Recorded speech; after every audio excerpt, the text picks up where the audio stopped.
90%, the others would pay the other 10%. Okay, right? Okay. So 80%, then it would be 80%. But that would mean that the federal income tax was flat, not at all progressive. And there's very few people who don't believe that wealthy people should pay a greater fraction. Now, how much greater we can talk about, but I think most people agree that wealthy people should pay a greater percentage of their income than poor people. Doesn't that make sense? Well, they do. A greater percentage. John, they do. They do. No, but they do. They do, and it's quite a bit more, right? Well, John, I said in hour number 2 that that our highest tax rate now, and I asked people to fact check me, is 37.8%. And as you said, the average person pays 20%. So yeah, 15, the wealthy do pay a higher tax. I want to say no, but the wealthy don't pay 37% in income tax. Nobody pays 37%. I know that's the highest. If I'm not mistaken, if you make more than $400,000 a year, you can fact check me on this. You are put at a higher tax rate of 37-38%. You think that Elon Musk pays 37% of his income in federal income taxes? Is that right? I didn't say that. But that's my point is I don't his tax basis rate would be 38%. Well, then why doesn't he pay 37%? Well, I don't know. Why don't you tell us? You're the one that said 10 minutes ago. Well, you know. How much does he make and how much does he pay in taxes? Well, I don't know, but he's... Well, then based on what you said 10 minutes ago, you should be commenting on it. Let's do a simple order of magnitude calculation. He's worth nearly $1 trillion. No, what he's worth is not how much he makes. So that's strike right. one. But if he is worth $1,000 billion, then he must be in some sense making at least. No, that's not true. What if he made it all through? What if he made it all through last year and then this year he lost money? That's not true. No, you can't be worth $1 trillion without accumulating it over the course of his life. Like I said, he maybe have made money his entire life through last year and then lost money this year. Isn't that possible? Okay, yes, of course. But if somebody has, let's just make this simple. If somebody had your 40 years to get to that point. By the way, 1,000 million is $1 trillion. John knows that's $1 trillion. That's about $1 trillion. Elon Musk about. Fine. So let's say he's worth $1 trillion. Fine. Yeah. Go ahead. And he's had 30 or 40 years to get there. Fine. Then every year, on average, yes, he has to be making about $30 billion. Which he paid his taxes through last year. Now this year... Okay, no, but wait a minute. You're claiming that last year, let's suppose last year... No, I'm not claiming anything. And by the way, John, hang on, give me 15 seconds, John. Okay. C4T and Jarl, we have not forgotten. Wants another fresh ride. John, let me tell you what I'm claiming. Elon Musk, been in business for, let's just say 30 years, for the hell of it. He's made a gazillion dollars and he's worth $1 trillion through today. And let's say every year he's been profitable. But this year he's lost money. I mean, except for the satellites, and John, you know this, SpaceX has lost money. That being said, so he's made gazillions of dollars for 30 years of his life and he loses money this year. Go ahead. I think I give up. I think people who I think there are people who understand what I'm trying to say. I understand what you're trying to say. Regardless of how much money he makes in this fiscal year, he's worth $1 trillion, so he should still pay taxes. That's what you're saying. Let me just try this. If you think that he's subject to 37% taxes, then in order to get in federal income taxes, that's nuts. Elon Musk hasn't paid anything close to $370 billion. Yesterday, that Jeff Bezos purposely capped his annual salary at under $100,000. I think we said $82,000. Now, making more than $82,000 a year, well, of the value of Amazon, he's making hundreds of millions of dollars each year, but it's being put back into Amazon. He's not making it on his personal net worth. And this is where all the loopholes follow. This is why I specifically said 5-10 minutes ago that the Amazon Corporation by anybody, 40% of by anybody, 40% of all of the money made by everybody in the United States, yes, then the bare minimum, their bare minimum share of the federal income tax burden should be 40%. When you just say, well, the top 2% pay 40% of all taxes, that by itself. but also as you said, let me just finish this one sentence. Sure. That statement by itself is meaningless until you know what share of income they make. And if they make 40% of all income, then they're not paying 1 penny more than their, quote, flat fair share. If you think that's fair, if you think the federal income tax should be flat, then everybody should pay a fixed percentage of their income, then 40% of all federal income taxes is the bare minimum that top 2% should be paid. And as you also said, John, if you don't know what percentage of the total income they make is, you shouldn't be commenting on their percentage of tax. But here's where that's exactly what you said. Right, but you shouldn't be wowed. Forget Jarl over them. And we're gonna go to Jow. I wasn't saying Jow we whiz. I was just giving facts. You're giving opinions. I was giving facts. It seemed like a fact intended to push back at Andrew's statement that they should be paid. Oh, my facts have a lot of intentions. Trust me. John, thank you. I love having you on the show. You keep me in check, and you are amazing. I love John being on the show. Jarl, I'm so sorry that you've had to wait this long. Thank you for being patient. Yeah, no worries. I'm pretty passionate about the topic, and the number that people always bring up often, because we don't have all of Elon's tax numbers, is in 2018. In 2018, he paid what's known as a true tax rate of 3.27%. My understanding is there are years where he pays a higher percent, around 10 or 15, and there are years where he pays less than that, which is less than what you and I pay when we pay our taxes. So, in his lifetime, Elon Musk has paid percentage-wise, less taxes than you or I. That's a fact. The other thing is, before you go on, why don't you educate me and everybody else? What is the definition of a, quote, true tax rate, close quote? It takes into consideration not just your income, but like things like your assets gaining value, corporate, assets gaining value, and I would assume other forms of income that are not taxed or should be taxed. So it takes into account all. So what?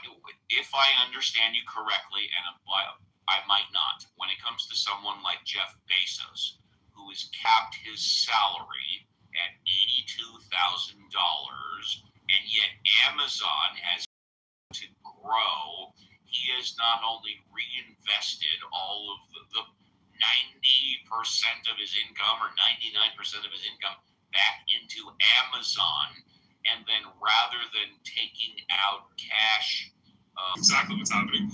The last thing I wanted to say is, in America, Elon is probably his companies are the largest recipients, or one of the largest recipients, of taxpayer dollars in the forms of subsidies for his rocket ships, subsidies for his electric cars. So America are taxing poor people, taking poor people's money, and then giving it to Elon Musk, and then not taxing him.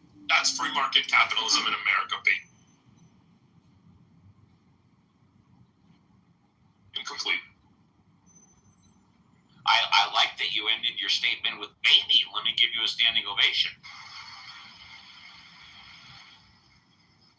Wonder where you got that from. Thank you very much. Note to Mod Squad, don't invite anybody up. We'll get our closing thoughts soon. Let's say hello to, is it Indigena? Is that correct? I just Indeed. Welcome to the show. You get a fresh vibe. What would you like to talk about? don't need a fresh vibe. I'm just gonna slap you on the cheeks and leave. And hopefully it's the cheeks below my waist. Yeah. Love that. Thank you. Shaved and you lotioned. Yes, exactly. And in fact, I can hear the slap right now. Love that. Feels real good. Thank you. Okay. And our last new speaker is Royvis. Royvis, good morning. You have a fresh five. Welcome to the show. Good morning. I was just seeing if I could sneak in last minute. I got in. Yeah, fresh five. Go ahead. Oh yeah, Elon Musk borrowed a bunch of money to buy Twitter, right? Isn't that what he did? Like he kind of took out a huge loan. If I remember correctly, his purchase price was $42 or $44 billion. Yeah, but did he take out a loan? Yes or no? Yeah. He had investors and he borrowed money, but he was clearly worth more than the purchase price. The answer is yes. You rang. We'll get back to you in Gina. The answer, Royvis, is yes. He borrowed money. Most people that make purchases like that do not take 100% cash out of the money they have. They normally seek investors, normally seek loans, normally do stock transfers, etc. The answer is yes. He borrowed money to purchase Twitter. Yes. Cool. All right, that's it. Okay. Let's then go back up to the top. We'll go in reverse order. John, would you like to say goodbye? Okay, so I was just looking. There is a thing I put in the chat, and it shows, according to it, I think these people do a pretty good job of analyzing IRS data. According to them, in 2023, the top 1% of all wage earners earned a little over 20% of all income. Let's see, 20.6%. Can you check it for the top 2%, please? Can you just replace one with the 2% of all taxes? That's true. They do pay 60% is right. So they are paying twice as much as they make. They're paying not quite twice as much, but you're right. If they were paying twice as much, they No. The way I said it was wrong, but you said that only more than 36%. No, that's right. Paying No, 60. I never said they weren't. No, I know that. They should. They weren't. I just wanted to point out that simply say that some group pays 40% of all income taxes is meaningless without knowing what share of income. I agree with you. I completely agree with you. And so I would just in saying goodbye, I would point out this is a good one to look at because I think it is not written by people who are sympathetic to IRA. Give us the name of the site again, please. Give us the name of the site. It's called the National. Well, maybe it is. I don't know. Anyway, I think it's called the National Taxpayer Union Foundation. All right. And it gives solid data. I like I'm that. not sure I like what that. their take is. And I just point out, I mean, that what has happened over the last 50 years is that the top bracket, of course, has pretty consistently fallen. It's about half what it used to be. It used to be 70% 50 years ago. It's 37% now. And during that same time, the share of income by the top earners has skyrocketed. Top 1% makes enormously greater fraction of all income. Actually, John, it used to be up to 90%. It started at 90% in World War II. Well, so this is talking about 50 years ago. It was at one point. I think it stayed at 90% through the 60s. I think so too. But You go ahead. 60 or 70 years ago, it dropped dramatically. In the 70s. So yeah. And 80s, I guess I should say. Yes, sir. But anyway, Yes, sir. the point is that it has been the case for a long time that the top 1% pays a little less. So whatever share they make of income, they pay a little less than twice that share of income taxes. So their share of income taxes has skyrocketed, but it's not because of income tax things. It's because their share of income has skyrocketed. The top 1% makes an enormously larger share of all income today than they did 50 years ago. John, thank you very much. Appreciate that. First class escort down the red carpet to the VIP. Let's now go to Andrew. Would you like to say goodbye, Andrew? Yeah. Yeah. Yeah, everybody have a great rest of your day, whatever you're doing, and we'll catch up to you later. All right, Andrew, thank you very much. First class escort to the VIP. C4T, would you like to say goodbye? Yeah, I think that it's important that, building off the point you made earlier about not being scared of AI, but using it as a tool in which you understand its use case, what its limitations are, and it's kind of like a hammer, like the way you use it, in a sense. But also, I think we should, not be so obsessed about, oh, look at what AI can do, but how can we leverage AI with our own talents, and how can that empower each of us and our communities? And also, I touched on points about food security, and be nice if we can leverage AI not just for how can we provide access to clean food and even sanitation services. We really need to think about what's going to happen and how to make the best of it. And I'll land there. Thank you, first class escort to the VIP. Really quickly before we continue, five states that do not impose a statewide sales tax. And again, California, outrageous where I live. California has, I believe, a 10.5% sales tax, as well as a 13.5% income tax. Yuck.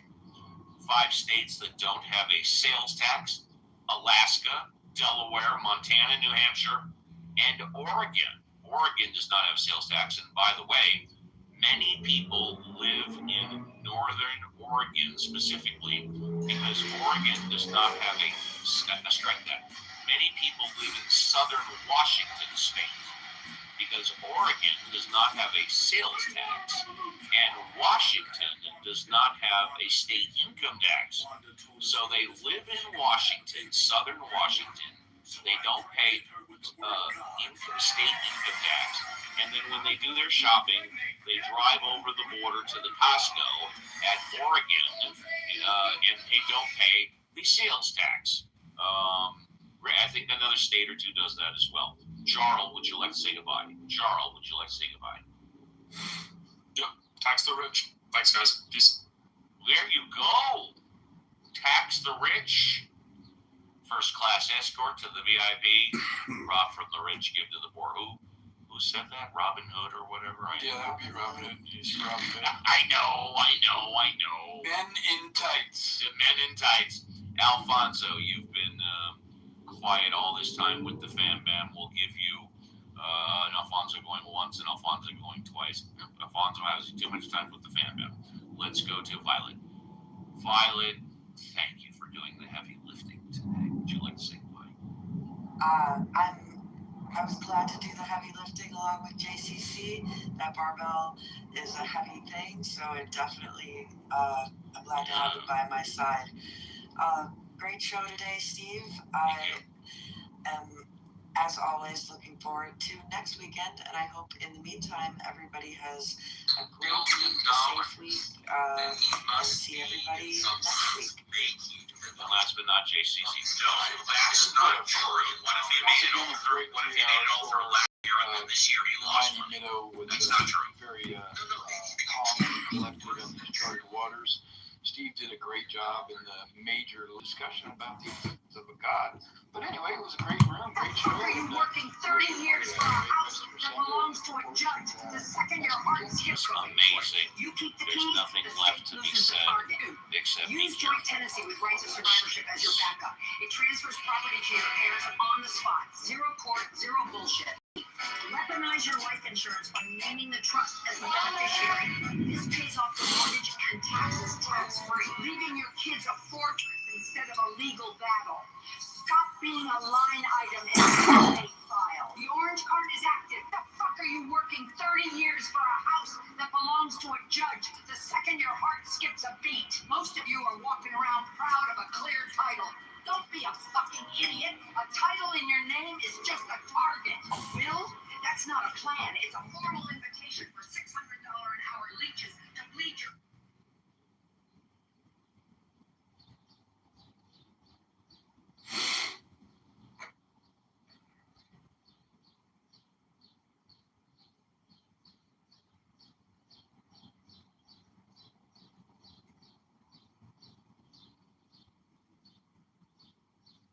Ayn Rand.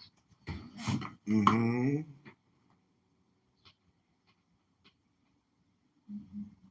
Him dying happens like immediately after, like that kind of text is ruling out that he said other things after this.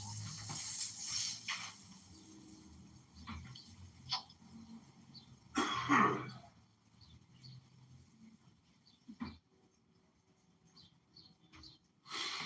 getting System of a Down memories.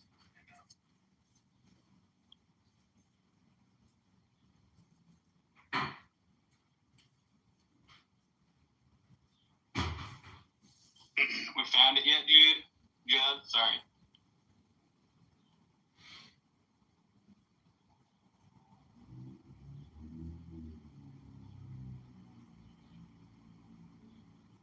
Guess we'll take that as a no. I guess so, dude. I mean, look, I know it's not there. Dude, I told you I'm typing. Just relax a second. Well, It's really fucking hard to man. do with the little button. Oh my goodness. Okay. We've had like 3 conversations in which you're supposed to be typing this out. Like what are you typing that's taking so long? The contradiction. You know, if he's typing in the chat, it is really hard to like unmic while you're doing it. The little button disappears.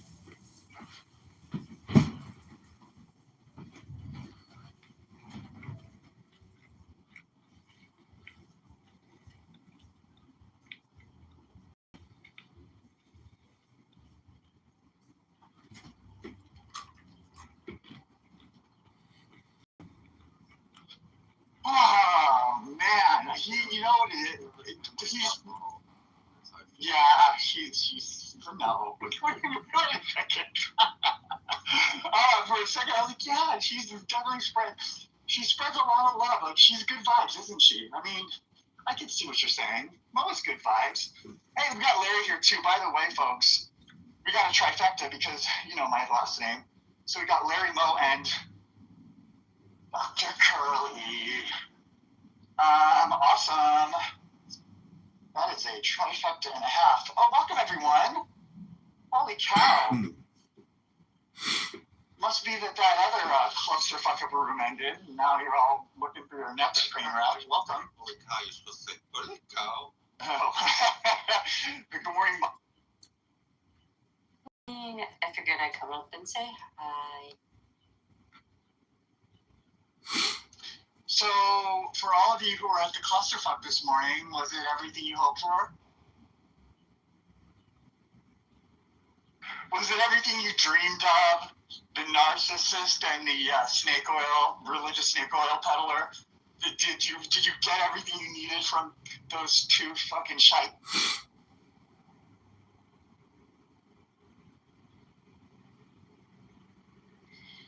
Hey, one thing I was thinking when you said about like wanting to control everybody, I was just thinking how when he goes, okay, unmute right now, unmute, like doesn't give, the other meds a second. I'm just like, yeah. I'm like, damn, it's like you have to be like at a drop of a dime, you have to be right there. You don't even know what it's like behind the scenes. You don't even know. I'm telling you, because I did this. I was helping him out for like half a year. That's all I lasted was half a year, and I was punished 2 times times with like severe consequences for going against the whatever. And then the third time, as I was trying to explain to him how to fix something that he asked for a solution for, I got booted permanently. And I feel really proud that it took me like 6 months to basically just be I couldn't conform.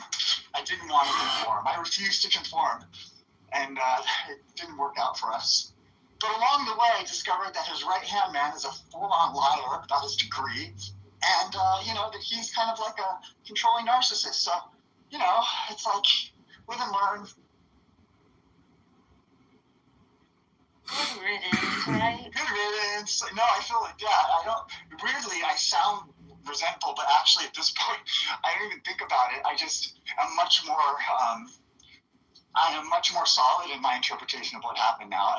Initially, I was like, God, what did I do? This is ridiculous. It was really grinding on that one. But then after a while, it's like, who fucking cares, man? Hang out with these people in real life. I keep a much better, my circle of trust in real life.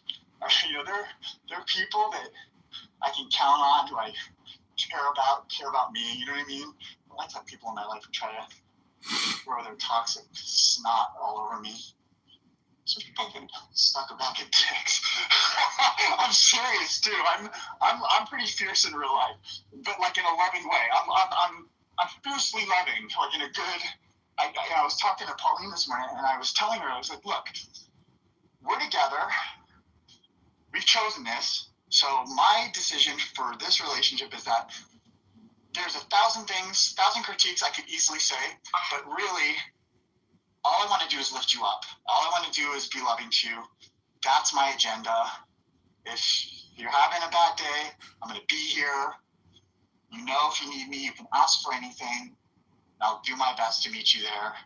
I don't want to be the one tearing you down. There are too many people in the world who can easily do that. And that's how I want to live out my relationships. What do you think?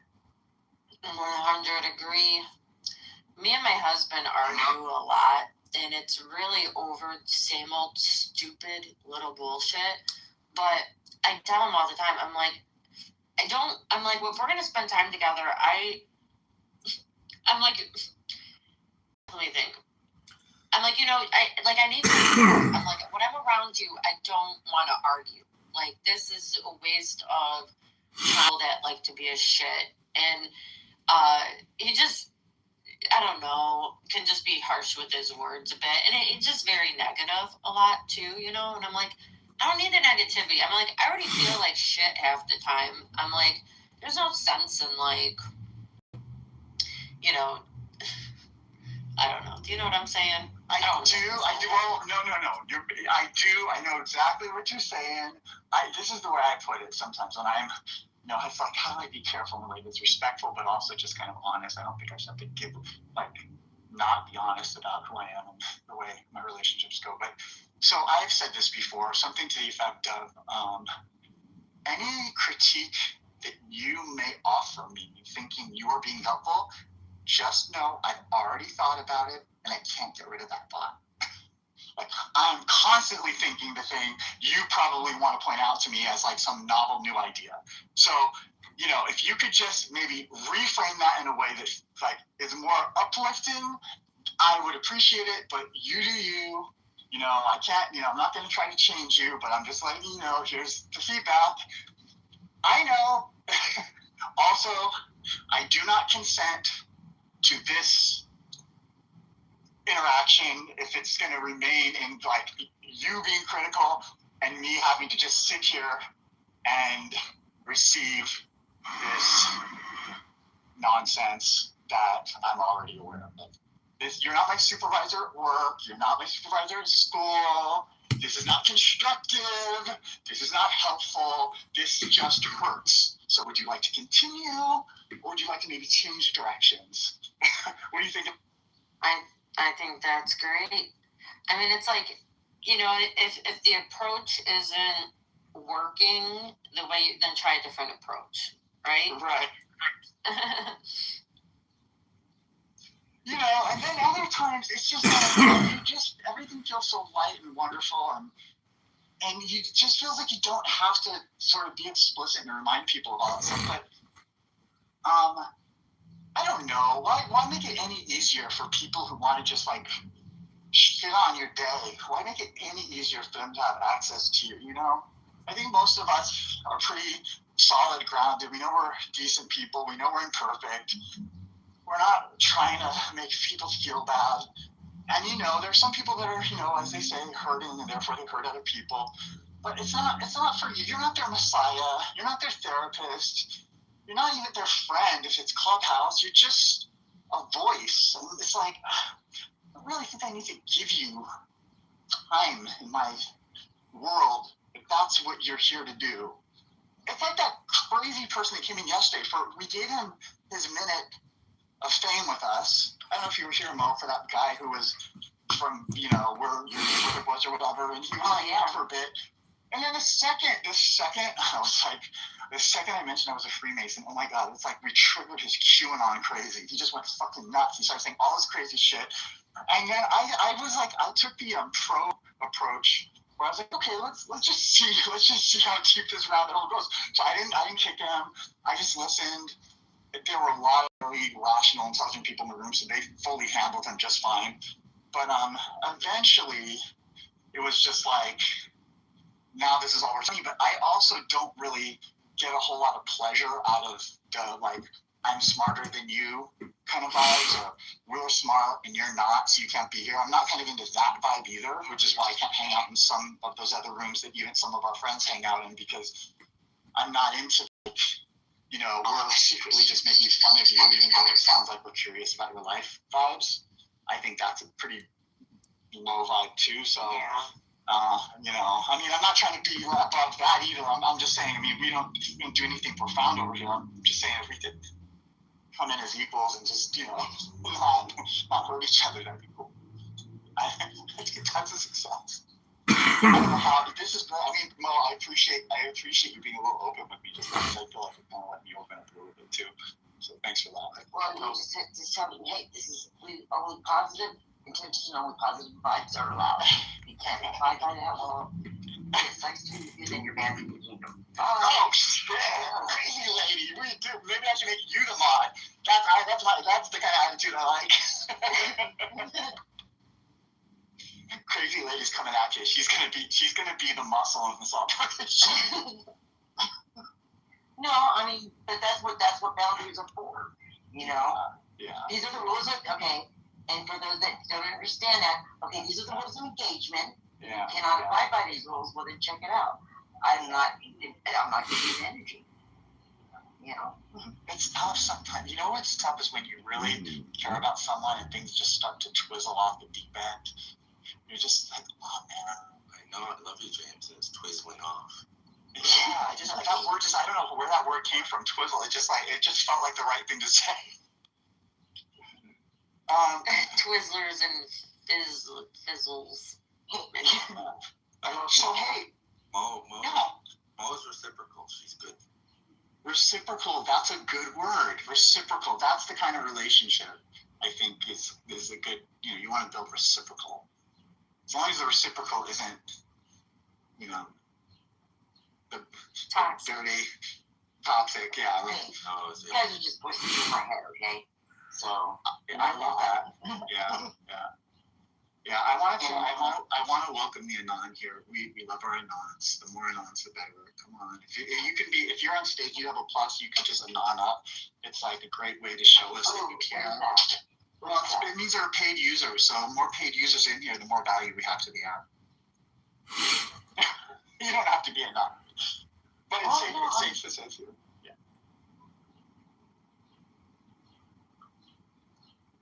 If you want to come up, feel free to come up, folks. There's nothing fancy going on here. I mean, you can listen if you want, but nothing fancy. I know I'm new, so I need like a little while. Well, so you're not new to the crazy lady. Are you really new to the app? Honestly? Yeah. You seem for real. Like, no, I used to be over in Podbean, but they took away their live feature, so I stopped paying them. I'm like, hey, you're doing away with that. What's Podbean? It's like it's like you can do podcasts on there, but you have to, like a live feature where we had a panel of 8 you know, and we had the chat, but you could hang out or, you know, do whatever, have discussions about whatever. You know, Clubhouse is an interesting place when you're first coming onto it because it is a little bit of like I think Indihina was saying on TikTok too. It's kind of like you just, and then I'll check out where they are. That's usually the way I do it. I kind of find the feed to be a bit useless. Have you? Oh, look at it. Well, but they did away with their live feature, so. Have you been to? We're homeless, and you know we're looking for a home. Yeah. Did you? I'll tell you. His name is Kevin. Runs a bunch of evening for me on the West Coast, evening kind of comedy rooms. So that was weird. All of a sudden there was just like all these tween voices screaming at each other, but surrounding me. Okay, so I'm looking. Yeah, so you've done any of those entertainment rooms that they have on this app? Those.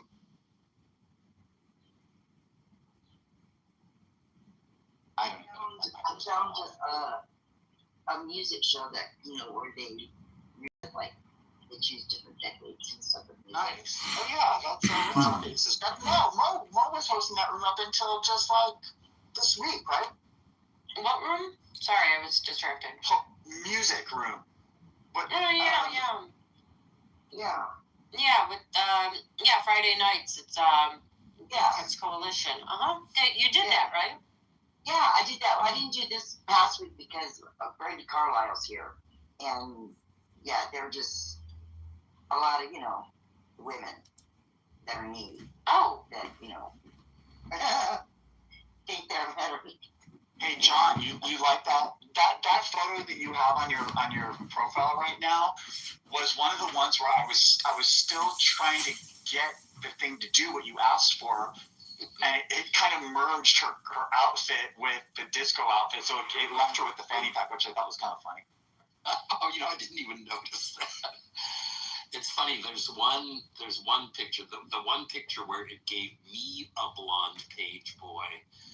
It is the best capture of what she actually looked like. Right, because I fed it. You're exactly, because here's the thing: either you get it in the first try or two, or it's kind of like back to the drawing board. So by the time you were saying that's not quite right, fine tune it lost the plot, and that's when it gave you her hair. Yeah, I've seen that too. You tell it things, and you have to be so specific. I mean, you just have to be so ridiculously specific that it's just not possible. You just say, look, forget everything.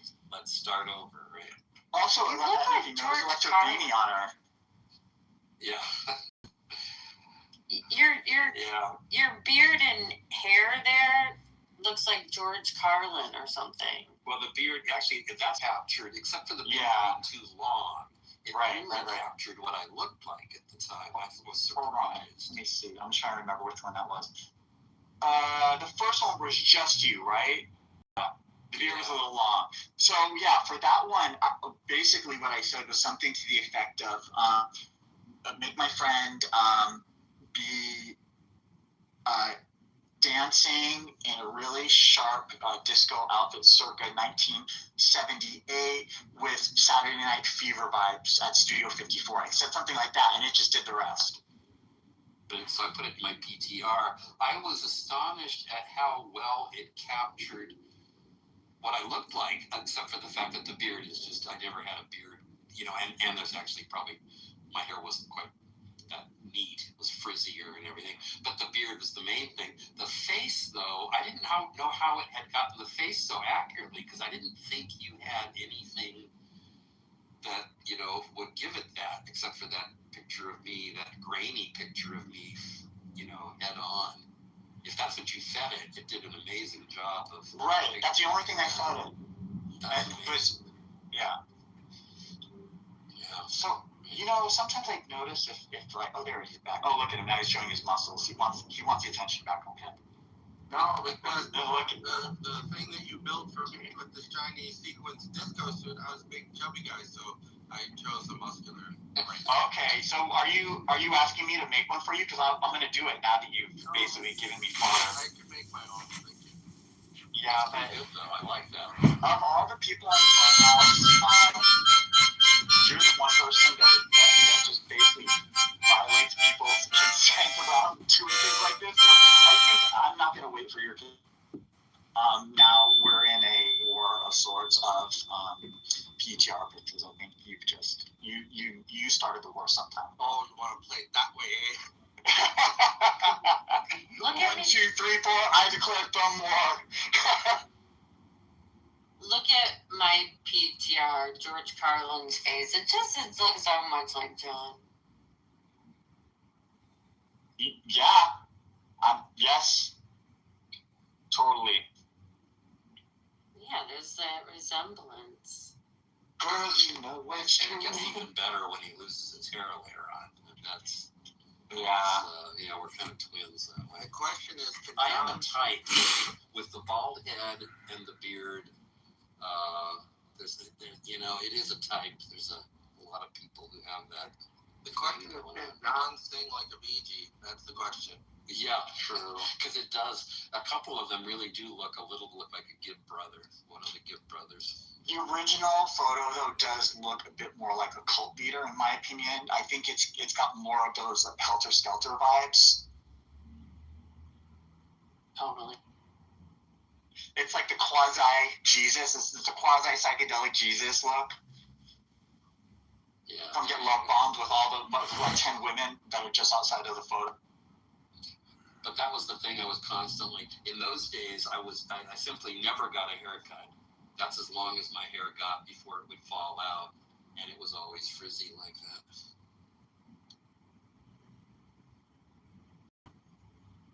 And you can tell from that photo that it wasn't going to be long. But I just looked at the name on your house for Castellati. It's so funny. I went to the description. It's so funny. Yeah, the name alone, but when you read the description, it's just like a real cult kind of vibes. It's so funny. Yeah. Hopefully it's not really a cult. I mean, at least that wasn't the intent. The intent was just a little bit of silliness, a little playfulness. The cult's gonna try to induct you into anything. No one's gonna keep you. I'm absolutely happy to be inducted into such an interesting cult. It's so funny.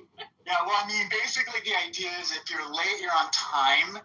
And I don't know how. I've tried to do some. I've actually built out a whole coffee table book out of it. Not that it's really a book that's being sold, but more just in my personal notes, just having fun. And one of the things was I built up all these degrees, and I tried to have something be serious at the end of it, but I realized that was not possible. So there's pretty much nothing serious.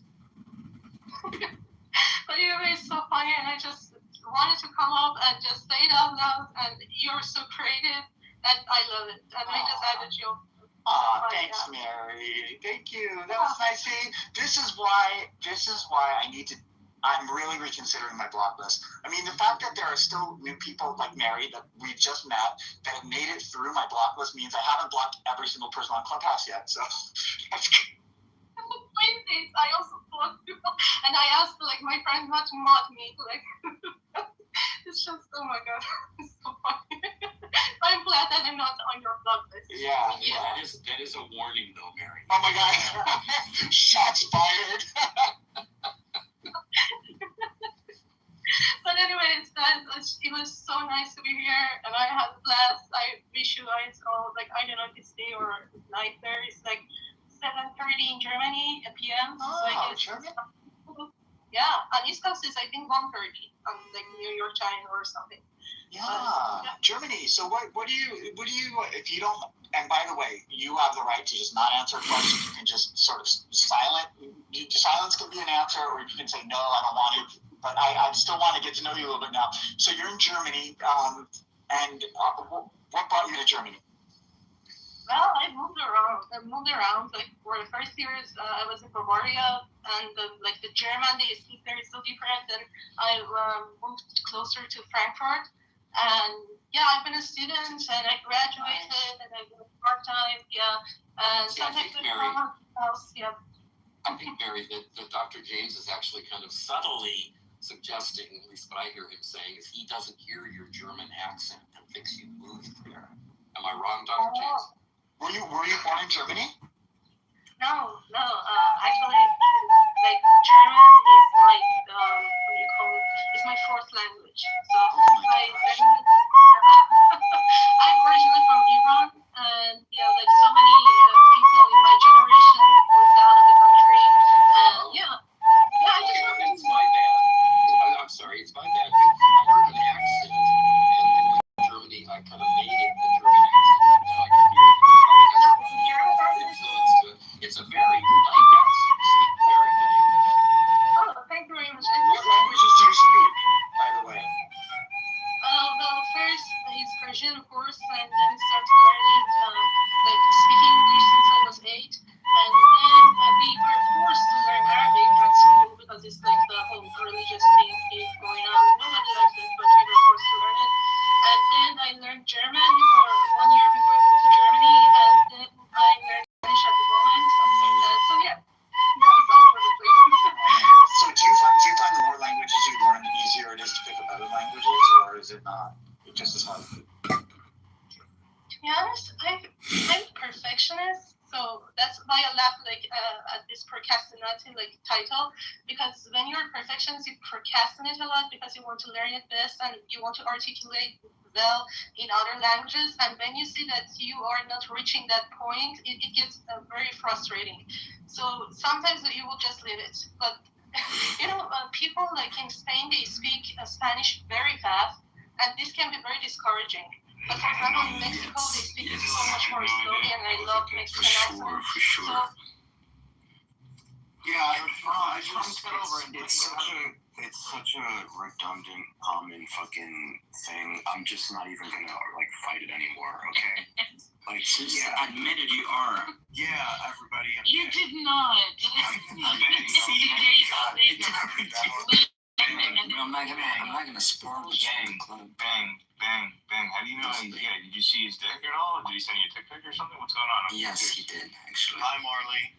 Dylan, you sent Ben a kid's dick pic? I didn't know. Yeah, it's so weird. I added him on Snapchat, and all of a sudden he sent me a fucking little tiny fucking. Are you sure it was not like a twin man or something? He had a very small hair-sized dick, bro. I was like, what the fuck is?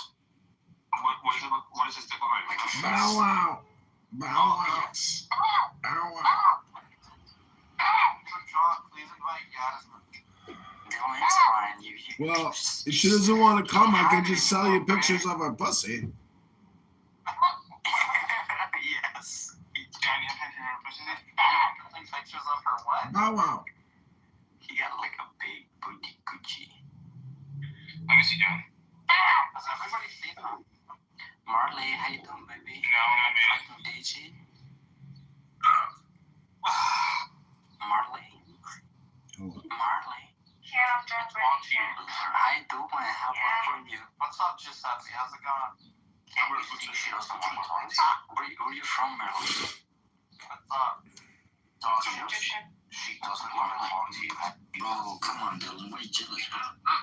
Hey, Jacob. Yeah. She can talk for herself, bro. She can talk for herself. 1 second. Just answering the guy.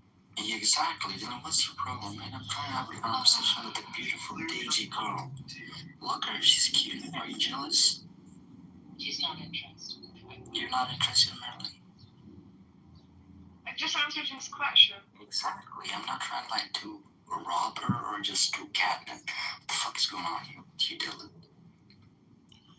You better just because he doesn't let me talk with the info girl. Merely follow me, please. It's because he's the one who's gay. Because he's the one Bro, first of all, I'm 6'3", bro. I'm telling you, I'm 6'3", for sure. I'm a boxer, and plus, I'm black. You know, black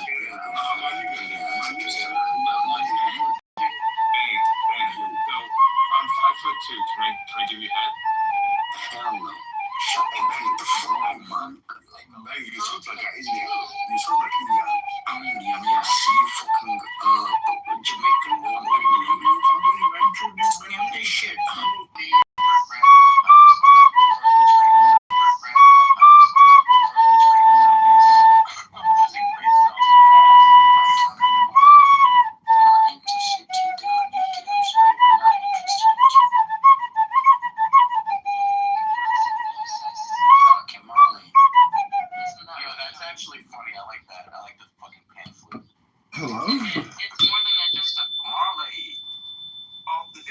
Dylan, everybody here is like disabled, and you know, if you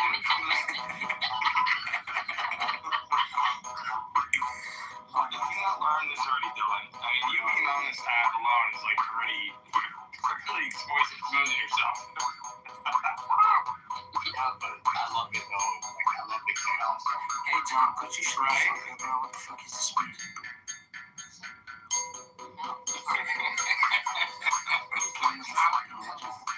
That's the funny thing is that legitimately like people are. Hi Marley. In the land of the disabled and the mentally R-word, I am king. He's upset, Marley. Bow wow. Marley's not upset. She's Bow wow. Like, don't even. Dylan, nobody asked you a question, bro. Do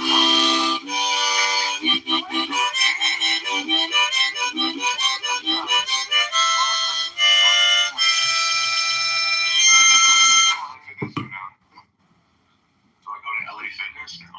Yeah, you should go to. This room is exactly like speaking at the same time. This is going to get famous. Because we're all mentally retarded. And wearing it. Yeah.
History அந்த history பார்க்கும்போது அந்த மக்கள் பத்தி ஒரு தேவை இருக்கு, அவங்க பத்தி பேசுறதுக்கு கட்டாயம் பேசிதான் ஆகணும். வரலாறு பத்தி எல்லாமே இருக்கிறோம், யாருமே இதான் பேச போறோம். நீங்க வந்து தமிழ் ஹிஸ்டரியை ப்ராப்பரா படிச்சுட்டு வந்து பேசுறதுல எனக்கு there's this again for people that are concerned about bioengineering, that's what we're talking about.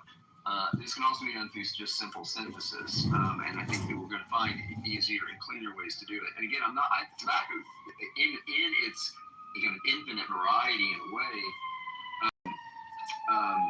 Now, for instance, for those who are using vape pens, a lot of the nicotine that is actually coming. Tobacco is in the Solanaceae family, also known as nightshades, the same as Datura, and tomatoes and peppers and eggplant.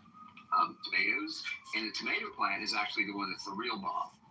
Easy to grow, widely used in agriculture, and it doesn't make nicotine, but the molecules that it makes can be converted into nicotine. So a lot of the nicotine that people are using is actually coming from tomato plants. Crazy, right? So it is very possible, yes, in that same way, that the ibogaine that will be used in the future for whatever reason will be coming from tobacco. Why not? Definitely possible. But again, the plants are factories of molecules, so are we. And plants can be, the way that bioengineering particularly, and now new ways of looking at plant breeding, thank you cannabis breeders in the underground previously, but all along for 10,000 years, since our ancestors came out of into the alluvial plains, when the glaciers retreated, the glaciers had ground the earth itself into such a fine dust that the plants just loved that shit. And it blew up the megafauna where there was so much meat we didn't know what to do with, and it wasn't as cold as it had been for 2 million years. And all of a sudden there was all this flat land that would grow anything. And as soon as people figured out agriculture, boom, we had agriculture. And then unfortunately, along with that came greed, patriarchy, capitalism in its infinite forms and types of wealth accumulation. So y'all, let's get out there, share with each other, be nice, go give a neighbor a hug, and give a stranger a hug too. Well, and don't forget that you cannot buy consciousness for $5 a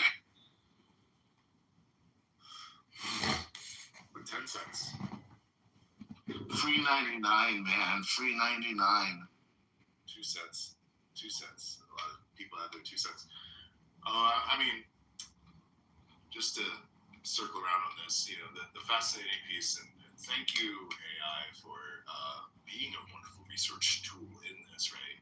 It also gives some reasons why synthetic ibogaine matters, right? So whether it's the total chemical synthesis, the semi-synthesis, or the biosynthesis, right? This bioengineering we're talking about. But the environmental sustainability, because the Tabernathia iboga shrub, which is the primary source of ibogaine, is slow growing, and it's only native to those central regions of Africa. I still believe in the power of the plant medicine. So Gabon, the primary producer of this, has created a big export market for it. So I hope that they don't. I hope they can continue to create and harvest sustainably there. I hope that that while they've been harvesting it, and now they're realizing that they need to. And I can't remember my poor brain thinking of all the different things I saw. But I remember watching a documentary about a guy that went to Gabon and was brought to an iboga field, and it was just thousands of acres of iboga plants, in this one field where it was. So it will be fascinating to see that. But I hope that the sustainable plant medicine and proper preparation and harvesting is still accepted.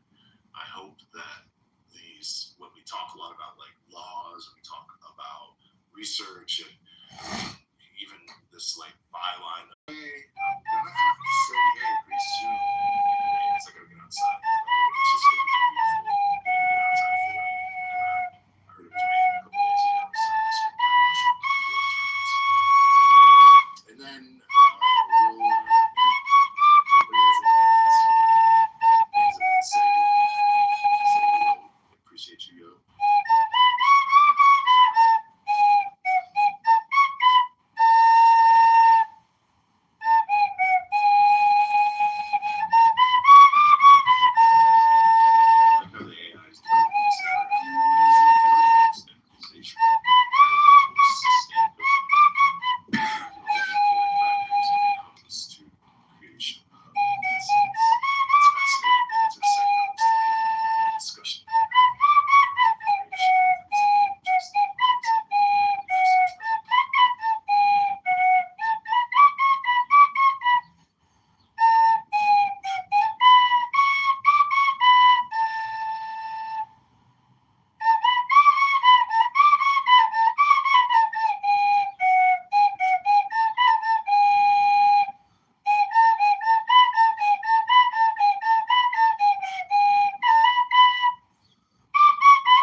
Enjoyed the discussion today. Thanks for being here. Just let me say, I hope you all have lovely.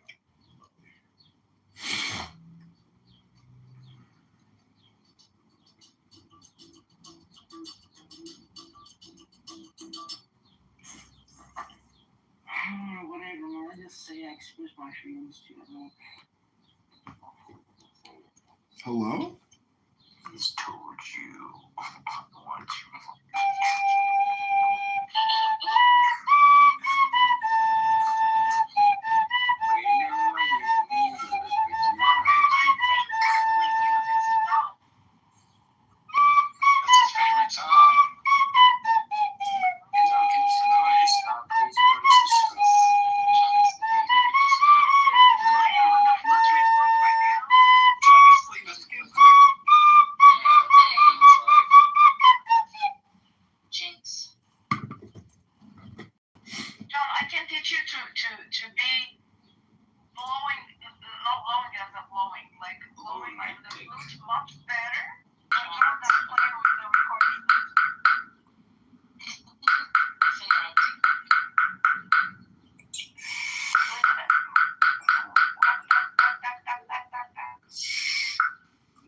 you second foot more like you cute, oh my god.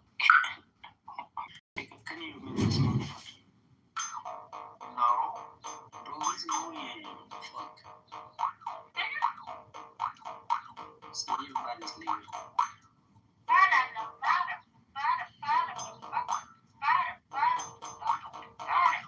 I'm on the way.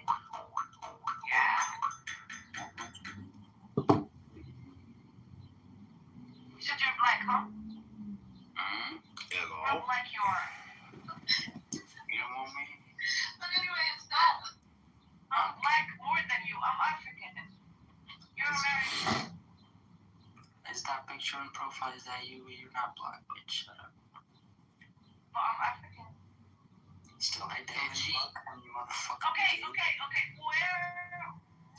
black dudes is coming from? Usually. Africa? No, usually nice. Come on, it's not Africa that have like fucking black people. There's black Originally.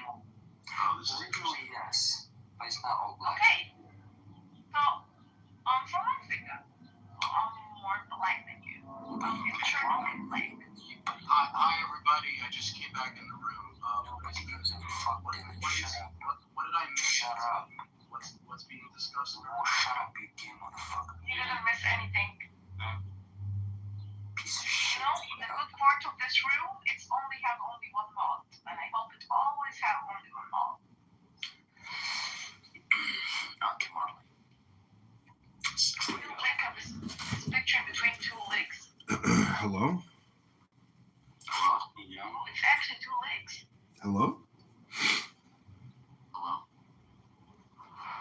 Hello?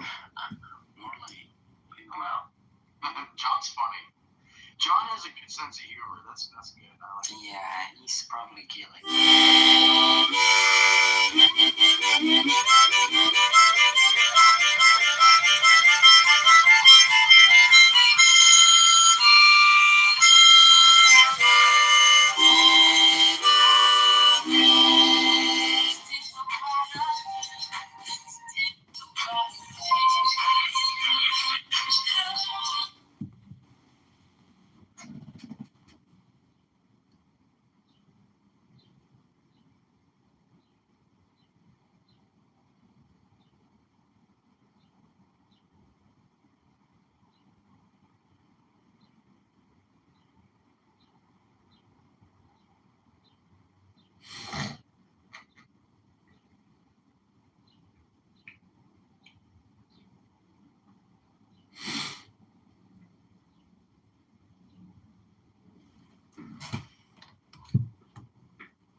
I shall know that the chosen priest walks of infinite, and in his woman called the Scarlet Woman is all gold. They shall bring the glory of the stars into the hearts of men. But to him is the winged secret flown.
creation of new wheat, the unfurling of the company of heaven.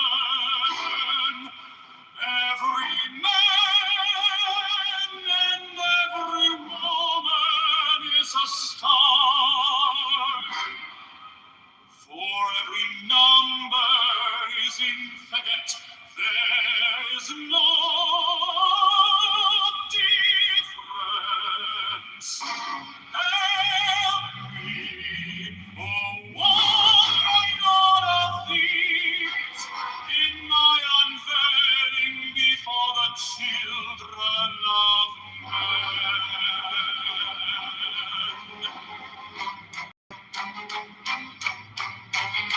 6 feet deep, my secret center, my heart. Has anybody hate on me? Anybody hate on me here? Seriously, the past hour that you said. No, I'm not talking about people in this room. I'm just saying generally. But you don't think that the Islamophobia and the xenophobia also makes it easier to watch people that are Arab and Muslim being killed overseas is just like, a consequence when we saw white people being killed in the Ukraine and everybody lost their fucking shit. So the same can be said the other way around. Your argument is mute. I think that anti-Semitism has a much longer history than Islamophobia. No, sorry, but anti-Semitism. Hold on. Sorry, guys. Well, anti-Semitism started in Europe. We didn't start it, okay? So this anti-Semitism problem that you have it in the US. Solve it for yourself, okay? Solve it there in Texas, New York, wherever the fuck you want to solve it. Just go there. Fix it there. Now, regarding what's happening in the Middle East, not anti-Semitism, okay? What are you talking about? Islam is anti-Semitic. Have you read the Charter of Muhammad in 660? The Charter of Medina? It's anti-Semitic. One fuck at a time. Okay, so our fight is not with Israel, just to be clear. Like, if we, person, we have to take care of Israel, I don't know, within 70 years, we could take care of our fight with America. Like, literally, our fight with the dog and the master. So, you're part of the fucking problem. I don't care if you want to call it anti-Semitism. We got to a state where Let me hit my projection bell. You are the problem. You're the problem. You're projecting that you're the problem. You're the problem. You. That's you projecting. Yeah, keep projecting. Keep accusing other people of being the problem while you are simultaneously the problem. All right, I'll be back in Anonymous. See you all soon. Bye-bye.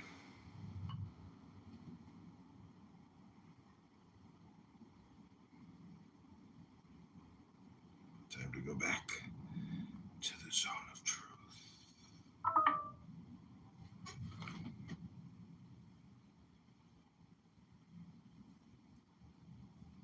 We're the Palestinian people and the Republicans are. I don't want your fucking sympathy, man. Sorry. We don't want it. Wait, you don't? No, we don't want your sympathy. Just get the fuck out of our region. Wait, we know it's bullshit as an American. We know that it's both sides that have this because they're funded by the same PAC, the only PAC that able to operate within the United States without registering as a foreign entity. So we understand on both sides at this time. The people of America have and understand that two sides of the same shitty ass coin. So, I mean, for you to say, Democrats, they're so good, and Republicans, we all know this is all bullshit. If you haven't woken up to this yet, I'm sorry, again, or to actually digest anything. Projection alert. There's so much out Projection alert. that at this point it's willful. Projection alert detection system engaged in overload. Do you understand how insane it is that Fergus is able to talk to you right now, not physically smack you? Uh-oh. You know how hard it is to talk to you without wanting to punch you in the face? Wait, smack me? What? What? If they do a speech, 用你的tongue Listen, don't act like you haven't been smacked before. I think there is a clear. I get what you're saying. Yes, both parties have been funded by AIPAC. There does seem to be a pro-Israel law. They're not talking about funding by AIPAC, apolitical. We're talking about funding by the U.S. the Congress and Senate, being funded with military weaponry and given diplomatic cover to carry out atrocities with those same weapons. The thing is, the Democrats at least. It's both sides. Don't even go with the Democrats. Come on. At least they provide limits and stipulations on Israel. It's more evil to provide lip service when you have no intention of doing anything else. That means you think the Pashtin is stupid. So just saying it nicely doesn't make it any better. It actually insults me even worse. And that's why they lost the last election. Okay, and then look what it's going to be rather than somebody doing it behind my back and smiling at me. There's nothing we can do. That is bullshit. So the two-party system needs to be really think Kamala was president? We would be we'd be at the same place, just with better PR. Iran. Yes.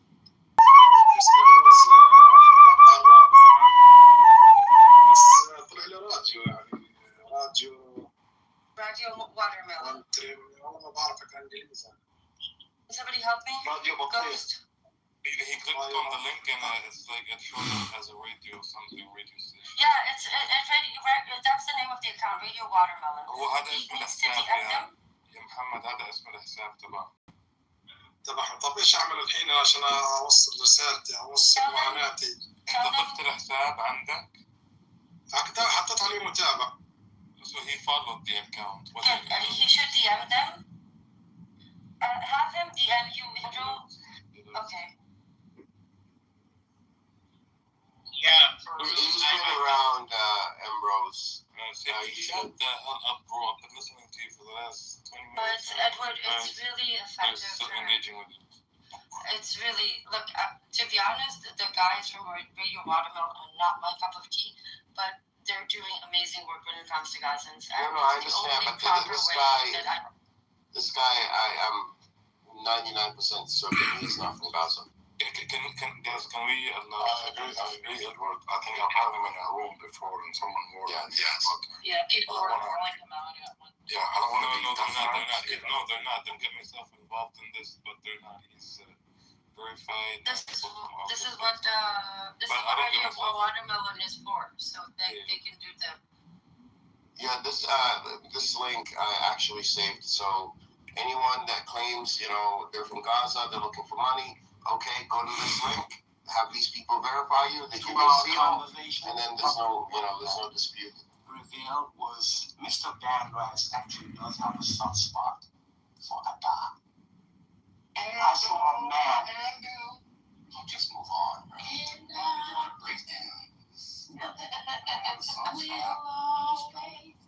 That was a fatherly figure trying to get that money to that right. We're just God's too much. Yeah, I need a God. He's not Stephen A. Smith. I don't need a post-game break. I never claimed to be Stephen A. Smith. Talk about yourself. Someone say you had a soft spot for suffering. That might be true.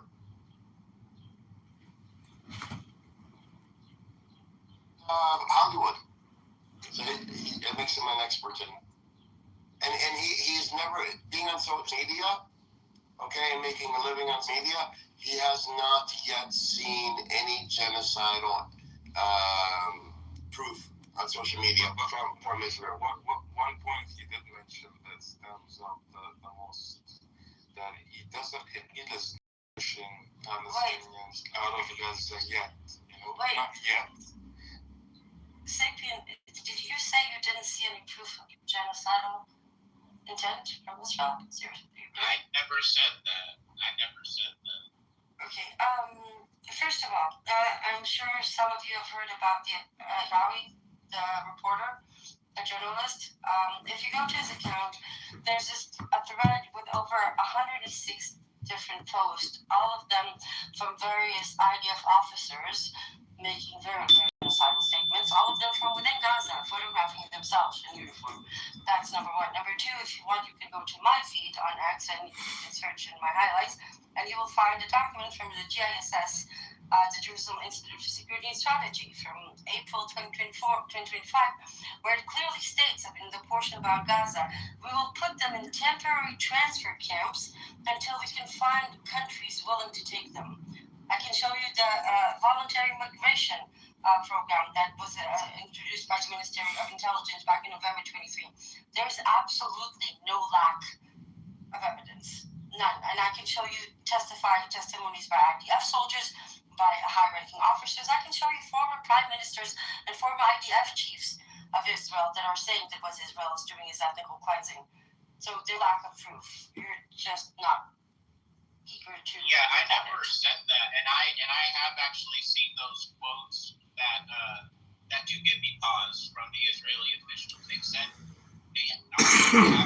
Sapien, I'm glad you have a little pause. I'm talking about people like Bogi Alon and Ehud Olmert, staunch Zionists, both of them former IDF chiefs, one of them the former prime minister, both of them calling, unfortunately, only what's happening in North Gaza and the West Bank ethnical cleansing. Yes, they didn't go as far as genocide, but when it comes to expelling Palestinians from their land, this is good enough, even though just for this specific argument. But yeah, Bogi Alon, for one, Ehud Olmert, just last week.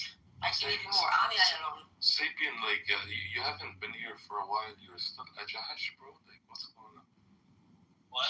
What is a Jahash? Like a very good person. Like, you haven't changed. You're still a good person. You know, Ghost, your sarcasm is not very appreciated.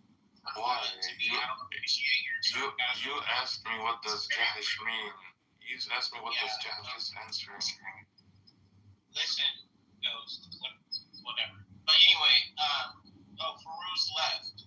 I was just gonna say that, you know, there is a difference between the two parties, and I think this whole reductive of I'd rather be told to my face as opposed to you saying something behind my back, I think that's like very short-sighted. I think that often in politics you have to vote for the lesser of two evils, and you can't get everything that you want. And I think that's one of my big beefs with like the Palestinians is that they seem to not, if they don't get every single thing that they want, like they just paint everybody as like Zionists. What do Palestinians want? What do they want? They literally they want a one-state solution. They want to abolish basically the state of Israel as it is. They want to go back to the homes that they were expelled, and they want the right of return. And that's just, it's kind of like a non-starter. So what's wrong with asking for that? What's wrong with it is it's not realistic. You said they want to go back to the homes that they were expelled. They want a one-state solution. They want their land. What's wrong with asking for something? What's wrong with it is that Israel is never going to agree with it. Okay, so what's the solution? And unfortunately, the solution is to accept that that's not going to happen. The point is that it may look hopeless right now, but people are not going to give up on their lands. This has been proven in history over and over again. Freedoms cost lives. And when there's a tyrant in town, when there's an occupying town, people will stand up and fight at any cost and every right to do so. So what do you think the Lebanese people should do, Sapien? Get Hezbollah up out of their shit. What about the Syria? Syria, get all the Hezbollah, all the terrorist people, all the people that are trying to attack Israel, they need to disavow them and push them out and just not allow them to be there. They're not in Syria. They're not in Syria. Syria a long time ago. What about the Egyptian, Sapien? The Egyptians have signed the peace treaty with Israel. They're cool. I mean, on paper they are, but I mean, they kind of do a little underhanded things, like allow certain things to go through their tunnels and stuff. What about Iran? What about Iran? Egypt? I just want to say on the Egypt front, that peace treaty is not an actual peace treaty, it's a bribery. The Egyptian military gets something like $3.5 billion a year in order to keep that peace treaty. So it's a bribery situation. And that's America's paying for it. Yeah. But that's monies. Yeah, it's like, again, I don't know what to tell you guys. Like, I don't know. Like, I don't know. You guys want everything. And that's really the problem, Sapien, is you don't know. And you should learn. We're just kind of at a loss at this point, because it's just sort of like, you're at a loss. You want everything, and you don't get everything you want, the moment you lost the sexuality of yours, you're at a complete loss. You have no clue what the hell you're talking about. Okay. To be honest with you, Mr. Sapien. So Iran has made Lebanon a focal point. It sounds like for movement to happen with Iran, with the U.S., Iran has made Lebanon one of their red lines. I think this is why Israel is going all out in Lebanon now. They're trying to get as many, or to cause as much destruction as possible before they're forced to leave Lebanon. Which tells you something about the state itself. If that's your objective, if your objective is destruction, and you're wasting your tax dollars, your citizens' money on destruction, which brings them no security, which is evidenced by the citizens in the north of Israel when Ben-Gvir made his comments a couple of weeks ago, and without given any evacuation orders or anything, a lot of people in the north of Israel left the north and going to more central and south Israel because they don't have faith that the military will be doing the right thing or protecting them. If anything, would be bringing more. I talked a few days ago and I told you watch Israel is going to attack Lebanon in a way to prevent any peace agreement with the states.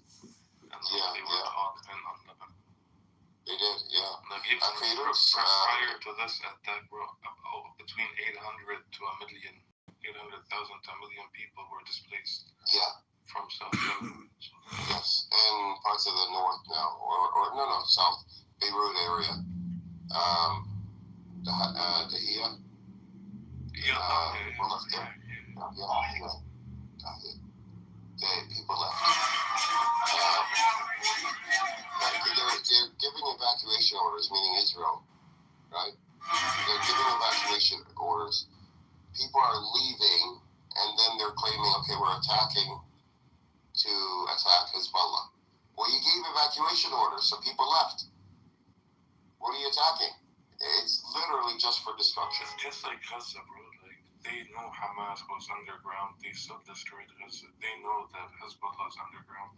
They're going to do the exact same thing in Lebanon. But honestly, like, World Cup is in 11 days. So, like, how do you see this going? That's not even in the news, the World Cup. Yeah. That's not even something that anybody's. I have not spoken. You telling me it's in 11 days is the first time I found out that it's in 11 days. Yeah, but the only reason I'm saying this is because it's happening on your side. It's happening on the U.S. I know.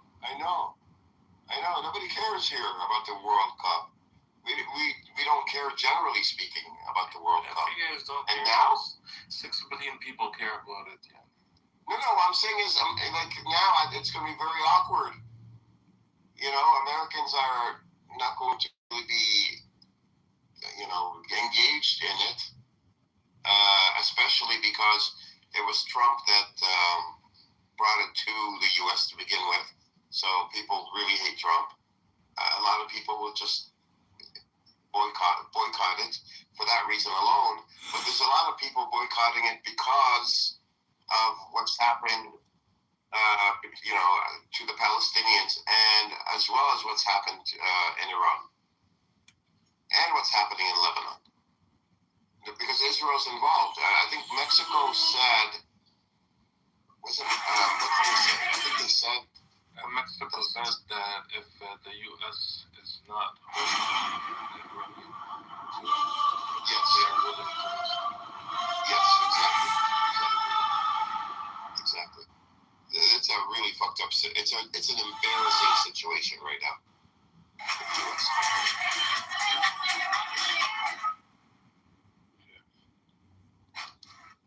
I mean, what do you know? Rose, I have a question.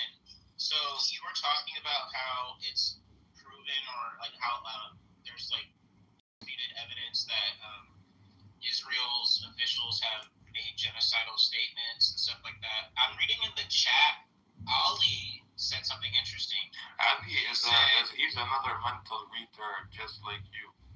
You guys are He both said, the same. Even if that's true, that doesn't negate the genocidal comments. Well, the case is still going on.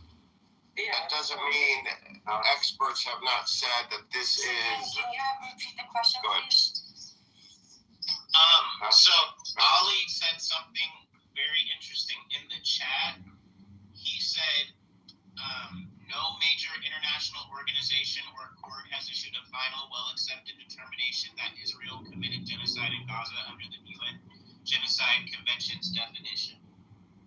There's no legal ruling, but there's an independent UN committee that accused Israel, that found Israel guilty of 4 different counts from the genocide definition. I have a list of 58 Jewish/Israeli scholars and human rights lawyers and academics, researchers of Holocaust and genocide, all calling it a genocide. You have Amnesty, Humanity for Children's Rights, Physicians for Human Rights, B'Tselem, and more, all of them calling it as genocide. Do you want all the reports, or just one is enough?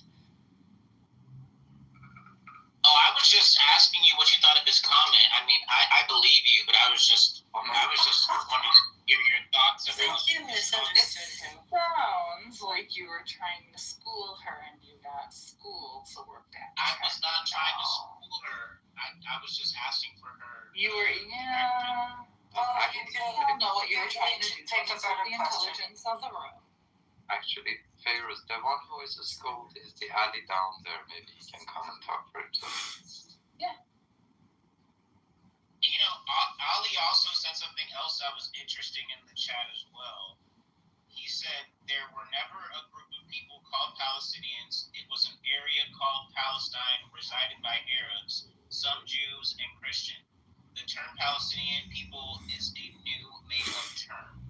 Okay. That's not even worth respecting with an answer, seriously. It doesn't matter what the people that are indigenous call themselves.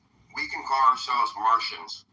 It doesn't change the legal status. Before Adam says he likes poodles. Poodles? No, I step on poodles. It doesn't matter what those humans it doesn't matter. They still existed there. They have been here for centuries. And actually, there's a museum of Palestinian artifacts and historical documentation. It's in a Palestinian community called in Hod, right above Tentura. If you ever visit Israel, I recommend you go there. There's some beautiful tattoos that you can see all the way back to, I think it's 1700. So yeah, they were here, bitch. Rose is such a classy girl. She always ends up her finishes her sentences of a bitch. Like if you're asking what do I like, I'm trying to be vulgar, and it's not my strong suit. So don't mock. Bitch is Hebrew for period. You know, just put a period at the end of a sentence. I hear you, Emrose, but one thing I do notice is like when the conflict was happening, and even like before, like in the 20s, 30s, and 40s, when like in the newspapers they would describe the conflict, they never referred to. Yeah, well, there were the publications at the time. I think. But Cyrus is right. Even Golden Mayer had a task for Palestinians. Yeah. Exactly. And there were newspapers that were called Palestinian, whatever the exact name. I mean, how can you say? But do you know what else? Do you know what else the newspapers really loved to quote the Zionists on? They really loved to call themselves colonizers. They were like super proud of it because colonization was all the rage. So everywhere you see Zionists reporting in the papers, it's all about colonizing, right? So do you want to talk about what was in the papers back then? That was all the rage. It was super cool to colonize. I was gonna, to be fair, the oldest reference to like Palestine is Herodotus, I believe, one of them. And he called them Syrians. He said the Syrians in Palestine. The Syria meant something different back then. It meant Palestinian. No, Syria referred to the whole area. Syria. I'm joking. Not Assyria, Syria. Yeah, but like that. As Syria, I said, not Assyria. I said as Syria. Yeah, Assyria, exactly, yeah. So like the people who were there were, even the Lebanese are Syrian, yes. All right. We have Syrian supremacy. Listen, I am 100%,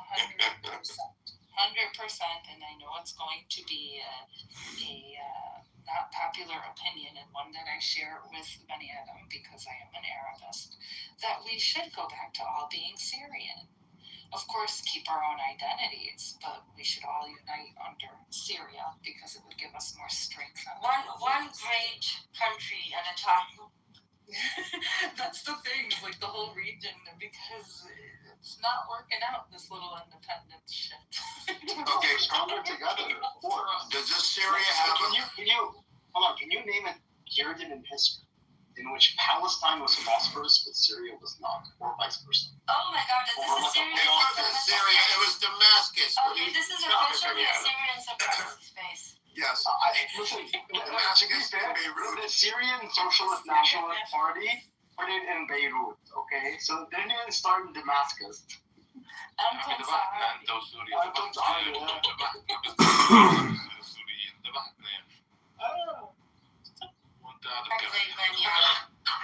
It sort of seemed though that like the term Palestinian kind of started to come on the scene around the 1960s. No. We've always called the Philistines. No, that's not true. The 1960s is when the Palestinians collectively became a national movement. But look how interesting is this. Like everybody from the Middle East sitting on this panel, the only person creating strife and division is the American. And we're literally telling you the word Palestinian has been around. We've used it for a very long time. But he knows better, don't you know that? I was just reading what Ali put in the chat. Shut the fuck up. We have already debunked Ali so much. Why are you using our already debunked? We have debunked it way too many damn times. For you to be using it. Why are people like Kleinlach in this homosexual sapien, whatever the frick why are these people even being allowed on stage? Like, because they're not fascist and they actually want to have a conversation. They're intellectually secure to have a conversation with people that's again threatening violence. Oh please. When did I even say I'm gonna break? I don't want him to come to Amsterdam. I just want him to do some time off of this app. You need to go and dive into some papers, do a little reading, have a better. I'm starting to love Mrs. Trolling. I can do like a whole teach you the whole SARS method, in order to analyze and see what the biases might be on papers, how to at different pieces of information. I mean, if you really want to come and have a more well-rounded idea of what the region's like, because like I told you before, it's a very complex situation and it takes more complexity to understand the different moving parts and the historical context. I know it's complicated, but also it's not. If you remove the human interest in it, then you know what I mean? It's just... Isn't it just basic? You need some basic equality, justice, freedom, humanity. Isn't it that simple at the end of the day? For some people, Emeralds, it's completely understand that. Why? Just notice the bitch never said the word law once. None of these people ever talk about the law. There's such a thing as the law. Because they know that you'll be accused of violating the law. Don't talk to me about the law. Don't talk to me about the law. Well, if you're a goyim, it's okay for that to happen to you. I know, but at the end of the day, you can talk about resistance. Goyims. Resistance is... Look, we're not going to get to religion. It's not a religion. Yes, it is. Yeah, it's a little... We're not trying to do that. Is it religious, though? Yes. Does it say that we, as in the Torah? Well, you can find Islam or Christianity, and you can find some very problematic. That's actually not true.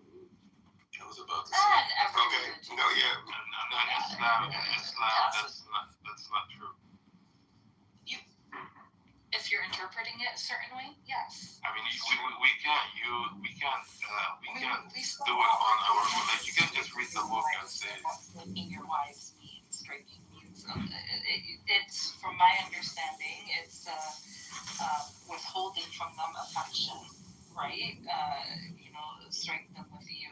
Basically, withholding emotion. Some interpret it as actual striking of the wife. Yeah, we don't care about the ones that interpret it like that. I'm talking specifically about the Jews. Yeah. I mean, we could be misinterpreting. That's a possibility. And that's our mistake. It's not the religion itself.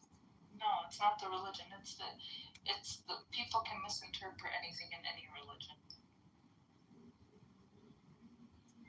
Yeah, I'm sorry, Sapien.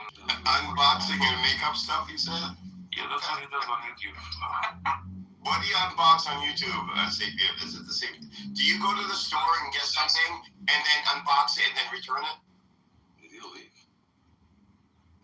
I've never done an unboxing video. Bro, shut the fuck up. I'm talking to you. You go back to the alley. You go back to the alley. Retard.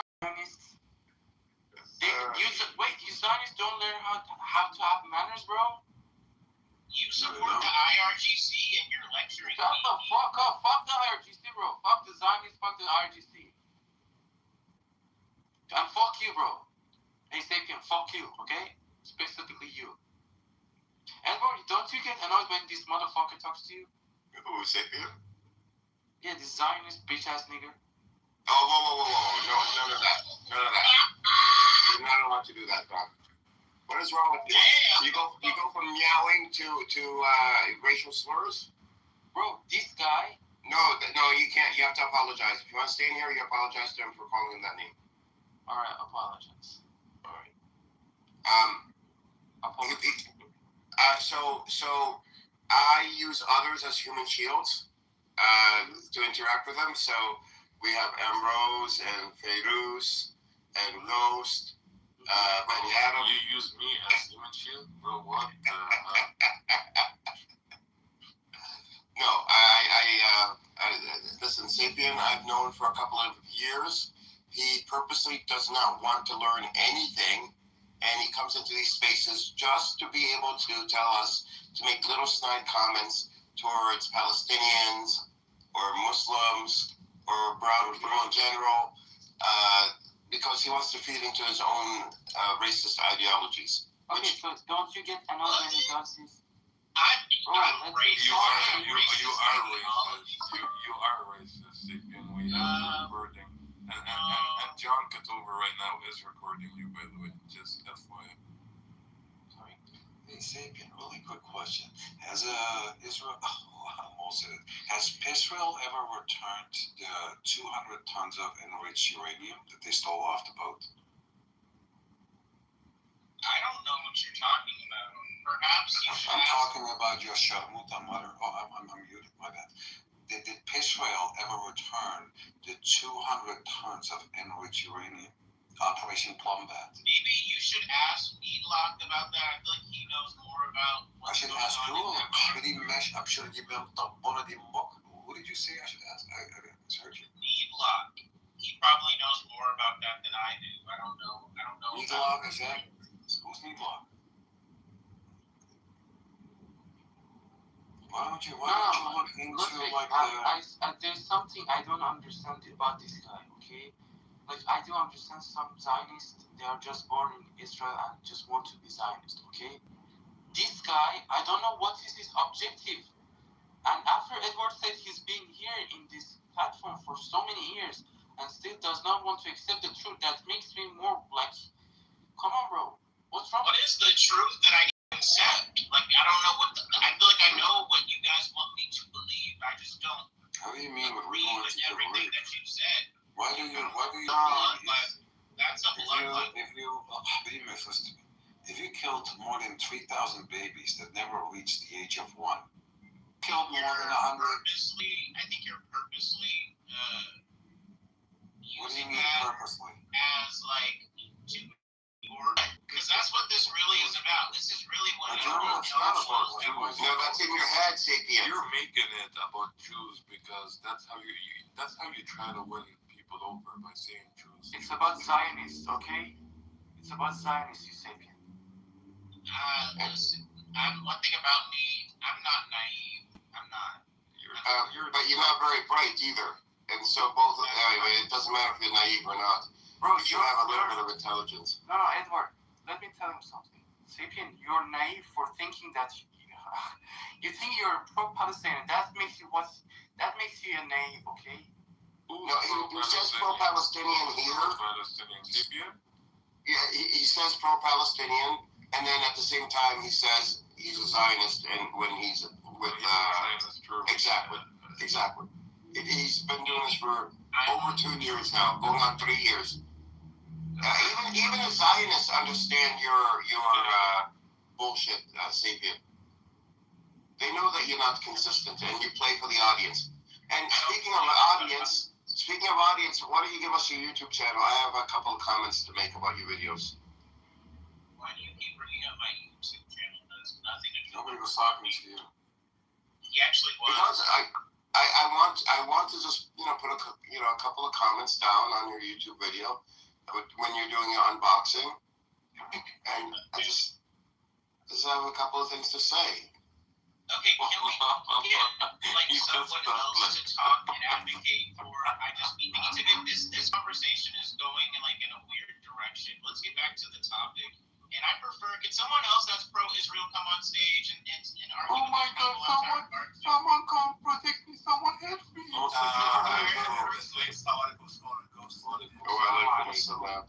Sapien is again a genocide supporter.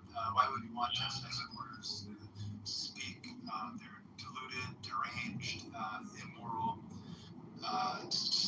What makes you think I'm a genocide supporter? Who said anything about supporting genocide? I'll let others speak on that.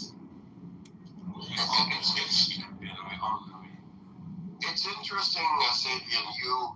You seem to seek out these types of environments on Clubhouse at the same time, and only to defend positions that most people would never defend, to stereotype and generalize a group of people as Jew haters and Jew killers and whatever else you say, in the very spaces that pro-Palestinians are in.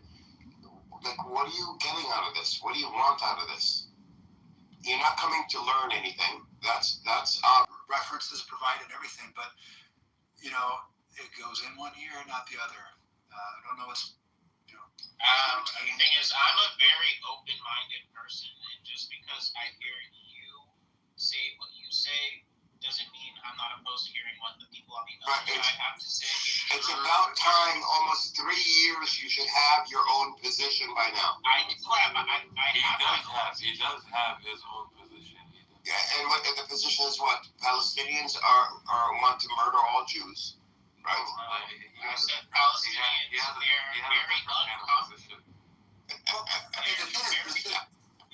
Palestinians need to accept that the fact that Israel is there, they need to drop That's wrong. I disagree with you. What I think should happen. I'm a pro-resistance. Yeah, I don't give a fuck what anybody thinks about it. Because what I think should happen is that all these resistance groups, resistance fighters, they need to change their strategy. Instead of having these attacks happening, one time from Palestine, for example, one time from Lebanon, one time from whatever, they need to all, join together, become one big army, and just fuck Israel up, dude. That's what they tried that. They tried that in 1948. They tried that in 1948. Let's ask Sabians. Let's take a moral stance here.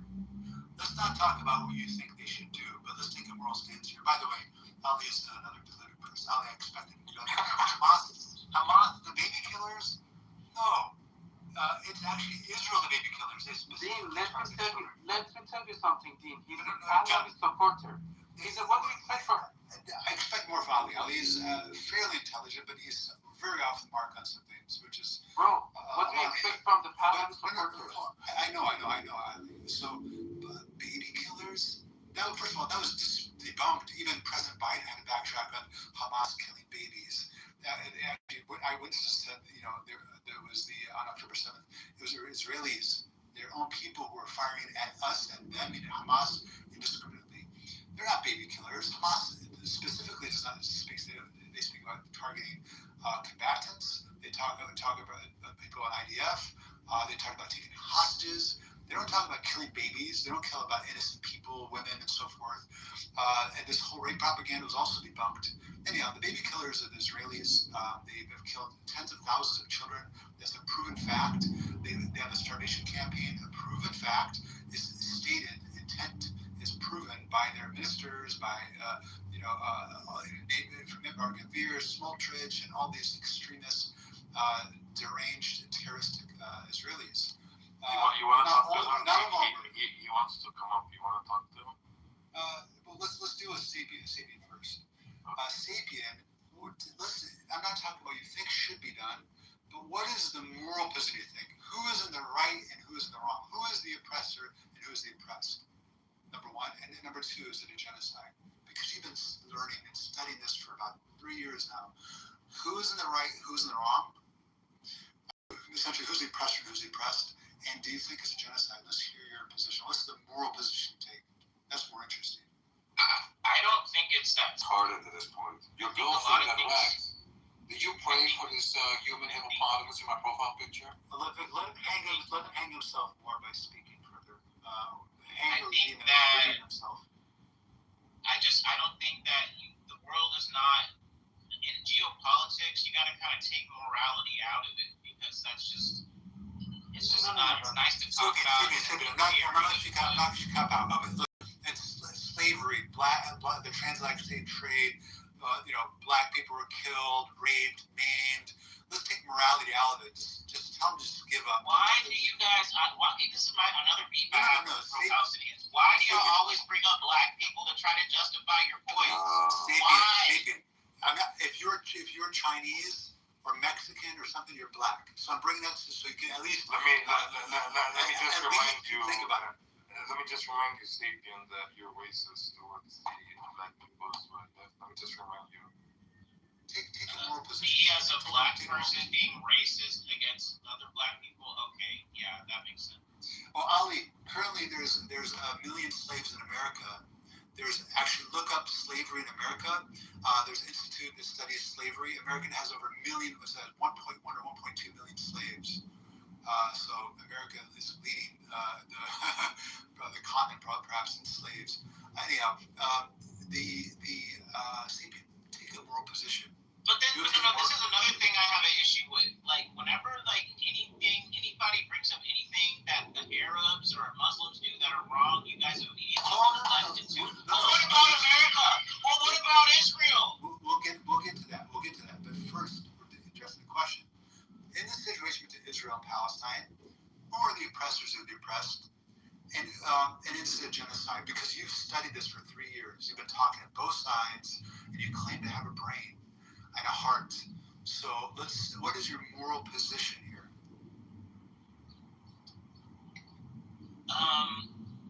Clearly, Israel has the upper hand. They have more power. They're definitely a more powerful entity than the Palestinians. And it's very easy to frame them as the oppressors if you just look at it in a very one resolution way. But if you look at it in another way, if you look at it another way, oh my god. Some people could argue that the Palestinians have sort of made their bed, now they're lying in it. You can make that argument. They've had. Well, why don't you make these arguments, Sapien? Instead of saying you can make the argument, go ahead and make the argument. Make the argument that the Palestinians, they're the ones that brought this occupation on to themselves. Make the argument that the Palestinians brought the genocide onto themselves. Make these arguments. Go ahead. Okay, sure. The first one, the occupation of the West Bank that you guys like to call, that area, if they had just simply accepted the 1947 partition plan, that could have been theirs from the jump, and all this could have been avoided. Hold on. Edward, I'm not going to escape this. Moral position. Who is the oppressor and who's the oppressed? And number 2 is the genocide. Moral position. This is so low resolution. He already said that he doesn't believe Israel is an oppressor. I mean that's the mentality you're dealing with. I didn't think. So telling me because Palestinians would not accept people from Europe coming in and taking over their land, then that means that they deserve to be oppressed because they did not accept foreigners coming in and taking over. I didn't say they deserve to be oppressed. They put themselves in a position to be oppressed. They were the Palestinians. They were hating the Hagur, not letting them free way. Sorry. And then also, listen. The reason why things are so bad in the West Bank is because of the Second Intifada. All these checkpoints, all this stuff. This is a reaction that Israel is given due to all the bombs. Checkpoints were around before the Second Intifada. They got worse. They increased. Wait. Why even have one? I mean, I think that the fact that there was a Second Intifada should tell you. Wait, no. Why have one? If you want to accept that Israel is a nation, then why doesn't Israel build a wall like they did in Gaza around their borders? Because people like you would bitch about it. Oh, so they're not building a wall because I would bitch? You people like Edward, this wasn't so we can bitch for Gaza, but we not bitch for West Bank. And when they did build the wall during the Second Intifada, that greatly reduced the suicide bombings. Y'all were bitching about. I roasted you on this yesterday. I roasted you on Lebanon last week. I roasted you. When I say I roasted you, I brought receipts. I brought all the facts. You couldn't dispute them. I roasted you, and yet you bring it up again. Is this a fetish of yours? Do you like to be roasted? Wait. When did you roast me about the wall? You brought up facts. Yesterday, I roasted you about the wall. I specifically told you that the wall. I mean, was it you? Yeah, it was you. You were in the room yesterday. You claimed the wall was the reason why suicide bombings stopped from the Palestinians. And I made it very clear, not just yesterday, multiple times to you over the last almost 3 years, that the wall was built in sections, and Palestinians, thousands of Palestinians daily, go through that wall into Israel and come back into the West Bank illegally every single day. So if you wanted a suicide bomber to go through, they can go through at any time. The wall did not stop suicide bombings. Why does the building of the bombs,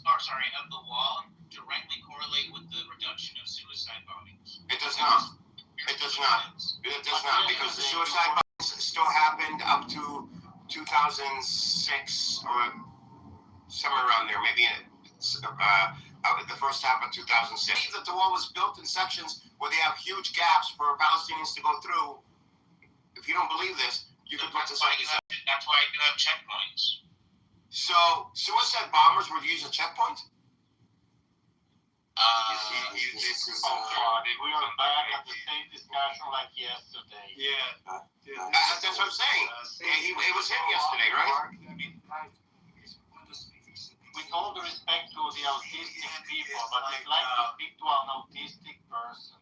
You should speak to Ali. I think you should really bring Ali up because I think you have stuff more rational than you. No, I brought somebody better than Ali. Somebody better than Ali for you. I can't deal with resistance. Yeah. I can't deal with resistance. You can't deal with resistance. That's the problem. We can deal with resistance. We've been doing it for decades. Reality, you just can't deal with the truth. It's the truth about it. It's incontinent. Everything that comes out is just pee and urine, and it's persistently incontinent. That is hilarious. It's just a pointless talking to him. There's no. Can you please bring Ali up? Bring Ali up. Ali's not very well versed in this topic. I mean, it's not so expensive, but why? Because he doesn't agree with you every morning. I speak with Ali at times about mainly religion or other topics. Ali wants to talk. Listen, I don't feel like I'm doing a good job either. I think you should. At least we all agree. At least you found common ground with us. Because I'm a little bit fatigued right now. I've been doing this. Oh, is that it? Well, when you lie a lot, usually it does fatigue. I'm getting I'm I'm kind of being jumped. You know what? So do you haven't answered the question. When you do your unboxing, do you then take whatever you unboxed back to the store and get your money back? Lame.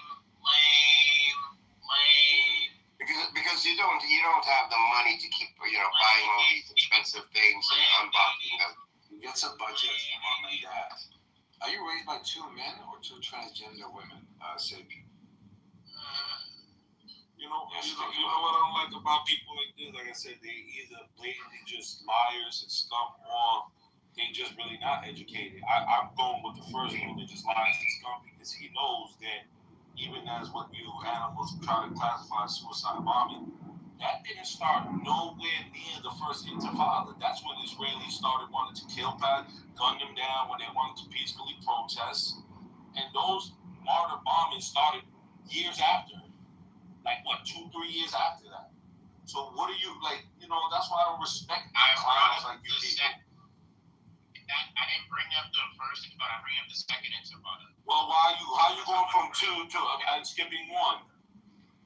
Because you don't mention 1 because you know why. Because you know the Israelis started doing terrorist attacks first. Can you bring Ali up, please? No, shut up.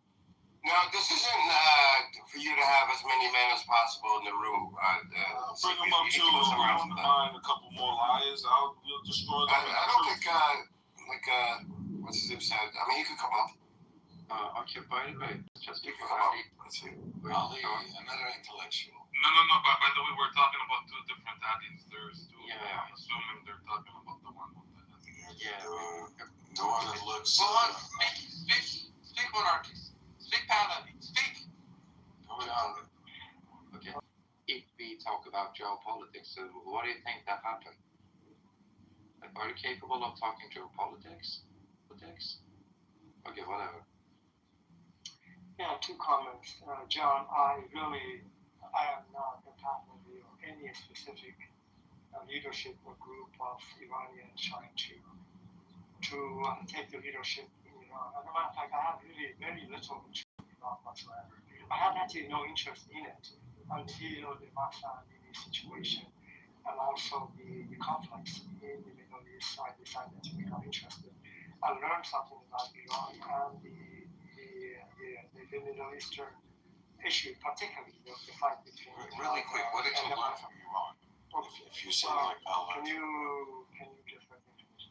So I have okay. We can have, okay, I'll go on mute. No, I'm muted. Go ahead, Habibti. Don't be so sensitive. You support baby Well, I'm not killers, so sensitive. don't. You cannot be sensitive. It's about baby your killers. being Make up your mind. you're being rude because you are just rude. Yeah, be upset about being I would rude while you ask support baby to killers. Let Ali speak. Yeah, let's see. Ali's not sapient. Ali's not sapient. Yeah. Let Ludwig, please. Let's see his point of view. Go on. So, thank you, appreciate that. So I have really like I said, I could care less actually what's going to happen after the current war in Iran, the regime change or not. So my interest is really confined to the two things that I mentioned: the trouble in the Middle East, as well as the plight of Iranian people under the IRGC, which I've taken some interest. Apart from that, I really don't matter. That's number one. Number two, I wanted to make a comment regarding the two comments. One is regarding the let me see. Let me go to my comment. It was about Palestinians. Yeah, of course, that's a very general thing. I want to be more specific. In terms of the in terms of the suicide bombing, and then Palestinians, I think correctly, so they realized the return for the act of suicide bombing really was not paying off.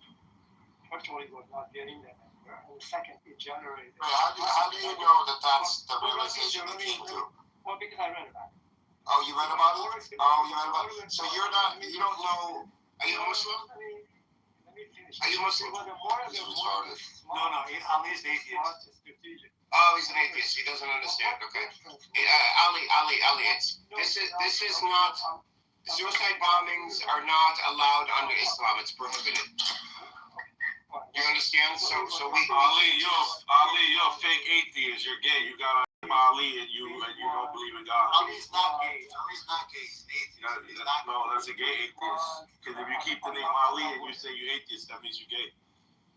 No, he's atheist. So your point is, guys, let's thank you. So I think it was a very degenerate reaction. Not to continue with what? It did not make any sense for them.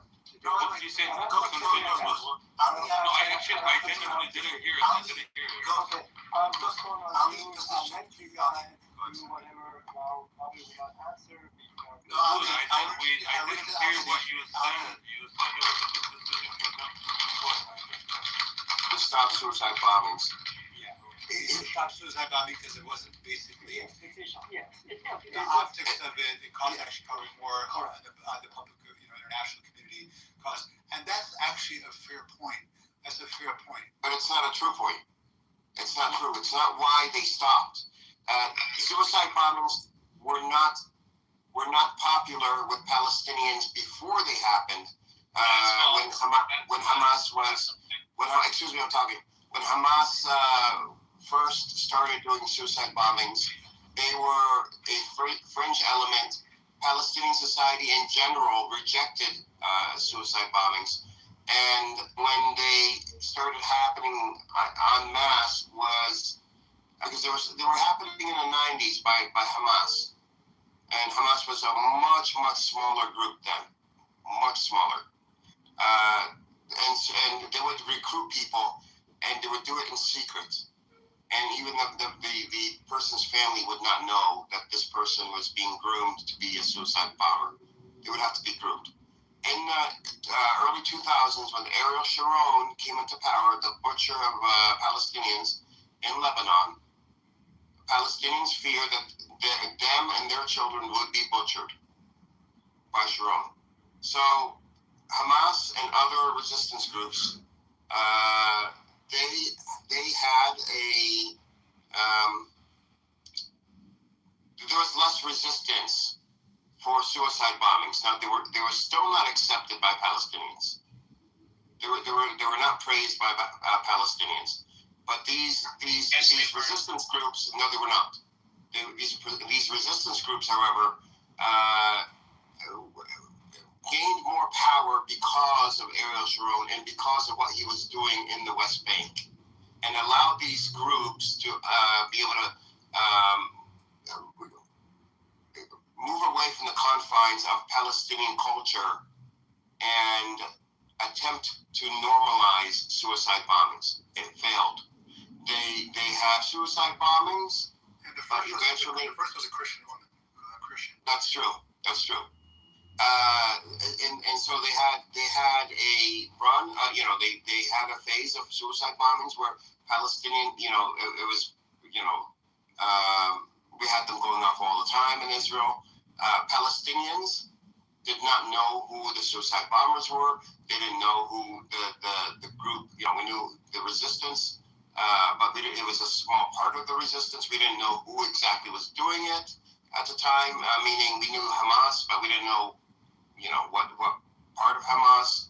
It was all done very secretively because Palestinians did not accept suicide bombing, and we wouldn't have accepted it because the majority of Palestinians are Muslims, and Muslims know that suicide bombings are prohibited in Islam. Particularly, there's authentic where actually it's a little bit more for Palestinians. Palestinians had to find unconventional ways to resist their violent terroristic oppressors because they were very violent terroristic oppressors, stealing their land, killing them, depriving their rights, and so forth. So they didn't have any jets. They don't have any tanks. They don't have an army. They don't have a navy. So they had to find ways where they can attack the enemy, the violent, ruthless, oppressor enemy. We should clarify that's who they are. And the Palestinians are defending themselves. So when people are defending themselves, they get desperate. And they find ways to, unconventional ways to attack. Just like the kamikaze pilots in Japan did so. And they thought it was a very noble thing to die for one's country. Now, the second thing is that while there's no religious justification in the Quran and the Sunnah, the hadith of the Prophet Muhammad, peace be upon him, and not evidenced by the companions, but a generation, I think it was the generation after the companions, there was one battle where a man, in order to attack the enemy, they were attacking Muslims, and they were going to, attack them back. What they did is they had a fortress. There was a wall, enemy, and he somehow opened the door. Basically, they knew that if the person was first going to open the door, would be killed, and he did that, sacrificed himself for the sake of opening the door, knowing that he would be killed, and he was killed.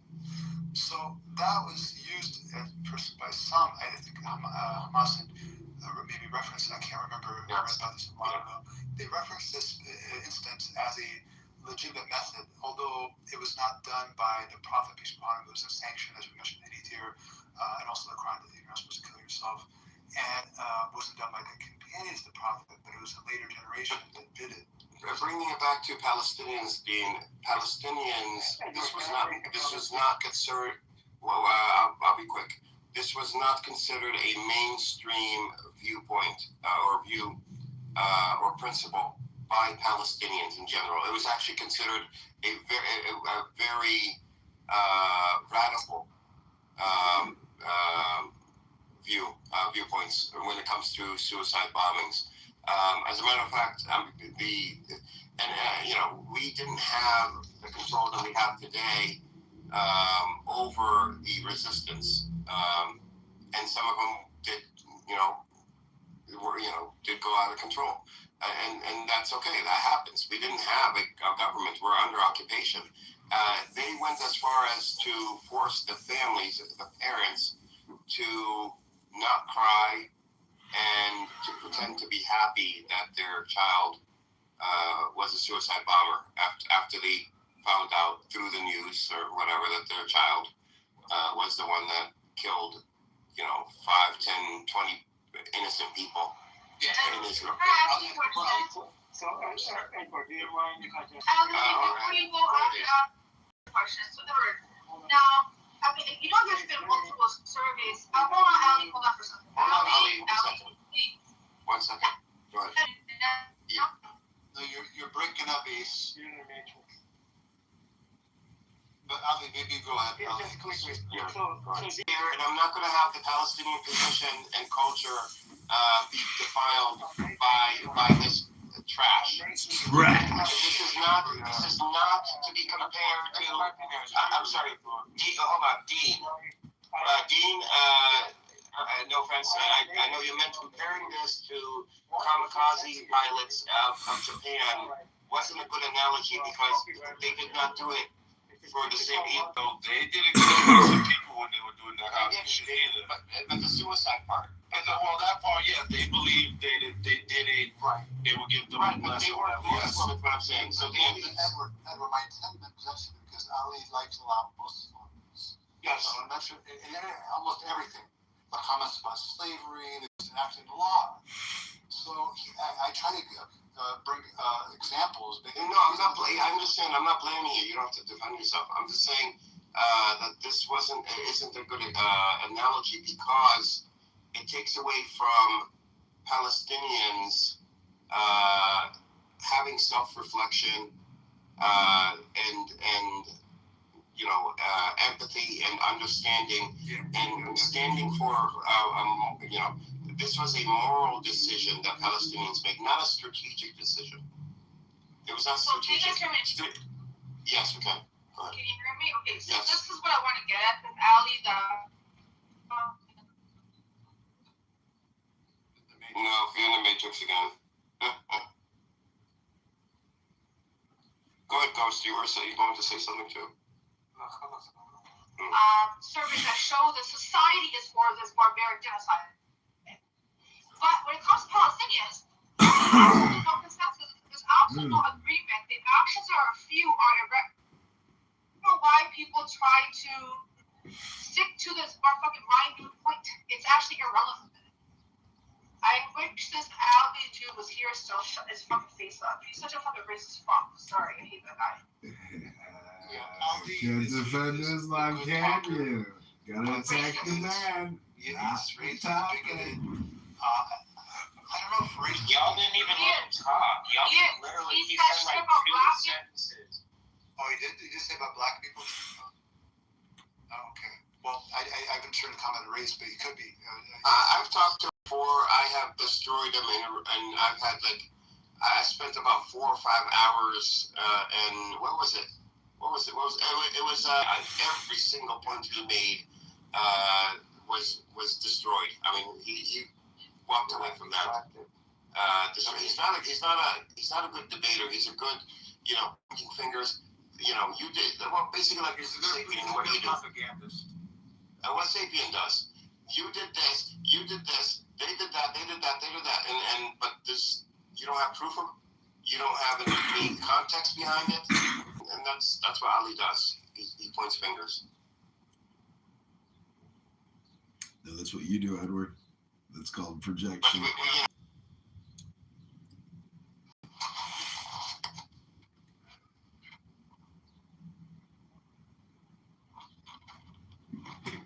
Andy? Dean's like, are you there? I can just keep on stage.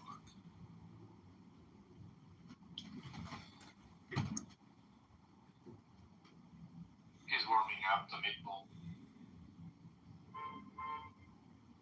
Yeah, you can say whatever you want. We won't attack you. We only attack the ones we have a history with. Yeah, like speak for yourself. Don't say we. Depends on what's said. Edward, what do you think? He's a Yiddish meatball. Edward, what do you think? Like, what do you think goes through Sapien's mind? I don't think anything. No, I don't know. Air. Yeah, it is air. Airhead. He's an airhead. No, that goes towards Sapien. Sapien's head goes air goes to it. Complete airhead. See the definition of airhead. Okay. Think about it seriously, okay? The Israeli government is the Zionist. If someone who has the power is not paying you money, okay, and you're supporting the baby killers, the ideology of Zionists, John, Sapien's been doing this for over a year. He just came back. It's the first year hearing. We're not at supporting baby killers yet with Sapien. Kind of. We're still trying to figure out. We're still trying to figure out Israel is occupying the Palestinians. He hasn't figured out a position on that yet. Yeah, this is Sapien. Do you read history? Sapien, do you read history? No. Do you believe in? No. Let me introduce you to Sapien. You mean your history on your Instagram page? TikTok. Yeah, I think so. TikTok. I think so. Yeah, yes, the Sapien. I'm appalled at Sapien. You're not very firm in your moral position on this matter, and you've been educated by so many people on this topic for 3 years, and you've chosen the side of the genocider, of the oppressor. It's clear as day, but you don't get it. I think that is because you have some underlying biases. You're anti-Muslim, I think, and I think it deals with your homosexuality. Islam prohibits homosexuality, but also traditional Orthodox Christians do as well. And many Christian communities throughout the world, they ban homosexuality. All Christian countries in Africa have laws against homosexuality. It's not allowed. Absolutely not. Even Nakba, they were forced out of their homes year after year, decade after decade.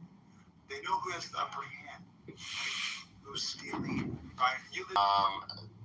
Sapien was trying to defend the Zionist position. They don't want to ethnically remove Palestinians. They don't want to, from the West Bank, they don't care Palestinians stay. And Daniel was like, no, we want them gone. We want to remove them. We want them to go to Egypt and Jordan. We don't want any of them around. And I'm like, Sapien, what do you think of that? Well, I don't know. It's just, it sounds like a controversial position. I don't know about this position. It's really controversial. Yeah, Sapien. The prime ministers of Israel, the cabinet members, Knesset members, from generation to generation, from year to year, from cabinet from term to term, have all, at least several of them, have openly stated this position. Eretz Israel, our goal is to take over the land from the Tigris to the Nile to the Euphrates. That's a Likud Party charter since the 1960s, so it's pretty obvious. Yeah, the Likud charter is from the river to the sea. They say the same exact thing as the Palestinians. But the Palestinians don't mean to kill all Jews. That's a lie. It's been promoted by Zionist dominated media. They promote this lie that Palestinians want to kill all Jews. If that was the case, Jews would not be living there at all. But actually, historically, and you don't need me to say this, but many Jews, historians, rabbis, have attested to the fact that Jews have been protected under Muslim rule. The Muslims haven't genocided Jews. You don't see anything like this happening when Muslims are in control. Or there are instances where Jews were killed, of course. The Hebron massacre is like, that's a topic we can talk about. 75 people were killed. They were traitors. It's not as simple. But there wasn't a genocide. There wasn't a goal of extermination of Palestinian exterminating Jews. Right? This is the videos you see people. You've had so much time to really reflect on this matter, and I think there's just some underlying biases that are prejudices that are clouded your heart on this matter and your mind. Sapien believes that if you believe or think the possibility of you not succeeding in liberating yourself, then you shouldn't even bother with it. You should just stay under the thumb of the oppressor. So basically, God forbid, someone's being violated physically. If you believe the person's bigger than you, stronger than you, don't even bother fight back. That's his position. It's pretty pathetic, actually. I think it's based in cowardice. Yeah. What's losing? So if somebody gets away with harming somebody, they should get justice. They should just accept the loss. Pressing charges, and the person goes to trial, and for some weird reason, the court finds the person not guilty, and you can't. I just feel this is so fucking gets me as a person who's a fuck. Palestinians haven't been given the opportunity, to seek justice. And when Palestinians have done things like, doing the peaceful means of, let's say, protesting at the border, for the IDF Iranian was shot the knees out of the Palestinian protesters. They weren't peaceful. They weren't peaceful. How were they not peaceful? How were they peaceful? Cameras all over. It's on video. Their kneecaps were shot off by the IDF, and they were protesting peacefully on their own land. Peacefully. You know that, right? Their knees got shot off? I've seen, Daniel. Do you know that? Do you know that? Hold on, do you know of that? Of instances like that? Do you? Yeah, I've heard of that, but I think yes, but there was also bad actors in those crowds. Oh my God. Hold on for a second.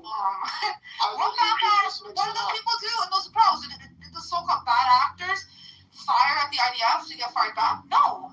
They weren't. They never did. What bad actors? I honestly don't know. I'm not too read on that. Yeah, so don't say that then. Don't say that then. If you don't know, you just made it up. You fucking made it up. You justified people's knees getting fucking shot off. Anything on Iran or any news? Any new news? Oh, it's kind of weird, the back and forth. It's kind of, I don't know, there was Iranian, what's the name of this person from the government? He basically said that it seems like it's, this is 2-3 years ago, I think Al Jazeera quoted him, that it somehow seems to be almost like a game that's going on here. None of this is really being done in good faith. It's pretty interesting that Trump, the fact that even that in this agreement, there's a $300 billion that the U.S. government, Trump administration, is willing to give Iran for reparations, technically, for all the damage that's occurred over the years. Do you know? So they have $6 billion assets frozen. They don't want to give that. But $300 billion. Do you see this is a very interesting? I mean, if people don't believe that, I know, but there's people. Yeah, they don't. If you see this, we America is in a very weak position. I don't know why people don't see it as that. Yeah, if we have to pay. And the thing is, Iran is holding out, and I think why Trump wants, is willing to pay so much money. It's not just to end the war. It's so that Iran doesn't retaliate against Israel. If Israel, how his ratings looks like shit in America. It's not. Even if you look at some of the things that Trump's been getting away with, even that's hush fund. But if he wanted to, he could just say, well, let's you can dilute the uranium down as long as we witness it, which I don't think the Iranians would have. It would be enough for Iran. It's not a win for America, right? So he also needs to make it look like somewhat of a win. But just the think about uranium this. would be a win. I know, but so JCPOA took 22 months to negotiate. 22 months. And this is not something that can be done overnight, especially the way that the U.S. has done this, right? But the point is this. There was a thing that did occur. I think I told you, I think we talked about a week ago, where the Iran said, because we don't have trust in America, they'll break their word, right? We want to just relocate our uranium to a sort of a neutral ground, right? They said Russia or China. Okay, and if you guys don't pull onto your end of the agreement, then we're just gonna, which is fair. And then of course the U.S. said no. He could have taken that even and said, okay, he could have made it look like anything, but he said no. So there's more to. Yeah, and then you have to ask yourself, then what is this $300 billion? And to me, it must be something outside of legally, they have to, right? Iran and the U.S. International law, you know that, right? And you're going to have a very difficult time under international with law. your job. I mean, not that we abide by it, but this is actually stipulation in international law that if you cause damage to a country, this was unlawful. You're actually supposed to pull back. That's one thing. Yeah. Secondly, you know what they want? They want U.S. contractors to be building, rebuilding Iran. That might be. That's not going to happen. It was on Isaac. I can't even imagine. That's what's $300 billion. And do you know who his contractors will be? The chair Kushner. I know. It's gonna line the pockets of Trump and his cult, if you want to call it. Do you see how this is very nefarious in a sense? Yeah. That could be it. How that Iran would allow American companies and Americans to come in and profit off of them that way.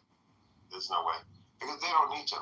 All they have to do is wait Trump out, and his political position would be severely weakened because gas prices are going to keep climbing. That's across the world, even. I mean, this stuff is bad, actually, all over the place. Here, June, end of June until the beginning of August, especially, but really the summer is when people travel and do, across the country and tourism.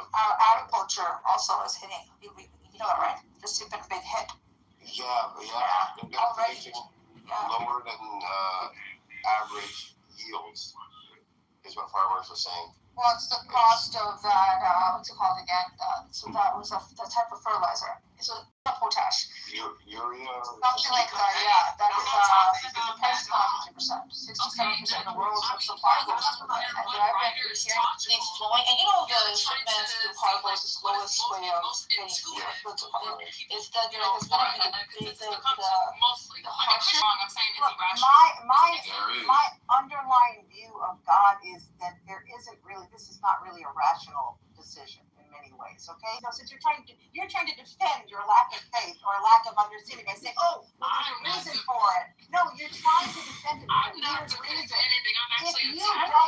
If you don't believe in God, that's fine. No one here is actually requiring you to believe in God. But you're trying to make the argument that the reason you don't believe in God is because you don't think that God meets your definition of God. That's a little crazy. That's ass backwards. But that's like ass backwards, I'm attacking the argument of Sure. What's the question? She don't know what she's attacking. I know what the fuck I'm attacking. No, you just want to blindly believe in a religion and a person you at school. No. Let me, you're throwing darts at a dartboard while wearing a blindfold. Yeah, whatever. I don't care what you say. Hello. Don't care what you Every say. single time. I don't care what you say. That's stuff that my baby niece says. Not Alright. You're still saying things I don't care?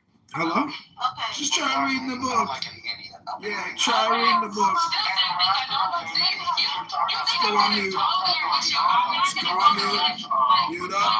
Mute up. Mute up. Mute up. You can't go anywhere. You're a teenage girl. I don't care. Come on, Scarlet, go. You can't go anywhere. You're a teenage girl making these insults. They're basic. Yes. And oh my God. Dumb bitch. How about that? What an original insult. Oh my gosh. I'm a bitch. Oh, he's infinitely better than yours. Projection alert. Projection alert. Come on, let the girl go. Okay, Tyra, I heard what you said today. You said something to dealing with that you don't feel like God is. You said something about God is not real. Or God is not. You said subjective, and you said something else. I was washing dishes. Because it's confused. Because I can see why JD can get confused. If people don't understand the definition of God, they don't understand what it means. All religions are all the same. It's just they praise them different. No, what I think I said was that in order to believe in God, there is some element of faith. Faith is not necessarily a rational concept in many ways. You can rationalize it. You can say, I believe because of X, Y, and Z. But underneath it all, there is this unknowing, right? Or this unknown faith that basically, and you can say, because I believe in everything the Bible says, because I've seen miracles. There are lots of things you can say, but it requires an underlying faith. I do not think she has that underlying faith, but in order to not have it, she's trying to pretend. I'm sorry, I shouldn't say pretend. She is justifying it by suggesting that God believes in. How do you breathe? How do you breathe? How do you? But what is the truth? If you can't even breathe. But what is the truth? If you can't even breathe Are you and you were born at your birth, My name is Ada. what's the truth gonna be in your death? Yeah, I'm not. Let me, How do we breathe? Yeah. With our lungs? Like, how? No, but you gotta suck it to get it in your lungs if you want to take a breath. That's the truth. Can I see oxygen with the naked eye? No. Oh, okay. Cool. Okay, so you don't believe in God. Why did they kick me? Why did they kick me?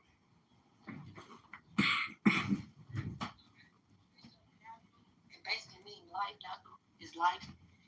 Natural, that's life, right? So if you believe, I mean, all this can be true. How does this negate what I'm saying? Saying that God is not real. I don't believe in God. But you believe in life. You believe in life. Well, no, I don't believe. I don't believe in oxygen. I believe in like how y'all believe in God. Like oxygen, it was. Yeah. Keep on. Exactly. Yeah. Exactly what I said. Keep on. Exactly what I said. Yeah. So if you're talking about belief in like, oh, there's no evidence. There's no, logical, like, bricks that we're coming to this conclusion of, and you're just believing it because someone told you to, then yes, I think that's irrational, and I don't see a reason to believe in it. But if there's some type of evidence that we can use that can bring you to this conclusion, then yes, I have. And now I'm not saying that, like if you have a sincere belief, I guess I should.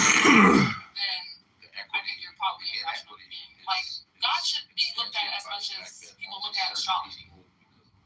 But people sincerely believe like God exists with and they do it by using no type of evidence. And then when they create the story of God, also doesn't make sense. It's just like all these things don't make sense, and it's just like no reason to believe in it. Like I find no good reason, no good argument to believe in it. So do you assume with let's get the religion. Are you in tune with your spirit? Like I'm not gonna do that. Like no, I'm just asking because You're trying to say she don't have a spirit. Hold on. Yeah, I'm spiritless. I'm spiritless. You believe it's fine. She just said she ain't got no spirit. Oops.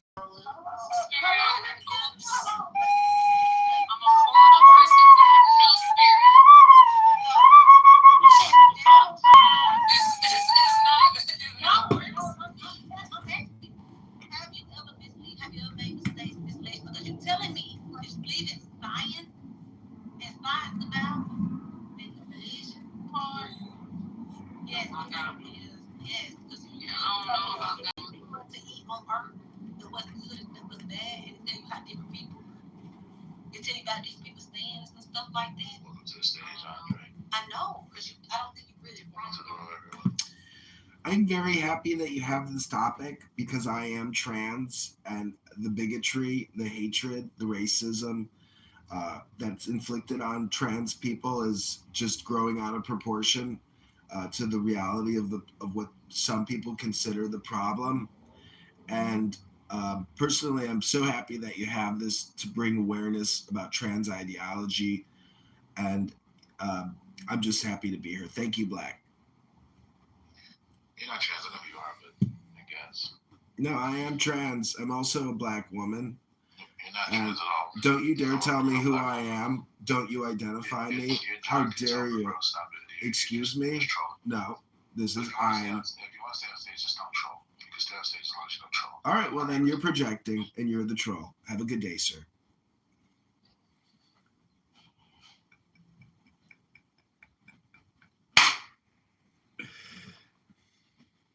Shut up. Listen, let me tell y'all something. Let me tell y'all something. I'm about to end this bitch because I'm tired of hearing this at this point. So either find another subject or we are just gonna leave and part ways because this is done and done. What a good God you are. Hello. What a monster! What a monster!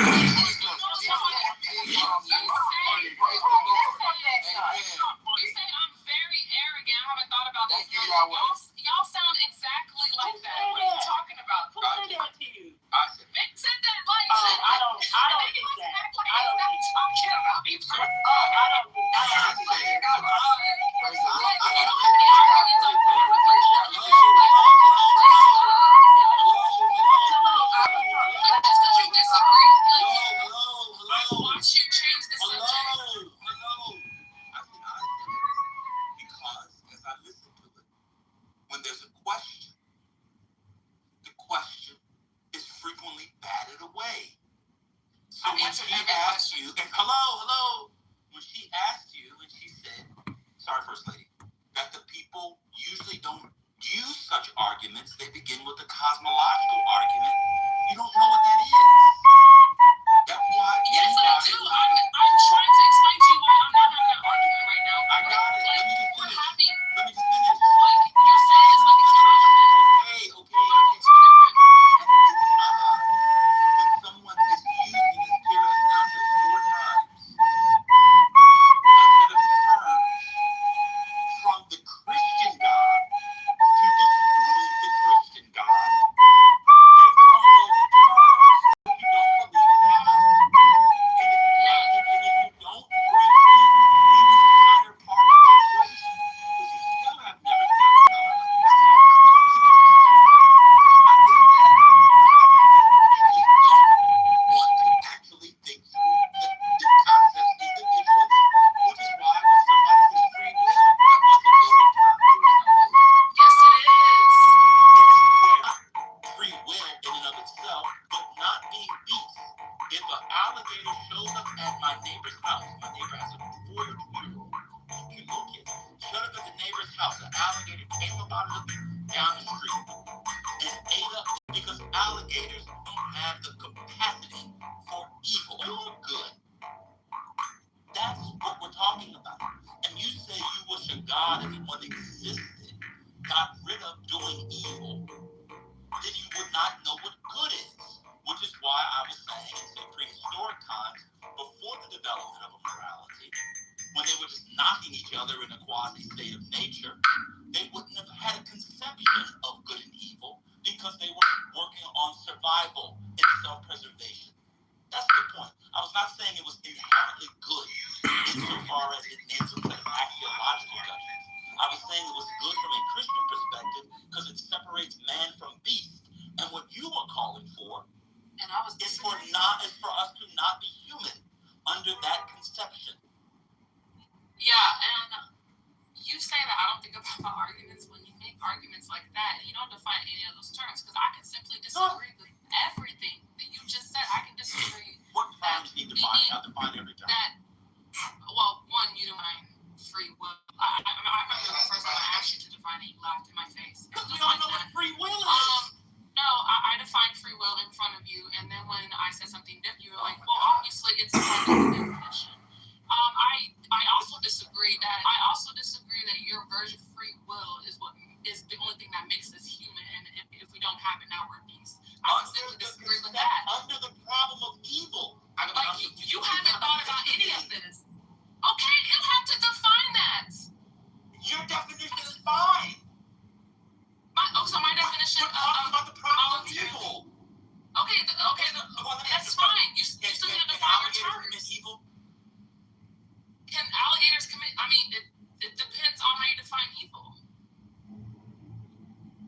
You have to define your terms. You're talking about I haven't thought about this. Y'all clearly haven't thought about that. Y'all defending this bullshit.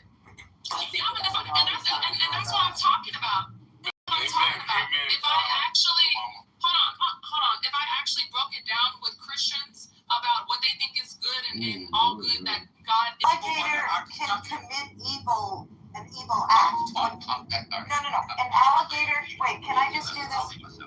An alligator can. Do they have the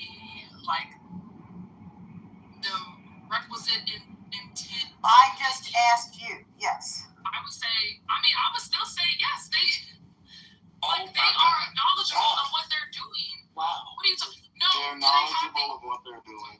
Oh my! An alligator knows that they're eating a.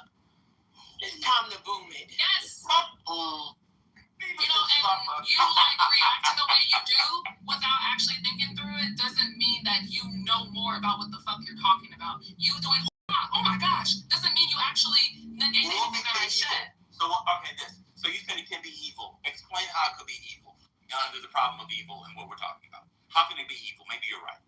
Under what I'm talking about and what I consider evil is committing evil acts and being aware that you are committing evil acts. And so alligators have a sense of morality.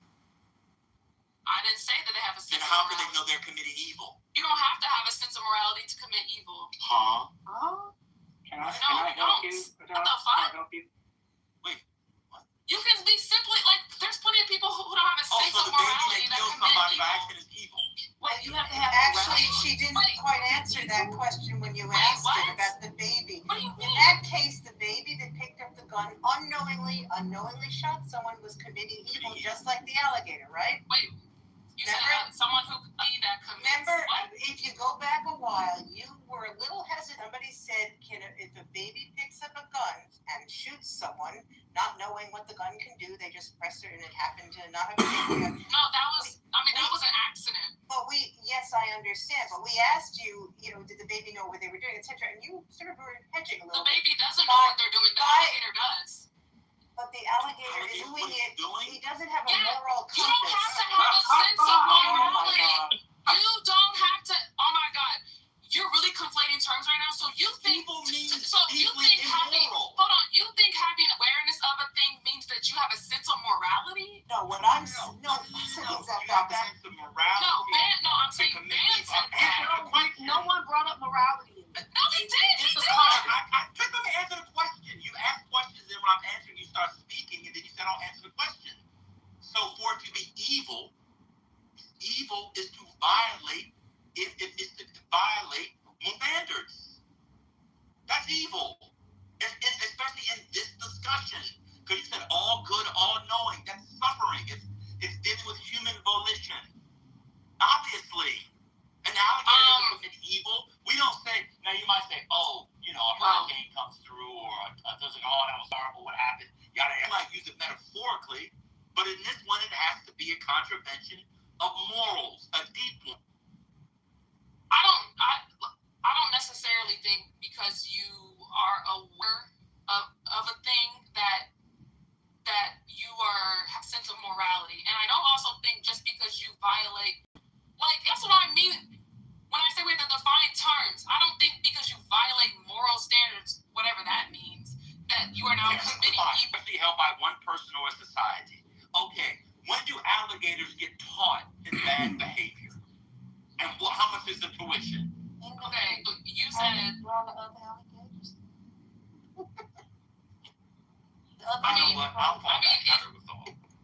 Okay. You're so committed. No, I think what's happening. I just don't think y'all have thought about this enough. And I actually think y'all underestimate how much animals do have control over their own acts. I'm thinking about the control. I'm talking about the axiology, the value. No, not the. Value. The moral value. We're talking about moral. Come on, you cannot be serious. Bro, stop saying Go ahead, you haven't thought about this. Just bow out. You haven't thought about this. Don't ever say I'm trolling. I haven't thought about this.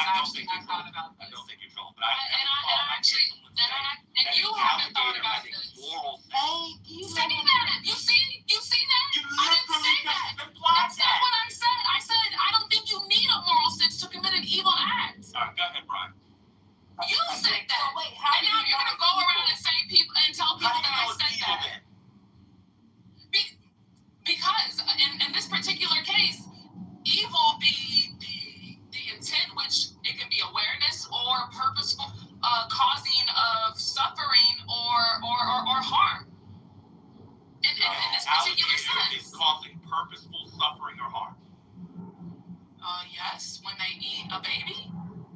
And it knows hungry. Yes. My God. Yes. They're trying to eat food. It's no hungry. Okay. An alligator can eat. That's not purposeful. Trying to create harm and take the baby away from the family. Do you think? Because that can simply be defeated by a simple hypothetical. And so you're saying that someone.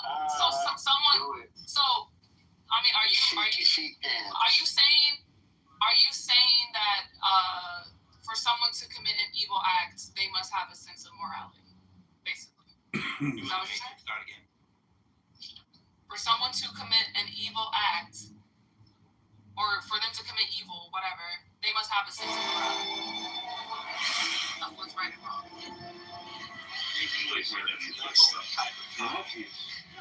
This shit comes from my That's not what I said. that's what he's saying. No. I asked the question. He's answering the question. He's answering Finish what you were going to say. Well, I forgot already. And I forget. So I think you don't have to. I don't know why y'all talk to me like that. You don't need to. Actually, I don't give a shit. I'm talking to Ben. He's the one who said it. So where are you taking these plans? What am I supposed to do about it? No, I don't think someone insulted me in the chat is on my side. So, yeah, I don't care. Yeah, I don't need. That's my nephew. How dare you? No, I don't need help. I'm self-controlled. I'm fearless. I'm fearless. Talk to me.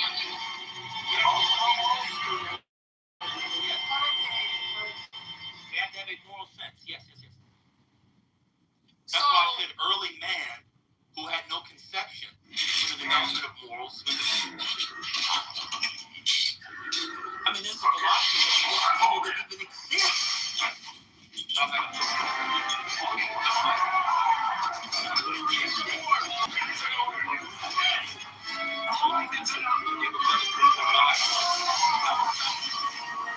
Warning, atmospheric decompression detected on deck 8. Environmental compensation sequence has been initiated. Oh, shit. I think there is a strong case for out evil, but it does not extend to the point that there is the possibility of God. You are a criminal. You've been apprehended in one of our secret facilities. The next time is for you to stand trial. You'll be punished. You want an apology? You can wait and say it. What? I'm sure aware of the incision in your chest. While you were under the influence of our drugs, you were implanted with a small device.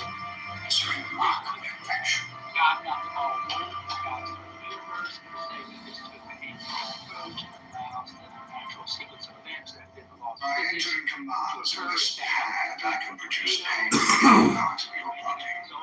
Various levels of severity. Forgive me. I don't enjoy this, but I must demonstrate it will make everything clear. Surprising, isn't it? Most people feel at first they can't steel themselves against it, but they're completely unprepared for the intensity of the pain.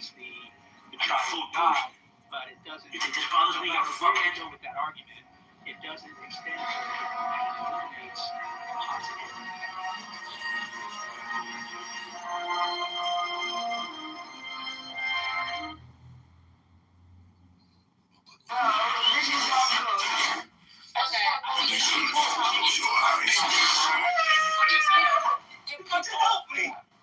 Sorry, so sorry. Why are you punching a gun at your own head? It's not my head. It is right, but it's not my gun. What happened to you? We have to shoot the audience for being of this. Which is you can't shoot the head in the face. Why not?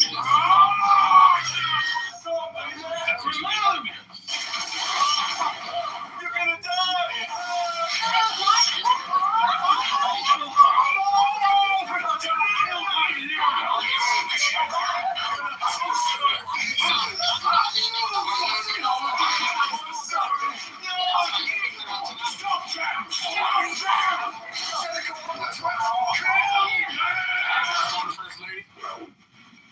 With me! My hand, you will not do that to me. So, it's not that the argument is that the external critique of this incoherent. She's saying that we are irrational for believing in it because the triune God with all the omni properties cannot exist. Correct. And Brian's response We all is agree. one second, let me say you didn't want to speak. Brian's response is apropos because even if everything she said was true and the God didn't possess all the omni properties, doesn't mean that he would that means he doesn't exist. Right. It just means that we would. Come on, your mama, don't take it on me, bro. I said correct. She didn't say it. Y'all sound the same, my bad. Listen, you know how y'all are passive aggressive when y'all don't get Aggressive now. Yeah. Pull up. Shorty said she gonna pull up for the day. with overnight back. You know,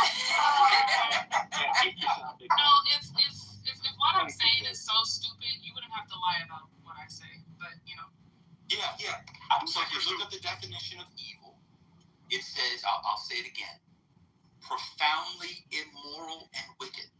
So at the core of that, the first adjective here is immoral. So in order to be immoral, you would have to have a set of moral standards and a consciousness of such standards, right? If an alligator can commit evil based off this definition, they would therefore have to have a moral sense. Maybe people are using evil. I don't like the natural evil thing. There's actually a version of national evil in Christian theology, which is different. I understand what Brian was doing, but that's just like happenstance, instinct, tragedy. We use these. Obviously, in a discussion on the Christian God and the allotment of suffering, vis-a-vis human will, we're talking about having a moral sense. That's why slavery, rape, and that's why murder, rape, and genocide have been the primary examples. Well, Those have been the primary examples. Not a rhinoceros running his horn through my chest. I mean, that doesn't negate. Can I move it along a little? I mean, you literally said that alligators can this the only way you think you can win is the movie. There's nothing to win. He didn't bring you bring I part of the made it Christian here framework because you continuously keep coming off your mic, mic, which you bring causes part a of the Christian problem. framework Because he's over misinterpreting here what to I argue said. against the existence of God. How about this? Let's use the Hindu framework. Based on the Hindu framework, because the framework around theodicy has no bearing on the existence of God, which now I've said, Kira said, Brian said, etc. So let's move off Christians. Let's bring the Hindu framework or the Trupul framework. How does that disprove the existence of God? I mean, if God, I don't know about their God, so. Right, that's what the argument is. That's the point. What's the argument? Your strongest argument for how the problem of evil eliminates the possibility of God. What's your strongest argument? That because evil exists, therefore no God. I mean, it depends how y'all are defining God. You define it. Put it in your terms, your strongest logical argument. I would think that God is an omnipotent being, right? Y'all would agree with that, or no? Because if God is just Joe on the street, if God is just Joe on the street, okay. I mean, we would have to agree with that, because if God is just Joe on the street, then maybe I could believe it. Also, it could be any supernatural the majority. It just means a supernatural being. Let her build. Okay, a supernatural being, usually.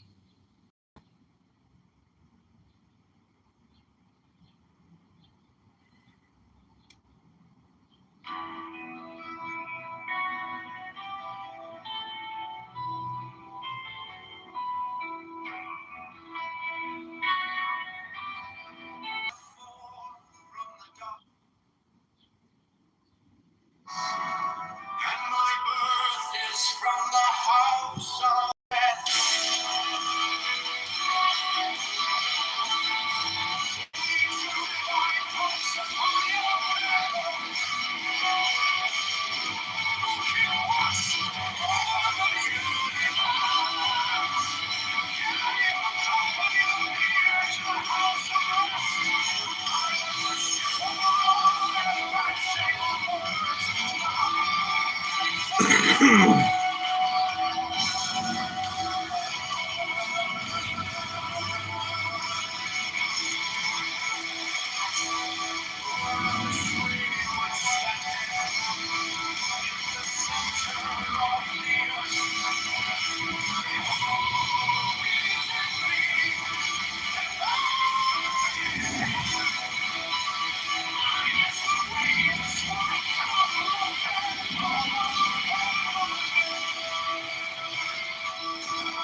Hello?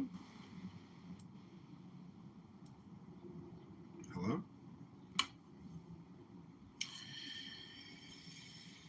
I want to say hi to my friend Honey Badger down there in the audience. I saw Honey Badger at the bar I was at last night on the wall, and I thought about you. Does he live in Chicago? Oh. Okay, never mind.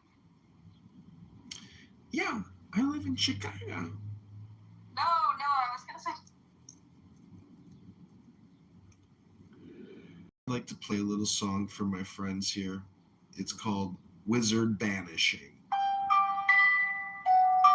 Well, maybe not. It's not one of my favorites. But I'm going to play for you my new political campaign song called Brandon Johnson is the Scam. Black slaves, free buses for abortions from out of state, allows teens to take over streets and cause chaos, borrows $1.3 billion to give out to his crony nonprofits. The FBI needs to arrest Mayor Brandon Johnson and the C2 Mafia propaganda. Affordability is a scam. Brandon Johnson is the tax. Brandon is a scam.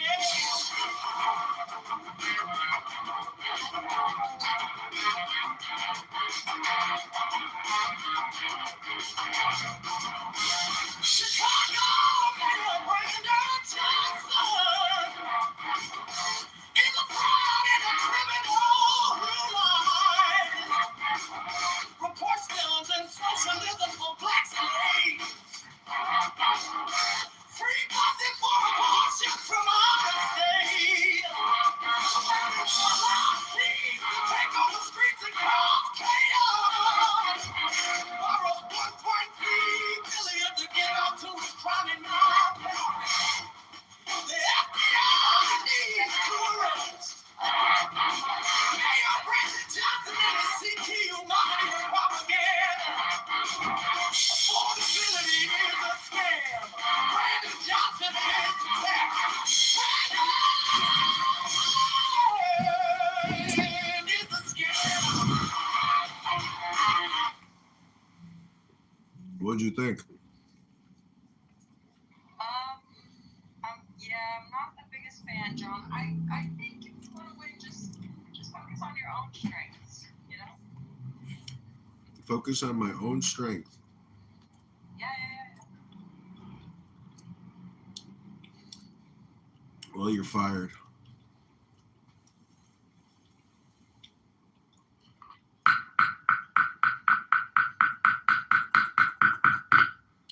All right, I'm going to focus on my own strength.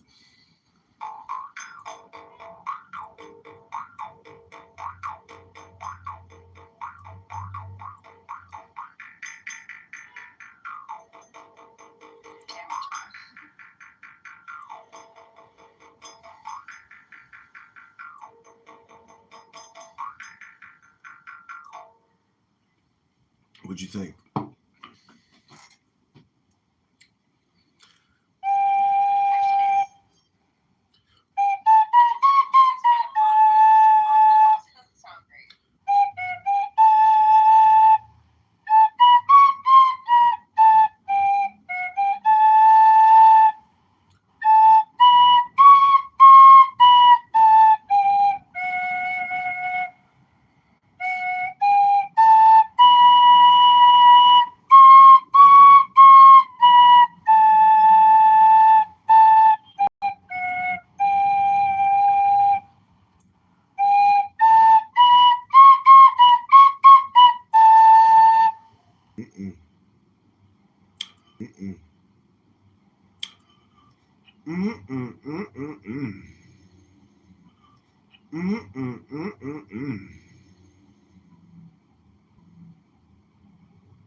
This one's dedicated to Daniel. Massive melons. Melon rainbow. Watermelon rainbows.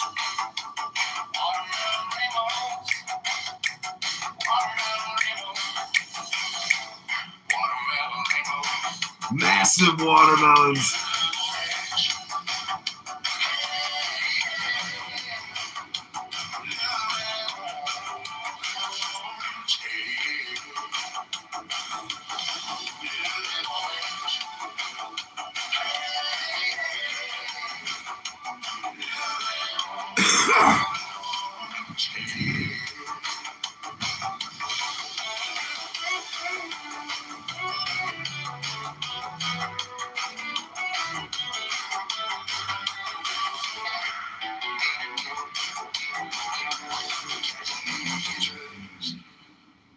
Catching neon futures. Catching neon futures. Catching neon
There be harmony and beauty in your mystic loves, that in us may be health and wealth and strength and divine pleasure according to the law, for among the joyous company of heaven, the people.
Another bee.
Check my phone, read the city news. All these headlines, we got more to lose. Talking about the neighborhoods that need some love.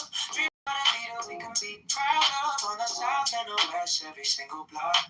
Time to build it up, time to talk that talk. We're trying to move on, trying to find our way. Lift the whole town up every day. The rhythm's here, the vibe is strong. Voice of the people gonna sing this song. Now we fill it up every space. Young Kitover, 2027 for this place. One step, two step, marching down the road. Every single ward in election mode. Future of the city in the peak. More for the schools and the homes right there. So bold, so bright this year. Every voice in the crowd so clear. Go to Chicago, mayor election, empty space. Every street and every place. A little bit of hope, a little bit of change. Rising like a bird in the pouring rain. Chicago.com. Spread the word around, keep pushing on. Hold your Kitover with the very space. Jump it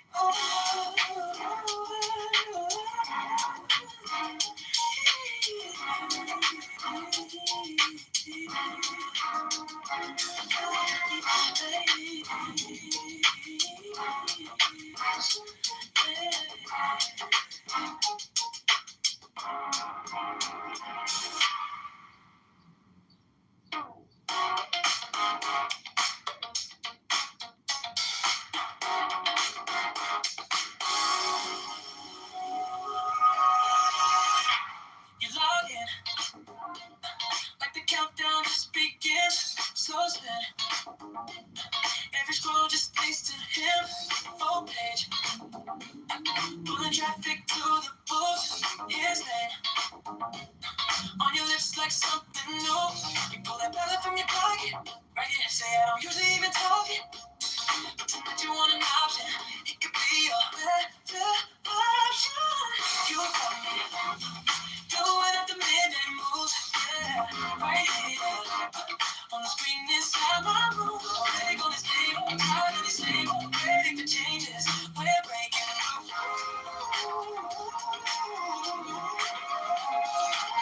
You got me, oh yeah, doing up the midnight moves. I feel like I'm stuck on truth.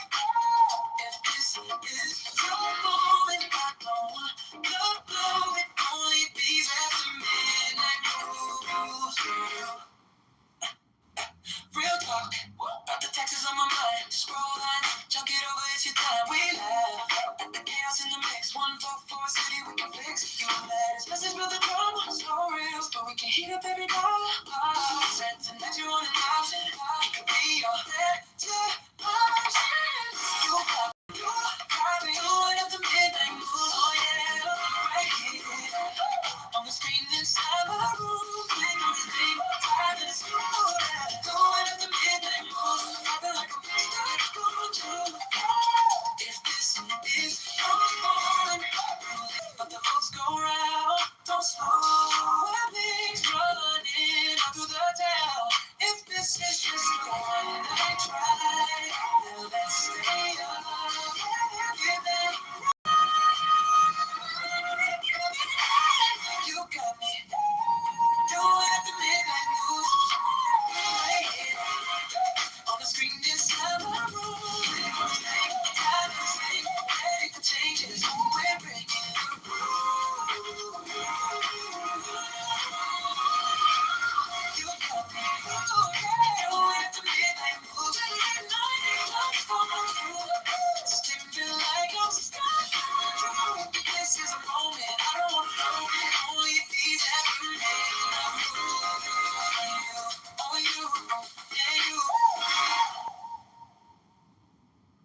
Chicago Mayor Brandon Johnston is a fraud and a criminal who lies.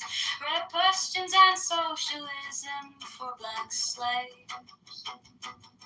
Free buses for abortions from out of state. Allows teens to take over streets and cause chaos. Borrows $1 illegally to give out to his crony non-profits. The FBI needs to arrest Mayor Brandon Johnson and C2 Mafia propaganda. Affordability is a scam. Brandon Johnson is the tax man, is a scam. Chicago Mayor Brandon Johnson is a fraud and a criminal who lies. Red questions and socialism for black slaves. Free buses for abortions from out of state. Allows teens to take over streets and cause chaos. Borrows $1.3 billion to give out to his crony non-profits. The FBI needs to arrest Mayor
his laces, but there's fire in his speech. Reliable as sunrise, you can call him when it storms. Courage in his back home, standing up to every storm. John Kitover for Chicago mayor, for every neighbor on every block, for the mothers, for the workers, for the dreamers who love this city and never stop. He's strong, he's brave, he's faithful to the labor. From the lakefront to Cicero he walks. John Kitover for Chicago mayor, for Chicago is taking back our shot.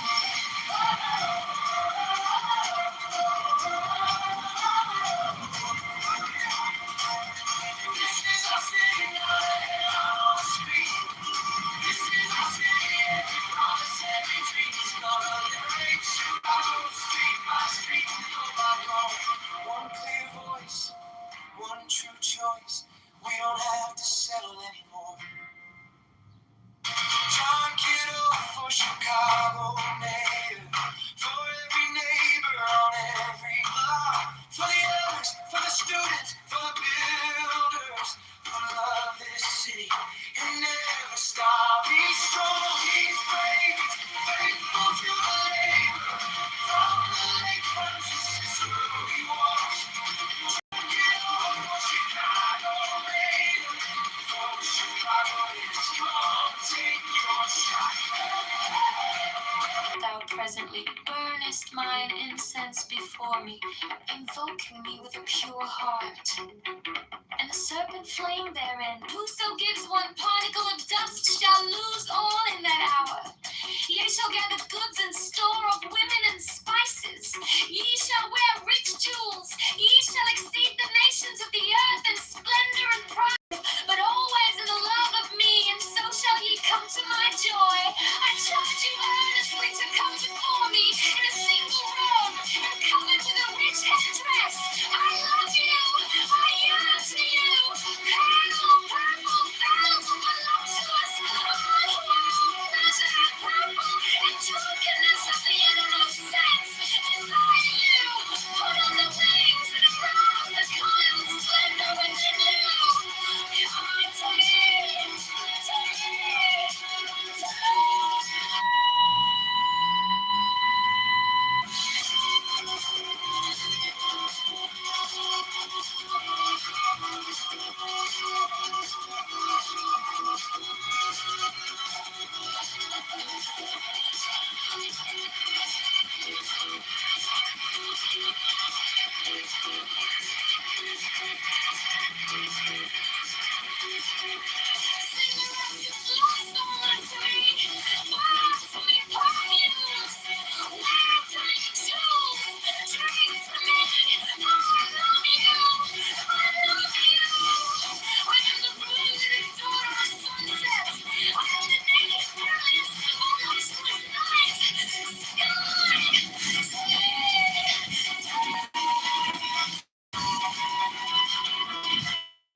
The letters around the rim are Enochian letters, facing outward in the illustration, including the corner letters facing toward the outer point of each corner. The two overlapping equilateral triangles shown in the interior of the figure are composed of thin, solid lines and somewhat closer in their bases to the top and bottom of the square than shown here. In the illustration, the base angles touch the fourth edge letter from the corner in each instance. The rectangular grid with Enochian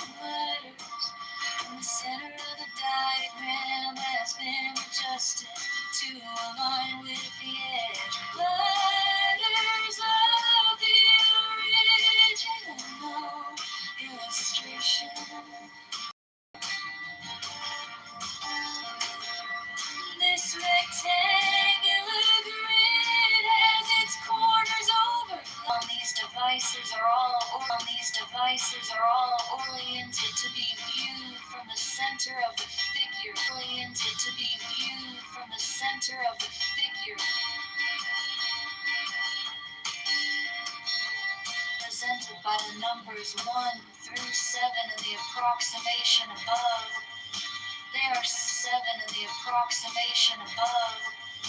They are separately approximated below. Not to scale.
can't define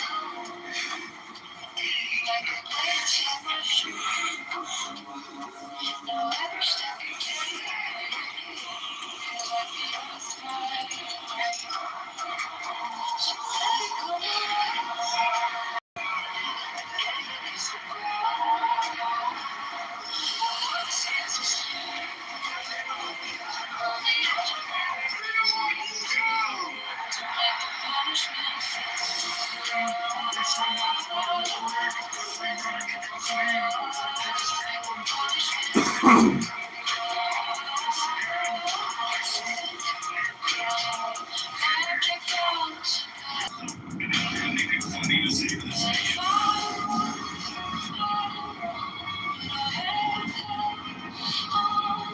Extreme circumstances that your pussy gets dipped in crack. No. Let's think about it another way. Let's shift the perspective here. Every night you put that phone on a charger so it could be rejuvenated. Some of y'all will wipe the screen off. Some of you.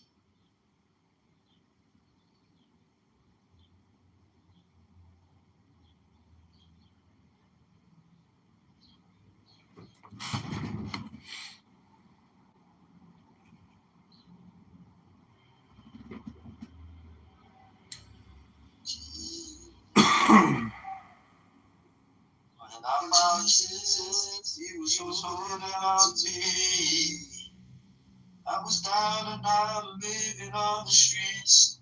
There were times I could have died, but the Lord was by my side.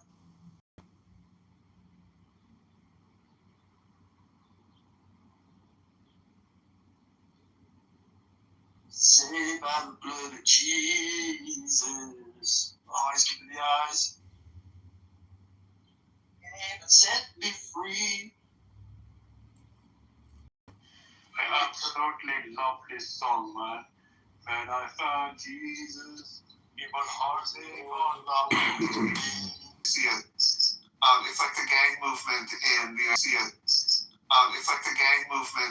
the United States for certain groups of people.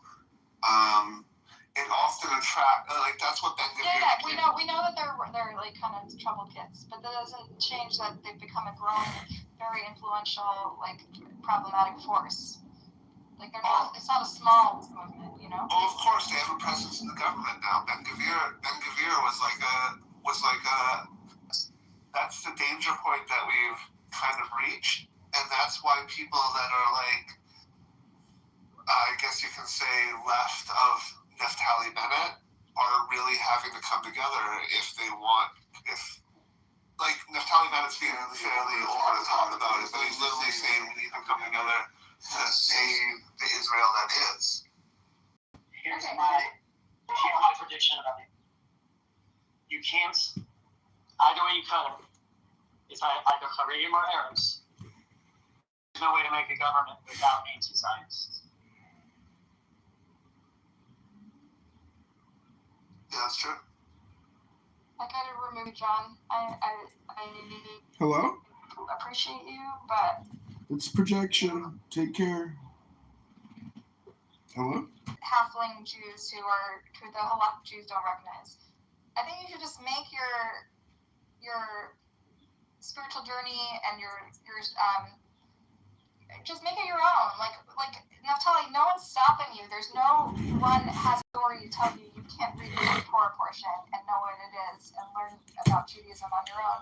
Like you don't actually have to convert, you know. You can engage in Judaism in a personal way as much or as little as you want, and no one can stop you, you know. It sounds like a psyop. I think you should personalize it and not follow some like stupid rabbinical, you know. Yeah, but having said, I more or less agree with you. But having said that, like the ways to one of the most impactful ways to choose the Judaism is to be conversant in its traditional language, so that you have what to choose from, right? And that with the understanding that those have served us, right? right? Not just because of the obligatory nature of the system, but because of the value propositions in play underneath the practice, right? So like that doesn't mean be Orthodox, but it does mean study the text, right? Know what our tradition says, because when's the shit gonna hit the fan for Naftali, right? I'm encouraging him to study the text, but if he doesn't have to convert, he can read what I just posted on top of this page, which is Torah portion, which he didn't even know. So where the rubber meets the road is if he wants to join the Halachic Jewish community. Right? So to the extent that he doesn't, then it doesn't matter. So Natalie, do you want to be in a religious community, or would you prefer to live your lifestyle and just be recognized? I think you should try to live in a religious community and see if you actually like it, because it could be very suffocating. It doesn't matter. Just find a Jewish woman and have a Jewish kid. That's it. And fucking keep the Sabbath. That's all it fucking counts. That's all it is. I agree with you, Bella. It's all fucking bullshit after I don't that. think you need the paper. Who needs the fucking paper? It's wasted. It doesn't fucking matter. Just believe in God. There's a lot of strings that you don't need in your life. The thing is, I have reached the point through my journey that I do have it, like especially when I'm living in diaspora, I do have a desire to connect with the Jewish community, and the only way to connect really completely with the Jewish community in diaspora is through shul or synagogue community or religious community.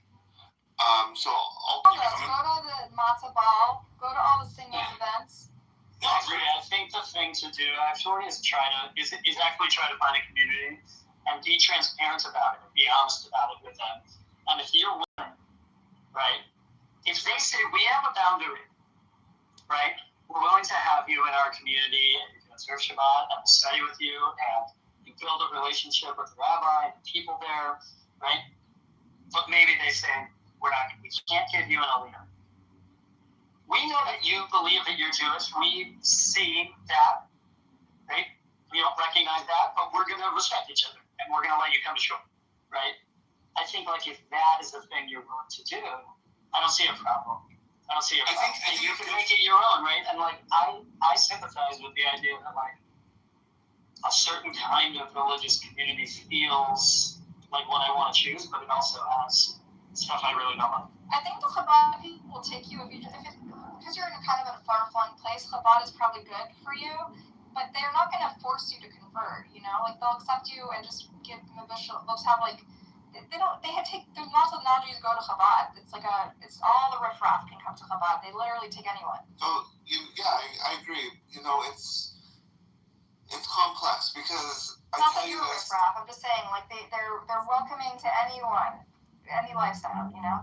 Yeah, I tell you, in my heart and hearts, through the research that I've done through what I know of where my mom comes from, because it cuts off at a certain point. I believe my maternal line is of Western Sephardic origin. For me, that means because under that diaspora group, they followed Maimonides' law.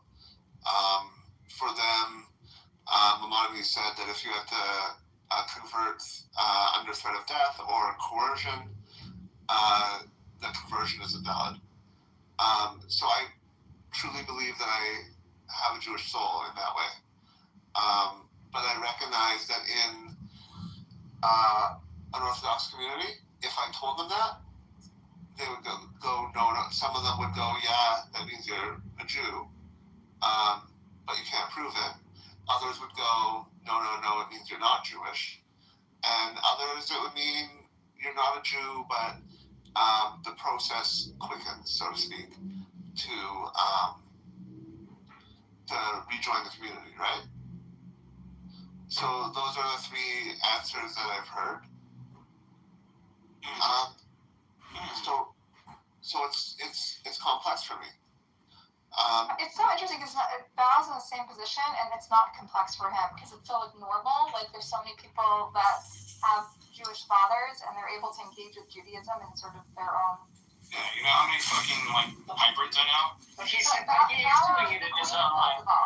Yeah, but Naftali is doing it his own way. You just or have trouble with believing he's Jewish, right? Like, balance in Boca Raton.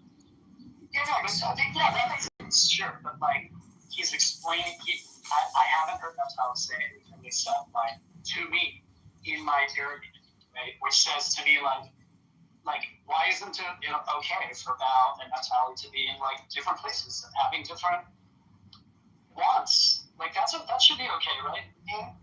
I don't think he knows what he wants, Kali. He doesn't really want to. That's not up to you. That might be true, but that's not up to you to be like. That's why we're helping him figure out what's right for him. You know, he might come on, maybe. He might like Orthodox Judaism. You want that advice? There are elements within Orthodox Judaism that I don't like. Egalitarian, because that's all like he says. You know, that he's just he's ignoring. I have had the honor of meeting some women, consider themselves Orthodox or conservative, that are incredibly knowledgeable and skilled in that part. I believe we can evolve from the civilization we were at one time into a civilization that. Sorry. Can you just make bullets? Like, what are the things that you object to in Orthodox Judaism so we can figure out if First off, women are not included in Judaism. Instead of going on a long philosophical monologue, I trust any woman that was taught. I want you to make top 3 things you have issues to have with Orthodox Judaism. One or two words. I trust my parents. I believe women should be able to learn Torah and study Talmud. So Chabad wants that. Even the Linkish people don't believe in women studying Talmud. So if you're fine with Chabad. I believe that there's no need for things like a mezuzah anymore. Okay, well that's a deal breaker. But is it a deal breaker for you? Can you live with a mezuzah? You live in a synagogue. Have you been to the synagogue where the genders are separated during prayer? Yeah, I have. I went through this. Did it offend you? Not particularly, but I can understand why it would could offend women. And you should have your role in it. That you would be separated for prayer only so that you can have a legitimate Orthodox conversion? Well, it's deeply personal. These are like the least inconvenient parts of being Orthodox Jew, by the way. What do you feel are like the more inconvenient parts? So first of all, you're not a woman, so are you worried about your kids, your daughters, and how they will experience Orthodox Judaism? Yeah, I'm worried that I ultimately believe support. I work for my wife. I believe in supporting my wife. I believe that a woman's role is beyond the household, things of that nature. I think there are. Orthodox Jews, women work outside the home. No, they belong behind stoves. Literally, all Orthodox women work more than their husbands, even in the most devout side. What I'm seeing right now. If you go to Toro College, it's all psych and speech majors because they're all speech therapists. There's no such thing as an Orthodox woman that does money. Like even in the really, really ultra Haredi circles, they're the ones who make the money. So I don't know where you're getting this from. Maybe I haven't been around enough Orthodox people. I know it. I want to know. You're focusing on women so much, as if your entire criteria for what sect of Judaism you want to be is based on what women experience. What about you? Do you want to strictly keep kosher and never leave and have a community every Saturday and not turn on the lights and study? Be in an immersive religious experience where you're surrounded by other Jews who are. What I want to make sure is that the generation of me's can speak the language, knows about all the holidays, knows how to celebrate all the holidays. You have done some of the legwork. You went and studied at a yeshiva, right? Or some sort of Jewish program. I learned certain portions of the Shulchan Aruch. I want to learn more of the Shulchan Aruch. Listen, unless you want to create an identity, you just gotta self-learn. That's all it is. It really is nothing more. There it is. No, it's not. There's no shitload. I'll put a fucking sheet over you, Annie, so relax. See, you can move to Boca Raton next door to Val. I'll show you the road. Hyperbole, so relax. Natalie, I just don't think you need to jump full. You don't need to go deep. You don't need to go head first into the thing. You be Jewish. just like learn yourself and then learn how to be like a pimp and just not pick up women. That's it. That's all it is. Learn the religion. And especially because your only experience, it sounds like, with Orthodox Jews is just like how you perceive women experience it, which I don't think is accurate. And I'm going to be honest, I know a lot of Orthodox Jews, some ultra-Orthodox Jews who don't experience religion the way you describe it at all. Yeah, don't trust women, Naftali. I've got to see like real. And I'm not an apologist. Like, there's a lot of fucked up shit. Like, I apologize for all the women that try to pretend that they're actually religious. I've been in an institution that was full of women that are like about leading like a change within Orthodox Judaism now. So I really value that. So there's something called the Jewish Orthodox Feminist Alliance, which advocates for like, so because there's a patriarchal structure within Orthodoxy, there's going to be feminists and people who fight the patriarchy, right? And they get a lot of meaning from it, but they wouldn't if they didn't have those patriarchal structures at all. And that becomes part of their life, like it fuels them, it fuels their practice, and they get to rage against the patriarchy as part of their religious practice.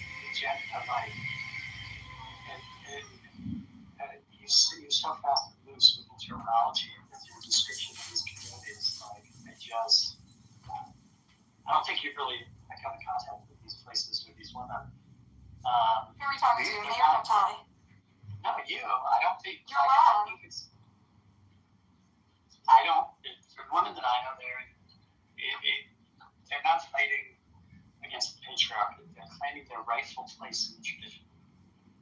Which community are you talking about, Kale? Like the modern Orthodox people, or the ultra-Orthodox, or the Hasidic? Which ones? Yeah, Pardes is an example. Yeah, the Pardes people, the renowned Hot-Kill people, South Jerusalem, Orthodox Jewish American immigrants. The Rachel Goldberg Polands and John Polands of the world. Buttercup's wrong. Yeah, Rabbi's right.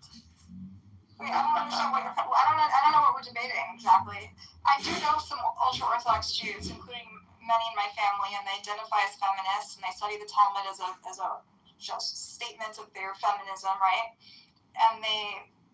And they complain about the mechitza being side of the women's side, never being equal to the men's side, and that fuels their religious practice. They understand that the system is patriarchal, and that's why, and I think that fuels them in a sense, because they. Don't you think that's a little? Don't you think it would be useful? I hope you would add that what fuels their religious practice is a wanting to be close to God and truly value. No, but they also. I hope you would include that, right? You would think. Oh yeah, of course. Like obviously they don't need the baggage. They could choose not to have it. They enjoy participating in communal life, and they enjoy many aspects of just the rituals and the communal, like from Jews. You know the from. I know, but like you know the schmoozing and kiddush. I feel like the examples you choose are so like anecdotal. They're so like they're only one kind, right? Yeah, there's the Kiddush Jews. Yeah, there's the Jews. Yeah. Okay, these are aspects of religious life, Kale. Why are you undermining it? Yes, I'm not undermining it. And they're You're beautiful. presenting it. They are beautiful. You are presenting it as if it's a monolith, that this is the way that it is. This is the one that this is the only way. And I'm just saying. I never said it's the only way. I'm trying to help paint a colorful picture for Naftali here, who's joining me. Yeah, it's not like you're trying to make it a monolith. I don't think you're helping. Buttercup. What I think Caliph is trying to say is, through Caliph, I've been exposed to some like very powerful leaders within certain Jewish communities that are pushing for a more liberal orthodoxy. Oh, I see. So you guys think you're the only So that's called conservatism. crusaders That's what you're talking about, liberal orthodoxy. Kale thinks his particular brand of Judaism are the only ones that are crusading against the patriarchy, and the rest of them are just accepting their inferior role in the society. Excuse me, you're making things up again. There's not one thing that I've ever said to you that would lead you to my conclusion. You're getting mad because I'm saying in other sects of Orthodoxy there's women who crusade against the patriarchy, and that's part of it fuels part of their experience. I didn't say that it wasn't. I was saying that there are other reasons that these women also engage. Yeah, no shit. Obviously, people like religion because they like religion. Right, good. So stop lying. I like prostitutes.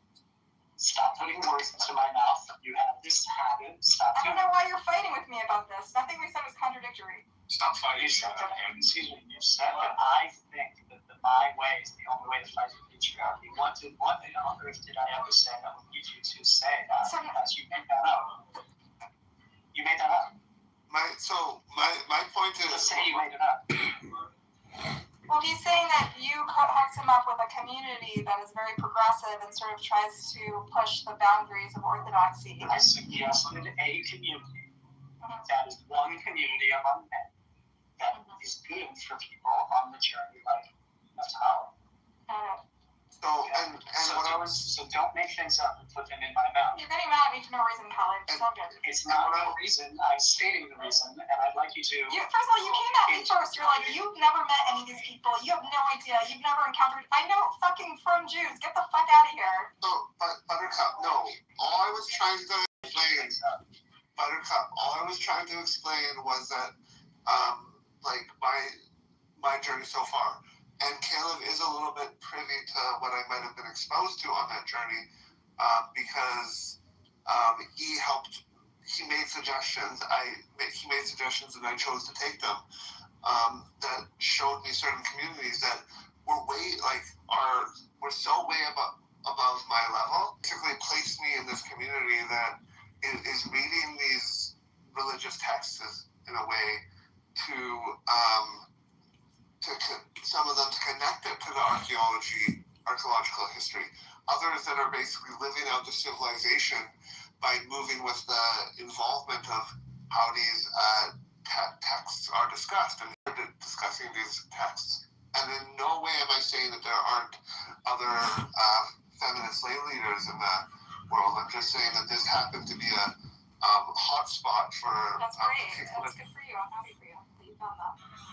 Like one really cool woman that I met is from an ultra-Orthodox community in Long Island or New York or some 3 towns or the 5 towns, wherever that is. And she comes from like a really ultra-Orthodox family that is like not gonna come to Israel until the Messiah comes. And she went from studying Harvard Law to going to Pardes because she wanted to study Talmud. This is a woman that is like representing a very distinct community and is trying to evolve within this community. And there were a lot of people like that at this particular community. That's cool. God, what are we talking about? I don't know. Well, I mean, okay, so you're seeing that there's many different ways to get closer to Judaism. For people who have Jewish dads or aren't considered halakhically Jewish, one way is by powwow, going to matzabal and singles events, and living in Boca Raton, and the other way is by joining this intellectual, community of progressive Jews that are sort of pushing those boundaries. I'm on a crusade to fucking really And another way is just going to your friendly Chabad and just eat a free meal. They're getting kind of cheap these days, actually. There's not a lot of money. I think a lot of money got spent through the psychological operation to disseminate all this bullshit that's been happening with it. But all those are valid ways to participate in Judaism. It could be like an intellectual thing, it could be a social thing like vow, And another way that's valid for me is the rabbi asked me to do him a favor and run the food on Shavuot. From his house to the function. You're Shabbos going. That's all spirit you are right now. That's it. And I was aware of that reality, but I was also really happy to help him out because he's a really nice guy. Yeah, but he is like Shabbos boy. Like that's how he tests you. No. Wait, Val, have you been treated like a Shabbos boy before? Wait, was it on Thursday? Was it on Friday or Saturday? You do tests and stuff. Yeah, fucking. Wait a moment. What am I doing? It's a difference what he was asking. When he was asking, was he asking you on a Friday or on the Friday, first day of Shavuot? It does make a difference, yeah. Sorry, Clubhouse tricked me. You made me click on a room when I was trying to get rid of it. Okay. What day was it? It was Friday, but it was before sundown. I did all my running around. There's no prohibition of carrying stuff that is in need of the holiday. Most of them are retarded, so yeah. I mean, you had to drive it. Yeah, I had to drive it. So then, yes, he was true. Okay. That's not nice, actually. Val has a point. I gotta say. No, seriously, it's not that. Yeah, no, that's what they do. They're like, oh, you want to be? Oh, it's okay. Like, well, you're not. You can turn on and off some lights over here, right? Yeah, it's a little cool. It's a little hot here, don't you think? Yeah, it's a little hot. Oh, wow. Okay. Yeah, that's Should I very turn weird. turn on? It's very exclusionary. No, it's up to you if you want to turn it down. Okay. But it is Yeah. hot though, right? Please don't react. Honestly, I didn't mind it. Okay. Yeah, okay. You're I'm not gonna force you to be offended by it. I just feel like it's, Hello. you know, it's an exclusionary. He didn't have anybody else to do it. Okay. So if basically his choices was, if he, What do you want to say? wanted, like, if he 30 seconds, okay. he was going to have to ask someone from the Jewish community that's not observant to do it, or he asked me. No, he's not allowed to do that. Fresh 30. It's against the rules. You're not allowed to make a Jew do a crime like that. Yeah. So that. Thank you for my fresh 30. It's a lot less than Uncle Steve's 5-minute standard, but I'll still take the 30. Let's read to you a little something special here from my magic book of Jewish wisdom. It says, in Hebrew, the root kedem implies both the East and ancient times. The Jewish people trace their origins through Abraham to Ur of the Chaldees, which is today Iraq. Kadmon means original, primeval, ancient. Primeval times and people are Kadmoinim. In Yiddish, ancient things are Kadmoinish. The Kabbalistic conception of Adam Kadmon, the primeval Adam, is of the whole universe, with all the 10 Sephirot in the shape of a human figure. This follows the biblical statement that humans are made in the image of God. It also follows the medieval belief in correspondence, that macrocosm and microcosm are analogous. The alchemists express this by saying, as above, so below. When we look at the figure, we should imagine Adam Kadmon from the back, so that the Sephirot are in the correct right and left positions. In other words, Adam Kadmon should be internalized, not seen as outside of ourselves. That was beautiful, John. Thank you. I appreciate how you kind of went over your time, but I think you realized that you had, and I like how you seamlessly just move yourself to the audience out of respect for everyone else. Thank you very much. Appreciate that. He is very diplomatic if you just give him space, you know, and that was great. That was an example of that. He got his point out, and then he, you know, went back to the audience on his own accord. That was wonderful. Thanks, John. I appreciate that. You're a great example, actually.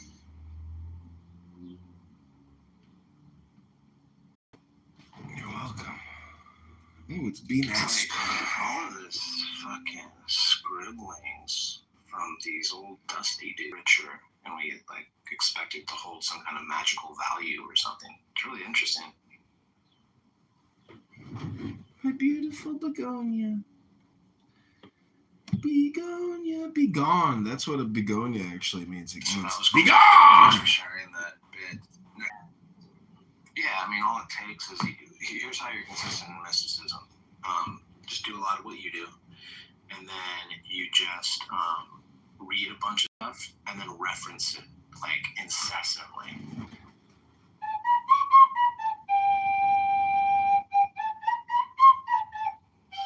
Because what else does it take? Like who's more of a mystic, really? Nargis, near you. Nargis, obviously. Your hands down. Really? See what I mean? Like, what are we even talking about?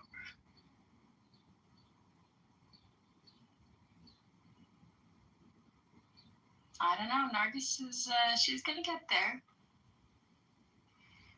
I think she's already kind of there. Long way to go. Truth is, like, with mysticism, you can just mostly make a nation. I just have to meet you, Nargis, and then it'll, you know, it'll grow exponentially from there. Hey, Hannah. Is that they're all franchise model and they're trained on fundraising to support themselves, right? There is no money from Central Chabad to support any Chabad house in the world. No such thing. So what's interesting, Caleb, is so I live in like a ski resort town, right? So the Chabad is trying to serve a need like they do in Cancun or Palm Springs for a lot of the community from outside of the resort. So I've heard through the grapevine that Chabad Central is actually putting in a lot of money to support this particular Chabad. How old is it?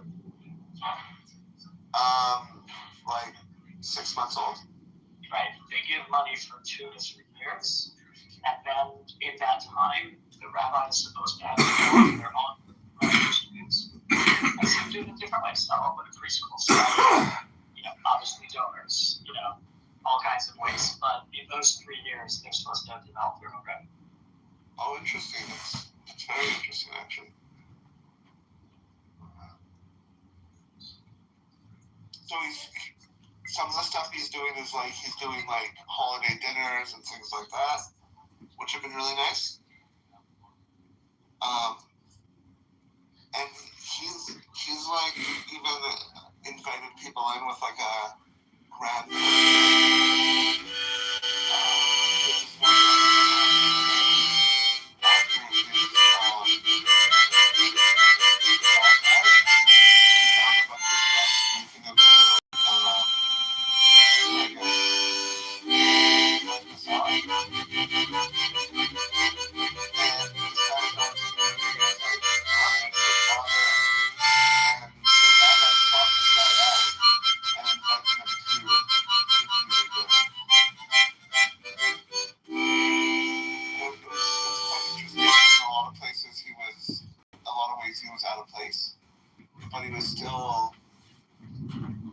still welcomed into the community. It's the oddest thing I've ever seen. Which community was it? The Chabad community. Chabad community lets everyone in. They don't turn anyone away. I know. Isn't that incredible? Yeah, it's like that's their brand. Their brand is that they accept everyone. They may not that's the whole point of it. That they're inclusive and there's no barriers and whatever. Where did Rabbi go? Oh, the rabbi left. He's fucking. I don't know why he always dislikes me for some. I don't know. Not for all the comments. He dislikes me too. I don't know why. He is a bad rap up here, unfortunately, because he fought all the crazy Zionists, right wingers. So, but he thinks I think he thinks that I'm lumped in that group, and I'm I don't dislike him. I like him, but. Yeah, I like Caleb a lot. Basically what I'm saying is I'm trying to take the good from the Chabad. And I understand how I could have interpreted him asking me to do that as offensive, but I chose not to. I just chose to do, in my mind. I respect that. Don't get in his head now. It's fine. In my personal journey, I did a mitzvah for him, right? Yeah. And I mean, I'm an outlier. I'm someone who, is impressed by some of the things that Shabtai Tzvi did as a rabbi and a messianic figure. Do you know Shabtai Tzvi? Shabtai Tzvi? Yeah, of course. So, people are know him now as the guy that influenced the Frankist movement and stuff like that. And that gives us a pretty bad rap because the Frankist movement is associated with all of these weird, crazy, anti-Zionist conspiracies. But another thing that Shabtai Tzvi did was allow women to study the Torah, and he was quite a feminist figure in those actions. Oh, so you're pro Shabtai Tzvi? Well, it didn't end well. I don't think Jews should. He was a false messiah. That's all I knew about him. That's what I learned about him in Judaism. That he's seen as a false messiah that misled a lot of people and disappointed them. It depends on how you look at it. I think it's a character study for mental illness in the Jewish religious community. So he's mentally ill. Yeah, I can send you a great great video on him by Sam Aronow. He's a great historian. But his hypothesis about Shabtai Tzvi is that he was a mentally ill person. I want this Baruch guy to come up. I wonder who the fuck he is. Come on, Baruch. Alright, fine. He's for sure a troll. It's probably BB. He has like 3 followers. BB. Yeah. It's probably BB Kapara. You there, BB? Just tell us who you are, or yeah, it's fine. Hey. I'm a little weird. You on this app. Does it still have my last name? I'm trying to change my No, it's still in your screen name. You should change your username. Mr. Grossman. I changed it to Baruch. I know it says Grossman there. It does. So there's your name and then there's your username. So you also need to click your username and change that as well. Alright, I won't hang out that often anymore. Okay. Where are you from, Baruch? I'm in New York. Okay. I'm a little just north of Manhattan. Where are you guys from? Also New York. I'm from the 6th borough of New York. I live in Canada. Canada? That's all. Yeah. That doesn't count, actually.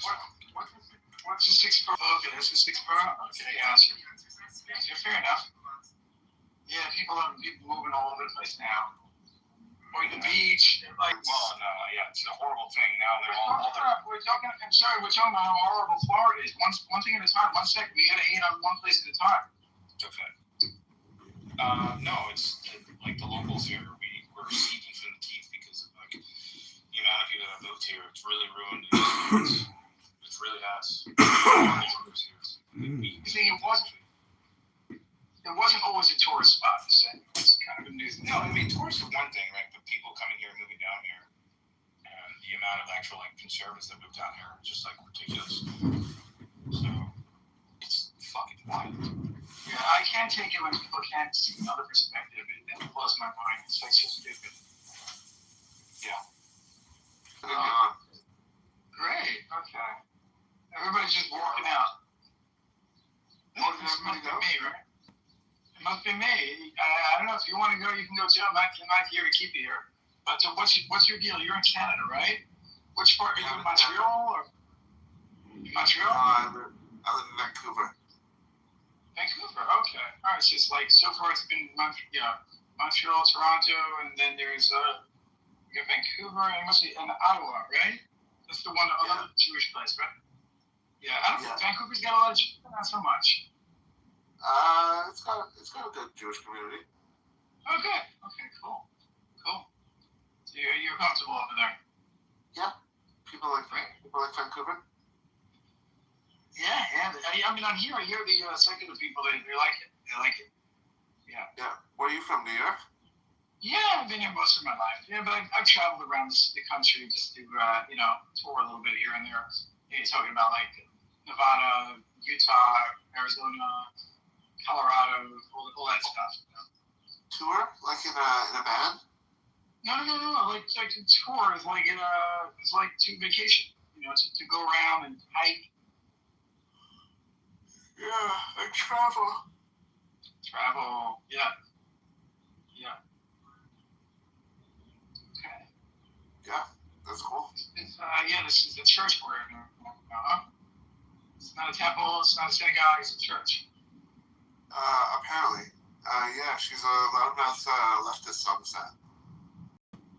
Yeah, it doesn't even matter. It's like loudmouth. It doesn't matter which side. Even if someone's like on your side, you can't even have a conversation with them. Yeah. Maybe not her, but that's okay.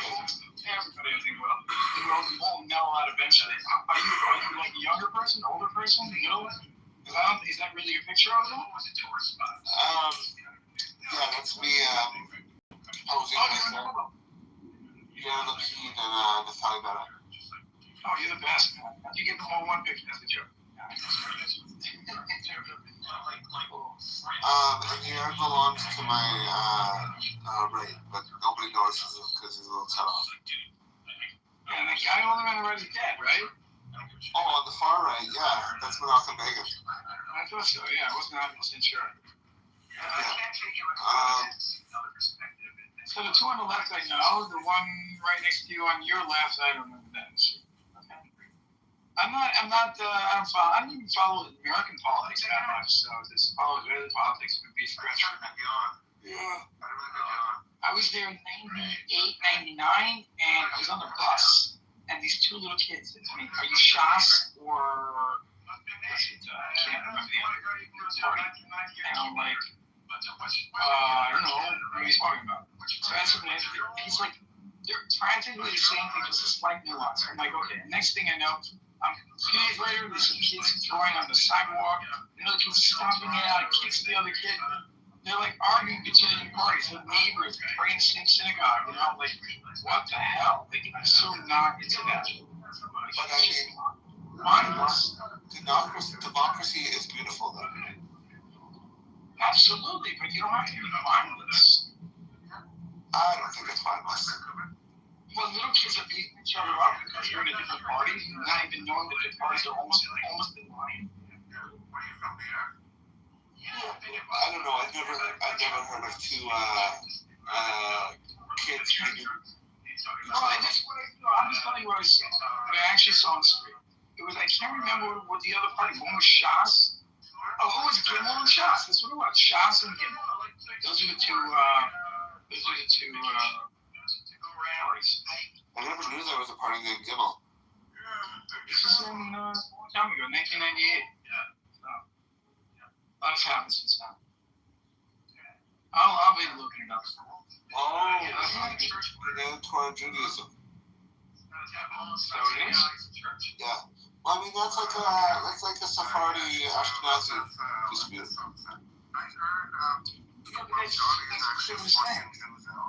No, I mean, it's cultural. Why? Because within a religion, there's a big difference. But once you get into politics, we're more or less going through the same things. Yeah, well, I mean, like, it's like, probably like, you know, in New York, you got the Irish and you got the Italians, and they're basically the same thing. It's a little different. Different families. I hear you, though. They're not just, but they do get along a lot, too. Okay, maybe not the Italians and the Irish. Maybe that's a little far off. But like the Spanish and the Irish. Yeah, they're not going to get along again. Yeah, the Spanish people and the Irish people move out. They're not sticking around. But they were all Phoenicians at one time. You know what I mean? No. What do you mean? You know that the Phoenicians settled like all the way up the North African coast into like Spain and even went as far as Ireland. How far are you going back? The pagans. Is pagan a specific religion, or it means anyone who doesn't believe in one God? Anyone who doesn't believe in one God. So why did they say that the pagans can close and people can do whatever they want for a week? You know, rape, steal. No, that's just Roman. That's Roman. Yeah, that's Roman. That's Saturnalia. But like, maybe they were practicing the pagan religion, even though they were Roman. No, it was one way, one God's way of celebrating. Saturnalia. It's just a cult, man. Okay, cool. Alright. It's just one example of a cult practice. But like, you know, like the Canaanites were basically a henotheistic tradition up until 3,000 years ago. So yeah, I mean, and the Canaanites became the Israelites. The Israelites became the Jews. So it was a drift from more than first it was more than one God, and then it was like more than one God in the pantheon, but you had to choose one God, and then it became like there is only one God. Huh? What did you study? Is this your area of study, or is it something you picked up along the way? It's just something I picked up along the way. It's just an area of interest. Nice. Like I find the development of the area interesting. Cool. Very few people know this. Yeah, well, Tunisians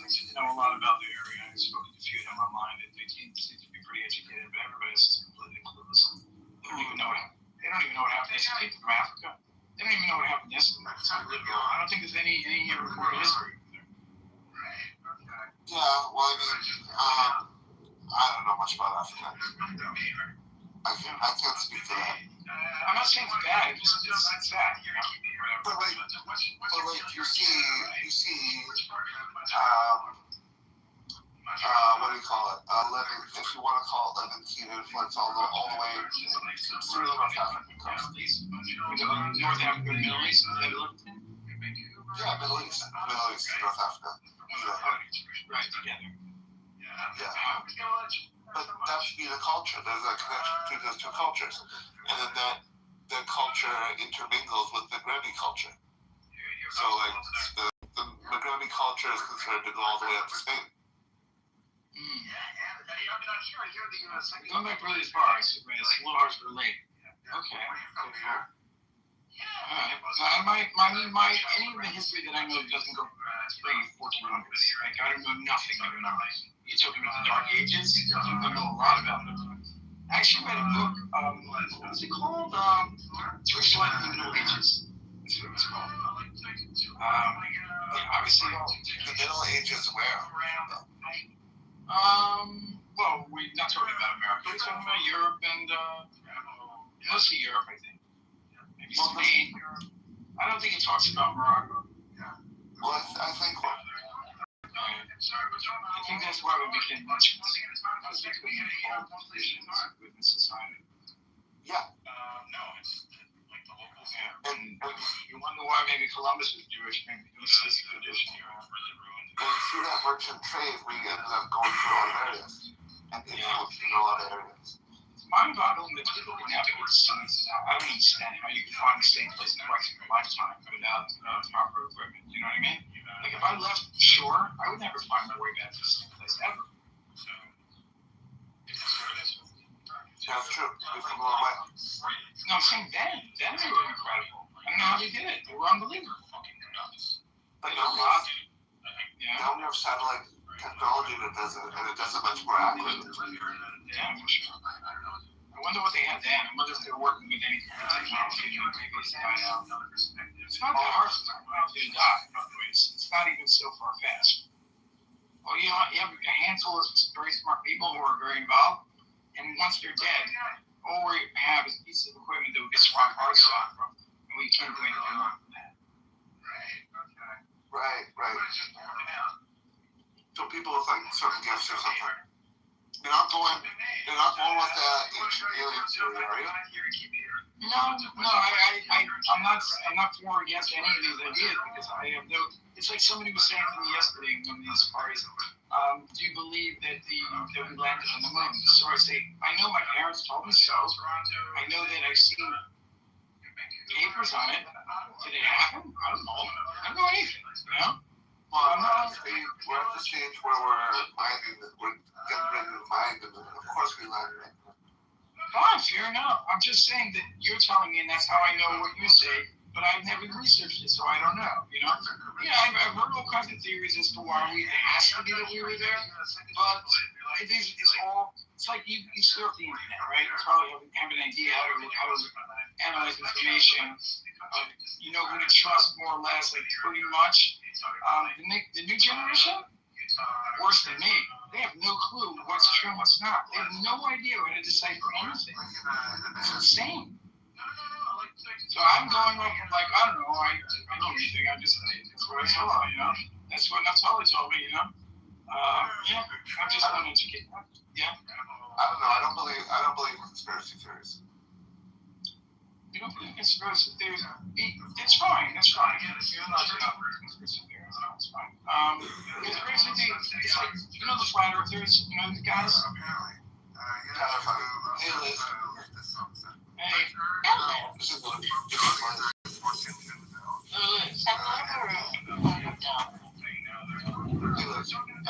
sit in her room. She would read the Torah every Thursday night. Let's just say Thursday. With this other guy named You forgot the best part of it. It was drunk Torah. Yeah, they lead a Torah where we get drunk and read the Torah. And to be honest, it's the most Torah I ever read in my life, thanks to these people. So you doing Parsha or something else? Yeah, we did the weekly Parsha. We did it for a full Torah cycle. Cool. It's actually a group that came around that's doing that now. What's his name? Nissan is his first name. He's in Israel, so we were a little off on the Parsha this week because they're doing a different reading. They have this 1 day shiur where we have two, so we were doing Nasa and they were doing Balospa, So I just said one thing. Okay. I don't know what you call it in Hebrew. Which book? Is it the first book? So I can't remember. Which one's Genesis? Liz, you know which one is Genesis? Sorry? Breshit, but the actual portion. Breshit. The first one is Genesis. Yeah. Mm-hmm. And I think he said Genesis 30. Do you know what the subject matter is, Matsali? Joseph on Safari. Okay, I found something interesting right on the shelf. How about that? Get the are you?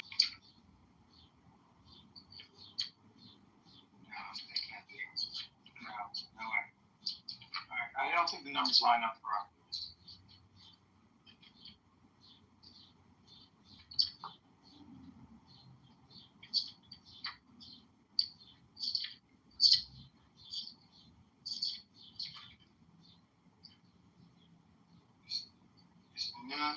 At sojourn in the land of Canaan. Yeah, I found it. 37.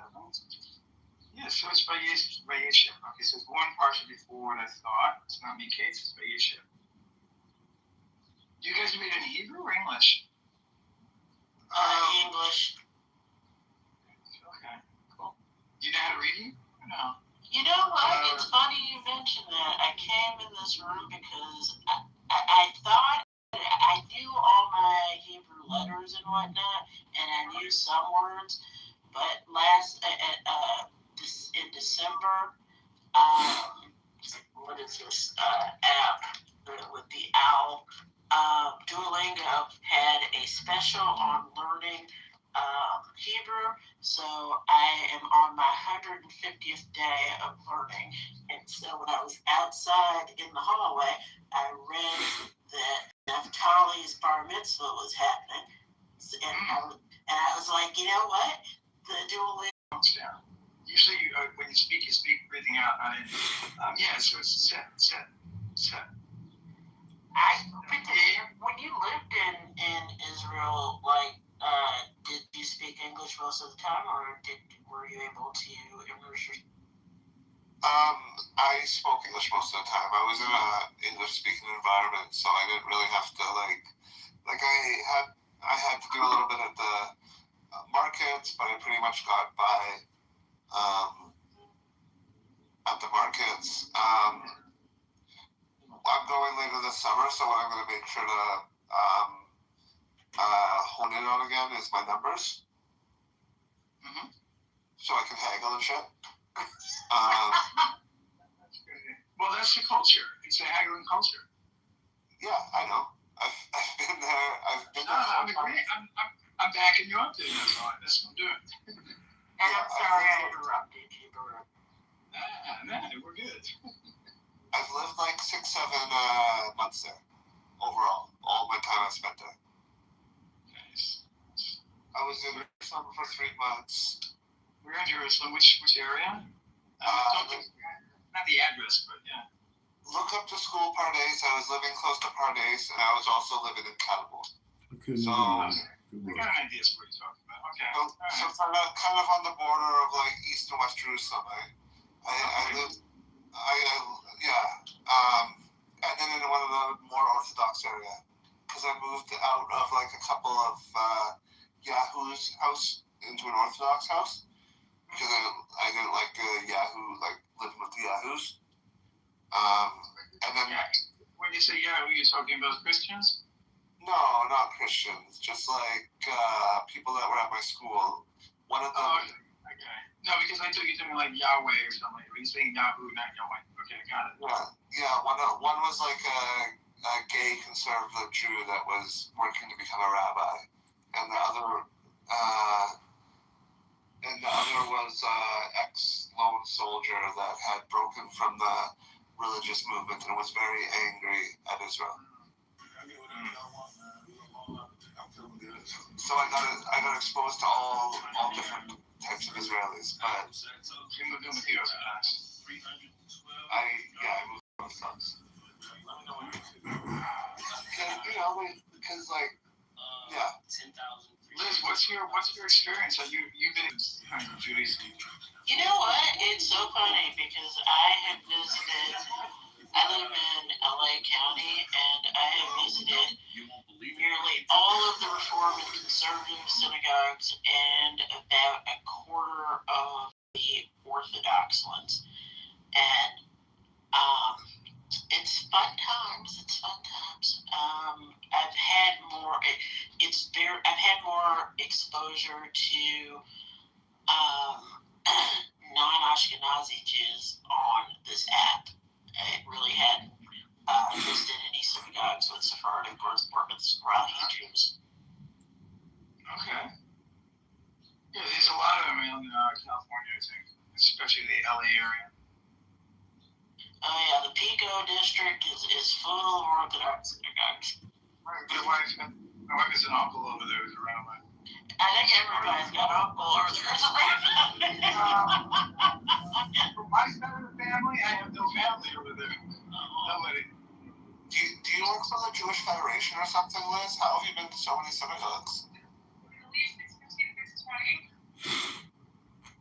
When I converted, one of the things actually before my conversion, the rabbi required that I visit a different Reform, a Conservative, and a Orthodox synagogue. And after I converted, one of the things that was very important for me is to not feel like there was any place that I felt like I couldn't go in as a Jew. So I made a point of just, what got it started was when I was leading Torah study at my synagogue.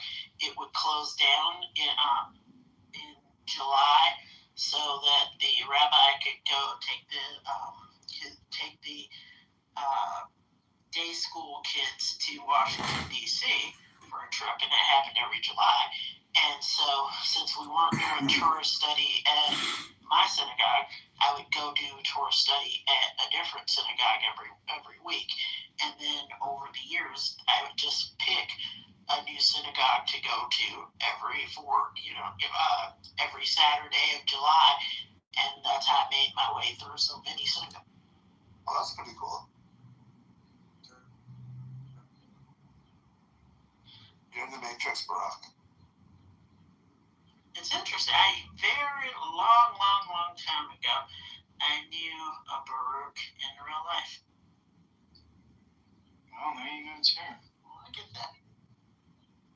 What do you mean by I'm in the Matrix? I'm sorry. You were. Your connection was weak. Oh, the Matrix. Okay. Yeah, your voice becomes robotic and it gets very choppy. If you smoke, even if and that's what people on this app call the Matrix. Got it. I'm very new to this app, so I was on Tandem, and we were trying to. There's an interesting group of people there. We were hanging with in the Hebrew room. There's one guy who's he's studying to be a convert, and he started a Torah group. He's hilarious. This guy's so cute. But so I joined with that, but then they got bumped. Prior to me joining them, they got bumped off of Tandem because they were talking religion. So they got literally, they can't get back on. So now they're on this app. Oh, interesting. So that's how you came upon this app. Yeah, I only heard of Tandem a year ago, believe it or not. Yeah, I've never heard of Tandem. I'm hearing of Tandem for the first time. it's a language app, strictly language. So you're going to, like the subject, you might have a subject on your party, but you're going to also write which languages you prefer to speak. And people talk about anything, but you stay away from religion and politics. Just about every party in this app wouldn't work in that app. And you call I've never ever heard a person call another person of color the N-word, and all freaking days all you hear it. I was like, wow, on this app, I'm like, I can't get over this. It's unreal. But it's a completely different culture. Yes, Clubhouse has a fascinating culture. A lot more angry people, I think. And you'll see if you hang out with the Spanish crowd, they're so warm and so patient. It's great. Oh, love it. Oh, that's cool. Well, how long have you been on this app? Hand them a year. You heard of it and I went right on it. No, I mean Clubhouse. Days. So, unfortunately, I mean, we're glad to have you, Brooke, but we are in season 6 of Clubhouse. Seasons 1 through 3 were awesome, and season 1 was unmatched, but those first 3 seasons, excellent. There have been some trials and tribulations on this app, and what you have left, present company included, are the bastards, cripples, and broken things. So you're gonna, as you go through a lot of rooms, you're going to witness far more dysfunction than was here early on. I'm not judging the app by what I'm seeing. I'm sure there are other parties. This is the vast majority of what I'm seeing is pretty chaotic, But sometimes I'm in parties on Tandem, and every other party, people are killing each other. I'm like, what? And it comes and goes, But you're saying there's a lot of the pretty serious people who are taking turns talking have gone elsewhere, maybe to another app. Absolutely. Like there's been a mass exodus. Jewish Clubhouse used to have multiple houses and multiple rooms daily. We're down to 1 or 2, and it's only a handful of people. Wow.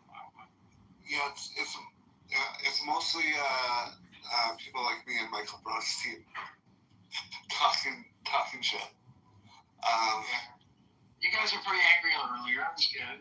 Oh, I wasn't angry. Not you. No, I'm saying you guys, the group. They would because people were bringing up, the whole Palestinian thing.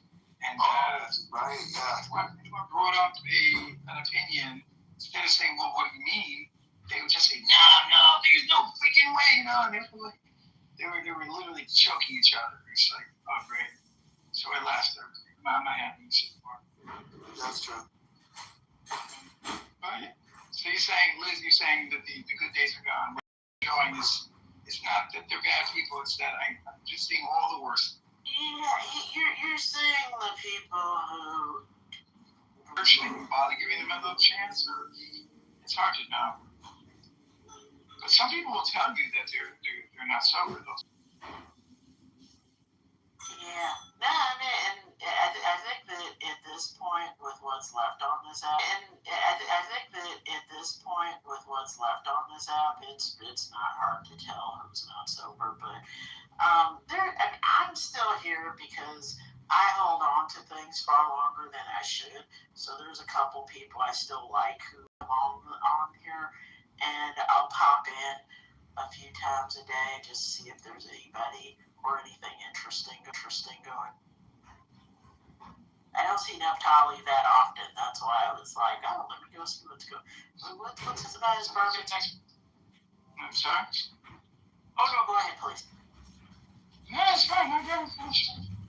No, I just said that I saw Naphtali's bar mitzvah and was like, oh, what's going on?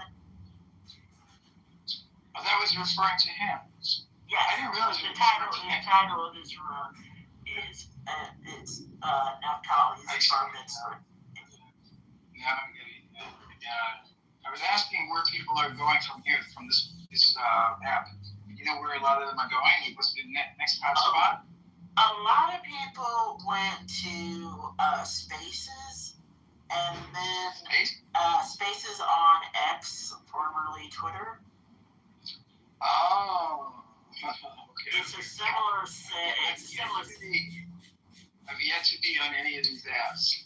Like this is really a stretch for me. Like right now, I had to call my filter company and allow this app because it's social media, and I cut out all social media. I don't want any of it. Like I don't have Facebook on this device. What do you think? It's very nice. Yeah.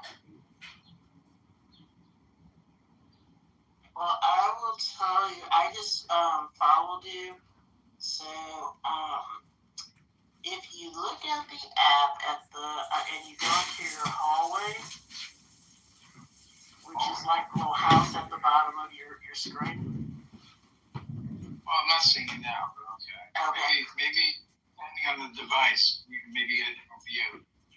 Hallway. Anyway, okay. Well, so basically, since I followed you, if you follow me back, you'll see probably houses that I subscribe to or rooms that are on my interest list. Some of them are gonna be crazy, but if you actually see me in a room, it's generally somewhat normal people. I can't vouch for normalcy. Can't vouch for everybody. It's funny. Well, Yom Ha'oled Sameach, even though it's not your birthday, that's fine. He took off.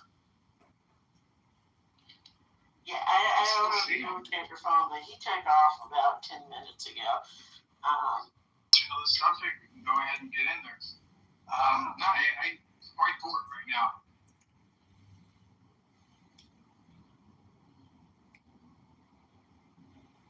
Briefly, like I said, I'm telling you, I give you your address or whatever, or you're already in front.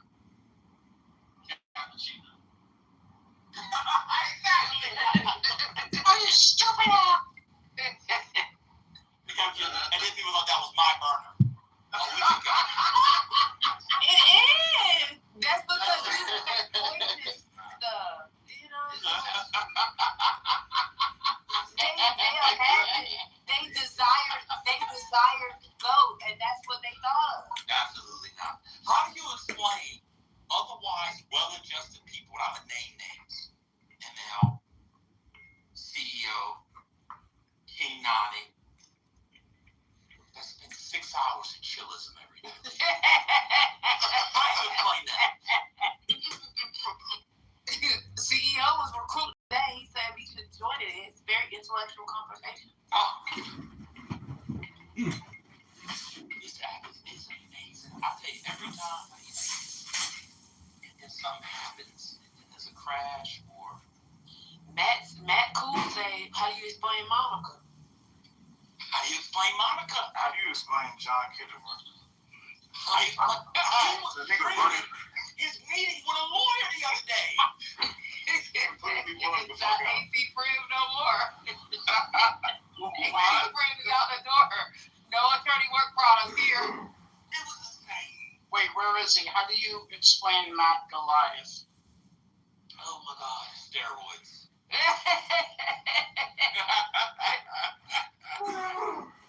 Oh man, this app. I mean, at this point, at one point I used to you would tell me. At this point, this app is impossible to jump in. It's just impossible. Yeah, it's impossible. Yeah, the people who left with their real names, it's like they can't come back now. Like I saw somebody in here today with her real name that she's been the whole time, but she took a break, and I want to be like, you can't be in here no more with your real name. It's totally masquerade at this point. Yeah, how do you explain Rambo? I don't know. Remember the time when y'all were talking about the house in Mississippi and the house in California, and he was asked for his analysis? Yes, I know. It happened 2 weeks ago. I was driving, and we was talking about Roth IRA.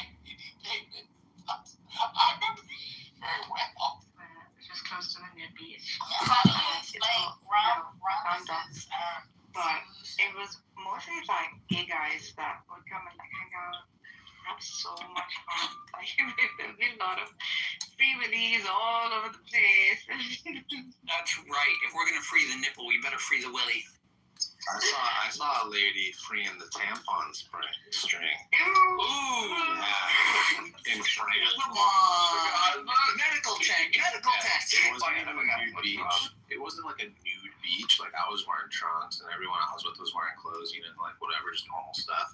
But Listen, there when was the like, pad is full, you gotta pull. yeah, there's like 6% of the people out there had like no tops on if they were women and whatever. It was like pretty mellow, but one lady, that's the fun of the beach. Like it's the edge of law. What are you gonna do? one lady had a string, dude. What's wrong? It was funny. She was wearing, she was changing because she was wearing a bikini bottom, but then she had her towel kind of on short or something, and then she was changing like 20 feet to the right in front of me. And I just happened to look over when she's like, and then boom, I saw a string, and I looked away quick. I'm like, oh shit. Right. That was pretty funny. Threw up in my mouth. Hey, some people just don't care. Some people don't even like It's the beach. give a fuck. Yeah, she probably give a fuck. She's like, who the Yeah, fuck he's a is this for? stranger. She doesn't remember him. Like She's like, free show, fuck you. You know, who cares?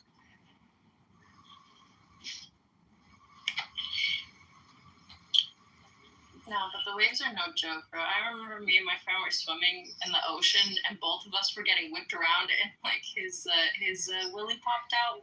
And there's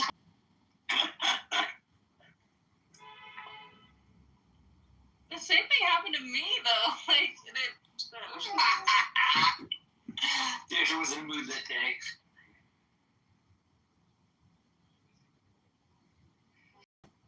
Usually I wear trunks though. I think we're just wearing our underwear or something.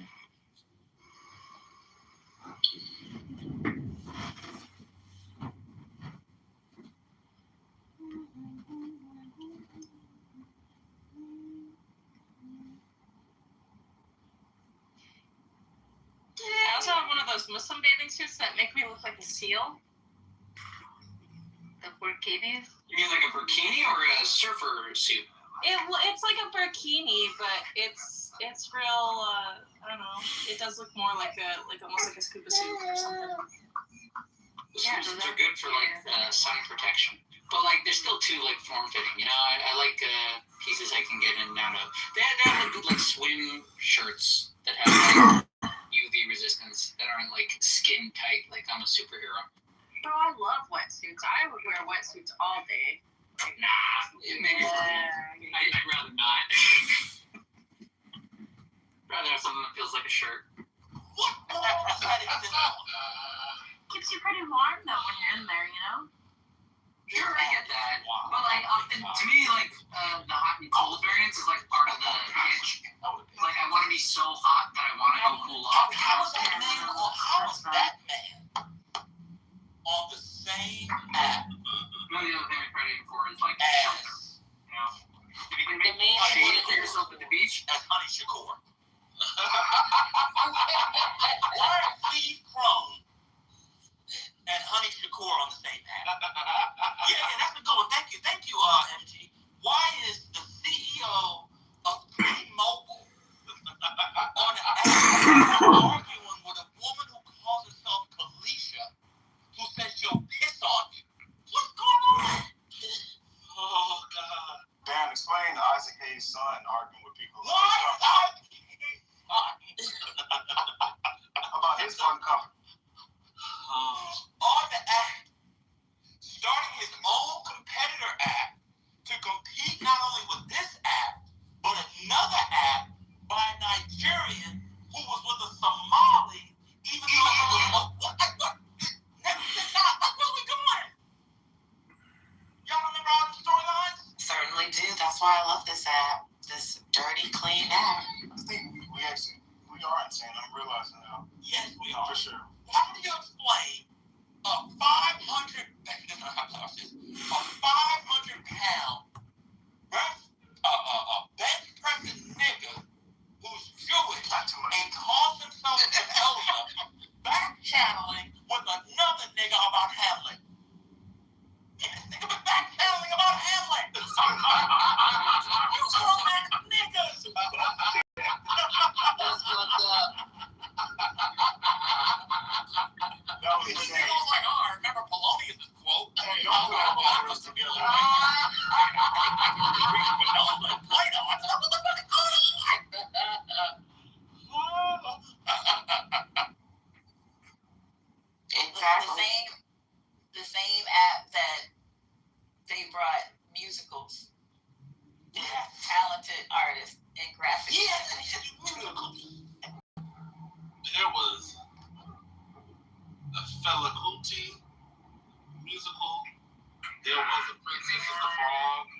Aladdin. I like that Aladdin one. The same app was someone who dated a black woman who's now a Zionist, won an image award, and the same app was Ava DuVernay.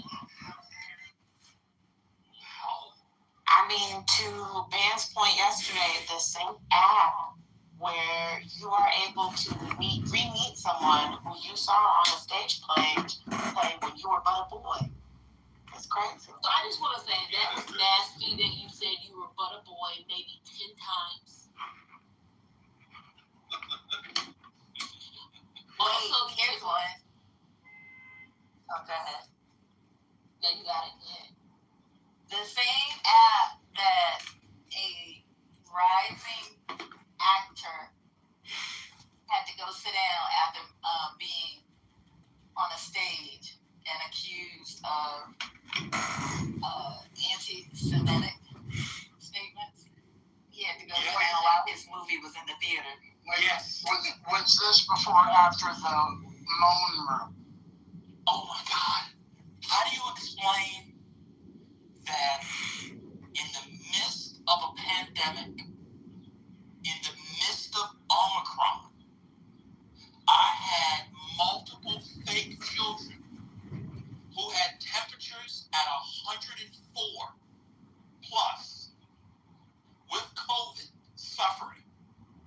And I drove 40 minutes each way. And the way I got through it was by listening to moan rooms. I had to get a Tylenol. I said, oh shit, that's the first one is 40 minutes. Oh, here's a moan room. I go into the moan room, and who's in the audience? This guy called himself Michael, Gerard, all the magats, all the family values. The only one that wasn't there, God bless him, was Mr. Edward. All in the moan room.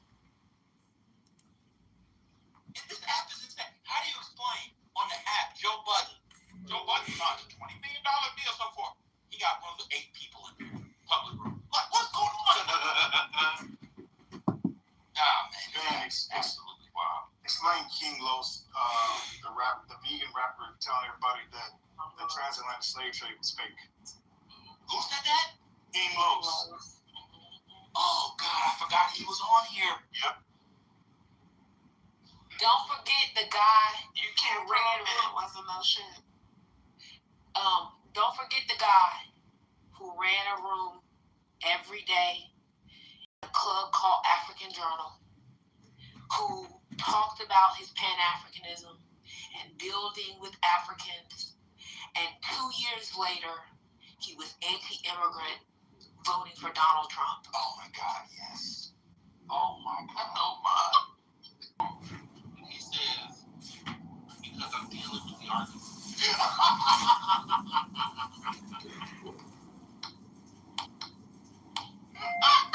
Child rapist. And why are you still talking? What do you think I'm dealing with the argument? I remember that. That was amazing.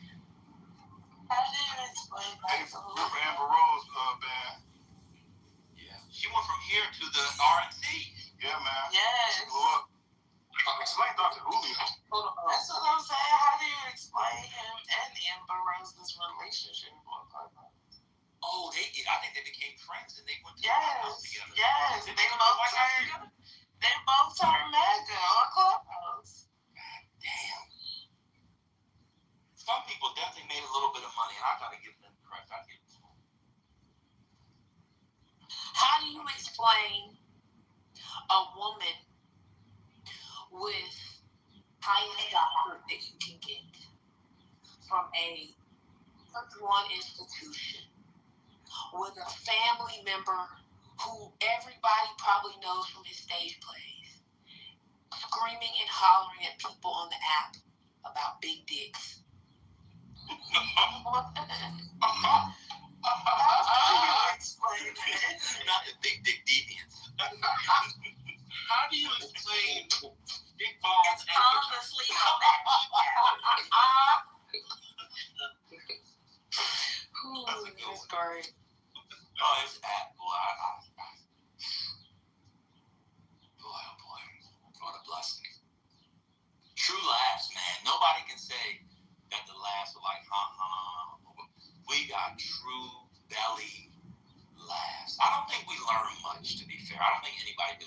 much. Except for when your mom and nephew used to actually do spaces where people could read books and stuff. So bracket that. But we had good laughs. Good laughs. I disagree, man. Y'all have given me a lot of books from y'all's talk, so some of us, we got some out. That's true. That's true. Oh, boy. I got some, too. I wasn't the only one that definitely got some. Hey, your mom, are you there? Yeah, I'm here. Did you see the interview with Robert Carroll on C-SPAN that came out last week?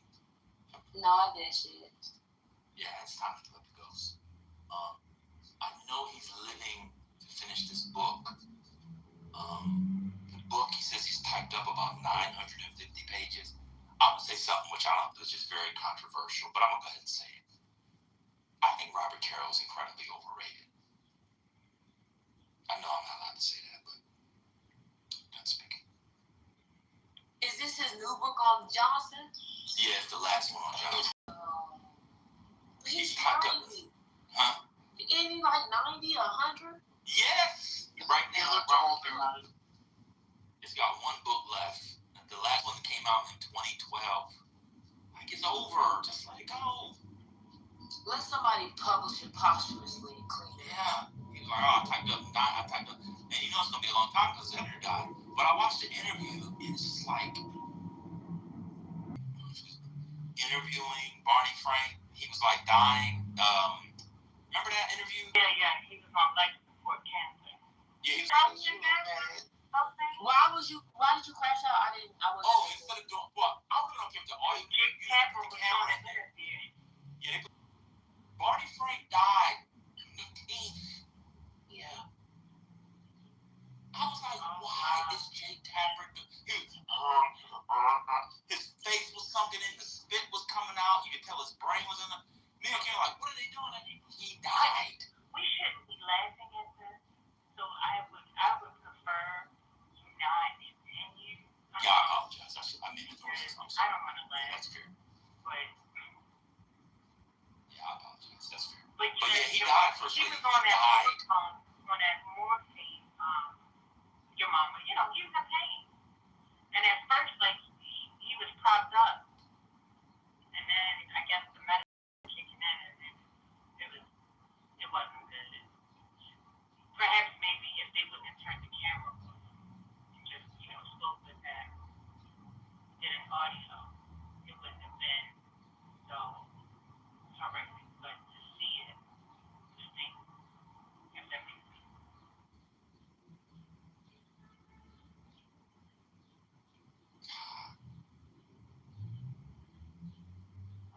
We've had some interesting conversations on this, and I appreciate that. It's very addictive. Although I'm not addicted. I can be gone. Me too. I can quit anytime I want. But I do. I'll say that. I know Man, it's literally every addict. I just watched the first 5 minutes of it. Okay. Tapper is a failed journalist. Thank you. Who looks for every opportunity to go after the left. The only reason he's interviewing Barney Frank in this interview is because Barney Frank is hitting on the left, knowing how progressive his record was when he was a member of Congress. It's insane. Disgusting. I was saying that too. There was no reason for it. Thank you. So you hadn't seen it. No, I hadn't seen it. I don't watch it. You should listen to it. Maybe you don't want to watch it. It is. No, I saw. Yeah, I saw how dark his face was, how sunken it was. He couldn't even open his eyes. I saw it. Yeah, it's crazy. That's why when they came out, him and Al Thompson, when they came out that book, they are hungry seekers. They hate Democrats and they do everything to try to undermine them. Those are the journalists in my mind who gave the foundation for the rise of MAGA.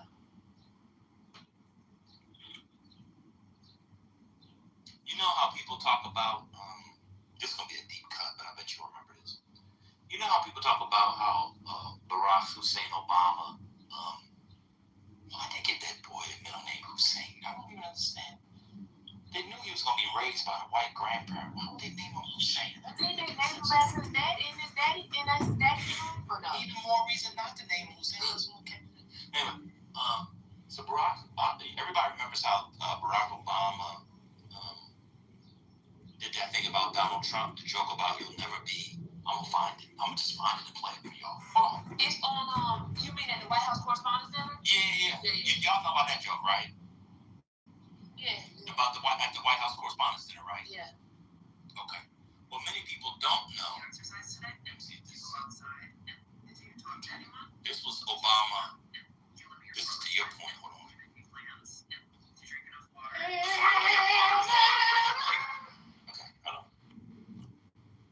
What people probably don't know. Let me see if I can find it. Did you exercise today? Did you go outside? Did you talk to anyone? Did you eat well? Did you limit your scrolling time? Did you make any plans? Did you drink enough water? Did you get enough sleep? Have you exercised today? Did you go? Oh, here we go. Here we go. Oh, here we go. Here we go. Now remember what your mama just said. This is Obama's.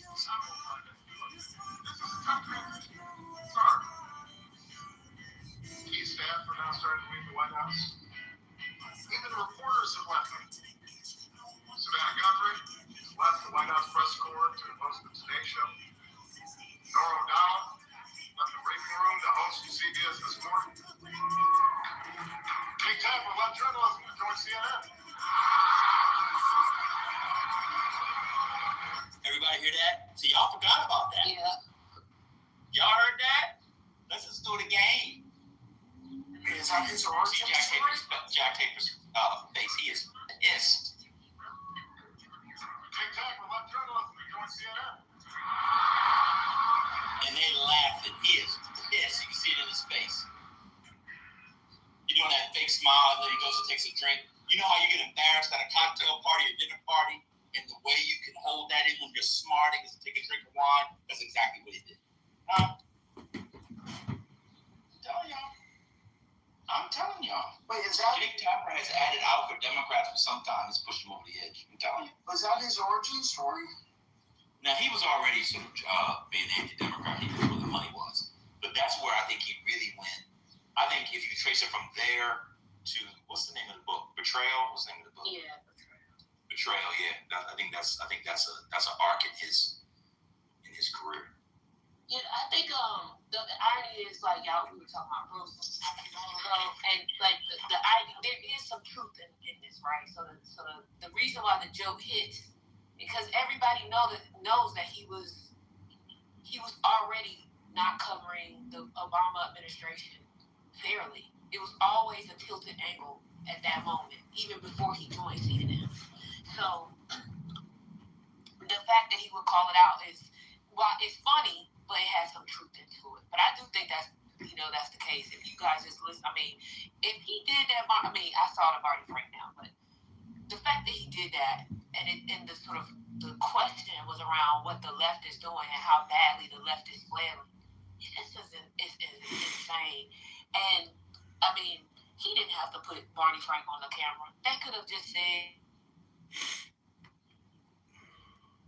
But Israel, because Israel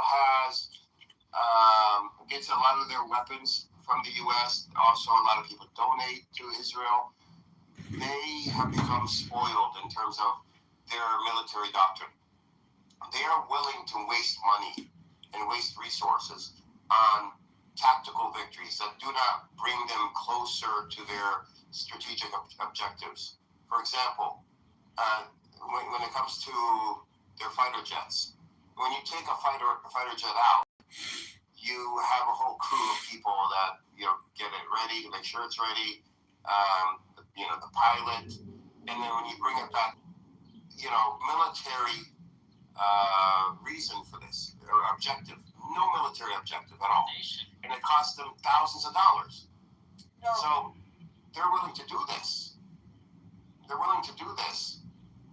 because their doctrine is, intimidation, and taunting people. Yeah, because they're getting, the jets. They're getting they're getting so much help from other, not just U.S. but other countries as well. They get so much help that they don't have to worry about the money for these kinds of antics. So they're just spending indiscriminately then. But yes, exactly. And so when you say Amir tit for tat, that sounds good, but when it comes to war, that's a great way to lose, because that's not how you should be fighting a war. You should be fighting a war the way Iran fights a war, which is don't react to the other side. You control the other side. They take out, your people. It doesn't mean you take out theirs. Now, that's not controlling. Wait, controlling. It's like the classic definition of escalation control for military doctrine. It's the reason why Iran came out on top. It's the only reason. And for example, so they didn't go after some people in Israel. However, when Israel threw missiles or dropped bombs close to the Bashar, was it Bashar? I forgot what it's called, the nuclear power plant in Iran. I think it's Bashar. Iran immediately dropped two missiles right next to the Israeli nuclear plant. So that's an example of what you would call tit for tat, because that would, if Israel went further, then Iran would have went further and hit the nuclear power plant itself. But in this case here, there was an objective behind that tit for tat. It was to stop Israel from thinking that they can hit our nuclear power plant without consequences. If they do it, we also have the capability of hitting theirs. And we are going to show them that we have the capability. And Israel did not hit their nuclear power plant. Wait, I did read that it's true, you guys. What is true? The hit. What? Something about the Iranians putting $80 million bounty. Yeah. I don't think there's credibility behind that. Iran is. It sounds like nonsense, but it was more like that they would approve it, something like that. Maybe. I know. I mean, Iran has the upper hand right now in the U.S. when it comes to the political spectrum here in the U.S. They wouldn't need to do that. They wouldn't need to. But they have us in an escalation trap.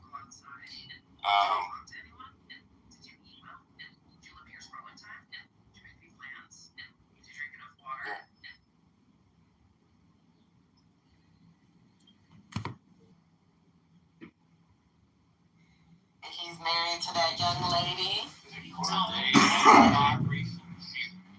And on to the other black man who married a white woman very quickly, and Talarico's girlfriend's kind of cute.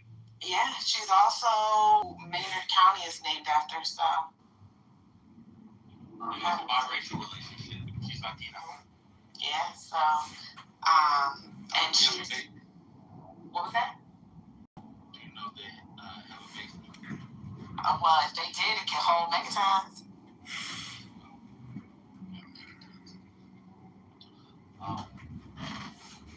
Sounds like a perfectly well-marketed church girlfriend. Yeah, she's cute, slim. They look good together in the picture I saw of them together. I agree. So. See, this is the difference between Tim Scott's, though. Tim Scott's looks weird.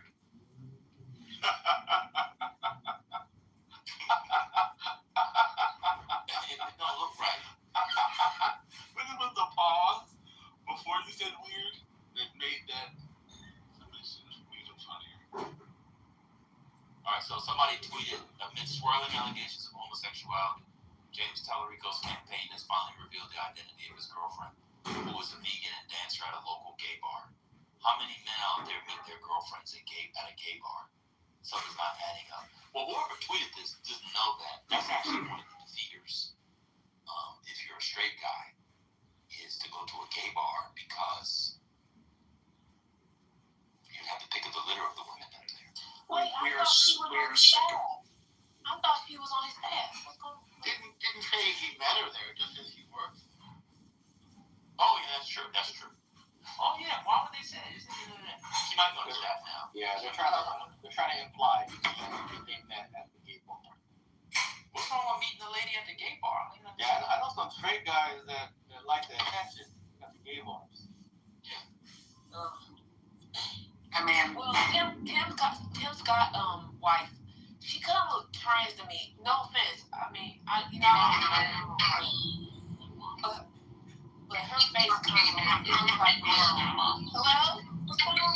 I heard that she's like Texas royalty. Like she's like descendant of one of the guys that signed the Declaration of Independence for Texas. What you still okay? You were talking about Talarico. Sorry, I was mixing women. Sorry.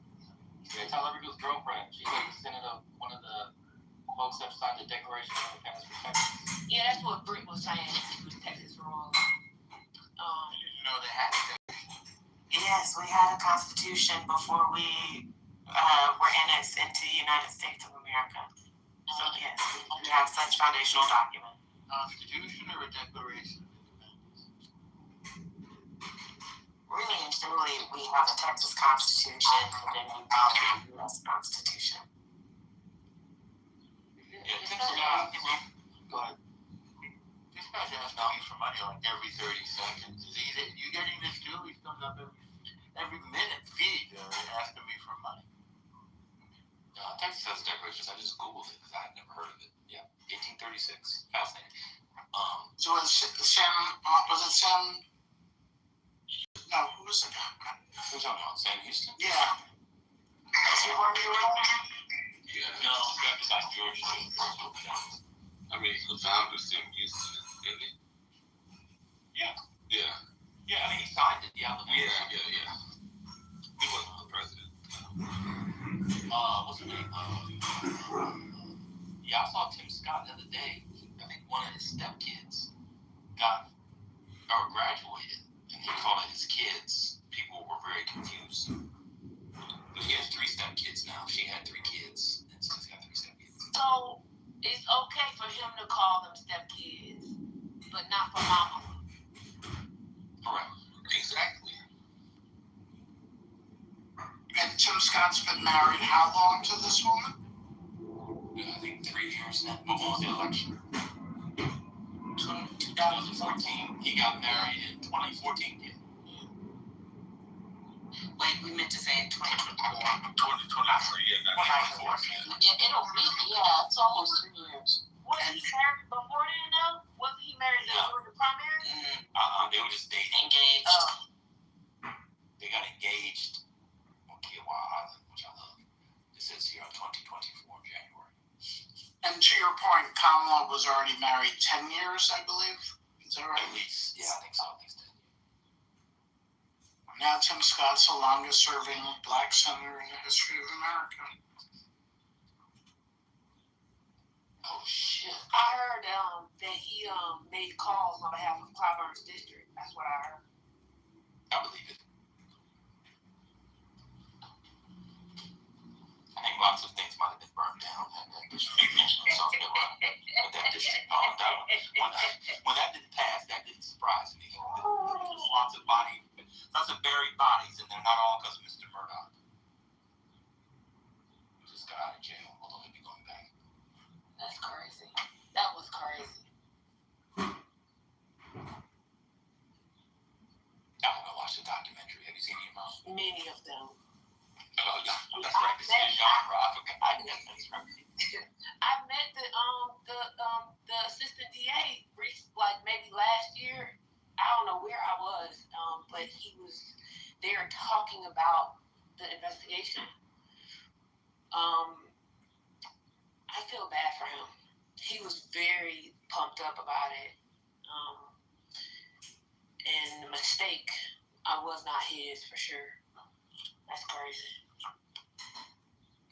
But he still will be in jail for a very long time. Like,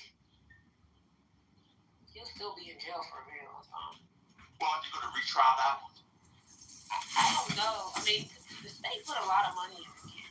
You know, like, it wasn't like the way I understand from the talk, it wasn't a straight, it was a very circumstantial case. Unless they come up with new evidence, I don't know if they will put that kind of money into it. But maybe the assistant, it wasn't assistant, the deputy AG, that's who it was. He's in the documentary, he's in the HBO one, I think, or the Netflix one he's in. That's the one, I think he's pretty much in there for, like, the rest of his adult life for what the other crimes. Yeah. The fraud and so forth. Circumstantial evidence is not less dispositive than direct evidence. I'm not saying that. I'm just saying that it was like a very hard case for them to try. As I understand it, it was a very hard case for them to try with a lot of circumstantial evidence.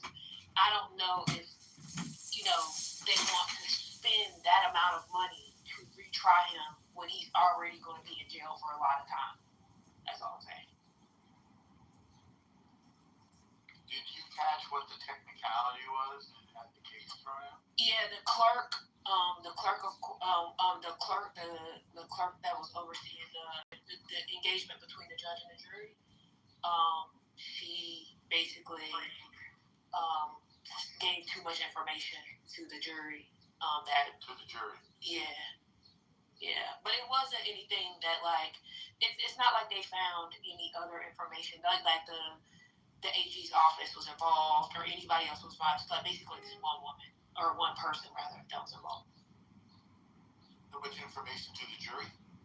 Yeah, essentially trying to tip them to vote for conviction. Wow, that person is upset. I wonder if they lost their career. All the money that goes into a prosecution like that?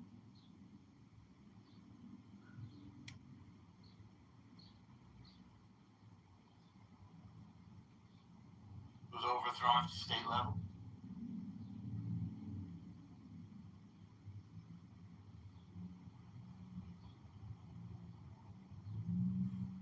Yeah, the state level, yeah.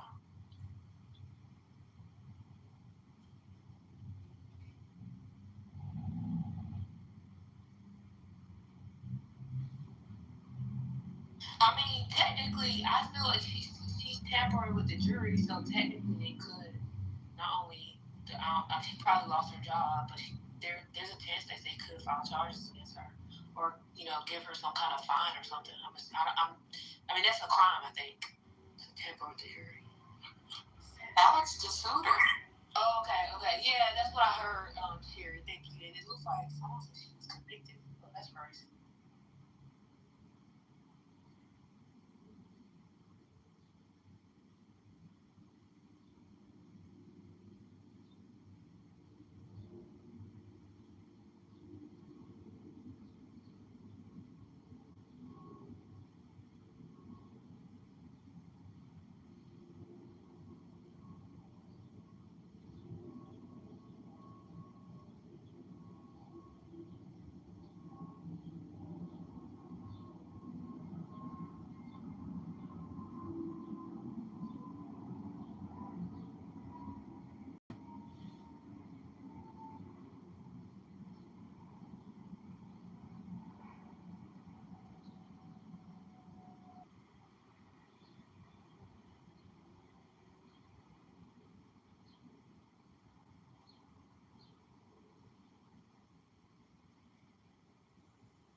If you know history, did not attend the Israel Day Parade. Jessica Tisch, the Commissioner of Police, marched proudly, in her words.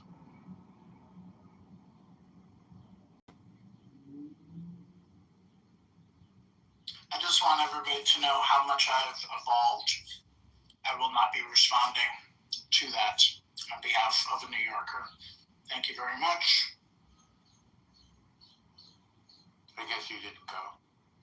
I'm proud of you. I would never go. I'd go to maybe protest the right-wing assholes who are actually marching in there, but then that would be a response. I admit it was a response, so I'll shut up. It's not partisan. It's not partisan. It's left, right, everybody. Nothing partisan.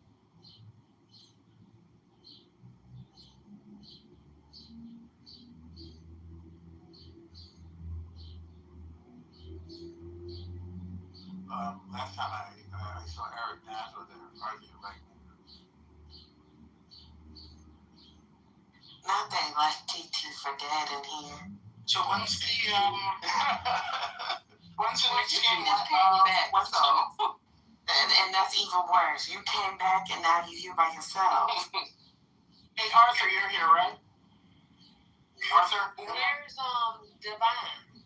Yeah, in the goo. It's on Wednesday. No, yeah, but when is the first game at MSG?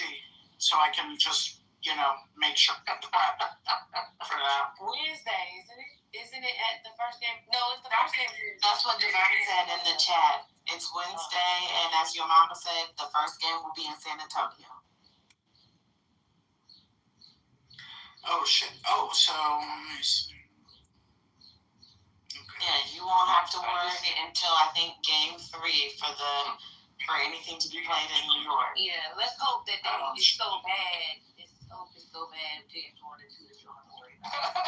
I'll have to see when the first game in New York, because I'm actually going to be in DC.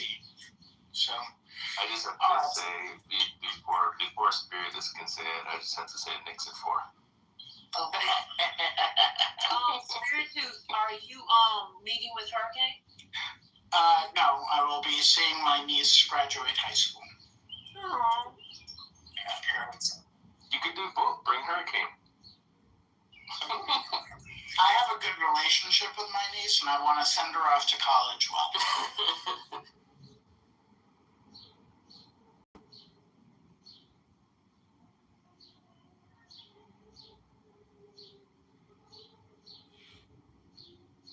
Liberal up. He could be on stage tweet or whatever he's doing. I saw that before neoliberal. That's wild. Yeah, that's a wild anti-American argument.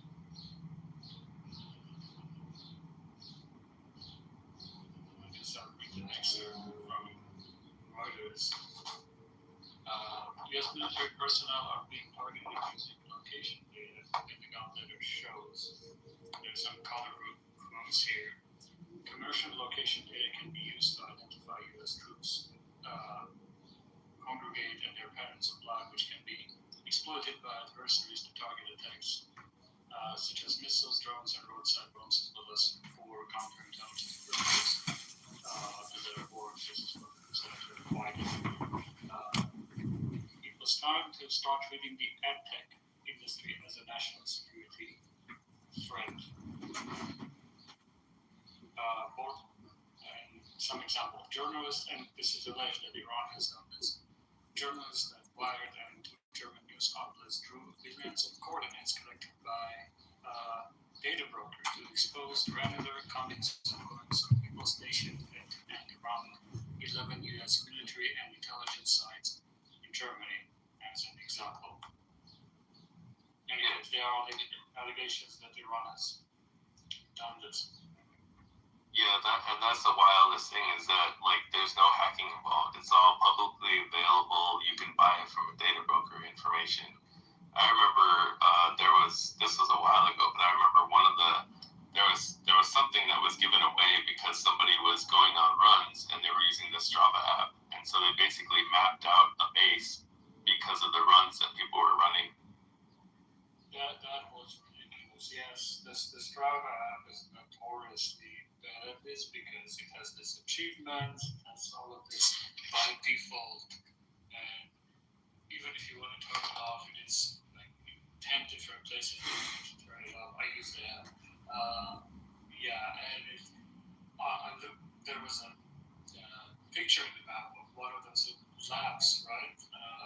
suggested when you open the app, some people can suggest maps based on where people run.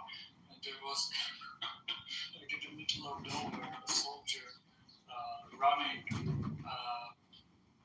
on a base, and there's nothing else there in Google Maps but that like red dotted line where that person is like exercising a few times a week. It was insane.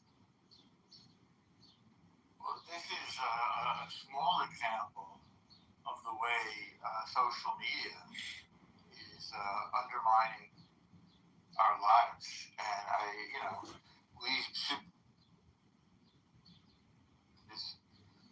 the attention grabbing aspect of the social media. But I guess logging into Strava and showing people where you're running, showing contacts where you're running is part of that. But it should be the next big issue, I think, to address the dangers of social media in a meaningful way. It's really dangerous. I think you should leave it. I think you should leave it right now. It's very dangerous. Oh, I have nothing to hide. I'm not a service person. Damn, it didn't work. Yeah. Not a good try. Good attempt, though. Very good attempt. I would give it 9 out of 10 for that one. Google, Amazon, but it's also usually although Apple apps also sometimes like more frequently Android apps that are built with. It's all made for advertising purposes. If the Iranians either buy the data.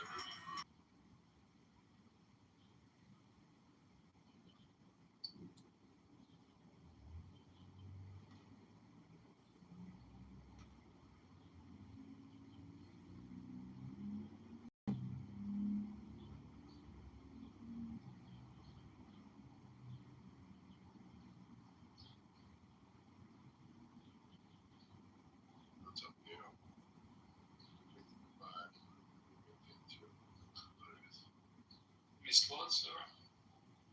I didn't even think you. So it was hilarious.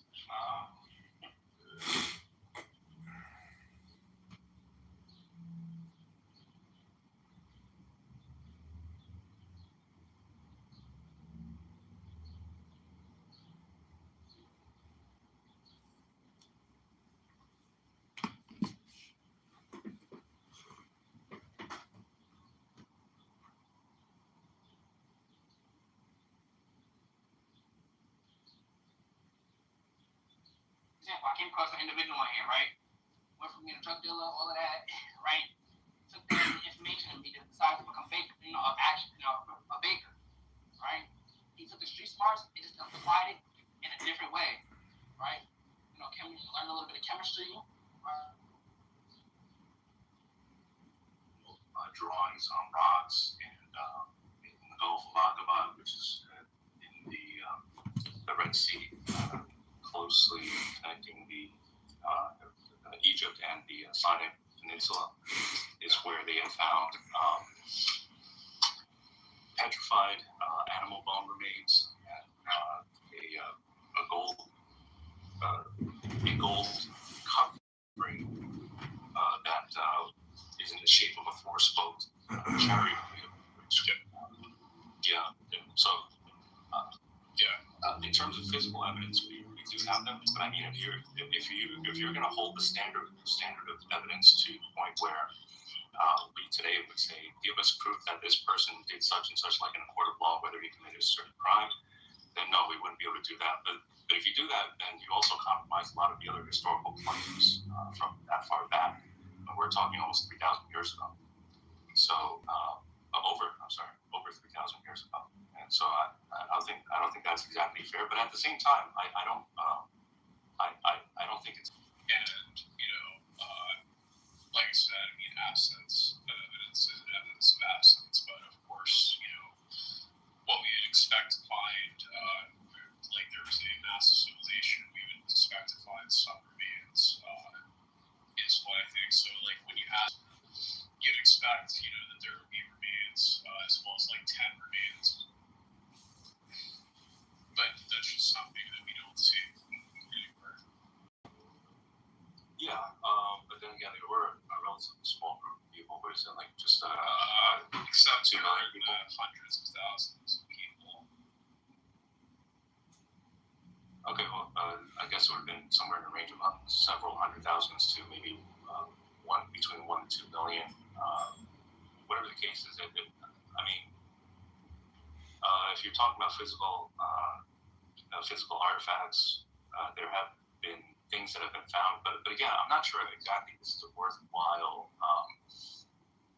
avenue of inquiry to pursue. The reason why I say that is because if they did find something, it would only follow to question whether those artifacts belong to the ancient Jews wandering the desert for years or to someone else, because it's been that long time. But by the same token, anything that was left for that long period of time that were scavenged, destroyed, unless if you're talking iron objects, bronze objects, highly corroded by now, and maybe skeletal remains, but again, anything that is produced, you would have the rational grounds to question. Does it really come from there? And then if it doesn't meet your standard of criteria for establishing that those artifacts belong to the Jews, then you would just rationally say, rightfully so, that you don't have proof that it belongs to them. So, for me though, I think it's more than fair to say that if someone has produced physical evidence suggesting that the Exodus never happened to any capacity, is what I would take as, yeah. Have you seen the hieroglyphics? A few moments ago, you said we know. Have you seen the hieroglyphics of the Egyptians and their chariots buried underneath the water on the insides of the pyramids? We know. Hello? It's actually open to Oh my God, what did I do? What did you do? Mahdi here is a racist, bigot, anti-Semitic scumbag, a piece of trash. Just scum. I know scum. Pure hunter scum. Anyway, so regarding 2 points you mentioned. You mentioned we know earlier that archaeology confirms the Bible. Now you seem to backtrack, which is good. There's also things in the past cannot be confirmed, and what can be found is open to the debate. And I'm glad you noticed that. The second issue is that when you talked about the chromosome fusion, I think you missed the point. This idea. Or someone's not good enough. Sometimes, like when the Italian Americans speak, it's fully I can understand how people work with it. Oh, okay, you have the same story. Yeah, it's very misunderstood. Yes, exactly. I don't understand.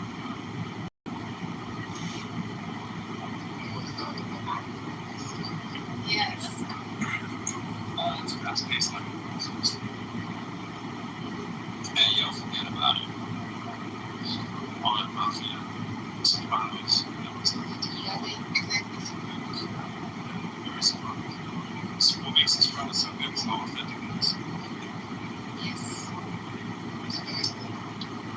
Well, yes, I like to. I mean, it's not. But the topic of the dialogue is so good. Yeah. Yeah, it's very similar. Boston, New York, Jersey, Philadelphia. Yeah, because there are a lot of Italians over there. A lot of everything. Every 5 miles from a different community of immigrants. There's a little Italy, there's a little everything. But yeah, Irish.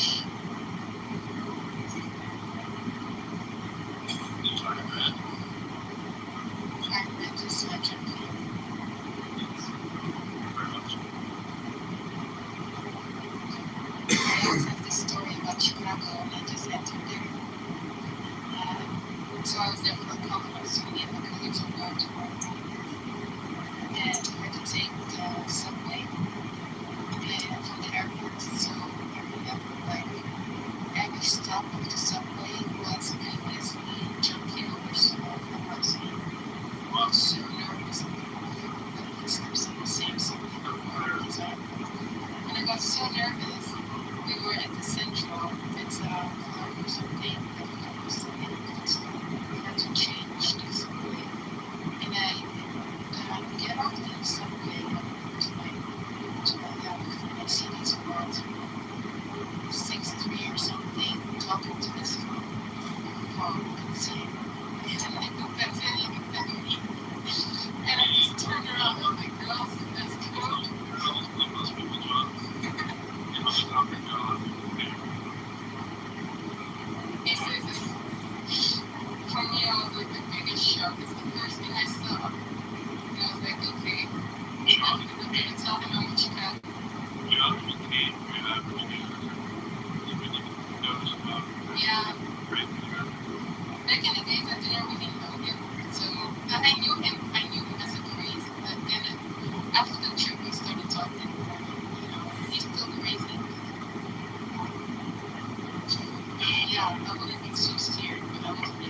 12-ish. I think they did 2012. But even then, like 35 minutes from where they were, and I was doing rocket shows in the year, they was but yeah, most of them, like 95 minutes. I'm living in a temperature map shit wasn't enough. I'm not sure. I'll take a look at my son.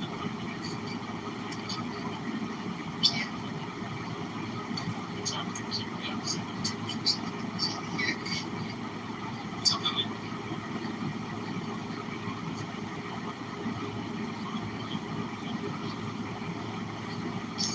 try to work hard at it. Just try to work hard.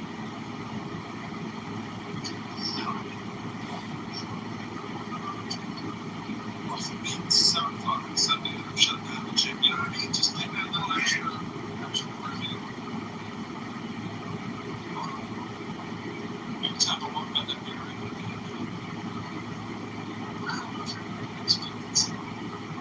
I just walked by this look at the wall. It's like, that's not close.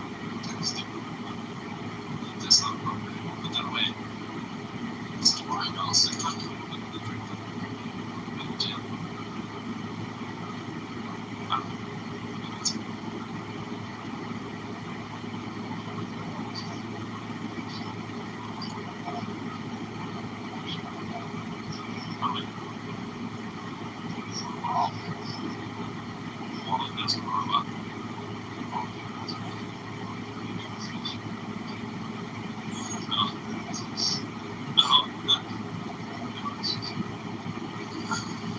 That's pretty good. There's a lot of fat out of shape people. I'm just gonna say that. Especially in America.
I'll look up for Senate period. I got the use of that. Well, I know. My mother decided that we use social media. So, I didn't really know that's what they connected with my team now. You know, just my team, much better. So I become like 12% of the those are good pieces.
like some politics.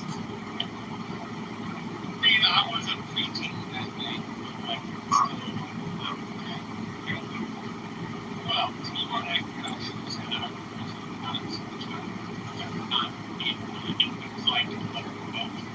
got you guys to be down a little bit. I was, you know, I gotta be nice to all you young and when you say dumb stuff. I gotta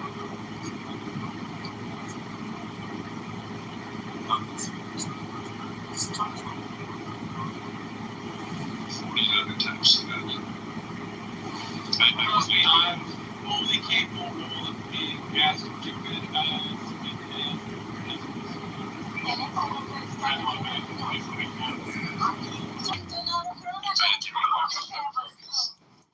on the other side of that, like,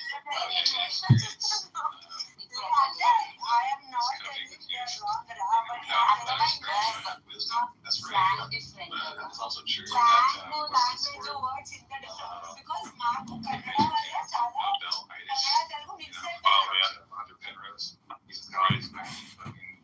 ridiculous ideas, and nobody pushes back because he's just a really old guy. A lot of people respect him. He has a fucking Nobel Prize. Back against them all the time. You just don't know it. Yeah, there's lots of old people like that where they make me feel a little. Yeah, they do. On this app, you're just like, oh, Roger Penrose, like they heard about last week, so people all excited. It's like, bro, the real circles. People like, yeah, you might be time to hang it up. I'm gonna fall off a cliff though. I can tell from me, definitely looking younger for my age it's gonna catch up really fast. Like as the grays start to come in, it's just gonna be a wrap, you know. Because when you have all your hair, I think it keeps you looking artificially younger. You know what I'm saying? And so, but then it's eventually gonna all be white. You know what I'm saying? And once the hair goes white, there's no turning back. You know what I'm saying? I think I'll only get a couple of years. And we used to fuck a lot. So I got a letter one day, and the letter was like, yo, we're gonna like tell you to leave the country. And so she was like, no, I don't want that to happen. So we ended up getting married. We was together for like 6 years, and we moved to another state, which she ended up asking me.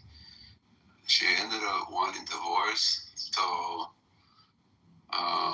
I was like, all right, you know, we did our thing for that amount of time, and we don't talk to each other any longer.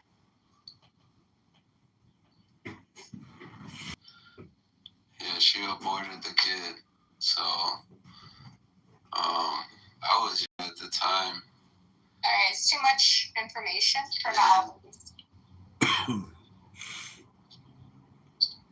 Yeah, we don't talk about this. Bow wow.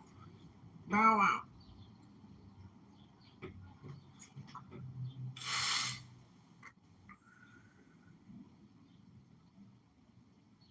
TV, call another thing. Why? No, you're not understanding that. Before that, I know. had a big problem in life, and I didn't believe in Jesus. One time I said, if Jesus is the true Son of God, I believe in that. If it's not, I just ignore that. And after a couple of weeks, Son of I God. bought you. Son of God. All of This is how I imagine Benny Adams' conversion to Christianity. What happened? No, Benny Adams has a good reason. Don't converse to your reasons. Let's be honest. Don't wait for this from the topic that we were talking. Yeah, let's go back to something. Now my complete left, bro, because of your lives. Let me call him back. Still here? Yeah, go ahead with the debate. So, you guys can just sit in the yeah, thank you very much. Sit in the audience for 2 minutes. Okay, go ahead with the debate. Let me call back concrete. Gotcha. Yeah, I mean, essentially, it's like I heard somebody say that the academia adheres to naturalism as a methodology. It's like, well, yeah, because I mean, the only evidence we have is the natural world of, you know, what we have for explanations, and so we have no demonstration of the supernature. We've never had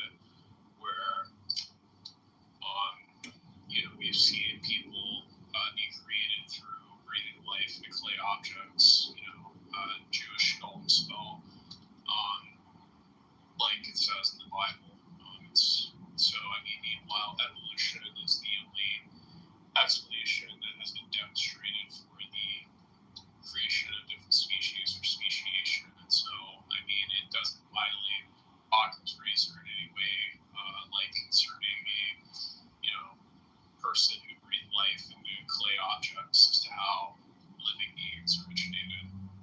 And so, and so the way science works, though, is that we, say demonstrate that there's a supernatural and we'll include it. The belief science demonstrates an ancient mythical fictional ancestor. Originating how? Did you tell me? Let me give you the four hypotheses and tell me whether these even merit actual hypothesis in the first place or random mere speculation. Remembering that hypothesis is something, a part of a phenomenon that has some loose data to point to it. And so you build a hunch. So which of these tell me is scientific about the so-called ancient mythical fictional ancestor originating through blind forces of nature? So panspermia, this so-called life being seeded from outer space. Is there any evidence of this? Or is this blind, wishful, so-called random thinking that I've actually meditated with a hypothesis? Oh my God, I can't. They won't take their faith into a change of so-called atheism. They shouldn't masquerade it in so-called in the name of science. Science is a brutal, cold, hard, and uncompromising subject that demands demonstration. But sorry, we've been funded by the islanders and they've done an entire sham on the scientific islanders and they've done an entire sham on the scientific discipline when it comes to these subjects. Luckily, there's still some hardcore empiricists out there that tend to do actually proper scientific investigation. Sorry, Matthew, you don't think this is like hyper skepticism? No. Where it doesn't allow for basically the laying down of anything. Matthew John, it doesn't allow for the grounding of anything like Crimson I was saying, right? This, or maybe, I don't know. Nagis, I belong to a school of science which is to do with empiricism. If you come and say something and you can't demonstrate it, they will make you into a laughing stock. However, in the school of the theorists, everything flies. These guys should be philosophers. I don't know why they masquerade as scientists. They don't produce anything. Blind theories are very cute. Some of the empiricists find them exceptionally cute and tell them, look, go and publish this stuff in the department of philosophy. That's where you have these cute ideas, speculations, abstractions, and so on. Very cute. Some of them may even in future be, somebody may even roll up their sleeves and actually demonstrate maybe someone one or two of them and post them of the hundreds of speculations. That's not science. It's pure and utter dogma. Now, this happens to be one of those dogmatic subjects. But when you're talking about science, there is a method. And the summit of that method is called demonstration through reproducibility. Not so-called wishful reading, but so-called explanation. You could explain the data in so many ways. You could even invoke pink spirits in the woods as explanations. You just don't call them pink spirits. So far, evolution has been, hands down, I think, the best explanation for our priors, right? Compared to what? Compared to what? Compared to freaking ex nihilo. Compared to God creating man with his hand. Yes. Let's look at this. So, God that's all powerful, creating man, a walking, talking human being, versus blind environmental processes creating a walking, talking, conscious human being. Really? Sure, could you show me the explanation? Other than wishful reading. And I think as much as I can appreciate, as much as scripture can be appreciated, right? For its metaphorical significance, right? For the creation of man, I mean, it's just. I think ex nihilo is a very hard position to defend. Sorry, my friend. As a theist, for me, ex nihilo is a very, very hard position to defend. Something cannot come from nothing. That's an atheist. I don't think theists believe something comes from nothing. That's a daft theist. I don't know what kind of theist that is. I don't think the atheists of theists that operate on faith. Maybe those ones. So, operate on faith. If I could ask you, didn't Allah say that simply that he just let's just slow down. B, by the way, is an entire opposite of display in the universe. Yeah, that's a completely different explanation. To me, that is like a timelessness.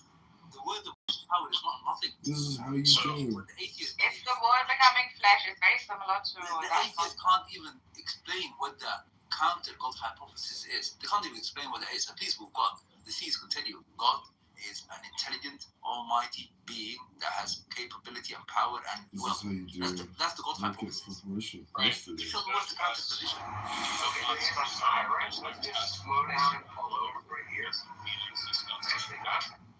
Pause it. The universe itself is bro. The universe itself. Right. So therefore, it can't be scientific theory. Science tries to track causal origins. Does that mean you could actually explain them?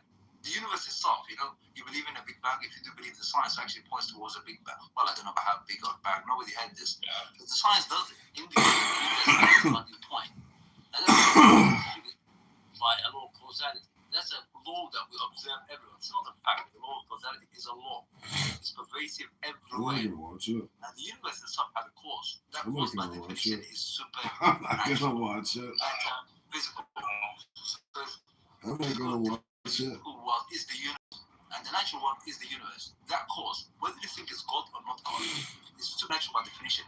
It's metaphysical by definition. Ultimately, isn't what the claim is between, science and religion, or atheism, or belief in God. The ultimate claim is the beginning of the universe was a conscious effort, or it was a completely random happenstance.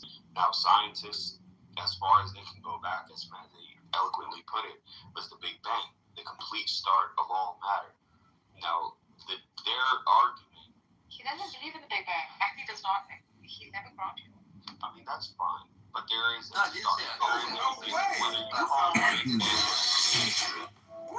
But there's the one inarguable thing that both sides have in common. There must have been a beginning to all things and all matter.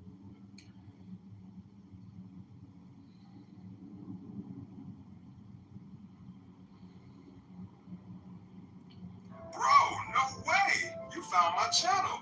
Most people just scroll past, but not you. And if you could like and subscribe, it would mean the world to me. Bro, no way!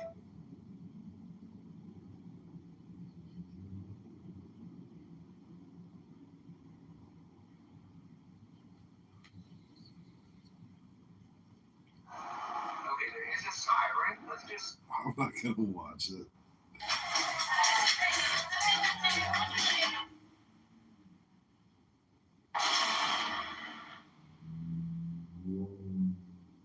And said I've never set foot in the country.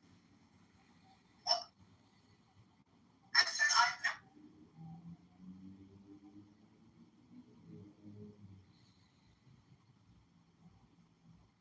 Bro, no way! You found my channel.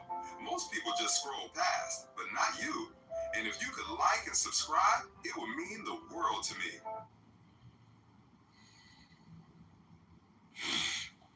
Bro, no way! You found my channel.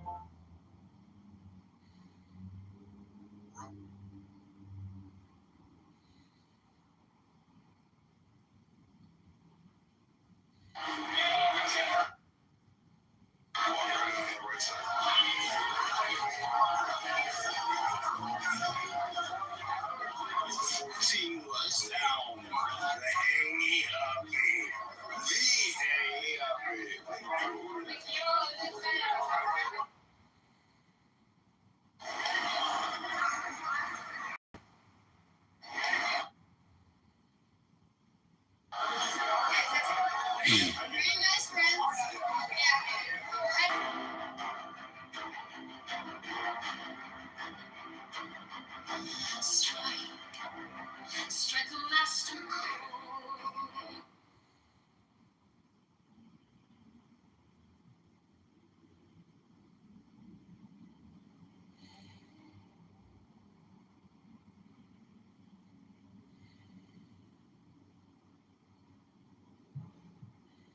Will.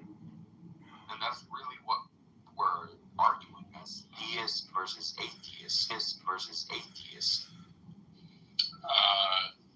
We're arguing whether or not it's, the universe is explanative of it, whether God is the best explanation for the universe, or whether it's something that's dependent on God. No, but that's what I'm saying. Is that beginning conscious?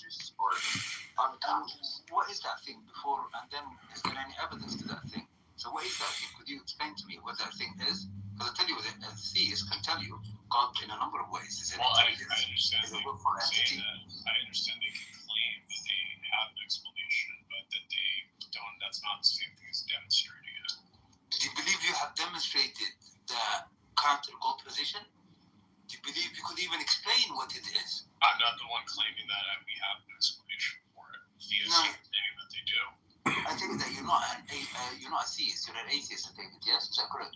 Yes, I don't accept theistic explanations. Okay, and you accept the atheist explanation. Could you tell me what the counter God proposition is? First and foremost, and whatever this points to it. Yeah. Explain. Why do I have to demonstrate that? You don't. You actually dichotomy. That is the beginning of science. That is the Brother, core of you science. an actual Hold on, dichotomy. I need to ask. God Why or do I non-God. have to have proof to show? You said it's not God. So you I said the non-God I don't see any evidence that God. Do you see any evidence for the non-God hypothesis? Okay, there is a siren. Okay, and It looks like love. I'm saying that there is no evidence for theistic explanation. I mean, you are claiming God. Any explanation of the I mean, you are claiming God. So, Of but the course. proof is on you. Of course, Okay. I'm 100% Not on him, right? He's negating it. Yeah, I'm 100%. He's saying that, he's saying I'm not actually an integration of the dichotomy. It's not 50-50. This is not 49-50. So it really isn't.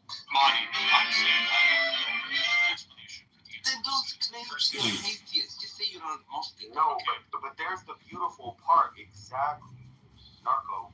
With all due respect, with the absence of proof or verifiable fact, or a way to conduct an experiment to confirm your foundings, science falls short, and that's completely okay. That's the basis of science, and it's relevant, right? However, for example, we need to acknowledge that a lot of modern science, as we know it, are based off of leading theories rather than concrete. Bro, no way. Why does my hand not fall through my we know everything's comprised of matter. We know, according to science, that the vast majority of material things are mostly empty atoms together with electrons that prevent my hand from going through that wall. But there is no concrete. We know what this is. So there are leading theories. And there is I hate theists who say that science itself doesn't have any merit because you must be blind. You must be stupid to say science doesn't have any merit. And in antithesis to that same claim, you have to be blind to say there's no merit in the belief that there is consciousness beyond physical being, which is really what all religions argue, that there is something outside of consciousness. I mean, there is something conscious outside of physical reality, right? So the claim is the beginning of the world, like really atheism is a religion in itself. You have to have faith that there's no God, because you can't disprove it. Bro, no way. You found my channel. It's faith. So if you don't have ways It looks like love. explicitly yourself, It feels like love. sure that this is really just And I confess it. it's a religion. You have a faith that there's no God. And I'm not saying I don't need faith. Just say I don't know. No, but that's fine. You can say I don't know, but you weren't saying that.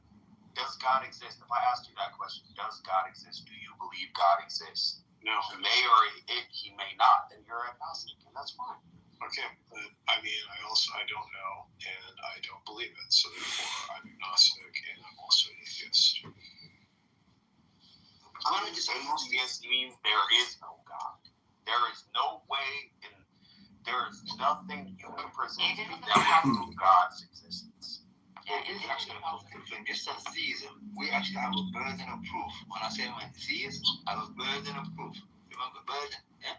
We usually say that. Yes. When somebody says an atheist, they have a burden of proof. If I said 1 + 1 is 2, and you say it's not 2, you actually have to prove it's not 2. You can't just say, no, I just don't believe 1 + 1 is equal to 2. You have to Which would be faith. Which would be faith. Which would be religion. so you're taking something that is axiomatic. Bro, no. Something. It looks like love. Dichotomy where it's like yes, that we can't, that we don't know. It looks like love. Like the better analogy is, the better analogy is specifically is that you're saying that you're claiming that your God is guilty of being the person who's like the universe exists, and I'm the person saying that I don't see your God guilty of doing that. Or even This is a guilt thing. This is an emotional thing. I don't know if you some emotions. So the thing is that to me is that I'm on the side, I'm saying that I haven't seen you make your burden proof.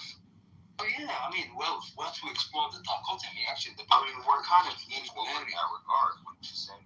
Well, you could do this dichotomy at any point. God, if He's the creator of the universe, then everything out in the universe should, if we had sufficient data, be able to allow us to draw this dichotomy. So whenever we got data to force this dichotomy into motion, the data should always point to one side, because one of these two counter positions is a fallacy, either God or not God.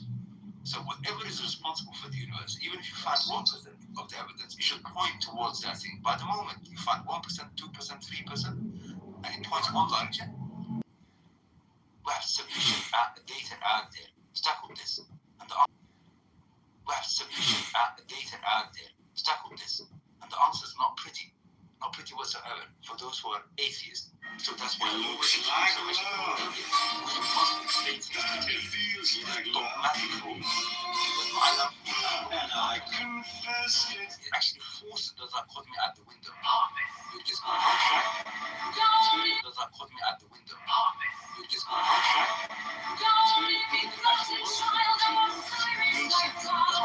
no God is the explanation for the creation of life in the first place.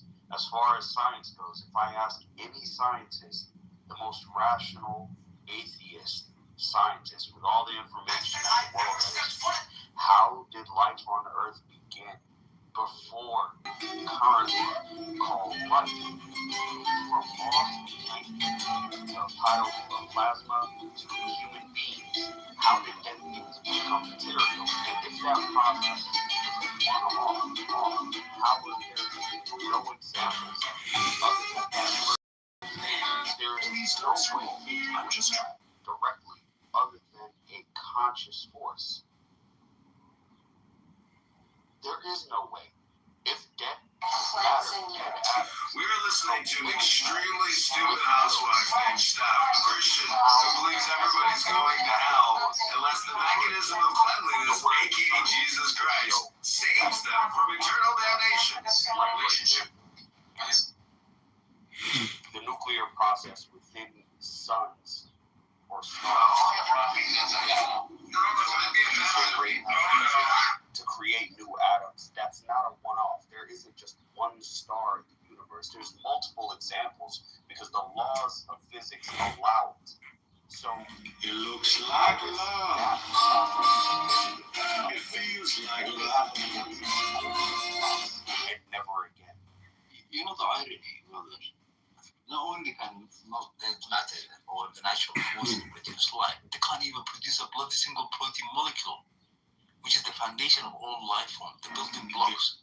You could do this based on a test study, and you could do it in it looks like love. Nature can produce a single protein molecule. That's just called the building block of life. This is not life, by the way. If you produce a single protein molecule, won't survive too long.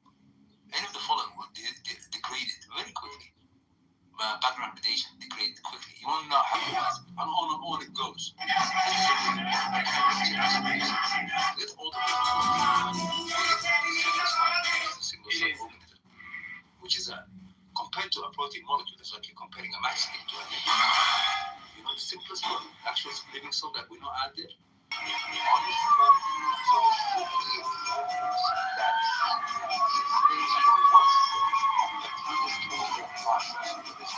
Dead things becoming living, but there is no such example. It only happened once, and only once. I'm in downtown right now, checking out all properties. How the dogma has crept into science. If somebody was a true scientist, they would actually look at the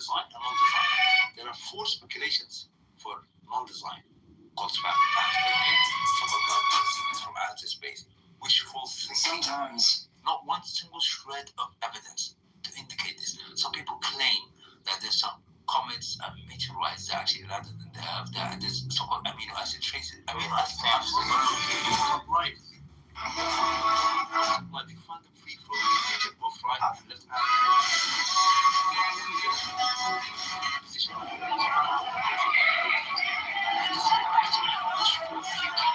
Saying that life came from outer space. No evidence whatsoever. They can't even call this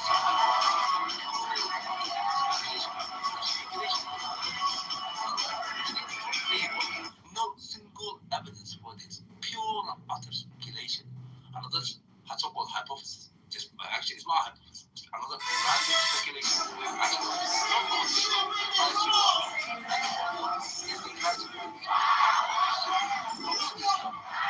One single shred of evidence. More diverse, but I tell you what the bigger problem is. There's no other alternative hypothesis that we looked at in terms of design. They're not allowed. I'm going to name you 4 design so-called speculations or hypotheses. Actually, there is evidence to them. They will never be investigated. When you look at design without critical thinking, when you don't look at the counter positions, then the whole theory of evolution is driven by dogma. Not an actual interrogative or, if you like, forensic examination. And there's only 2 propositions out there: design versus non-design. So-called scientists today actually are horrified by it. They take all these word things. Chicago summer.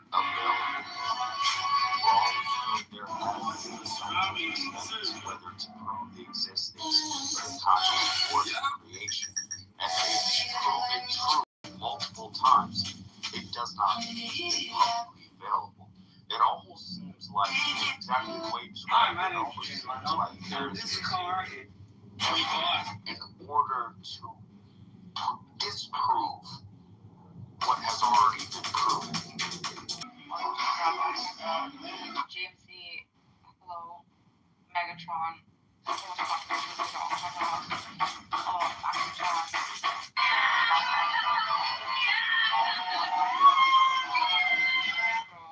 my evil friend who I love. And you forgot to introduce yourself, the famous Queen herself. Sneaks for having science not agreeing with them. I don't think it was about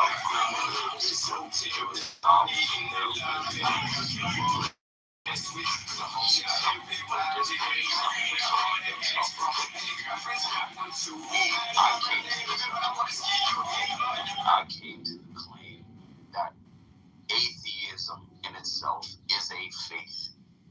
You have to have faith. You do not have empirical data scientific process. So you must have faith. So to say I don't but I have faith that had nothing to do with a conscious God. It must be that you have no religion. That's what it is. It's a religion. Again, faith, like, there's an important distinction between this faith and the verbal suffix of what faith means. Like, so for example, it can be used synonymously with the term where if I say that I'm a faithful husband, meaning that I have trust based upon my experience that I have with somebody. But when religious, there is a sort of transcendence that is something that you're expected to believe is there in spite of the fact that there's no way for you to be able to verify it, in spite even of evidence to the contrary, is what is like used in things like Christianity or in the Quran. There's the definition of faith is what it has, which is what distinguished from the dictionary's definition of what the faith means. No, faith implies lack of proof. Faith implies there is no way for me to prove this to you outright through the scientific process. Yeah, however, that's the thing religious people have. Of my own will. That's what I believing in the Quran with proof. If I were to speak to God this moment, and Allah subhanahu wa ta'ala came down, he talked to me directly. It's not faith. I don't have faith, I have faith. You understand there's different senses of the term faith, right? So the truth is, like, that comparison of being a now he's going to dispense the truth on us. Wow. So the difference between if I said I have faith in my wife and a Muslim or Christian said they have faith in God or faith in Jesus, the difference is that can I make one comment? Because I think Necro, first of all, it is definitely when we say I have faith in my partner, right? I trust, I have a confidence. So it's not true that that's not present in religious entry 1, entry 2, entry 3 on the word faith or faithful or faithfulness. I'm happy to go along with that. But you can't really reasonably, intelligently say it only means the one thing that you're suggesting that it means. Third, and I'll finish here, the reciprocity you imply is not part and parcel of the definition. You are making a conclusion, you are making an argument, but that's nowhere in the definition itself, not the one that you used anyway. Is that a necessary detail? The main question is whether all It's like atheists operate a on girl is hot or a fire is hot. You need to know the word that So let me take a look. It's based on facts. Okay. So my belief in the Quran is also based on faith. So what emotion investment is also based on facts. Yeah. Now, there are some theists. Now, I'm just saying, you're right to some degree. About a third of theists operate on faith. They feel an inclination, emotional inclination, and they base their faith on it. And all religions, by the way, there are people who operate on faith. There are some theists who don't operate on faith. They actually operate objectively. But the question is whether there is any objective Beloved, there's no treasure to this guild. Perhaps we can help him. Actually, just talking about cosmic values, there are some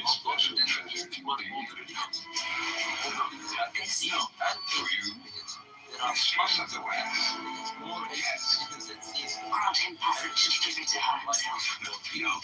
Atheism We want to give him this will make events. Not like this. destruction. These meetings go down to I command you to release me. which is all driven by again. Hold to truth. one Where we atheist shall actually be has judged. any evidence to substantiate the atheist. To do that would be a great thing. Yeah, I love Why do you still come? that somehow, like, religion is based on evidence specifically. That's something that I definitely hear all the time, and it's something that I wish, religious people would, not go to using it anymore, because it is really, it just doesn't work on people like me who understand the distinction and the fallacy of it. One quick pushback, sorry for taking the mic again. Necro, I don't know why atheists relate to science or mention science or logic. Atheism is not founded in anything scientific or logic. So if you could actually show us something that's scientific that actually points to atheism, or something that's logical that points to atheism, you'll have maybe a starter. But I don't know why you brought in science. Science is not the domain of atheism. It actually kills atheism. So there's been no sort of experimental test that positively indicative exclusively concords with the idea of a God existing, or the falsity of that. Looks like love.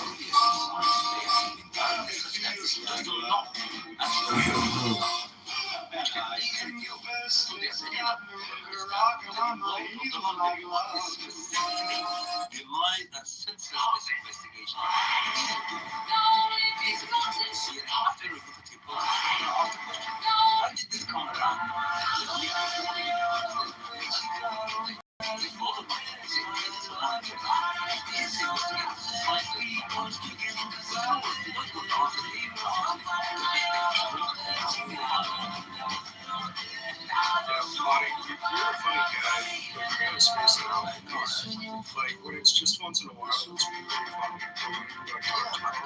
It just becomes boring.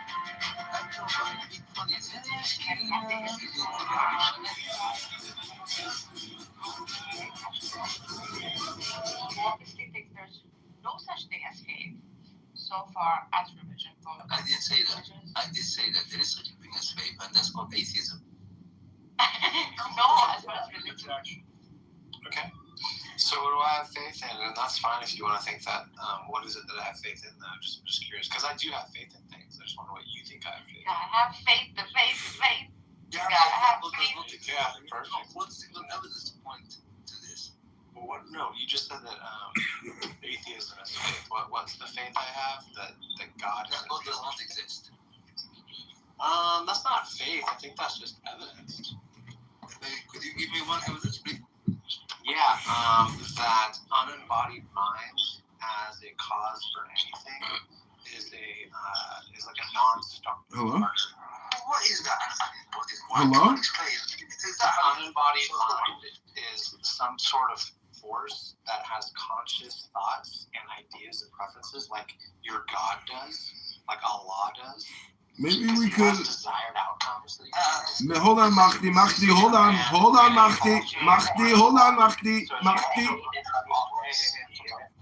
me a question, so I'm answering. So it's also unembodied. I didn't say disembodied, because that would imply that it already had a body, and the body was somehow removed, or it was removed from the body. This is just unembodied. Now, maybe it did have a body. I don't know. Maybe it did have like some kind of like material essence, or some kind of like association with an ontological physicalness, right?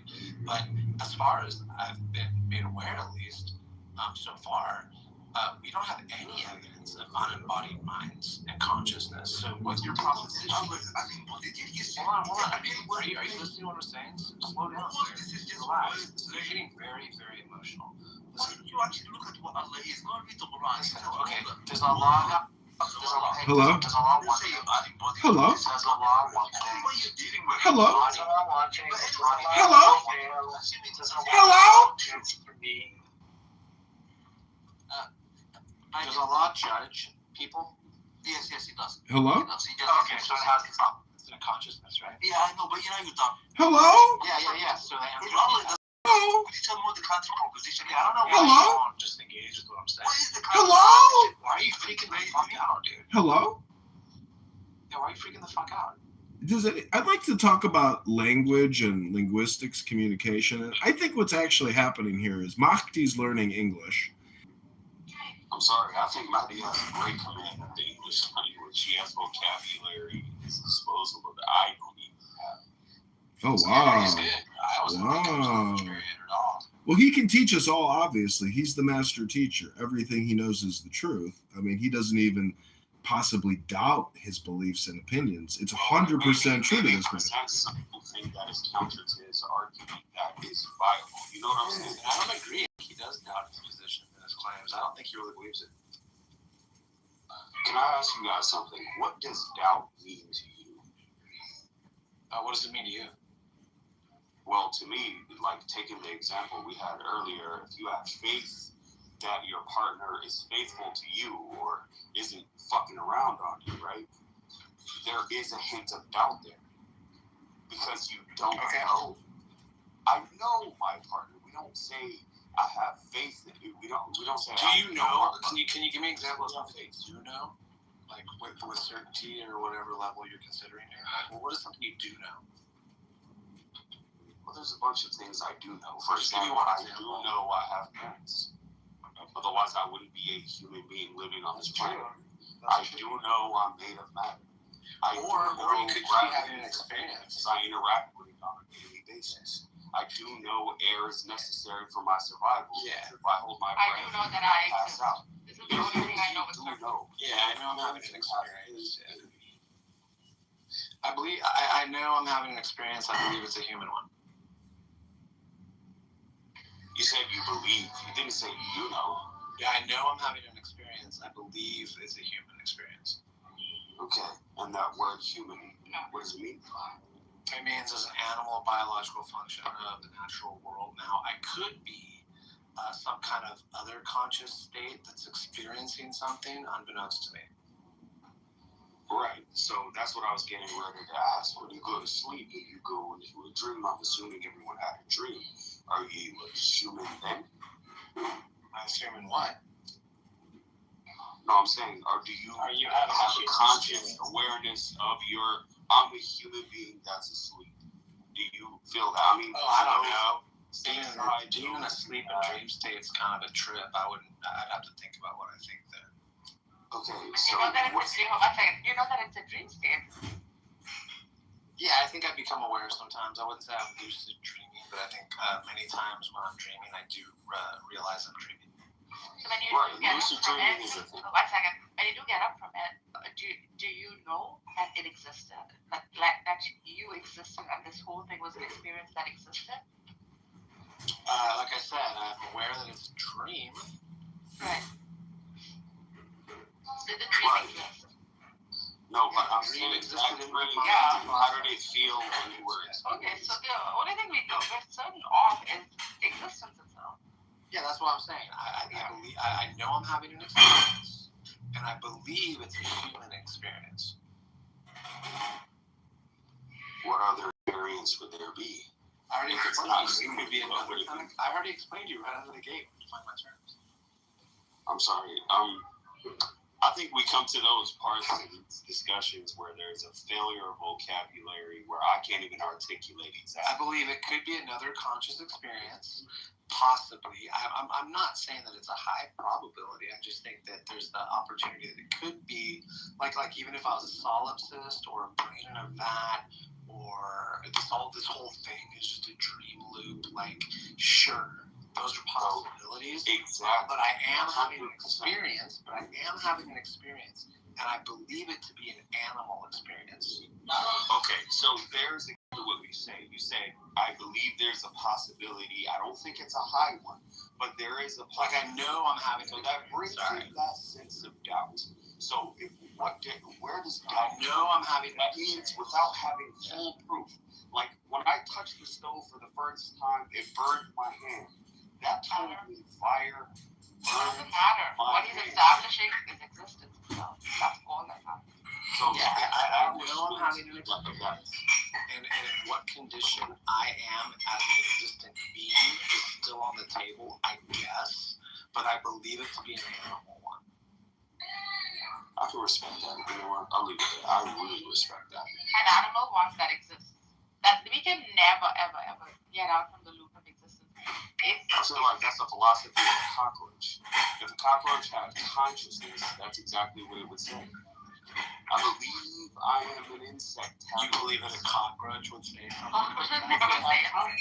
Yeah, it was sentient. Unless was a cockroach sentient to you? Well, from my perception, I don't know. I can't. Why would you use a cockroach? I can't strange. No, I'm saying I can't. Like I did my cockroaches are sentient. I was thinking like a human first, and then I even just opened it up a little bit more, and then you went cockroach. I think that's interesting. How's it interesting? It's because they're lower life. You didn't even think like ape. You didn't think squirrel. You didn't think cat. You didn't even think dolphin. Okay, for God's sake, a box jellyfish. You just live the longest. Probably that's it.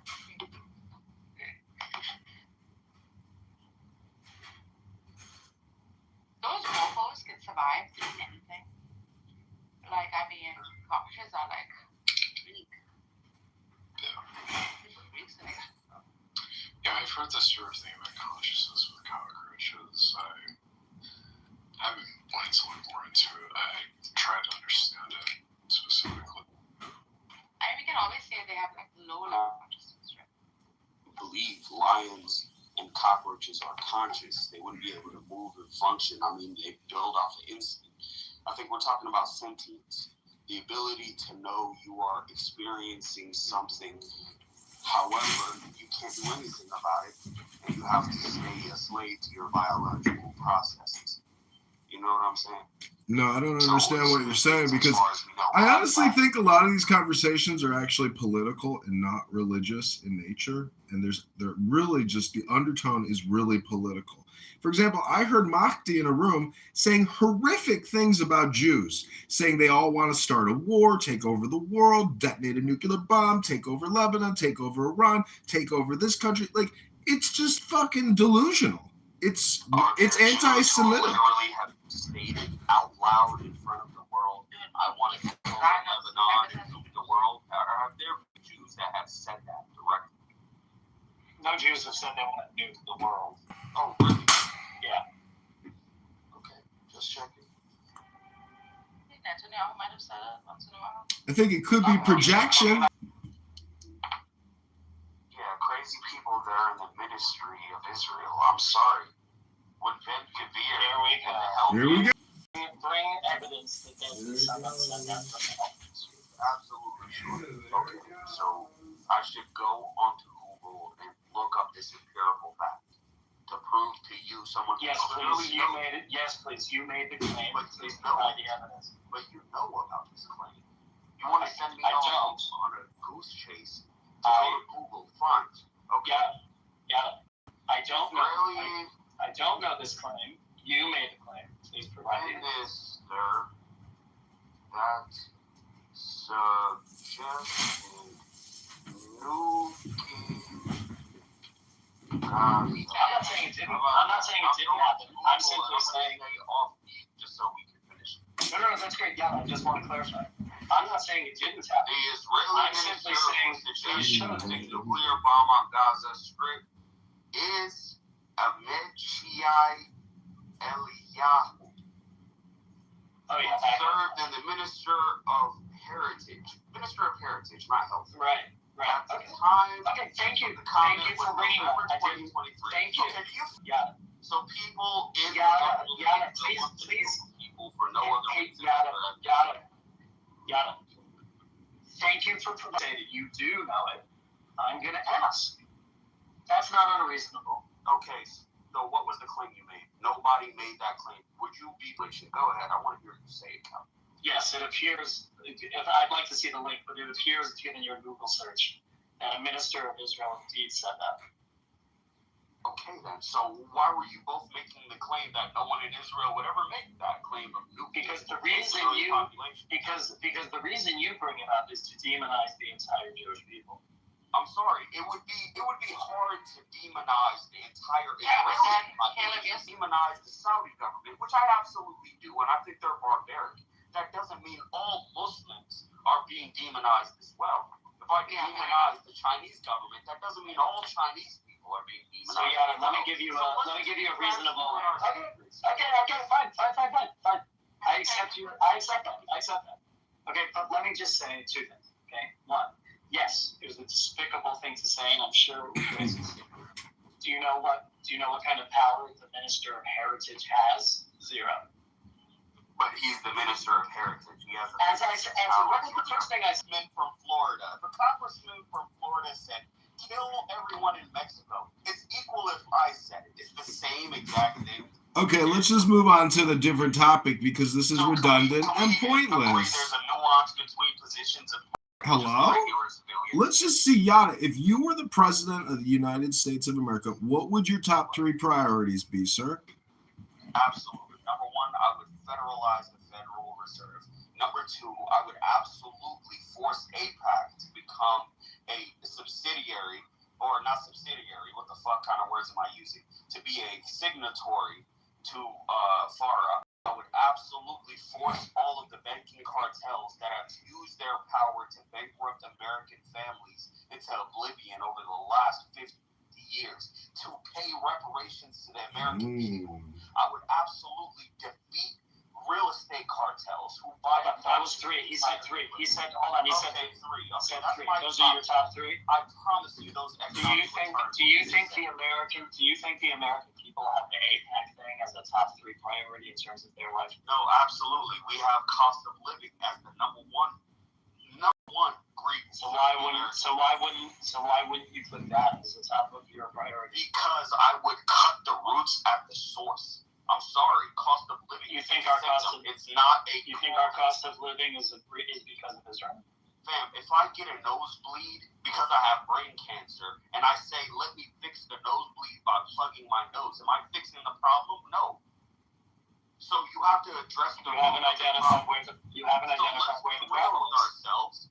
You haven't identified where the problem. It seems to be there are those who see the root. Both of us see the root of the problem, the grievances of the United States people. It's only one of us that says those causes to our ailments. This is all word salad. What do you think is the cause of the high cost of living in America? Absolutely. Predatory predatory business practices. Okay, awesome. Why wasn't that one of your top priorities? I'm pretty sure I laid it out. What were my top priorities? Do you even remember? Breaking banking cartels. Okay, so do they have banking cartels have predatory business practices against the United States people? Can I answer your question? Can I answer your question? I know all three. Okay, so please, the first one you just listed. Do banking cartels in the United States have predatory business practices that drive the United States people into debt? Yes or no? Yeah, absolutely. Okay, so by breaking Just wait a second, man. Why are you fucking so excited? Please go ahead. Fucking relax. Jesus Christ, man. Well, I'm waiting for your rebuttal. There's nothing to rebut. We're just having a conversation. Fucking relax. Nobody's debating anything. Okay, you're a clown. All right, Ayan, you heard the first claim that I made. All right, so please give me a counterpoint why it's okay for me to not focus on the predatory business practices of banking cartels in the United States. And this isn't a hypothetical where I'm president, right? You created the hypothetical, dude. I'm going down the fucking map. Nobody said that was not a good thing to focus on, you fucking moron. Okay, so articulate why that shouldn't be in my top three. Nobody is articulating that. He just asked what your top three were. That was it. Okay, but that's all that happened. Why shouldn't that be my top three? You were making the claim, cost of living should be number one, not banking cartels. Okay, why not? No, actually, my question was, do you think AIPAC is a priority for the American people? You said no. And then I said, what do you think? Excuse me, can you shut up and let another person finish a sentence? You interrupt every single sentence, okay? I was summarizing the argument. What happened? Yeah, that's a Zionist tactic I'm taking. What happened was, I said, do you think AIPAC is a priority for the American people? You said no. I said, what do you think it is? You said cost of living. And then I asked you, why was cost of living not part of your priority list? Now, if you're telling me that is included in the predatory lending practices, that's great. That answers my question. Thanks. Why do you have to be such a fucking moron and think people are attacking you when no one's attacking you? I'm asking you to clarify your position so I can understand it, so we can have a fucking conversation. Look, don't pit it as if you were asking that question in order to get to the point of understanding. Yeah, I think it would. I think so. Correct then. So I addressed the main cause by getting to the root. That's fine. That's fine. Thank you for sharing that that's what you meant when you said, that's why I asked you. Fuck's sake. That's why I asked you. That's why I asked you. Do you not know how to have an honest conversation? Are you that insecure? Oh, I'm completely secure.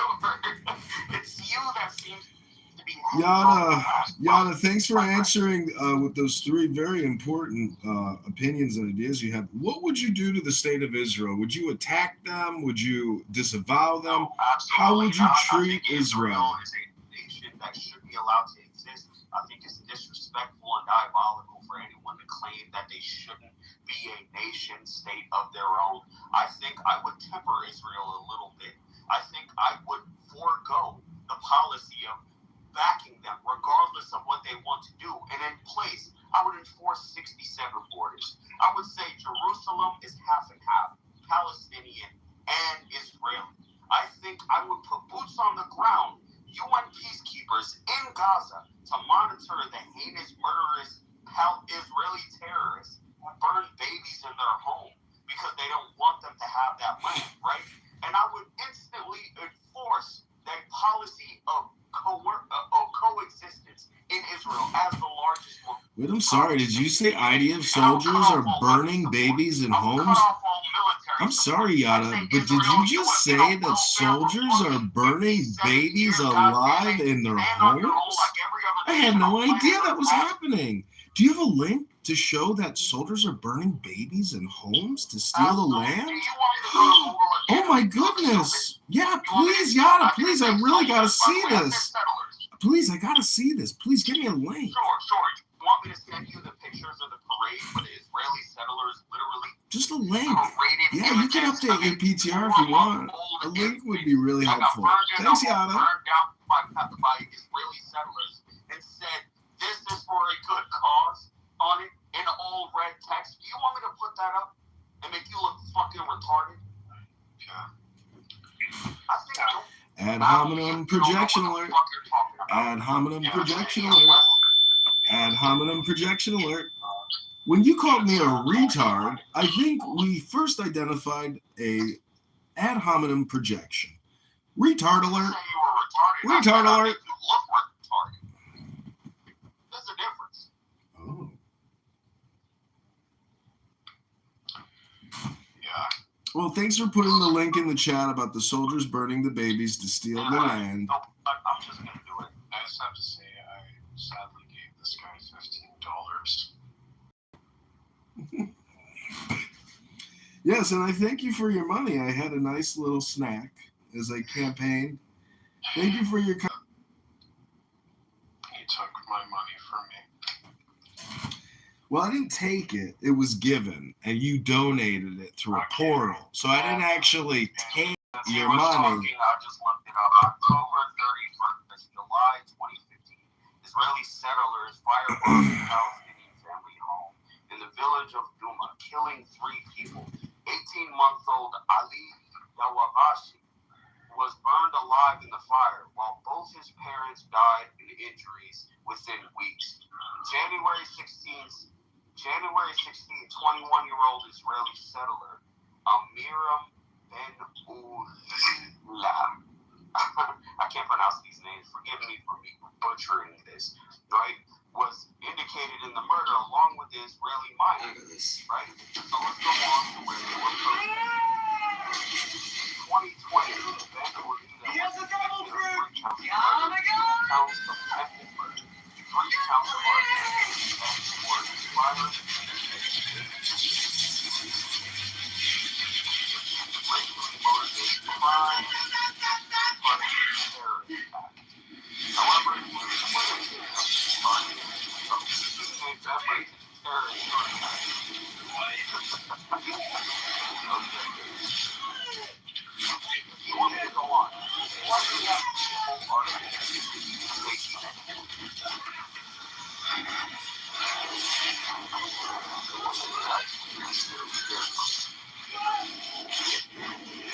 Child raps like I don't I never fucking will.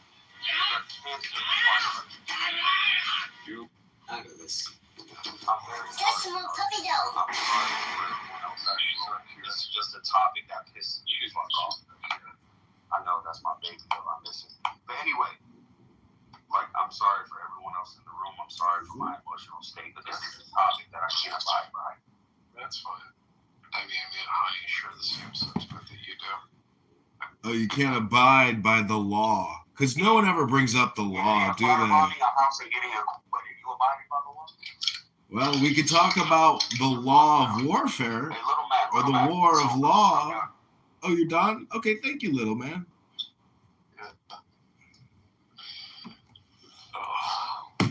Sorry for getting you so emotional. Usually when people's intellectual capabilities are challenged, they get very, very emotionally upset. That's something that should Hello? no emotion whatsoever. Hello? Yeah, I should Hello? Well, let's see. About 2,000 abortions are done every day in the United States of America. Is that murder? Yes. No. Oh! Okay, now let's go on to that. I know Israel has abortion rights, right? Like they have free healthcare and they have access to abortions, and we can send them money. Isn't that interesting? Yeah, who subsidizes that? You're right, Jeremy. Very good point. Who subsidizes that?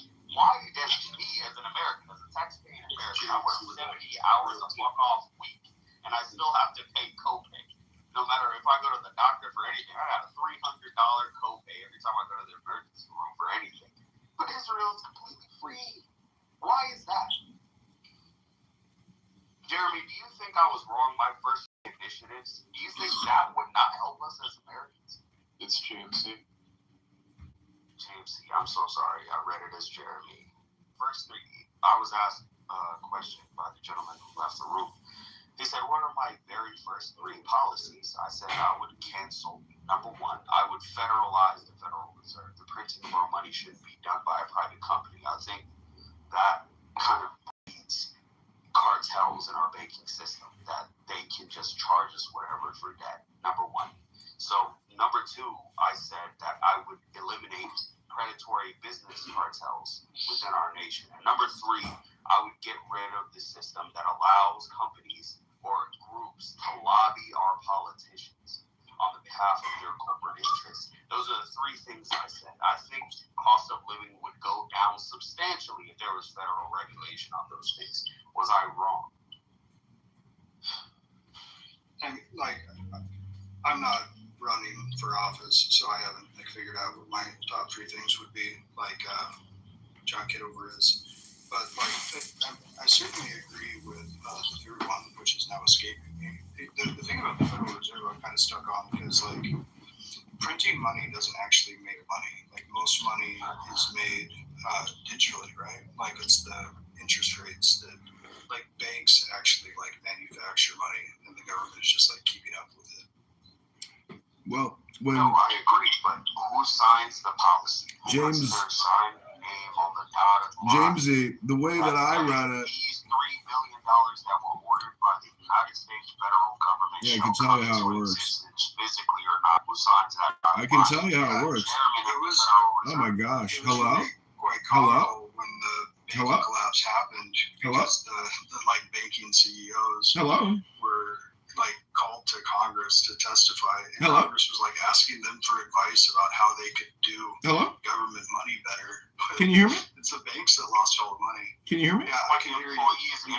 Hello? Shut the fuck up. That.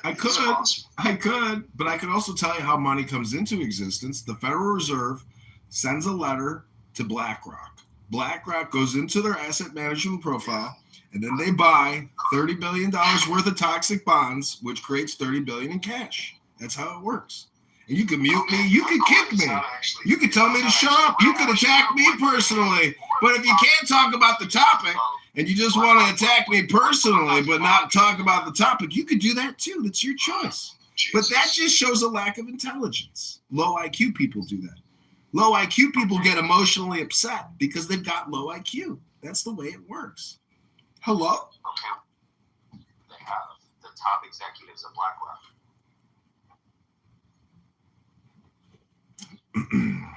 The top executives at BlackRock and the Federal Reserve. See, when I asked you what your 3 priorities were, you combined the deconstruction of the financial network as well as banking and Federal Reserve. That's actually one category. Your second was APEC, and so you really only gave me 2 reasons. What could be your 3rd reason, Yada? I think I articulated it clearly. But for you, I'll do it one more time. Articulate, please, sir. I would eliminate the practice of lobbying in politics 100%. Yeah, that was the one that I 100% agreed with. That means APEC. That means the big pharma. That means the gun regulator. I don't care who you are. You're not allowed to put money in the pockets of prospective politicians to further your corporate business. There is no more lobbying. There is a ceiling to how much money you get for your campaign. And I think it should be $20 million on the congressional level and $100 million on the presidential level. Federally provided by the U.S. people.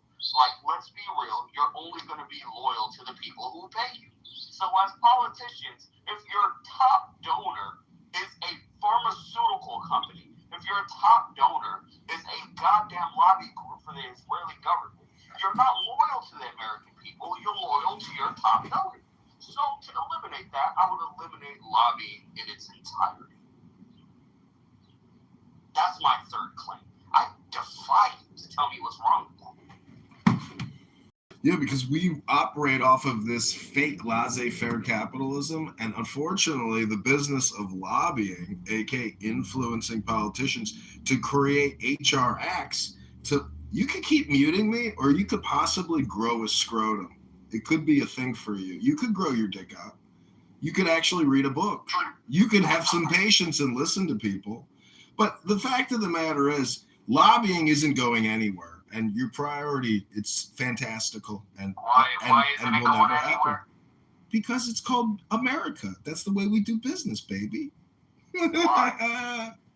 Because that's just the way the system exists. Can you explain I'm reality sorry, I don't to me? want to live in a system with no explanation. You don't It's want to just, live in it? this is what it is, Uh-oh. deal with Ding, ding, it. ding, ding, That's not a ding. good We got system. somebody who thinks they're in the Matrix. Can you imagine if your Hello? electrician came to your house and said, I can't fix it until you pay more? Why?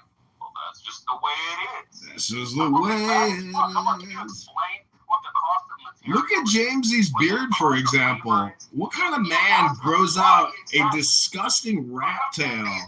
Look at the size of that thing. He could use his head as a mop. James, has anybody ever used your head as a mop? Because you got a bucket for a brain? Is there anything in there, Jamesy? I was waiting for your terrible joke to like marinate in the room real quick. But anyway, let's just be honest with ourselves. How would it be bad for a U.S. president to say, no more lobbying? I'm the last U.S. president that will be lobbied to.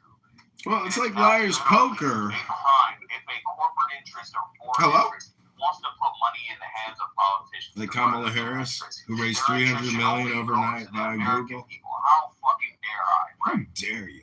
How dare you? How dare I? I can't argue with you. You angry. I'm happy. Leave me alone. You angry. I'm happy. I can't argue with you. I can't argue with you. You angry. I'm happy. Leave me alone.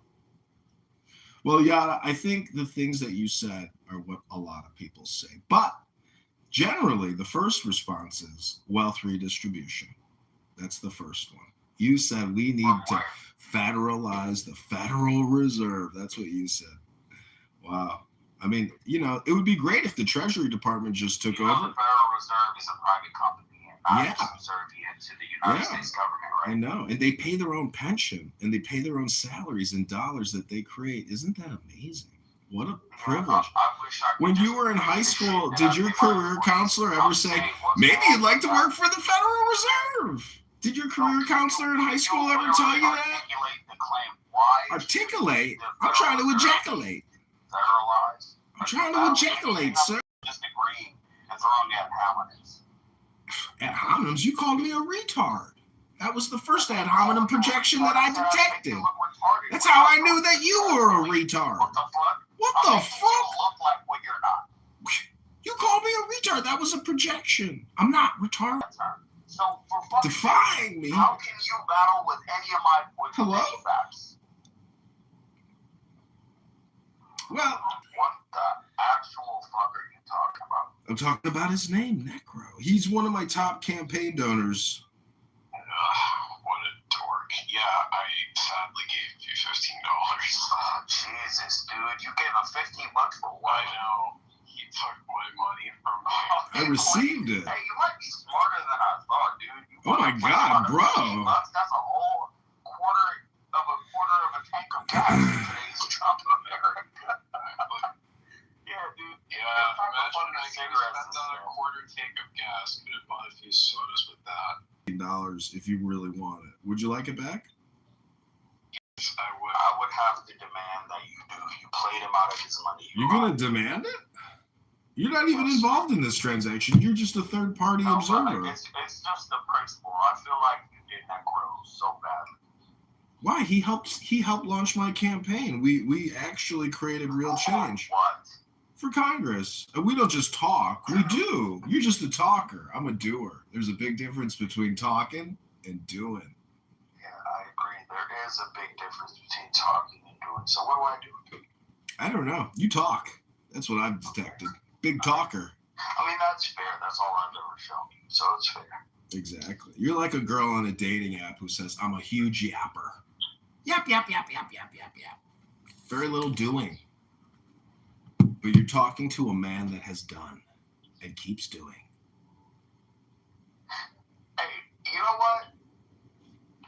Necro, you know what? Your $15 is well placed. This man is entertaining, if nothing else.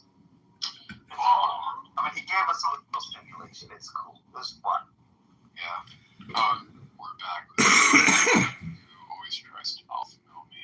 Introduce you to Mikhail. David, you left. I was going to ask her about the next tweets. Oh, man. But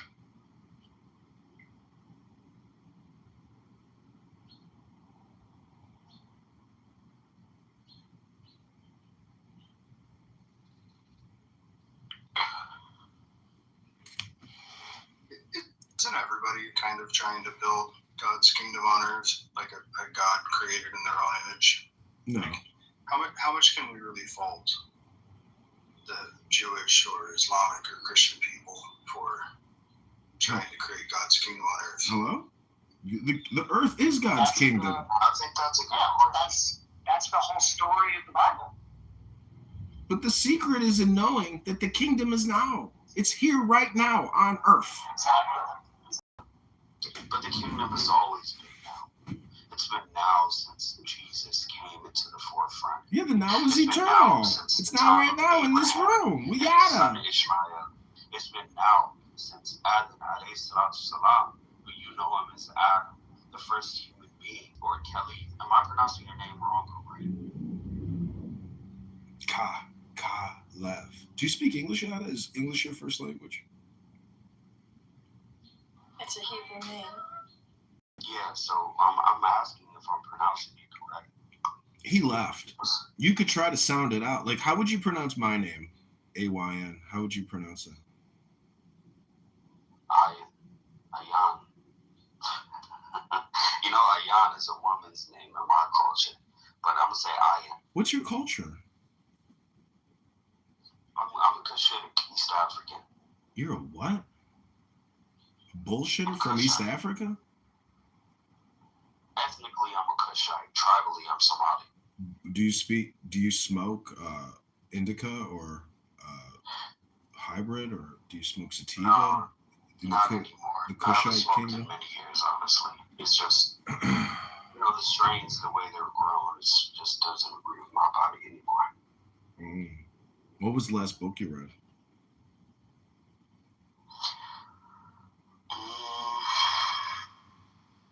I mean, I reread Think and Grow Rich like 4 years ago, and then I stopped reading after that. It's just not a reading kind of world anymore. Everything's consumed digitally, so that's what I do. I consume all the facts digitally. I read all my articles digitally. There's no point of reading books anymore.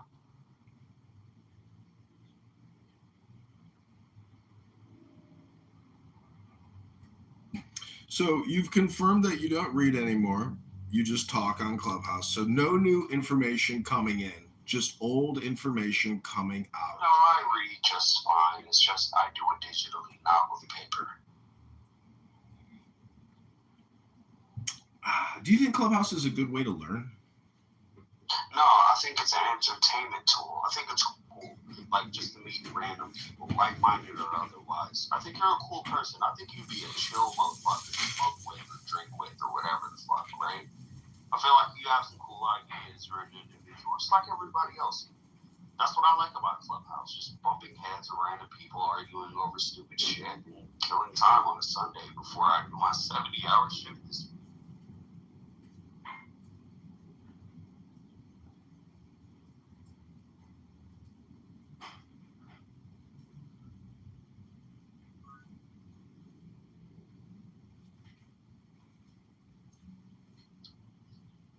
Somebody please stimulate me. Somebody start another argument over nothing.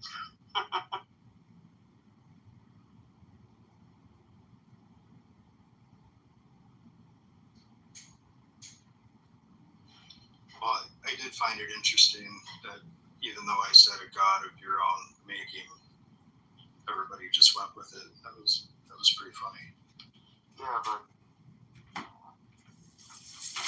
define that. What do you mean, God of your own making? Gods are like man-made things. They're not like God didn't make us. We made them. It's like this weird psychological thing that like God only exists within, but like it also kind of exists between minds. but it never like actually exists. I mean, all things exist within your mind, effectively, not knowing how different our experience really were. Well, So yeah, everything lives in the mind. So like on the first day of creation, well, I'm obviously excluding God from like my model.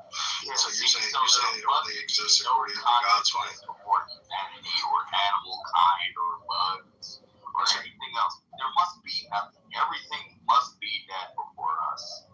That's the claim, really. Yeah, my claim is there was consciousness before humanity, before insects, before life, before trees. So can you substantiate when there's no observer, something is still. Is there a difference in the findings of that experiment based on whether there was a conscious monitoring or observation of the result of that experiment? There was. There literally was. That implies observation in itself, conscious observation. Must be a factor into the source of matter. There must be. Okay, so that would disprove God. There must be. Okay, so that would disprove God, right? How would that disprove God? Because here's the thing, bro. You're saying if there's no conscious observation in a room, possibility that God. You're saying, listen, you're missing the point. You're saying that God is capable of not observing the room. Yeah, he is. Why not? Why not? So if the universe is just like in God's mind, now this room is outside of God's mind? I'm sorry, but there's a memory somewhere from when you were 4 years old that's not in your mind. It doesn't mean it's not in your mind, right? But that memory is there. It's a conscious projection. And if you get a smell of a perfume, or if you see an object from when you were 2, that memory would pop back up, wouldn't it? That doesn't mean that memory is gone. So the conscious effort or the actual matter doesn't mean God isn't omnipresent. He absolutely is. He's not thinking about that right now. Can you disprove that? So God doesn't know everything. No, he knows everything. It's just in the recesses of all of existence. He does. He chooses what to focus on. In my culture, he thinks about you when you think about him. There must be this stimuli of intermittent focus. Oh, so like God comes into existence when I think about him. No, he still exists, irregardless. Just like that childhood memory, he still exists in your brain. You just haven't thought about it. So God exists in my brain like a childhood memory. I'm saying, in the place, I'm in the analogy, if you were God, that room in this select experiment, yes. So listen, if you were, which you're not, in that experiment, that childhood memory that you have from when you were 2 years old, it doesn't mean it doesn't exist in your brain. It's just not recalled upon. You just can't recall it at any given choice. There needs to be this stimuli. You need to smell the perfume of an aunt that you haven't seen since you were 5 years old to think about her after 40 fuck-off years. So God created us so we could like experience stimulus. Wait, I thought you wanted to hold off on seeing each other again. I'm sorry, you're asking 2 different questions. I thought we were talking about the existence of that God. How would it disprove it? Because God couldn't He not can give observe the choice whether or not for those atoms to behave in the fashion that we can debate that, but that doesn't mean he's not observing. Yeah, I get it. That's pretty good. Like on the scale of provable supernatural experiences, I don't know. It would be hard to find something better than the double slit experiment. But I still think there's like a lot of misunderstanding about like what the observation principle is and like how it What's the difference? Because the double slit experiment you could follow when it was being monitored by a magnetic sensor. I forgot what this sensor was called. It changed the flight of the interference. being interfered with. Because with what? Like that. With the thing that you said. Like I'm just assuming you're right. So it's an unconscious thing that was viewing it. This is why I'm saying like it's not really about the observation. It's like it's not about a brain. So maybe just throwing it there. Maybe if there's any hint of a possibility that a conscious being that can pull up the record of that device that was viewing it in that room by itself, if there's any hint of a consciousness in physicality that can view that, maybe that would throw the entire thing off its tilt. Doesn't mean there isn't an omnipresent source or omnipresent consciousness that's viewing every have physical ramifications. I'm implying that it doesn't have to. Well, I mean, if you accept that God knows everything and is everywhere, this isn't like an argument that I've heard before. I just like I recognize the contradiction, right? No, but what's the contradiction exactly? If God is viewing that same world with no other conscious physical being, therefore matter must behave differently because there's a conscious being. Is that what the claim is? That sweet girl if in God is my already outside of physicality, if viewing that exact experience has no bearings on its results. Is anybody else picking up what I'm laying down? Because I feel like I've said this a couple times. Yeah, James, it's okay for us to move on. That's okay to be redundant. It's also okay to criticize redundancy and be redundant about criticizing redundant conversation. Something have the same physical results as me viewing something. Why should God's for me to view something? There's no such restrictions in God viewing something. Right, he's actually incapable of not observing.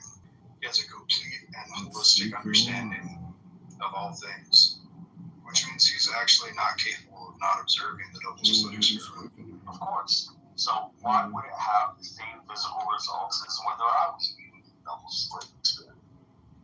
Okay, so it's us special. It's not God that's supernatural, it's us. No, it's God that's supernatural since he created all of the incredible, fucking beautiful, pleasing to you. It's all just a random fabrication and random collapse of synapses. Something different about a sunrise. I'm sorry, it's kind of like an example of a life form outside of humanity that views a sunset and says that's beautiful. Well, I mean, birds turn up for sunrises. Yeah, but through chemical processes, sunset means go back to the nest because it's dangerous for me to be out in the dark.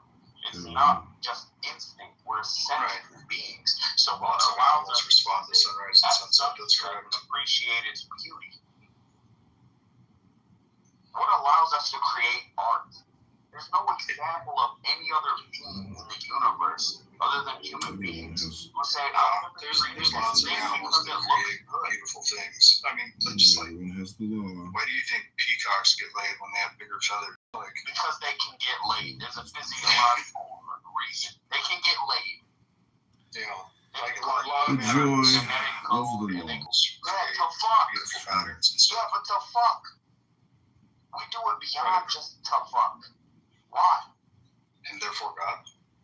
No, it's not therefore God. There's a sentient component. There's consciousness and there's sentience. I'm not going to argue fish aren't conscious. I feel like the fish can see and hear and taste just like I do in a different way. But there's a consciousness that's above that. So if there's a consciousness in between beings as far as sentience, there must be a consciousness above us. Otherwise, you're prepared to argue that we are the tippity top of consciousness. No, I think probably lots of animals that are like more self-aware. In what regard? Well, like dolphins, for example, like communicate with like three-dimensional images. That's fucking crazy. Yeah, that's like we would call that like psychic projection. You know what I'm saying? Through taste of the air. You know what I'm saying? Like communication is like a whole nother level, right? Like we're already trying to figure out if animals have like languages. Give me 1 second. My phone's about to die because I love this conversation. 1 second. Sure.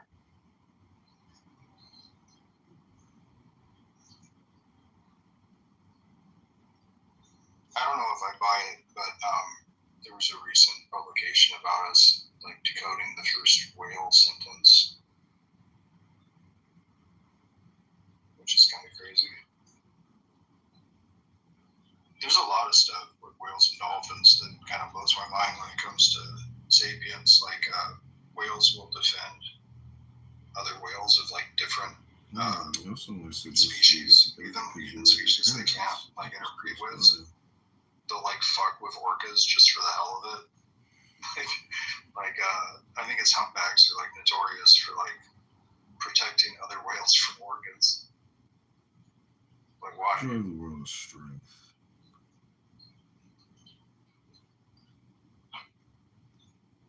And then you get into like hive minds, like these super colonies of ants and stuff. Like, does consciousness even have to be like within the entity, or can the collective have consciousness? Because I think humans do a good bit of that. I think that's what like the religious experience is. It's like a hive mind. Hello? You know what's amazing about the hive mind is that if you read a book, well, technically you should be upgrading not only your mind, but the hive mind. And this app is a little bit like a hive mind. So if you improve yourself, you improve the world. And by improving yourself, you improve others if you share the good news with them. Hello? Yeah, learning how to read is kind of like learning Yeah, how to so read I want to somebody share the else's good mind. news with you. I have no idea what the good news is. That's because you don't read anymore. You just talk all the time. You mod a room as a living for a career.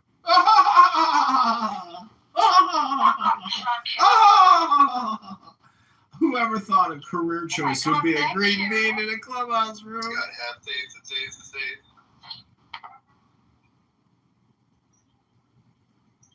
Have faith, the faith. You gotta have faith.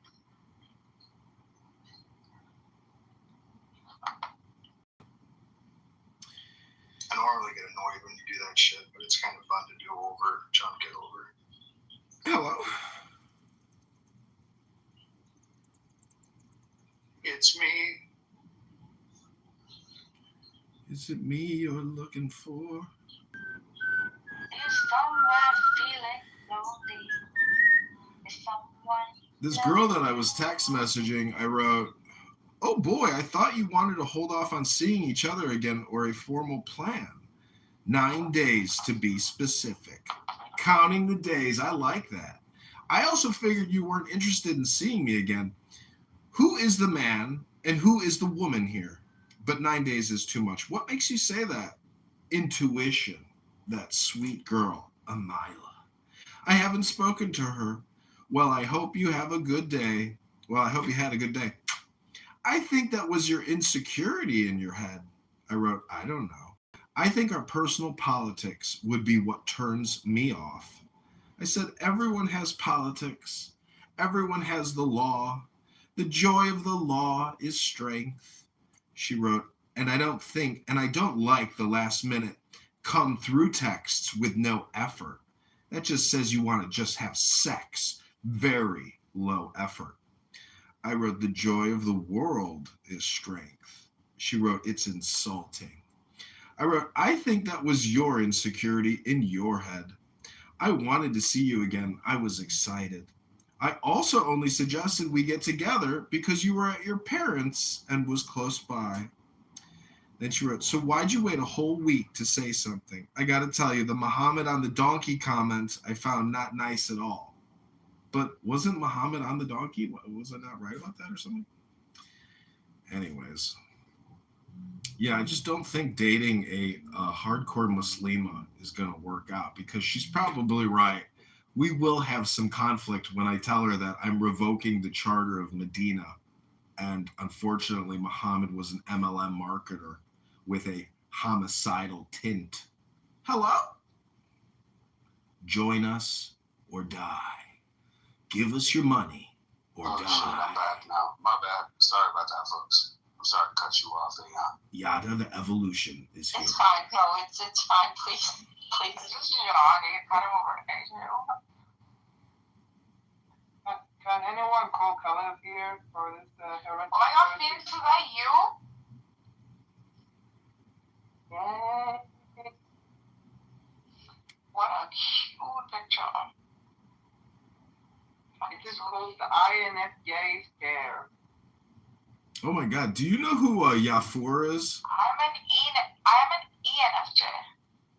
ENFJ means that it means you're not like okay. ENFJ.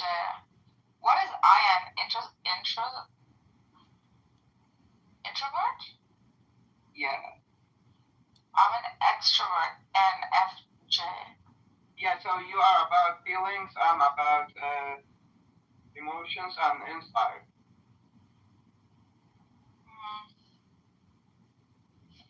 I don't like ENTPs. You don't like INTJ. Oh, who? INTJ. I like engineers. I studied engineering. I don't like engineers. It's not like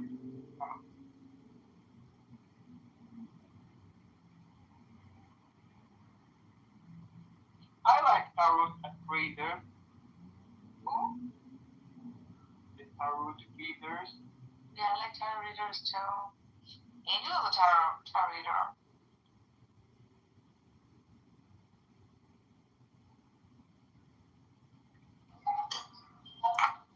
Hey, I'm at home. I apologize. I have to ask everyone in the room a question. So I have the choice between making pho, like the Cambodian noodles, or for making steak and salmon. What would you have right now? Alright, so thank you for breaking the deadlock.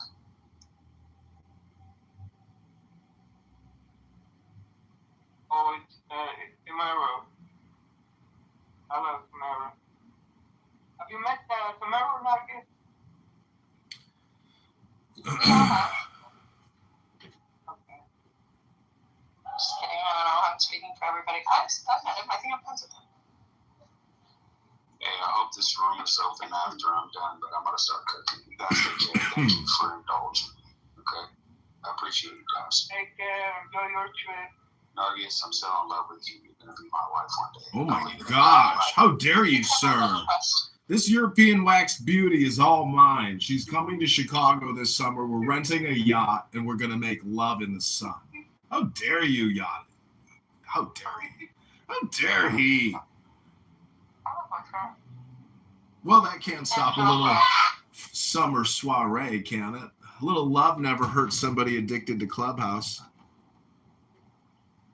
Just because it's in Missouri, it doesn't mean right now. Missouri? It doesn't mean that I'm single. Oh.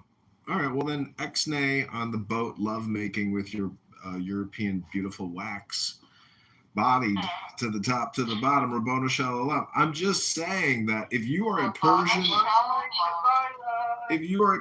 woman or a Persian man, and you are interested in opening up a hair removal laser surgery treatment facility, we believe that after Donald Trump conquers Iran, it will be the biggest financial opportunity in Iran. Laser hair removal treatment services. Think about it. It's already a huge. Think about it.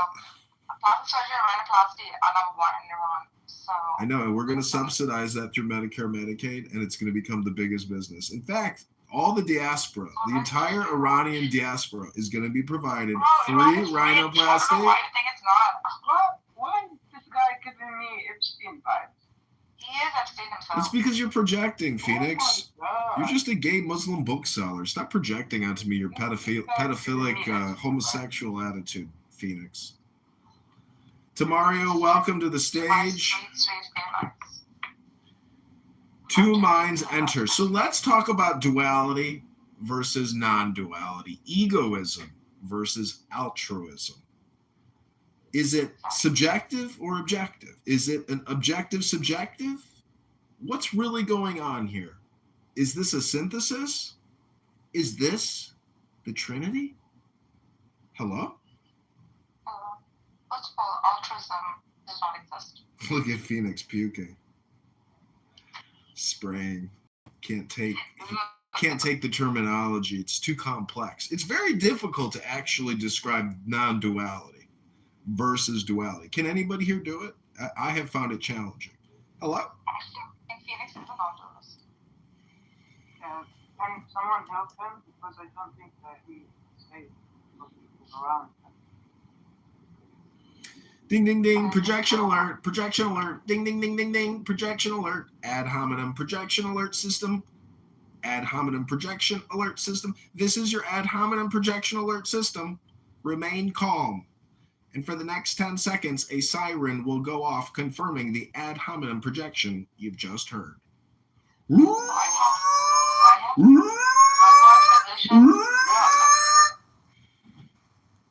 House physician Dr. Sean Barbabella says that President Trump is fully fit for duty. Here we go again with more ad hominem. You know, can't people just debate a topic without attacking a person personally? You ever notice that on this app? You ever notice that on this app, that people can't stay on topic? They always have to degrade and then make an insulting remark to somebody. Isn't that just amazing? Why is that? Maybe it has something. I record myself, sir. I don't just record people. I record myself. Hello? Non-duality is a philosophical, spiritual understanding that reality is not divided into separate, opposing parts. It suggests that the everyday distinction we make between self and other, mind and body, subject and object is an illusion. And all that is existent is one, interconnected, indivisible whole.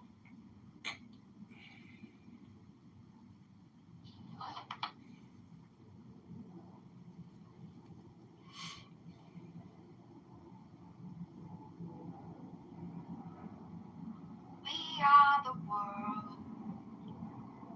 We are the children. We are the ones that make a brighter day. So let's start giving.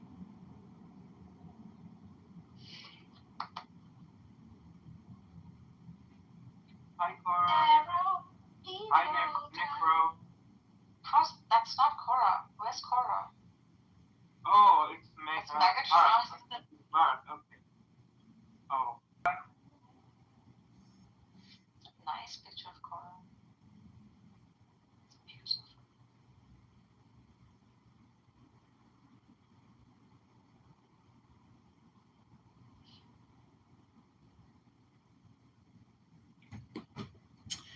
So Megatron made for me.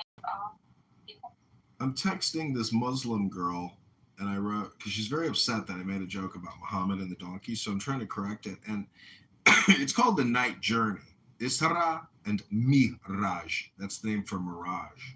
Muhammad did not ride a donkey to the moon. And by the way, everybody, tonight is a full moon. Instead, he rode a winged, white mule-like creature named Burak. Burak flew him from Mecca to Jerusalem. And from there, he ascended through the heavens to the presence of God.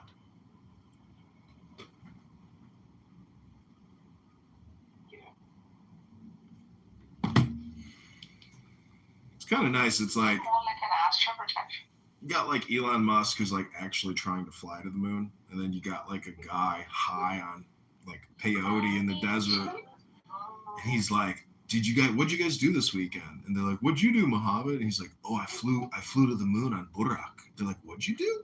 He's like, yeah, I got on my winged donkey, I flew to God, and I went to the moon with Burak. And they're like, damn, Muhammad's flying to the moon with a fucking winged mule. Jesus, this guy's got some magic powers. Wasn't Jacob that wrestled with God? Good Lord, that must have been quite the wrestle, right? Israel. Israel. After he won the jiu-jitsu match, God was like, your name is no longer Yakub. It is now Israel. One who fought me. Wow.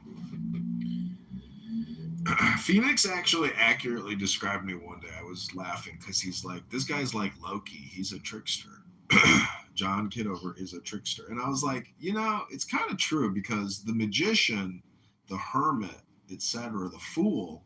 The Fool is the first card in the tarot, and I think it means Beth, which is house. So actually, Clubhouse is actually a club of fools. You see how that works? Clubhouse is not a group of gifted people bringing valuable information, playing audiobooks to each other. No. This is a club of fools. It's the Fools Club. Hello?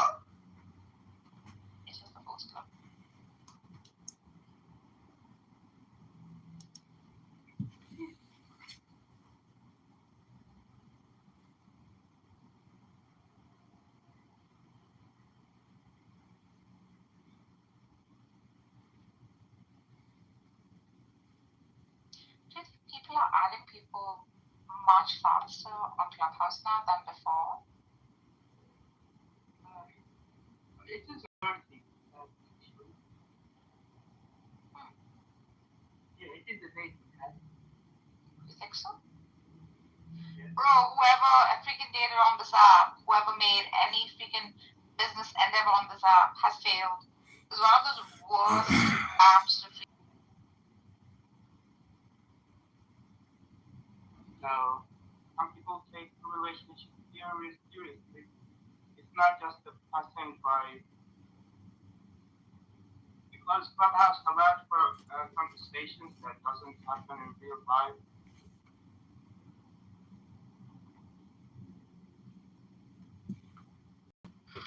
Damn, I just left.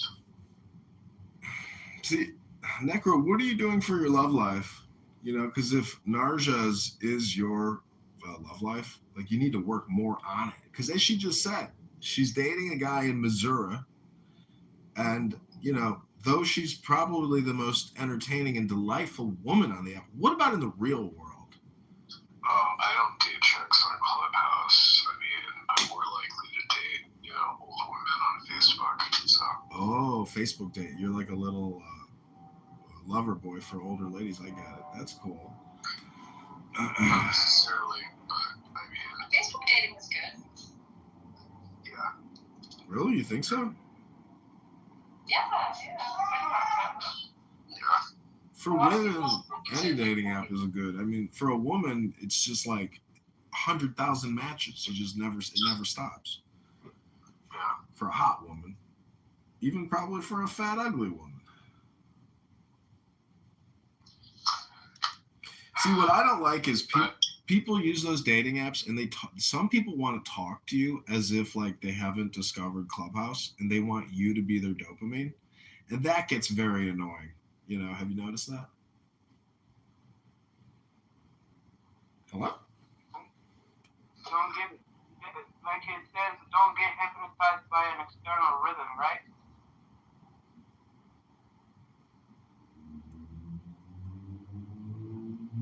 She accepts my apology. Has anyone here ever apologized to someone for something they did or said, and then the apology created a miracle? I apologize all the time, and nothing happened, nothing changed. Really? Because every time I've ever issued an apology, it's always been such like a blessed experience. The recipient of the apology has always been so happy and surprised at the apology that I quickly learned making apologies was very beneficial and diplomatic in case you get caught stretching the rules a little bit.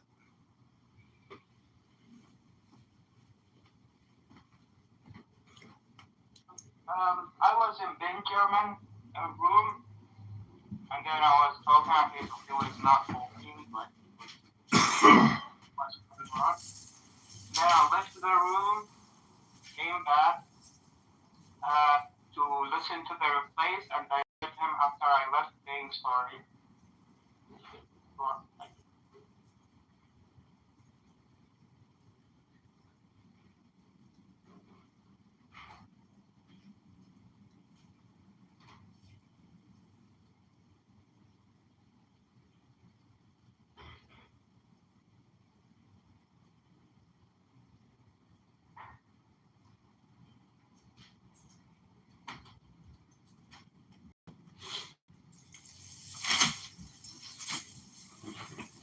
What's interesting about Islam is I really don't like it from a legal perspective, but from a mystical interpretation, it's got, a strong underpinning that Jesus and Muhammad and Hermes, they all share the same title, which is the messenger.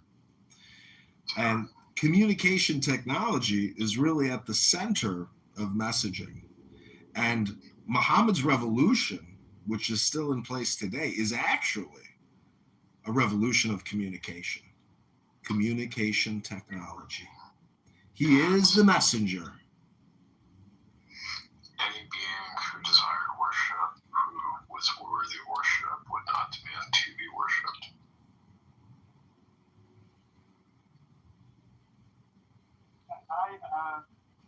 I think everyone should appreciate their roots. Sometimes people try to discover something else out of like sometimes they have problem with their own traditions.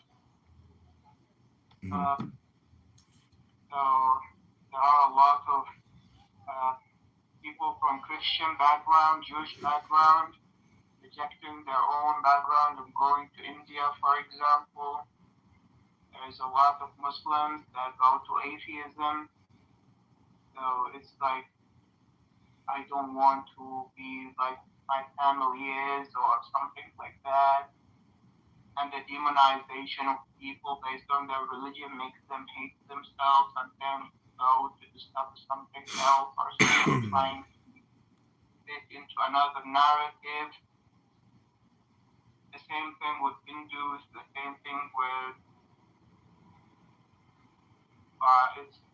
it's all about that people don't want to be labeled something that they didn't choose, right?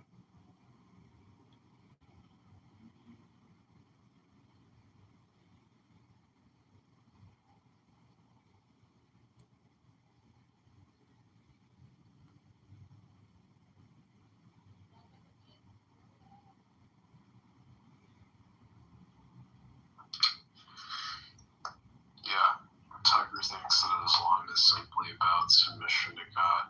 Poor bastard.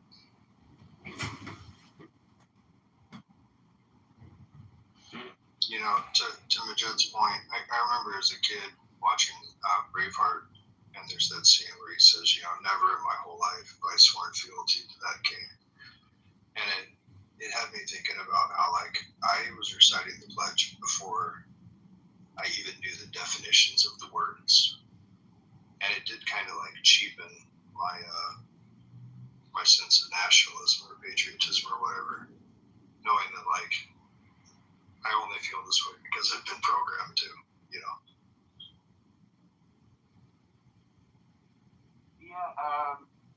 so an internal decision is far more superior than an external pressure, right? So, your name, for example, my name is given by my father, my name is given by my mother and father, nationality, these all things were given to us. But if you discover that you have free will, that's a different story. You know that tyrants historically were killing people just for one simple thing, which is when someone discovers that they have free will, they cannot be enslaved.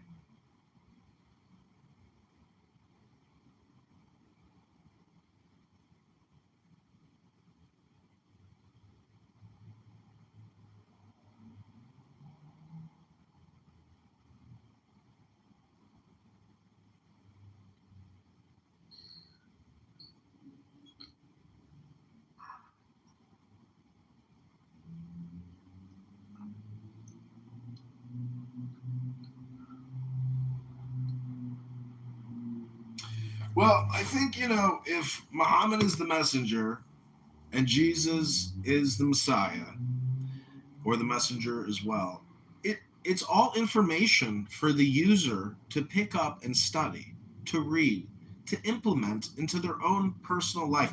Whether or not God exists or does not exist, these scripts are software programs to run to actually enhance and exceed your existence. It is personal development. It is self-development. And the people on this app that refuse to discuss it and actually read it, as opposed to just their never-ending entertainment shows, well, I hate to say it, but they're not going to change shit in their lives. And they're going to keep doing the same boring show on this app over and over and over and over and over. It will never end. They will go to the grave doing the same lame, boring pattern that they do.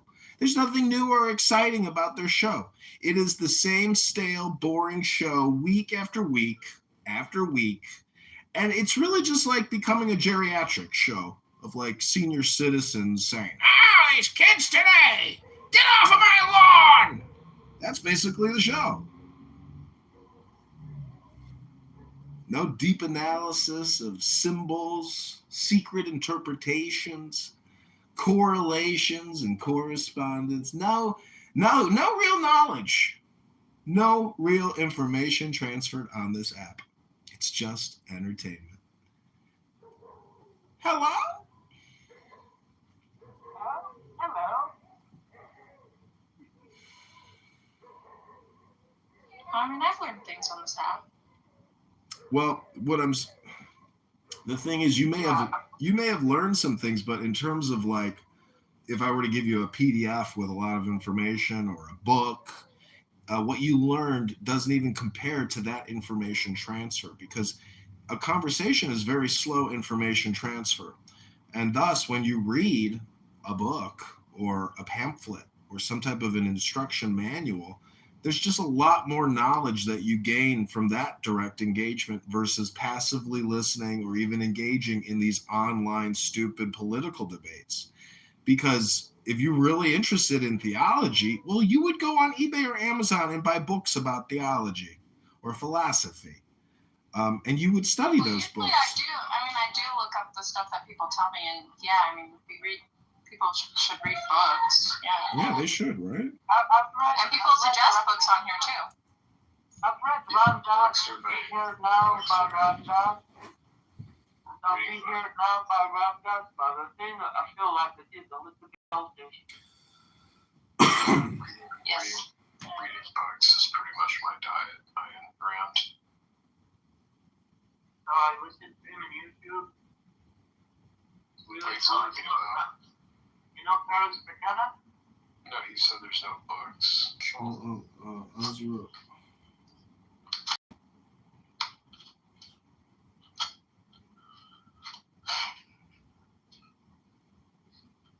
Go fly, Phoenix.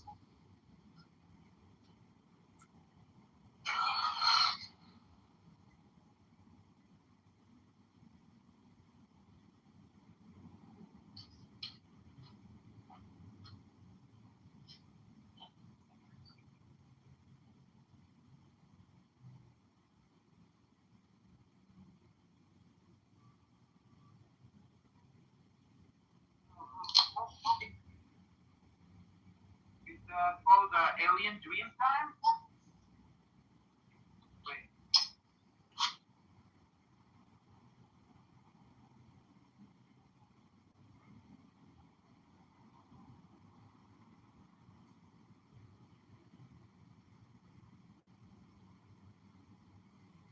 So, Angel, I never asked you, are you an atheist or?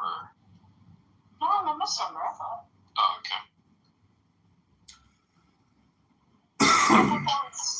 It's okay. That's fine.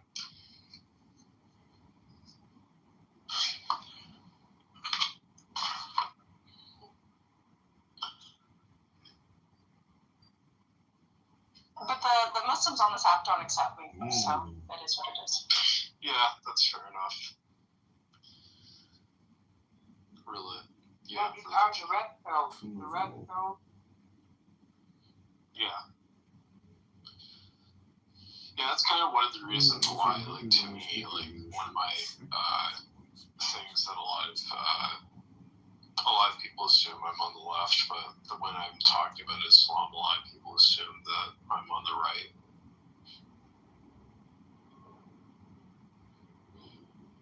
Why is that?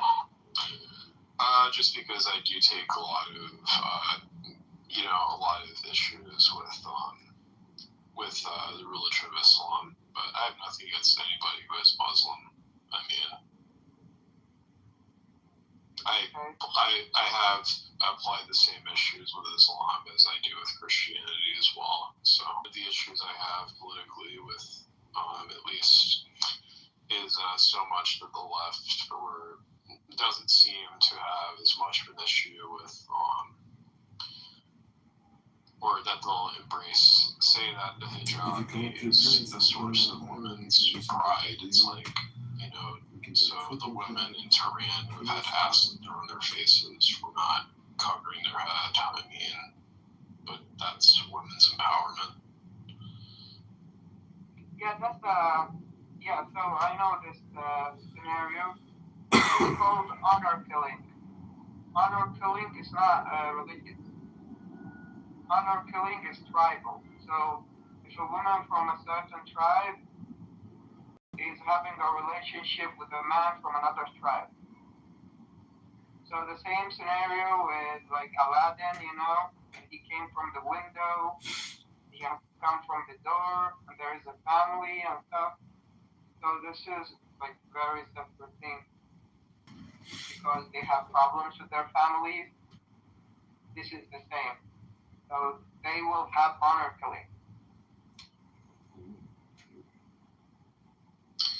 But I don't know if, what I pointed out is necessarily honor killings. It's just examples of, inequality. That is something that concerns me, is that, and, like I said, I don't have any issues with Muslims, but it does concern me when you have places like the UK where it's like, for like 80% of British Muslims who believe that the Danish cartoonist should have been prosecuted. That does concern me. Yeah, that's fair. And I really don't want, to me, I don't want to have that sort of thing implemented into my country is what concerns me. Yeah. When it comes to what is happening in the UK, you will find these people actually getting offended because they believe that this is like it is racist because it is portraying an Arab man doing something bad, like Prophet Muhammad, for example. So, for example, before when there was World War II, I think, in the American context, the Japanese were portrayed in cartoons in a really bad way, right? Or like the black people, they were portrayed like they take people and cook them in taking people in cartoons. Like when you go to Africa, for example, that they are going to take you and kill you and cook you in. Oh my God! Shut up. Is that Galaxy? No, that's Mikhail. No, it's Galaxy. I know. Yeah, I haven't heard Galaxy in a while. But it was Mikhail who talked. Yeah, so Nick, bro, it is when people see these cartoons, they feel like there is propaganda against anyone that looks Arab or something. Phoenix, shut the fuck up, man. Yeah, I think that to me that's one of the things that I think is a fair distinction, is that I do think that, there is an unfair marginalization against anyone who is Muslim,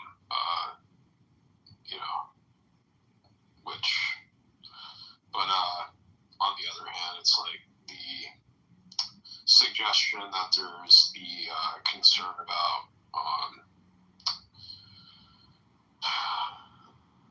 essentially that any sort of, I think really to me what I had, I pointed out as one of my issues I have is with the term Islamophobia, is like, to me, is like, is there a special word for bigotry against, Buddhists or against, against Jains, and Hinduphobia persecuted, way more than any other group. So So to me, like, I don't understand why we can't just call it religious persecution of Muslims. What the virtue of selfishness is all about, and why altruism is actually just, societal suicide. It destroys accountability, efficiency, growth, hard work. Sacrificing self for others, for other people through wealth redistribution is not intelligent. It's not knowledge. It's not trade. It's just purely social redistribution of purchasing power. And if you want purchasing power, you have to work hard to get it. The system demands it. It will always be the future economy. And so just having people sit at home and scroll TikTok all day is not creating knowledge. It's not creating trade. It is destroying people's lives, and it's parasitic. I'm not saying that individuals or recipients are really the true causes of the system being destroyed. The true cause is Medicare and Medicaid.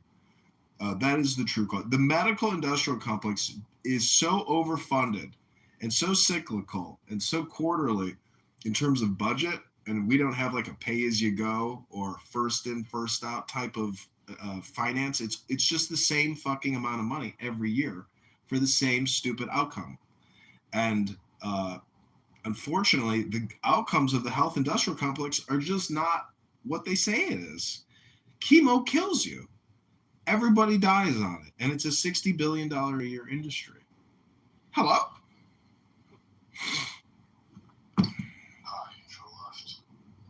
I was going to ask her, because like one of the things a lot of Muslims I've talked about in Clubhouse, and a lot of them, when I've pressed them on things like, whether or not they believe people who draw pictures of Muhammad, whether they should be punished,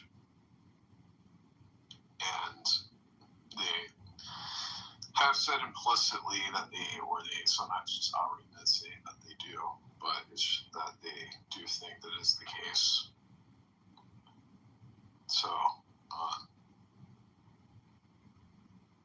which is something that does concern me as well. Yeah, do you know that Muslims fear the West also? Well, I understand that there's been like intervention by my government, and I think it's justified for them to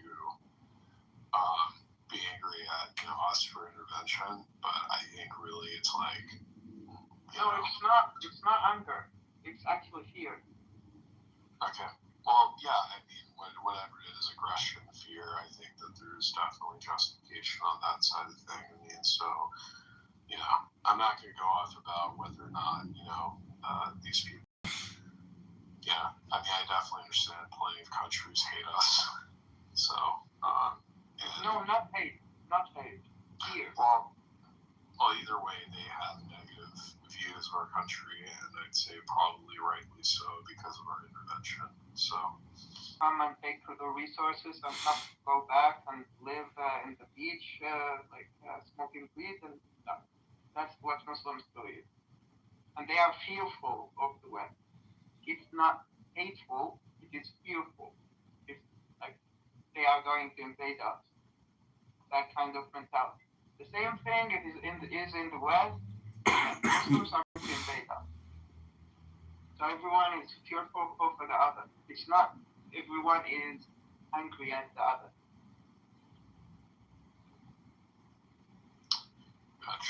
They're so scared of the West that they all want to come in the West. That's funny. Yeah. I don't think that in rich countries they really want to go to the West other than being tourists. So, for example, the Gulf states. If the country is actually struggling for economic problems. Also, just want to say welcome to the stage. Hi. And the Gulf state wants to become the next West. So they're building museums that are called the Louvre. So they are mimicking the West past glory. Yeah, they want to become the West. but the rest of the country, there are Muslims and poor. Most of the people want to immigrate to the West. They're not fearful at all. Sorry. That's a lie. No, they are fearful. Yeah, I think that Muslims, the majority of Muslims are fearful and trying to impress the West all the time. Look at me, I'm good. This kind of behavior. And when they go to the West, for example, they will tell them, hey, Islam is good, this and that, we are not bad, we are not terrorists, please love us, this kind of behavior. So, because of the Muslims believe that there is demonization of them in the media that portray them as terrorists, and they think that people in the West are fooled by that, and they think that that's not what they are. So, but there is problems in the Muslim world that are misogyny. That's number one. The next one is homophobia. The third one is racism. A lot of people don't know in the Muslim world, but it should be talked about more. What else?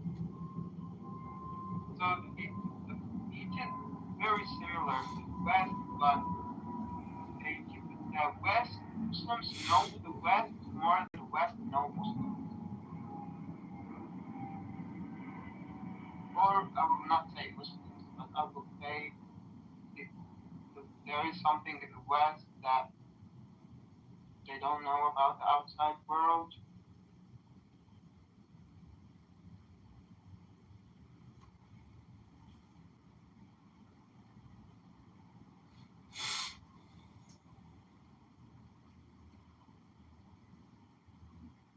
Only people that travel outside, they kind of know.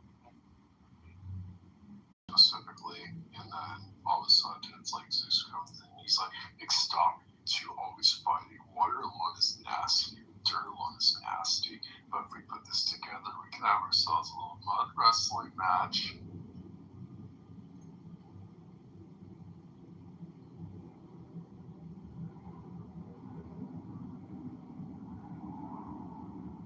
Yeah. Relationship between Muslims and Christians is that. Yeah, it's one of the things I always pointed out is like, to me, I always wondered is that they all said they, worshipped a God of love, who was perfectly good, who, was caring, and yet they were the most, very violent in their disagreements with each other throughout history. They're constantly at war with each other about who is right about God.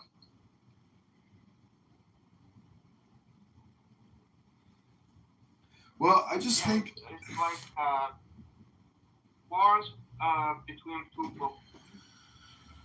See, I think people, when they're doing these religious debates, it's really like tribal politics, and we're using theology to essentially conduct politics and discuss the policies. So how do you escape that critical analysis of these conversations, which are truly just political debates using, again, different religions, practices, traditions, esoteric philosophy to essentially try to one-up one another in a very subversive political way, because religion and politics, or every politician wants to be a philosopher and every philosopher wants to be a politician.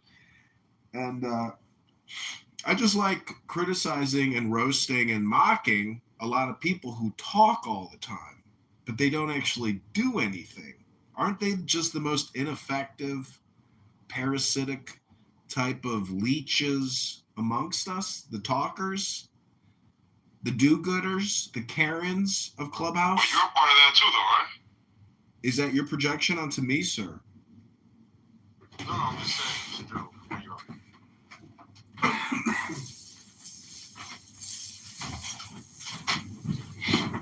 Well, Don't attack the person.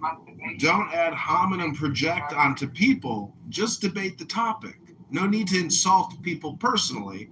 That shows you've lost the argument. Hello?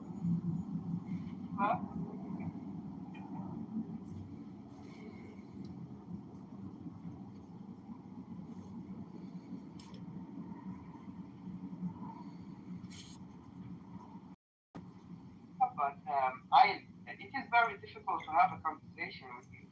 You are unpredictable. Yeah, that's your opinion. It's not a fact. Hello?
got me rocking on my heels.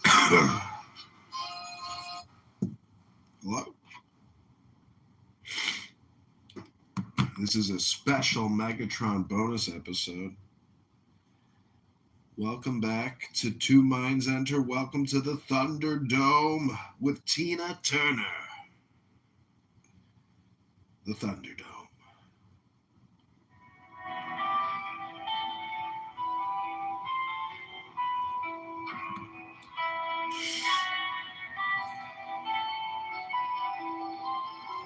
I am the charioteer of the East, Lord of the past and of the future.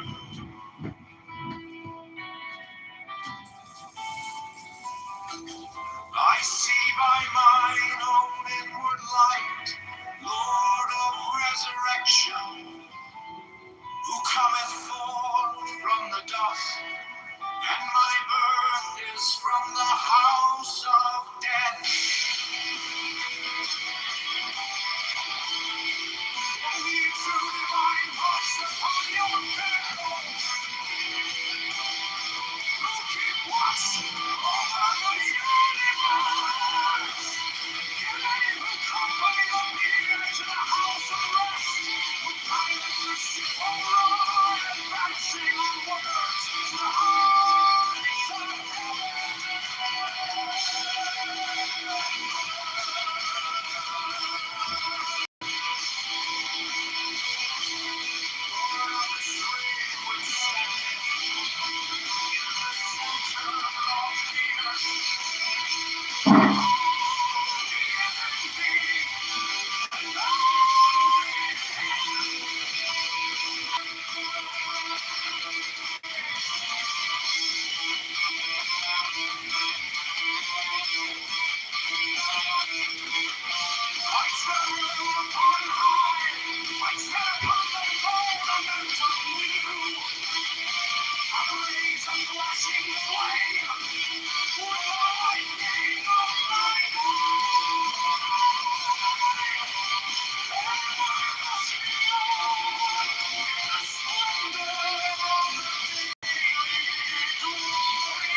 Next, the following text is between the points of the pentagram,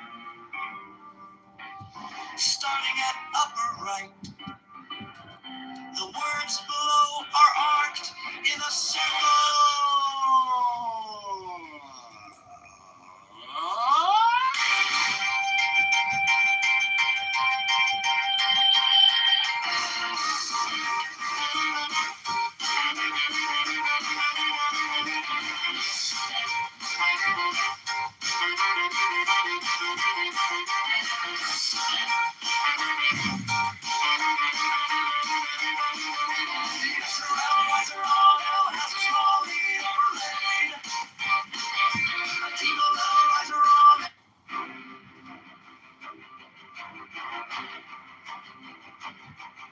Strike a master chord. Draw the flaming sword. Crowned child and conquering Lord o'er us. Avenger. Thou the head of the whole. The iron folk, thou only begotten child of Osiris thy father, and Isis thy mother, he that was slain. She that bore thee in her womb, flying from the terror of the water. The iron folk, whose apron is of flashing white, whiter than the forehead of the morning. The iron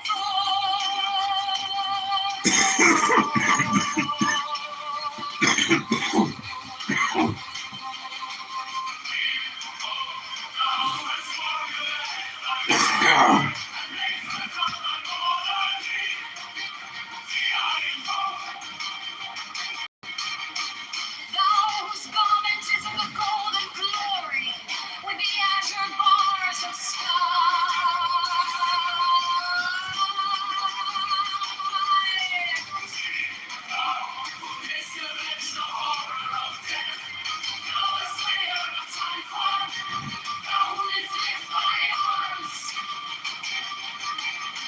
and the dragons of death were as dust. Thou wouldst raise thy head, and the crocodile of the Nile was amazed before thee.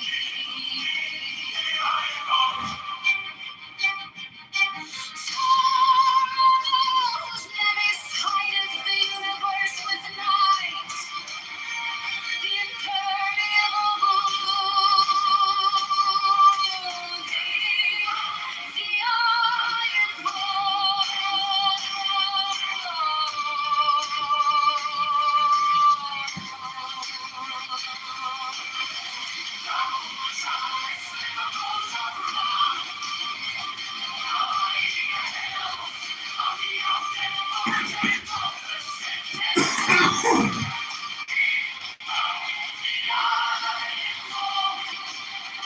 thou bearest the wand of double power.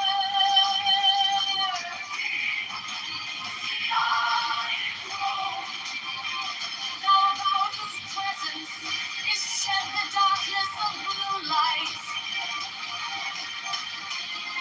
The unfathomable glory of the outmost ether, the untraveled, the unthinkable immensity of space.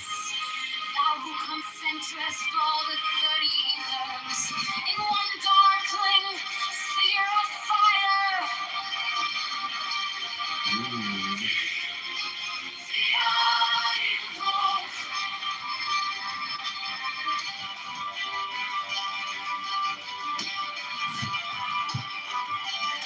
So thou who bearest the roots and growths of life and melody. The iron folk. The voice of the five, the voice of the six, the 11 other voices.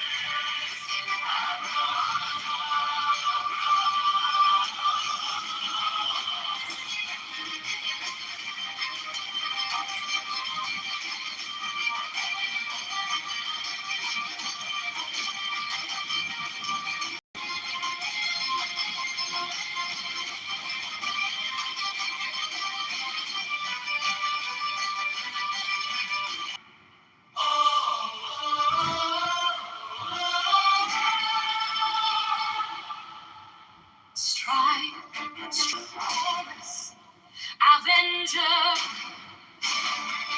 O thou of the head of the hawk, thee, thou only begotten child of Osiris thy father,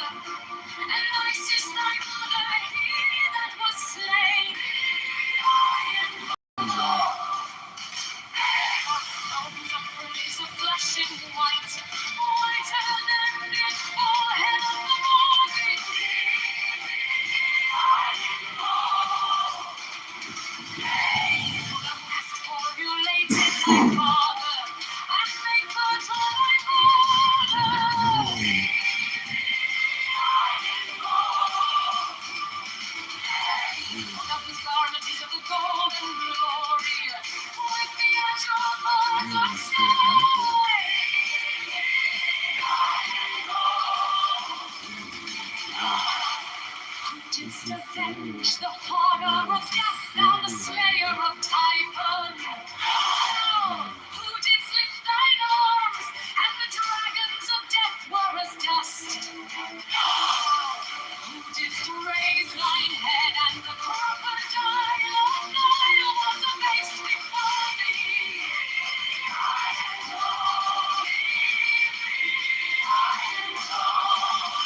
Thou thinnest hideth the universe with night, the impermeable blue.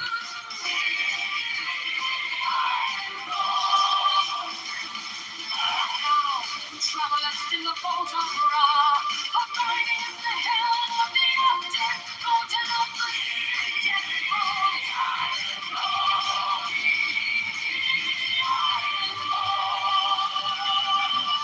Thou who bearest the wand of double power.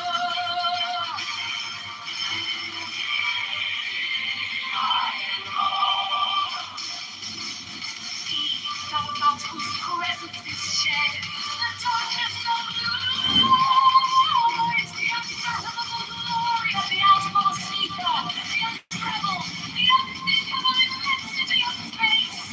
Thou concentrest all the 30 ethers in one darkling sphere of fire. 6. Bro, no way! You found my channel. Most people just scroll past, but not you. And if you could like and subscribe, it would mean the world to me. Bro, no way!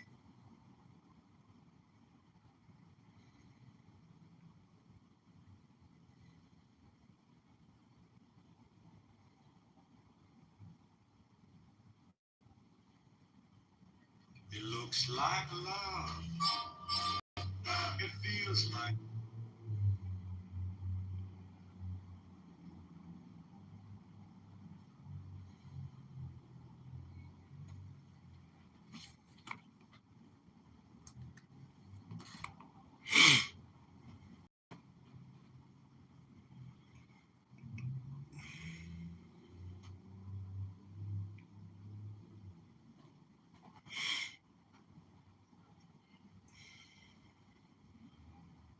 Are continuing or getting it out, right? Like that would be some level of will. They're hungry, but they decide to stop, or this, that they can't defeat the thing, right? Rather than, but I don't see. So that may be that's a version of free will connected to survival, right? One about preservation. But in other ways, right, the sort of excess killing, unless they have an idea of conservation, right, we could say that once that sort of instinctual desire kicks in, right, like it's not shut off until it's satiated, right? So there's not yes, I don't the necessities wouldn't, we still wouldn't be able to,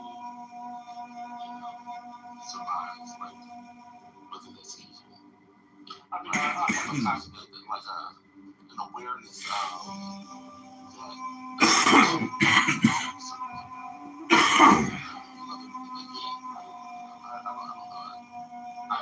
I'm slow. I apologize.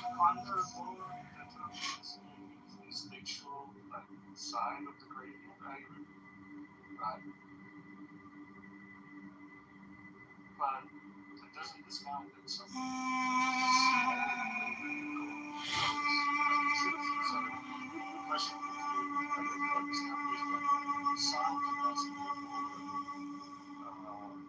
for choice exists, right? If we establish that. Right.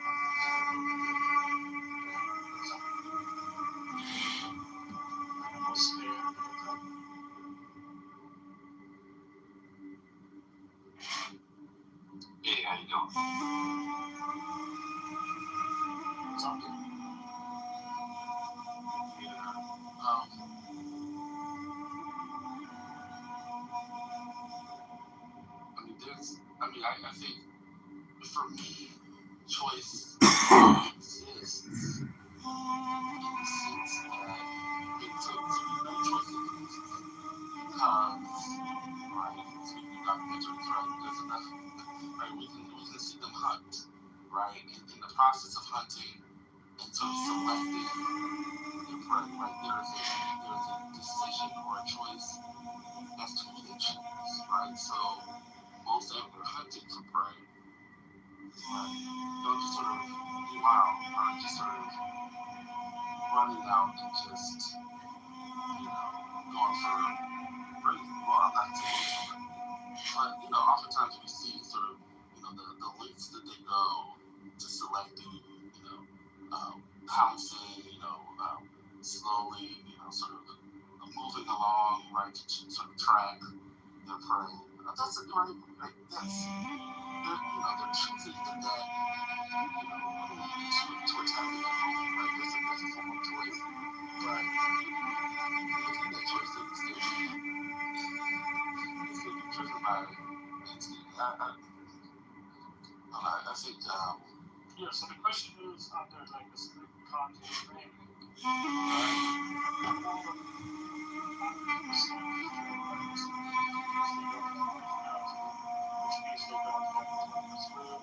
which means they cannot have feelings, right? Which means they don't have morality, which means they cannot be evil. I think it's more of a spectrum rather than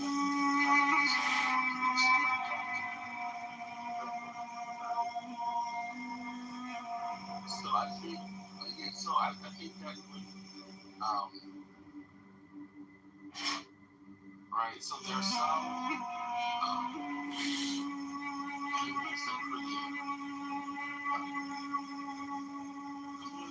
they have, I think, what is it, mongols and dolphins, right, because there's, as, I'm not a zoologist, I'm not a scientist,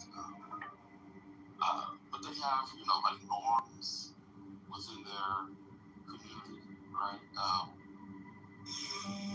don't know. It's interesting, but yeah, for me, right, sort of the moral part is a construction, right? So unless the morality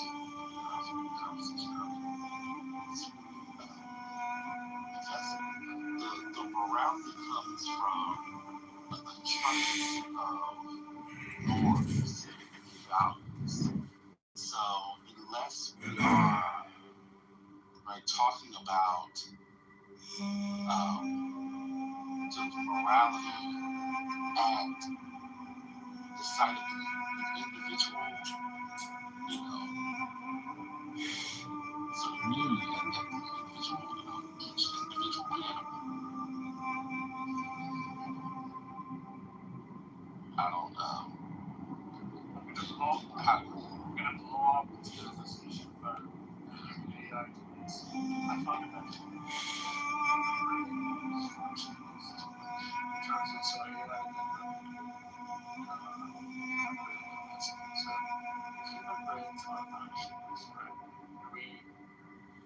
we describe things in a function or its matter, right? As a fact, animals, yeah, all of things that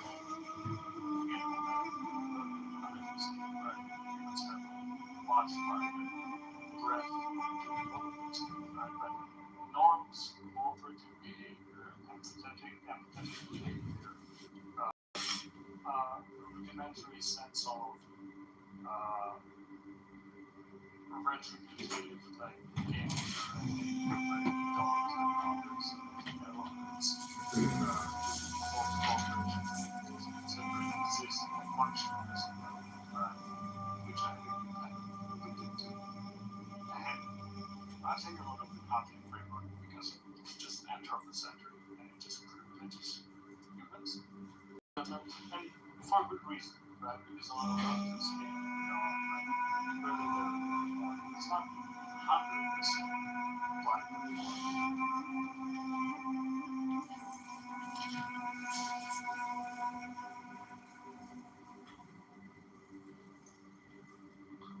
don't know.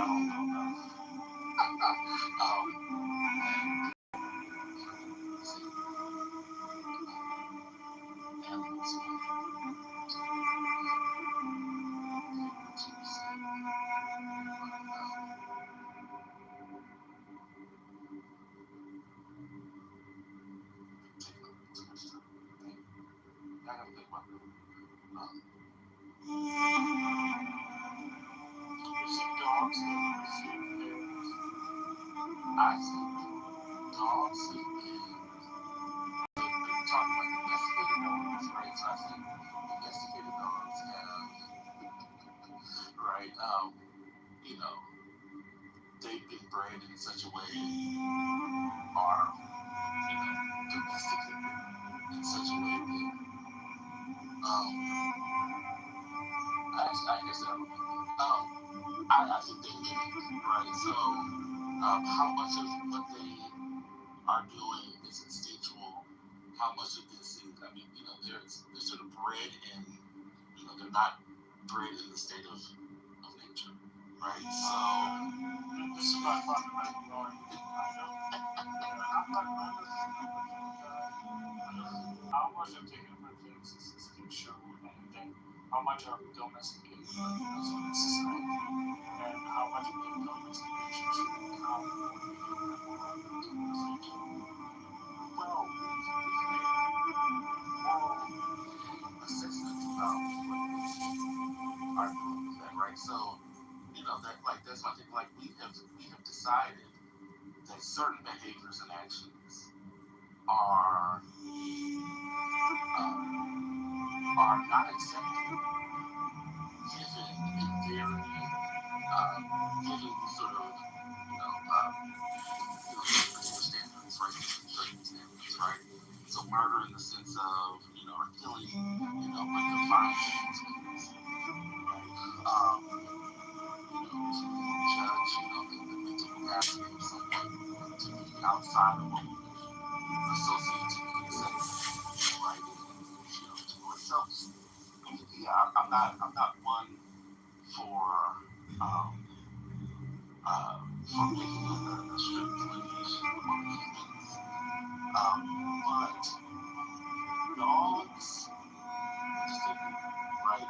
They're not created, they don't exist within a society where they are sort of among themselves, having conversations and structuring, right, a society that sort of exists around what is acceptable for their behavior, right? They don't have the right to the way that humans do, right? And so, for me, if that makes sense, so for me, right, what most, right, there's a moment where, you know, dogs, you know, are taken from, you know, they're sold, or they're, you know, they're given away, right? They're taken away from their mothers, and they, you know, but there's a small window of time where they still stay within that particular community. Outside of that, most of their life is structured around what humans believe to be acceptable.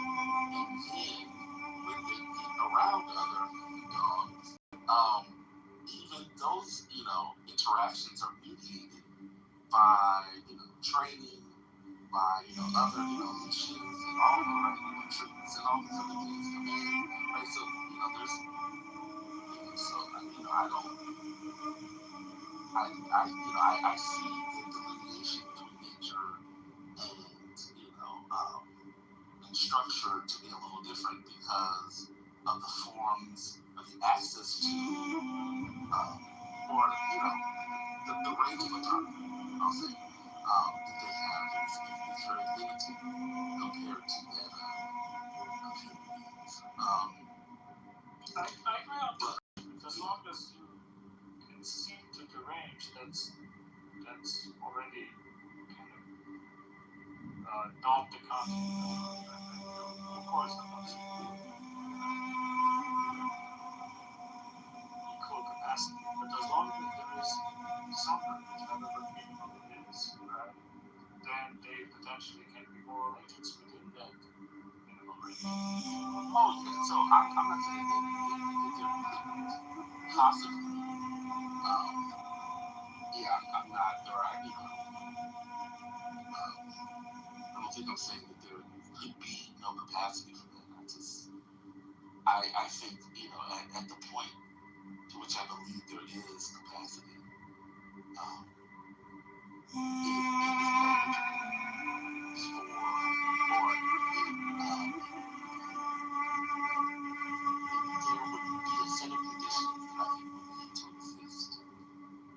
for that to kick in, right? So having capacity, having the capacity to do something is not saying that it exists, right? And so for me, they may have the capacity, but I don't necessarily believe I think I've seen it. Yeah, I think brother was kind of saying humans have culture and dogs don't have like a passed down culture, but dogs can have human imposed culture. And I think that's correct, more or less. And I've seen it happen where the dog has been trained, the dog knows better, the dog knows what's expected, but the dog does it anyway, and then afterwards you can see the dog is incredible shame. The dog is but the dog really wanted to kill that bird, even though he knew he wasn't supposed to.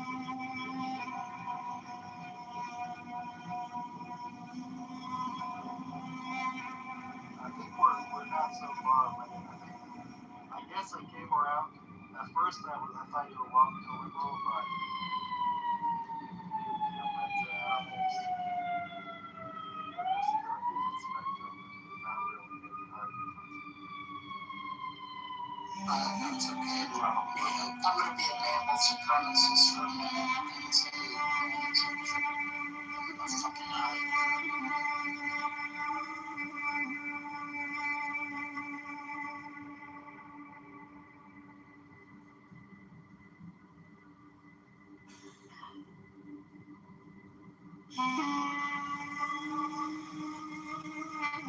I will say that whether or not reality has the capacity to, the motherfuckers is choosing to eat people. And so we should just probably steer clear of that.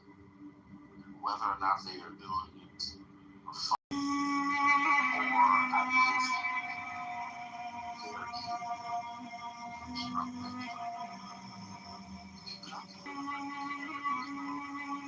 like romanticizing quote-unquote savages normal savages, level savages. Yeah.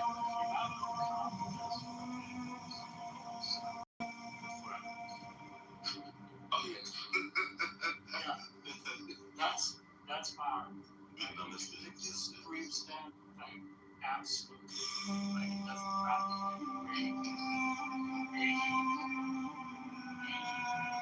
Small choice with capacity for anything. Like it's pure deterministic instinct, right? And I think science has evolved to kind of not wrong, kind of range stuff, right? The contrast. But the kind of absolutist argument that Emmanuel Kant makes, which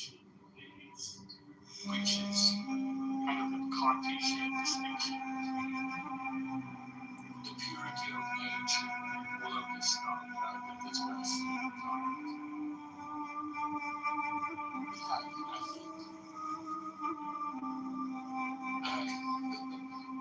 Self-preservation is also one of those things, that factors into the calculus and is, there is a desire within the individual to, to hunt, but also there's a calculus as to, am I going to get killed on this? And may decide to not engage, not because he's worried about, whether or not it is right to kill the animal, right? Because, we also see animals also pick on the weak, right? Choose to, the path of least resistance, right? So, they're not necessarily worried about power and dominance.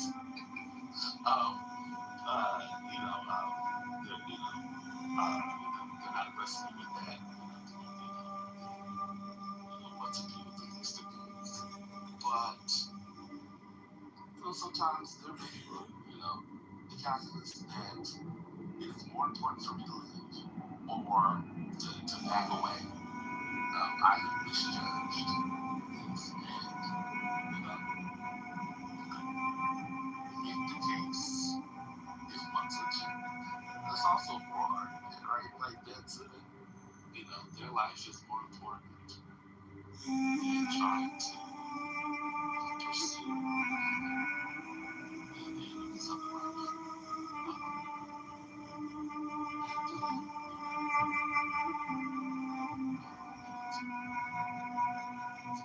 But the conversation that was had, at least from what I heard, this is not saying anything about me, but the conversation, at least from the opposing side, not seem to wasn't going through that exercise for whatever reason. So in our session, I went back to see a little very silly. Like just Twilight Zone. If you want to try refresh my memory, because I was sure it was the Twilight Zone. It is the Twilight Zone in Georgia Canon.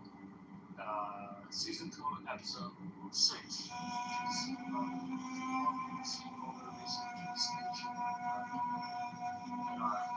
Snobby creatures, including an octopus, and an octopus is fucking people.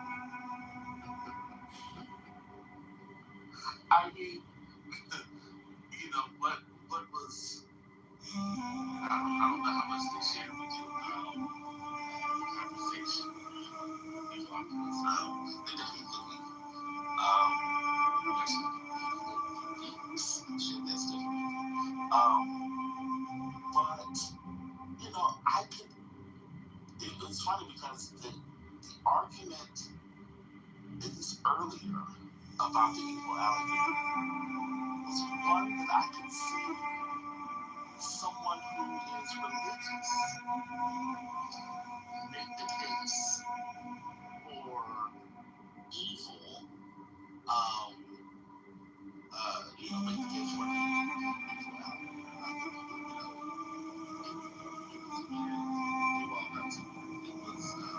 interesting to me to hear the person who had been denigrating religion and religious belief, and sort of dismissing it, but making the case for evil. It's no way. It didn't connect. So I didn't understand where the evil was coming from. But I have households looking the construction of evil was that particular argument that line. What's up? Didn't that earlier argument kind of imply that there was some interspecies objective morality?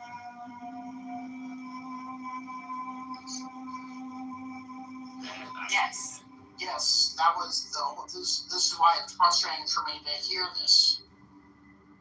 Yeah, I can't. I mean, I don't. What? Can y'all hear me now?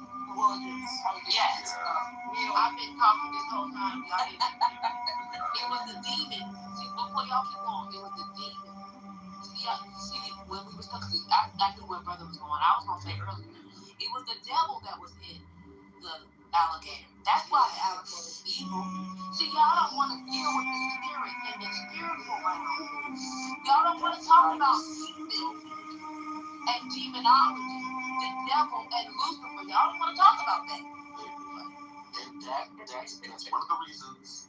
That's one of the reasons why I decided not to engage in the conversation, because I didn't understand. I mean, for one, I was listening because I couldn't understand sort of the through line of the argument from that person, and like it unique, so I wanted to listen and hear it. But then I realized, it was like, well, this seems like, almost you could make a better argument using religion.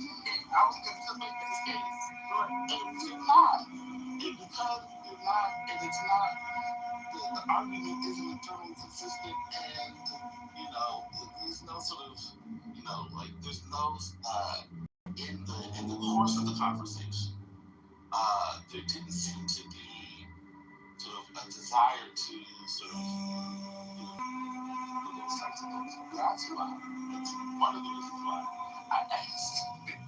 I wanted to ask neoliberal, because, and I phrase it because I can hear me, but I wanted to ask him, sort of in that way, sort of divorced from the conversation, tying into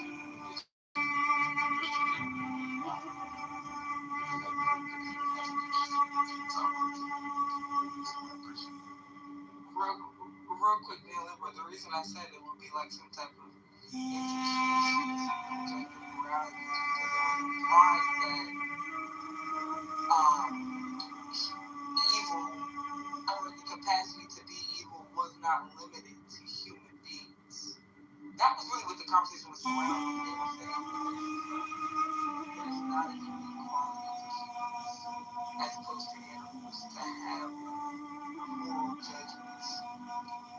That was like the rebuttal to like Christianity, or like the Christian concept of free will being limited to humans. So that was why I was saying if now it would be implying that they are operating on similar moral grounds that as humans, if you're saying it's not specific.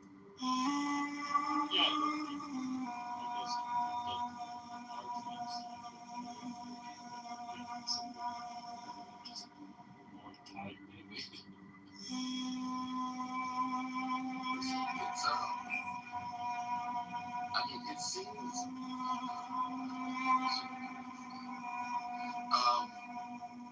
it seems like just a ridiculous conversation.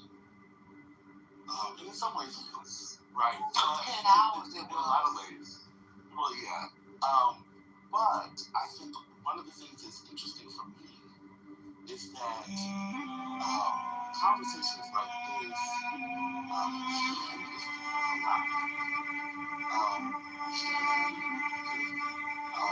make people aware of the assumptions they have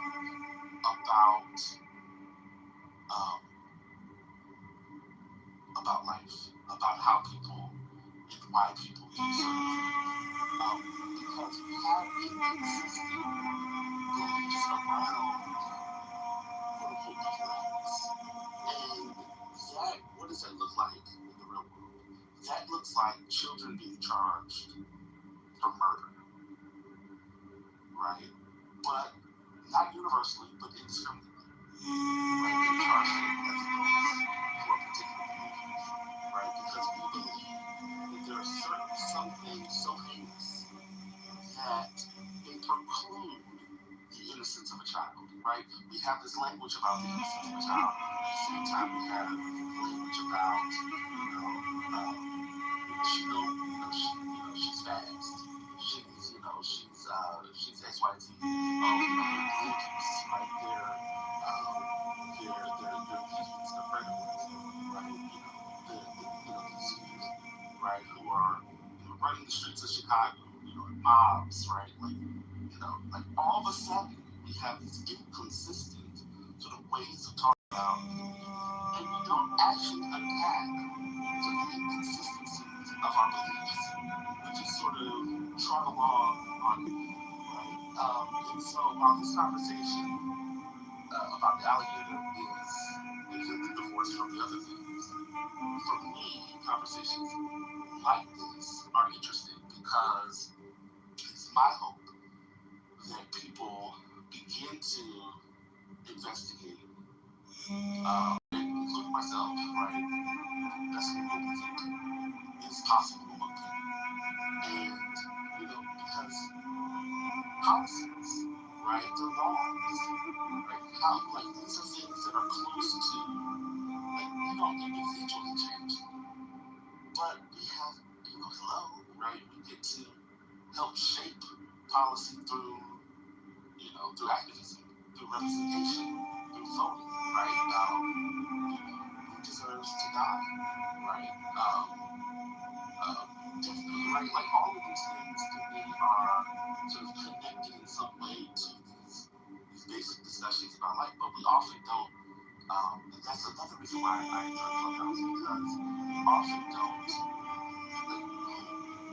Like, where else are you having, conversations around these things with people for hours, and even if you're not participating directly in the conversation, being able to hear people sort of talk about this, oftentimes it doesn't happen. And it may not be great, it's not perfect.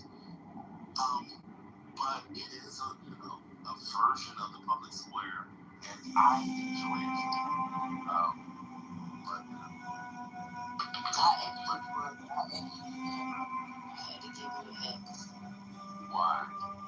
Because you said you enjoy Clubhouse. This place is a cesspool of disease brains, and we all have it.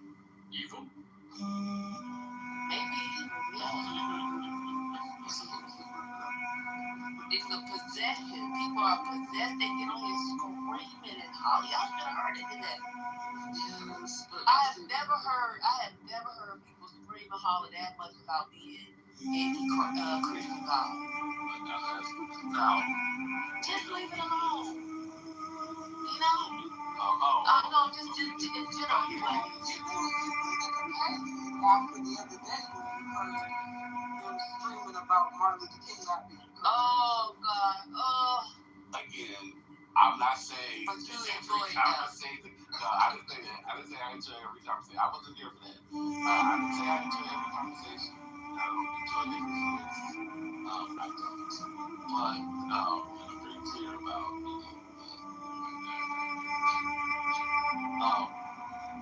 but I'm just saying the potential to still have conversations that seem completely ridiculous and are for the length of time that we spend on them, including myself in those conversations.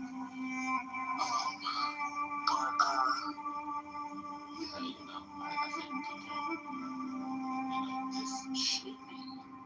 this should be a space where people can get so frustrated. I mean, on some level, I also see it as, this is a space where people should get so frustrated where they are having to deal with emotions, frustrations, and they have to leave it, or they should leave it to the audio, to their voice, and they gotta work this shit out. And they have to force themselves to rhetorically engage, and they can't do all the other shit that we do. In moments of frustration, and as loud as it is, also turn down the mic, and then still try to navigate. At the best, that's how I see it. And sometimes we get there. And I think, I know people don't like to go back on this conversation, but I do think they're valuable to go back to the conversation for hours and work through some of the ideas, come back. Sometimes better arguments are made, clear arguments. People are clearly sort of wrestling with these conversations and want to still continue them. And I think that can be fruitful, even if it's at an individual level. It's not a collective. Not everybody's going to benefit from the continuation of the conversation. I'll be very brief. The alligator part went on too long, and the missed opportunity that we had today is that we actually got a much deeper, more interesting conversation. It was not only about if it was pivoted to mammals, as I mentioned in the chat, but also talk about like the behavior of bonobos, the behavior of even lions eating the cubs of other lions to protect themselves. or of gorillas or Jane Goodall or whatever goes on over there. That would have been more interesting. The alligator thing, I just couldn't take it after, like... I'm just gonna say this, the animal conversation we're talking about is something I just have to work out. And it's because I often think, and this is sort of like this is an overgeneralization of like my reading of history, particularly history about non-whites. There's always been a preferencing of animals over certain humans, and or assigning animal-like qualities to certain humans that are non-white, and or denigrating people's religious belief because they honor nature and or animals. And so the sort of evolution of the conversation now, where we are, not in this current conversation, but sort of the conversation in terms of thinking about animals in different ways, and the movement to sort of center, the rights of animals. It really bothers me because it's another way to. I'm not saying we shouldn't center the rights of animals, but what I am saying is I don't necessarily want us to pivot the conversation to focus on the animal and the people who are at the margins stay at the margins. Oh, I agree. That's why you shouldn't be. You shouldn't be on that side then, because when you start hearing them talk about cows are the new slaves, then you're gonna lose it. So I think you should just not about that. Well, I used to lose it when they used to talk about the veganism. No, I agree with you. I think when conversations about animals tend to race and conversations about the humanity of humans devolves into more like that's a that is definitely troubling. I don't know how they over there talking about black people have no idea, but cows are sentient beings. That's where they start losing it. I'm like, all right, let me go back and they go. That's what I'm saying. It's over certain types of humans. Like, I don't think we should be creating new hierarchies around this.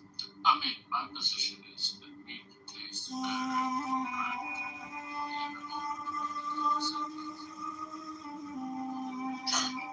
Oh my God. And they're always inviting me to come visit. So, they eat Like a capybara or something? No, I'm gonna have to go look. I'm gonna have to take them to Australia now, so I can't just go. Somebody call my cause it's morning down there. But yeah, it's an animal, and every time he tells me, you can come, I'm gonna feed you some of this. You gotta eat this. And I just be like, yo, the animal's face is there. Whole body is like cooked, like brown. But you can see the face. Like, I don't want that. I'm okay with eating the animal in slices, but why not see the beat up face? Hold on, let me look. I'm gonna tell you, I've never heard whole pig before. It's guinea pig. You wrote that.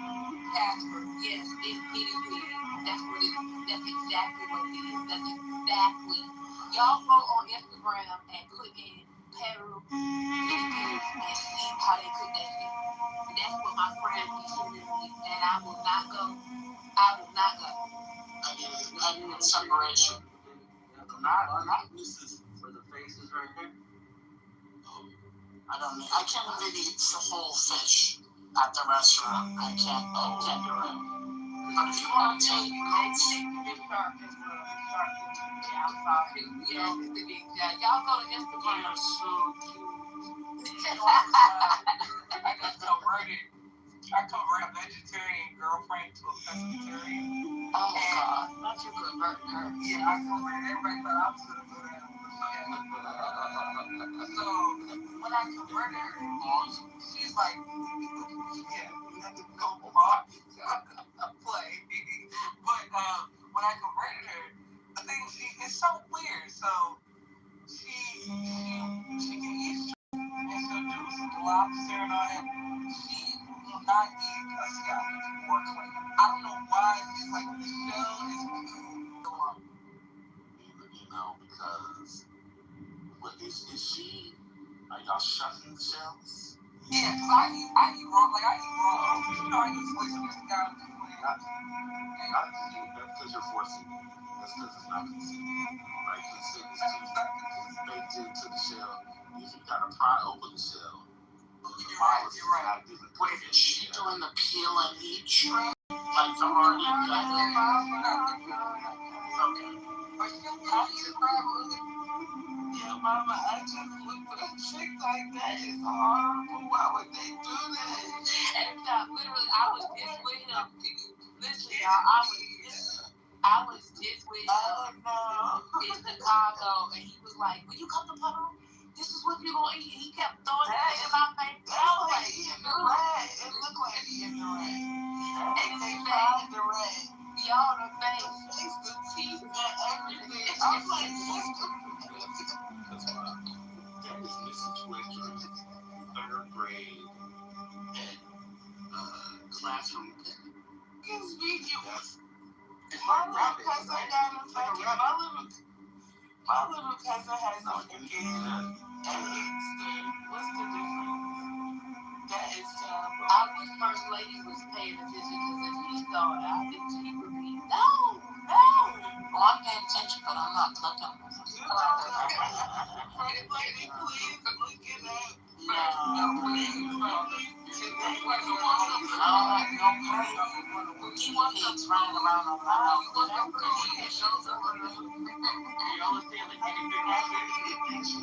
Y'all want to put guinea pigs on my house.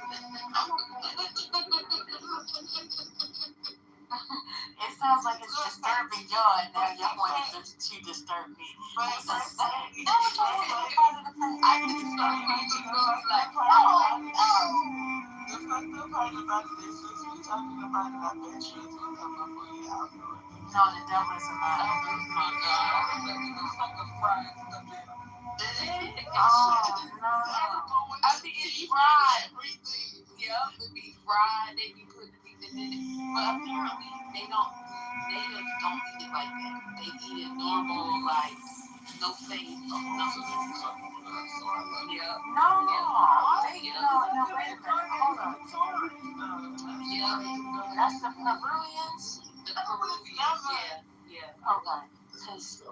So they like the natives, and the natives is like Whole time laughing at that. Yeah. That's nasty. That's nasty. Yeah. That's exactly what it is. They won't dare tell us. I love that shit. Yeah.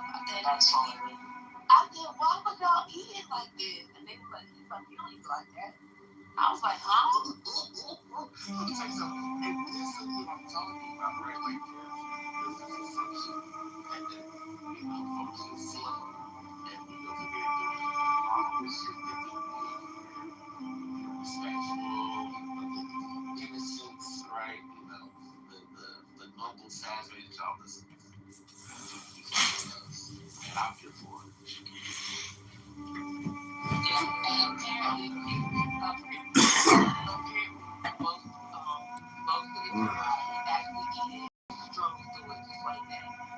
And they be taking pictures of them. Yep, and they're like, when in situation, Rome. I rode on a camel hump, but I haven't eaten it. I don't eat it. No, I don't eat it. No, I mean, it's like a delicacy. No, I haven't eaten it, but I Who's killing camels? No, they wait until the camels die and they like eat the hump. Oh. Why? No, y'all sitting there eating oafices. He done died, now y'all eating camel oafices. This is what people will say. Oh, they find out that these cultures are doing this stuff, it's primitive. But then the animal got conscious of stuff. like it's a crazy thing. On the one end, you know, it's primitive that you find animals to be sacred. But on the other end, your Christian belief is out of line. It's just a crazy. It's a two things can't be. They can't be like this. Yeah, they can't be. No, I can't do it today. But you know, the weather in California is always gentrified the quote-unquote primitive cultures. It's this bar I want to go to real bad in LA, and they do a lot of Mexican stuff. It's like Oaxacan themed, and they serve grasshoppers like they do in Oaxaca and the street markets with your mezcal. You get a little grasshopper on the side and toasted grasshoppers. Because when you're in Oaxaca, everywhere you go is a toasted motherfucking grasshopper. It's just like candy. Why? But they do this how they get out. I mean, I've had crickets. I've eaten cricket before, but Popping over something. I mean, I will say chocolate covered cricket. It's straight up salt. yeah, like a sunflower seed or something. Yeah. No. It's crunchy. I will say one. Yeah, it's crunchy. I mean, I will say if y'all gonna experiment with any animal, that's the problem. No.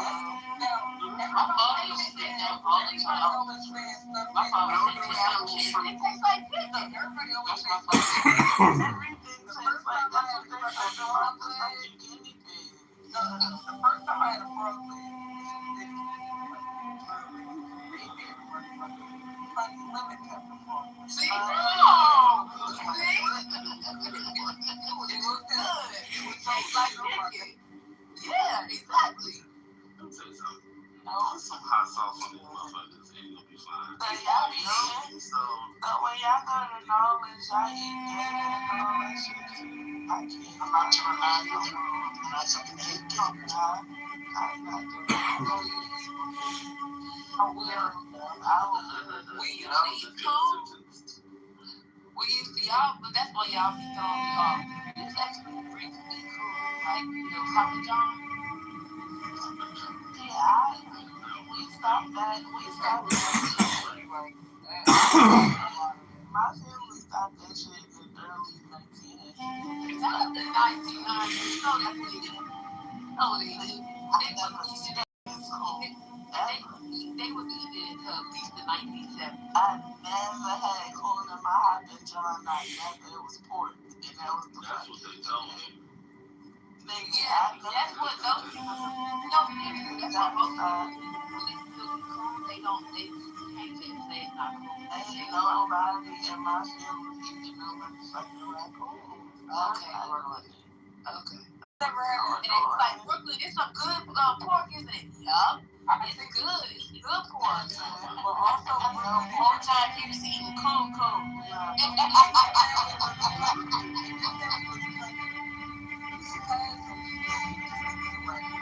Not very much bad. My Geechee grandmother had pigs on her farm, so we ate. Oh, what was that? There was never no motherfucking coon. Never known. Okay. Even I have had a coon. It's a real country. I am. I'm a slave. I have a slave name. I was just visiting the country. I'm unsuccessful. I can't, I'm waiting for master to tell me what to do. And I'm holding the Negroes. Don't forget that they only taught you how to read so you can read about it. Oh, yes. And so I can indoctrinate other Negroes to be subservient to master. Well, Mama, I didn't say those things. I don't know where they came from. Girl, we can't help it now. Everything's gonna be that. I wasn't that country. That's all I'm saying. Okay. I'm sick of it. Okay. I'm just using everything. So that's nasty. Hey, Christina. I'm gonna say I'm not Christina. Oh, Christina.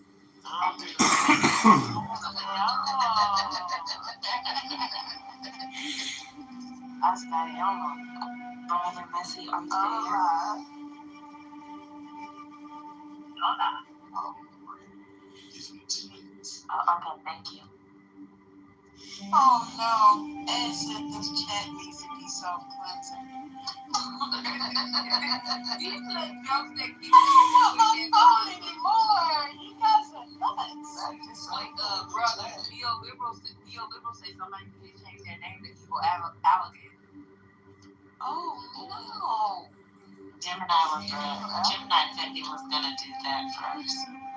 Okay. Oh, he was here? Yeah, he was in the chat and he said it was I can't read the chat. Yeah, he was here for the entirety of Evil Alligator Day. He said he wanted to change his name to Evil Alligator. That's what y'all should have the room. When y'all name the room tomorrow, put in the title with all the other political stuff, Evil Alligator Day. Or just Alligator Day. I mean, you could also just put that girl. First of all, you know she young. That's not what first thing, you could just put an alligator emoji in the title, and then we'll all know. That's it. Just put the emoji. Yeah, that's it. That's cute. She's a girl. That's what she said. That's what she said. 58.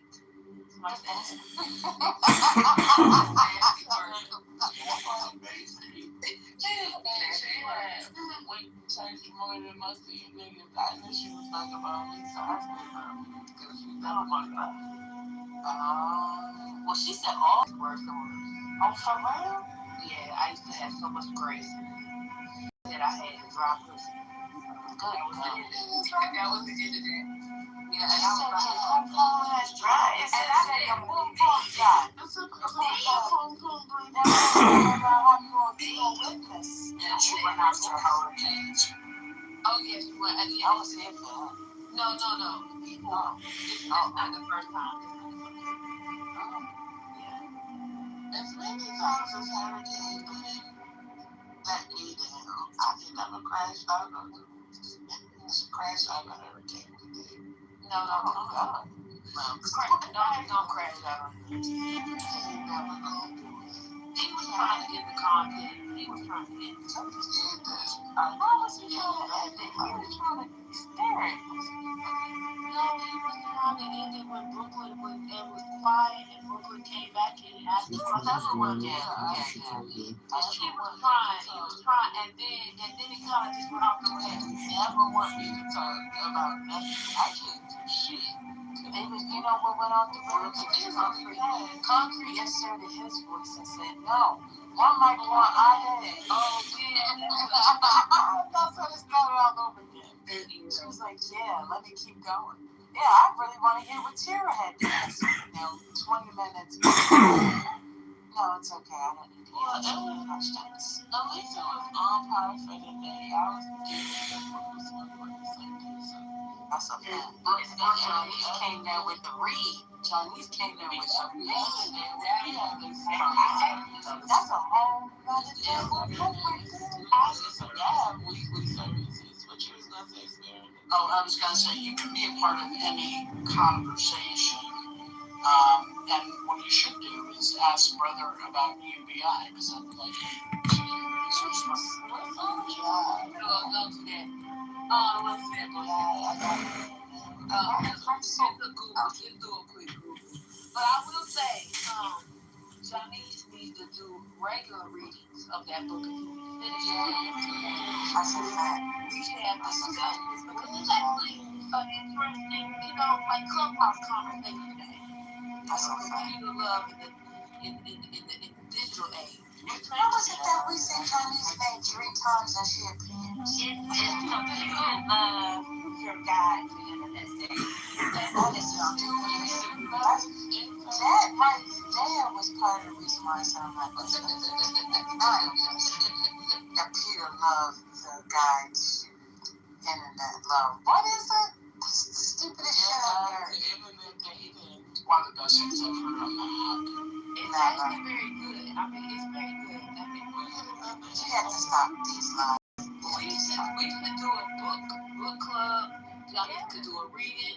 a reading. We could just take an hour when the cost, take an hour. No, I love that. I love that. I love that.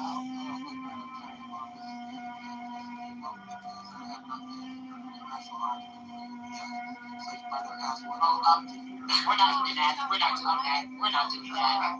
That's why Spirit is. I suggest beating Spirit is up. I second that motion, First Lady. They've been talking about it. Don't worry, I apologize. I was just bringing up something that happened in the past, but it's way in the past. That's all. Just another dig at brother. Let me get Ashton for y'all asses. She has been all y'all in chat.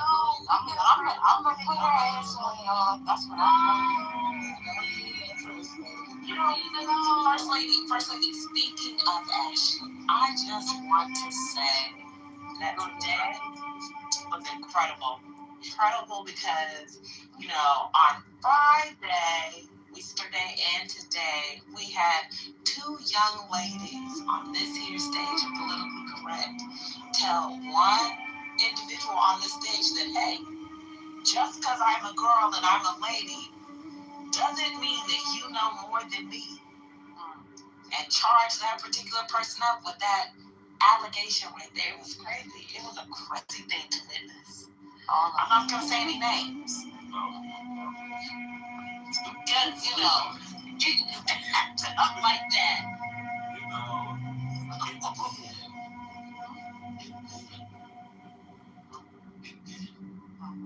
Right, having to take that in. Alrighty. Damn. One person from the very years. So now you want me to rush? No, I want you to fast forward the tape. I was slow ass. I'll take it to the salty ass motherfucker. I'm going to talk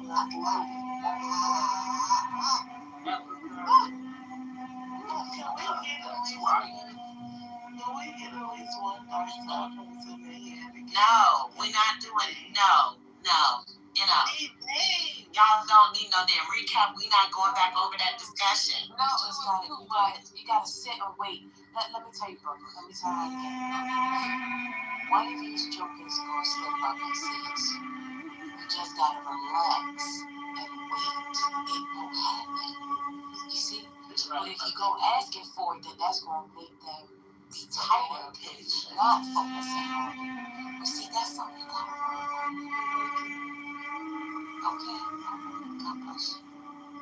I bet Daryl not coming back here. I bet you he will be. Oh, that was fantastic. I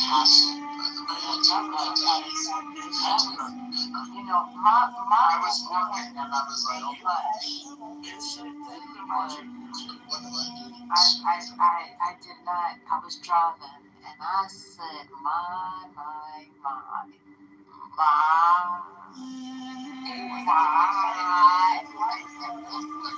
But it didn't mean to be. That's the rule. You don't know my ex-wife. He was doing the rule. I was not paying attention to all of it. I just thought he did. He said I was Jezebel. At a Jezebel spirit? Yeah.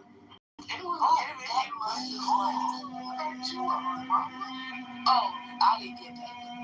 Don't worry about that. Now wait a minute. Let me tell you. Somebody sent the return label for her to get back up, but she took that return label and sent another message and reverse that card ASAP. It's not a lesbian. She would not do it. You don't know my wife. I had so much fun with that, y'all. I had to leave and get myself in some water. I was getting ready to join. To the club. I did. I had to come up and show up. ain't gonna lie to you, it was delicious. It was so delicious. I did. It was delicious. Keeping the backpack on the shelf and bringing out the new content. Thank you. I didn't have to back me up. The washing of the feet. She did a washing and some other areas. My God. I'm telling you, that was chef's kiss. And spun out of control. She took the balls off. The balls, she was rolling on the balls.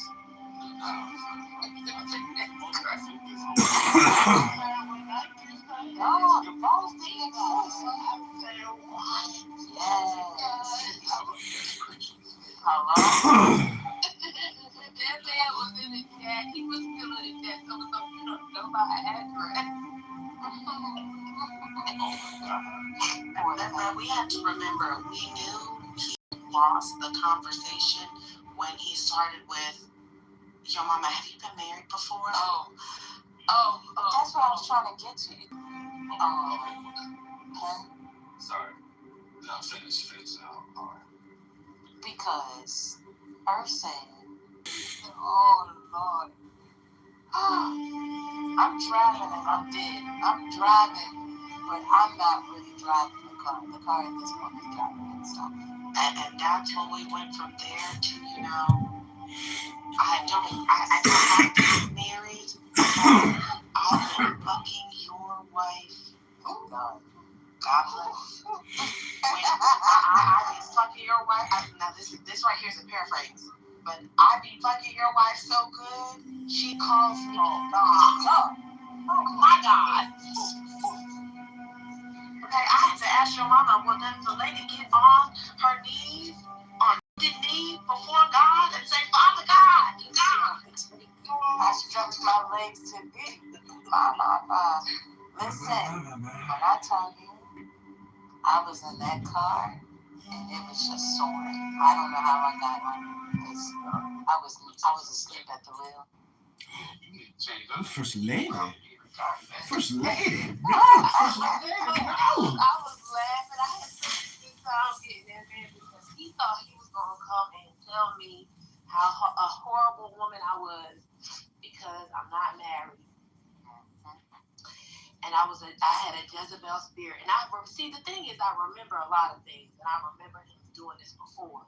So as soon as I remember who he was, my mind went off.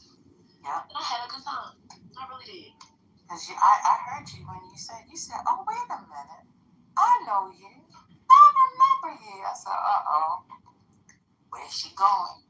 I should have never asked that question. Where's she going? The Holy Ghost. Not you had a holy recall. Sure. Bring things back to remembrance. My God. She did. Jeez. I told the last thing I told him when he was in the date he kept repeating in the group. I was like, you guys, if your girlfriend now, I done booked her too. Yep. Oh my God.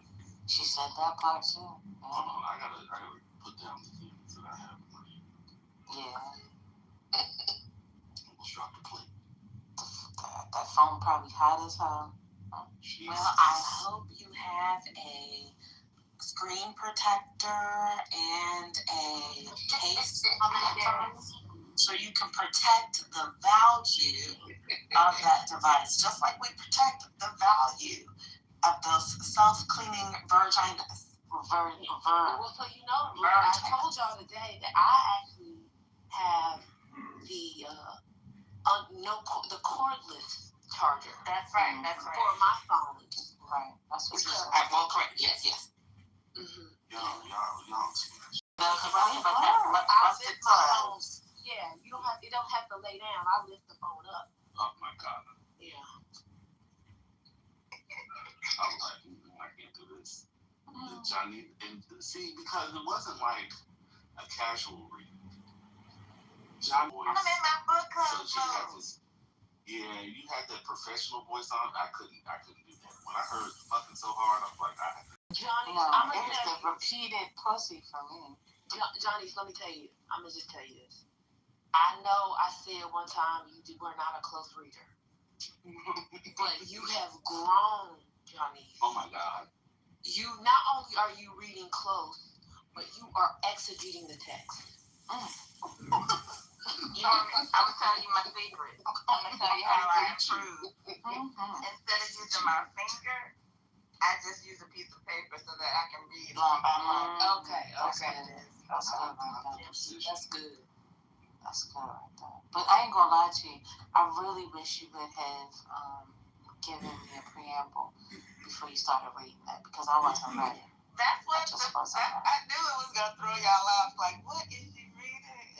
I was wise to see how long people took to get it. Well, I knew because he read a piece yesterday. Yeah, I did the math yesterday, y'all. Y'all didn't do it. There's a homework assignment that I gave some people. Oh, what? Yeah. Right. Get out of here. What's the homework assignment? Okay. Who did you give it to? Let me read it to you. I don't do homework, but I'm one moment. That's what it was. All right, here we go. For those of you that may have it, I am reading page 24. This is called The Love Number. And it goes, the love number is the way of assessing the person that you're going to be dating. You're going to be able to rate them on some categories such as physical, psychological, financial, and spiritual. Each one of these categories will have a rating from 1 to 10, totaling a maximum number of 40. An example is you coming up with a rating system as to what you want your mate to have, whether you give him a 10 in all 4 categories, totaling 40, which is the highest, or you give him an 8 in physical, 5 in finances, a 9 in psychological/mental, and a 7 in his spiritual life. These numbers added together gives that person a 29. That 29 would be that person's love number. This number would give you an idea of whether or not that person has qualities in the certain categories that may be important to you. So the homework assignment was to calculate the love number of your loved one. I ain't gonna lie, this is kind of a decent book. It's a kind of decent. Look, you have to stop. You have to stop, please. It's in the genre though. You know what I mean? No. Okay. Well, hold on. Let it in the genre of what? You know the books like your love language. What's your love language? The attachment style. What's the book called? The attachment. One would tell me I need to read it. I'm a cut. The attachment style. That's the genre. That's the genre. This is the Negro version. Men are from Mars. Excuse me. So I'm trying to get to the 29. So what does the 29? I was crashing. I'm serious. We done did the math. Now what happens? And is the number? So I heard you give examples. So let's say financial is a 7. I heard you say the mental is a 9. Okay. So is there a guide to this? So when I'm doing my homework, guide for the perplexed. The highest you can get is a 40. That's a 10 in each category. She gonna read it. So that's what you strive for. I'm just looking at the chart. Give me a chart for y'all. See, the 29 means that you not that far away from 40. So he's not a bad guy. He's got that's some 11. He's got some things he's got to work on, but he's a good guy. Now, hold on. Let me tell you something. And I can't say anything other than your mom is trolling. I'm not playing with y'all, but I'm gonna use this book with the next person I date. Please don't. I ain't gonna tell him. I'm just gonna use the book. Brother. Okay, so what he says for physical, it says the love number is what helps the person determine what he or she wants based on the physical. The weight,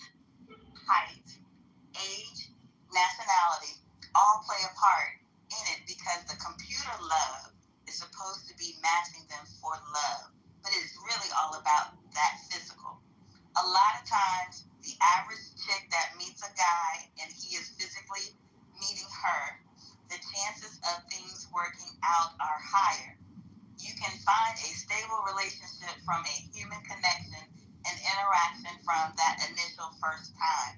If a man walks up to you at a gas station, then there is a better chance with that guy than the guy that sent you plenty of fish.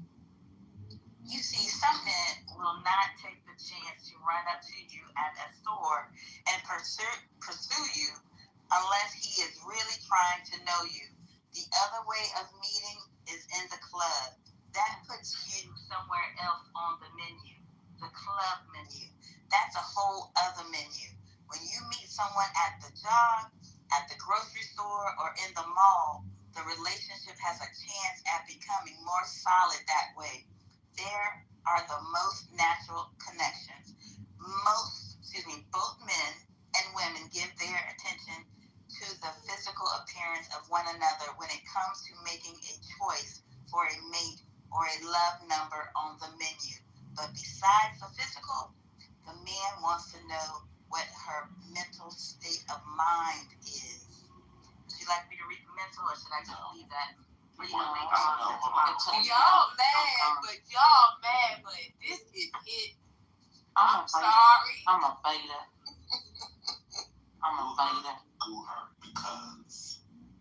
Because you wait till I see Jamal. I'm gonna tell him. I'm gonna say, he back at 40 acres today. Oh, yeah. Well, when he's in here, y'all ping him because I'm gonna tell him. You gonna reach out to another person?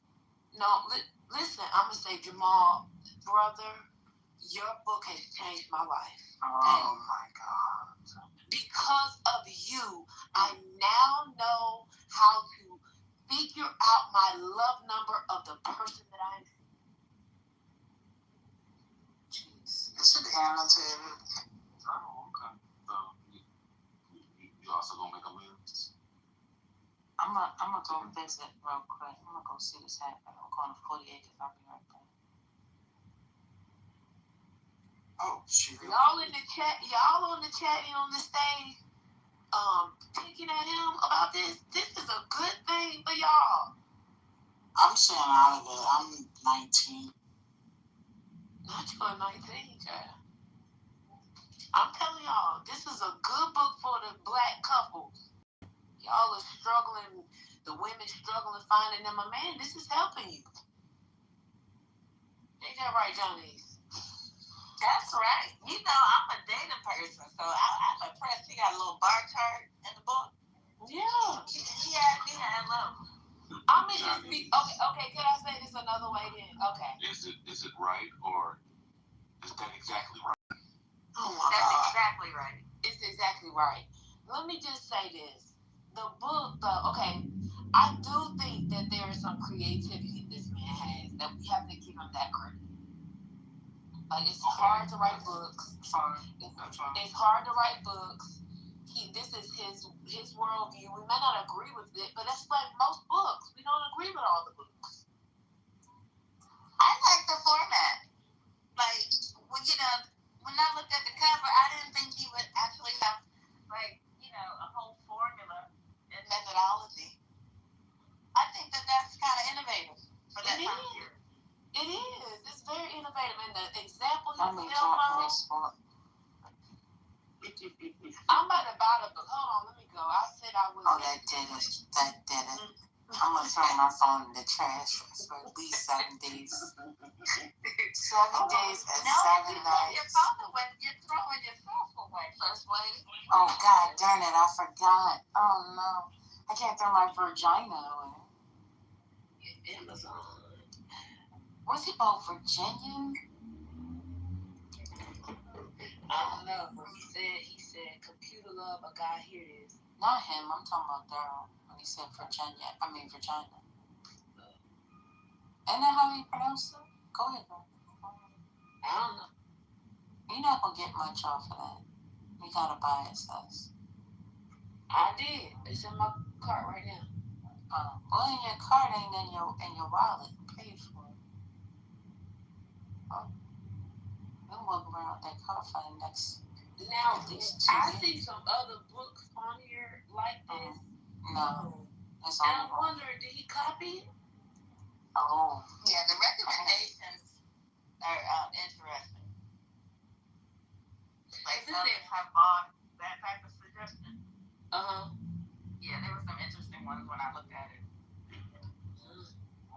Yeah, that's what I'm saying. The recommendations, online dating, demystify. I mean, this is what I'm saying. It's this genre. I'm not saying y'all got to agree with the book, but it seems like it's a genre. It's like when you go to Amazon and you put it in, underneath the books that are similar, like are similarly written, like online dating for men, discover how to attract women and get a girlfriend using the internet and dating apps.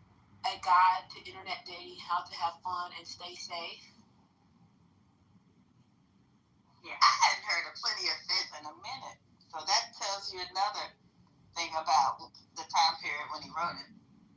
Yeah, because that was when they first probably came out or whatever, when they was most popular. This was Everyone's Guide to Online Dating, how to find love and friendship on the internet. So it's in this genre. Why are we knocking it?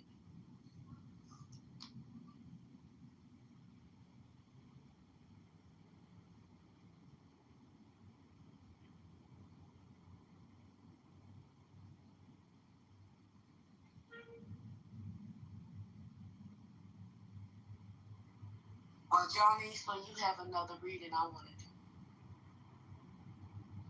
Yeah, we should probably schedule a couple of weeks, because some of y'all need help with the dating. I know, I can tell.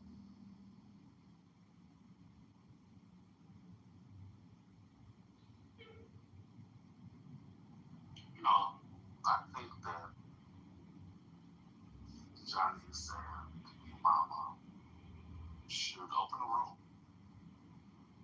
Johnny Sweets, your mama, who has been known to open a reading room from time to time, can help unpack. I haven't done that in 5 years, sir. I believe that you're right. There's clearly a vision that you see. There is an understanding that you have. One may call it a prophetic vision, a way of seeing the text that we don't see. And I believe that as a woman with a gift, with a vision to unpack this text, one might obligate you to open a room to help us unpack. I'm willing to be in that room and learn from you and how you see the wisdom. I believe that God has given you an insight, and I want to learn. So I'm willing to be in the room to unpack the magnitude of this book. God love you. See, brother, I'm the type of person who believes that we don't have to have the perfect messenger to receive a word. That Brother Jamal, even in his imperfection, can share a word. You just have to be open to receive it. And I see that you're not open to receiving it. Yeah, I think we're too busy on Clubhouse, not listening to the content, but seeing or hearing the person that it's coming from and immediately attack the person and disregard the actual content. And I think that's the problem now. Exactly. That's exactly right. And I would venture to say that in the category of mental, brother's love number is probably like around a 6. Mm-hmm. Yeah. Oh no, it's lower. In fact, in all things.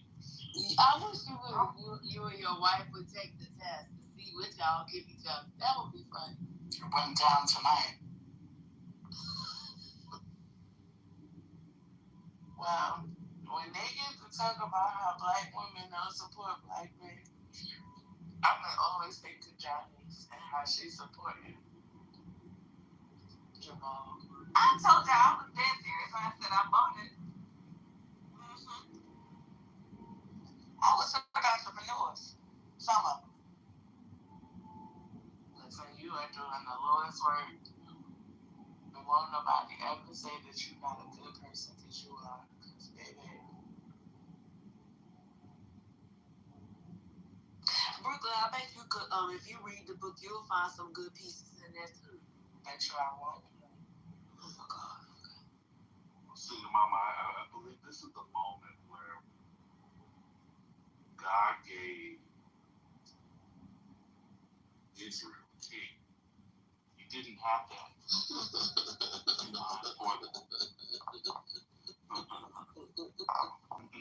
Yeah, you like that. Yeah. I think this is the moment. But they wanted a king. They begged for the king. Your mom. We want to be like the other people. You are the king. Open that room. I'll be there. It'll be like 10 people in there. Y'all niggas don't want to read, brother. I had opened up many rooms. Lelia.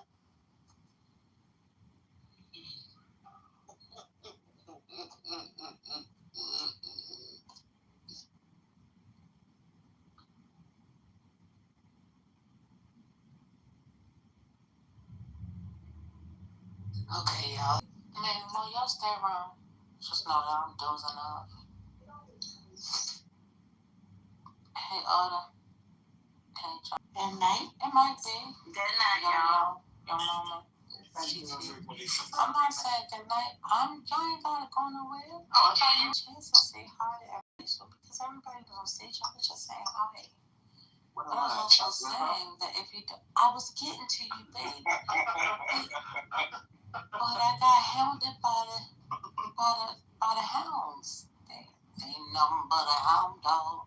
So hey Divine and hey Sandra, how y'all doing? Hope I didn't miss anybody. If I did, charge it to my eyes because they closed. I like Barney Furry.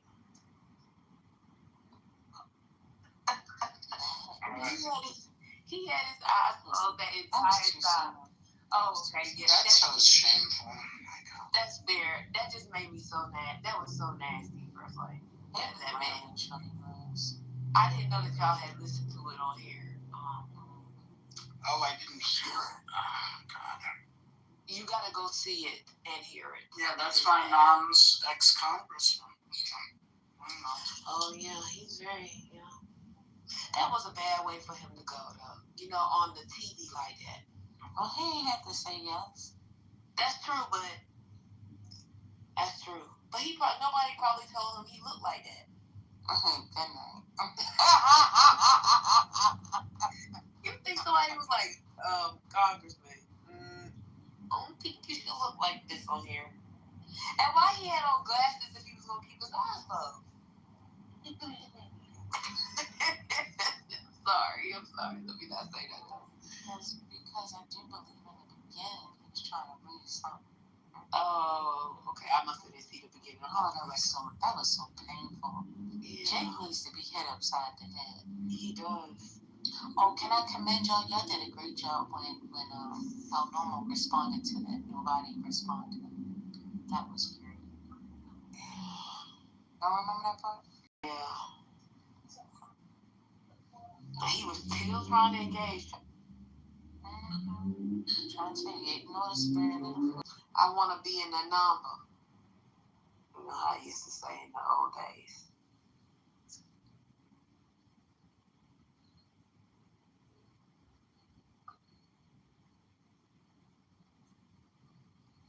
Oh, y'all don't have, this is what Brooklyn was meaning. Brooklyn, don't say it's the ghetto, because my house is the ghetto. Yeah, it is. Yeah, you can't talk about it like that. Is her name Lisa or Lisa?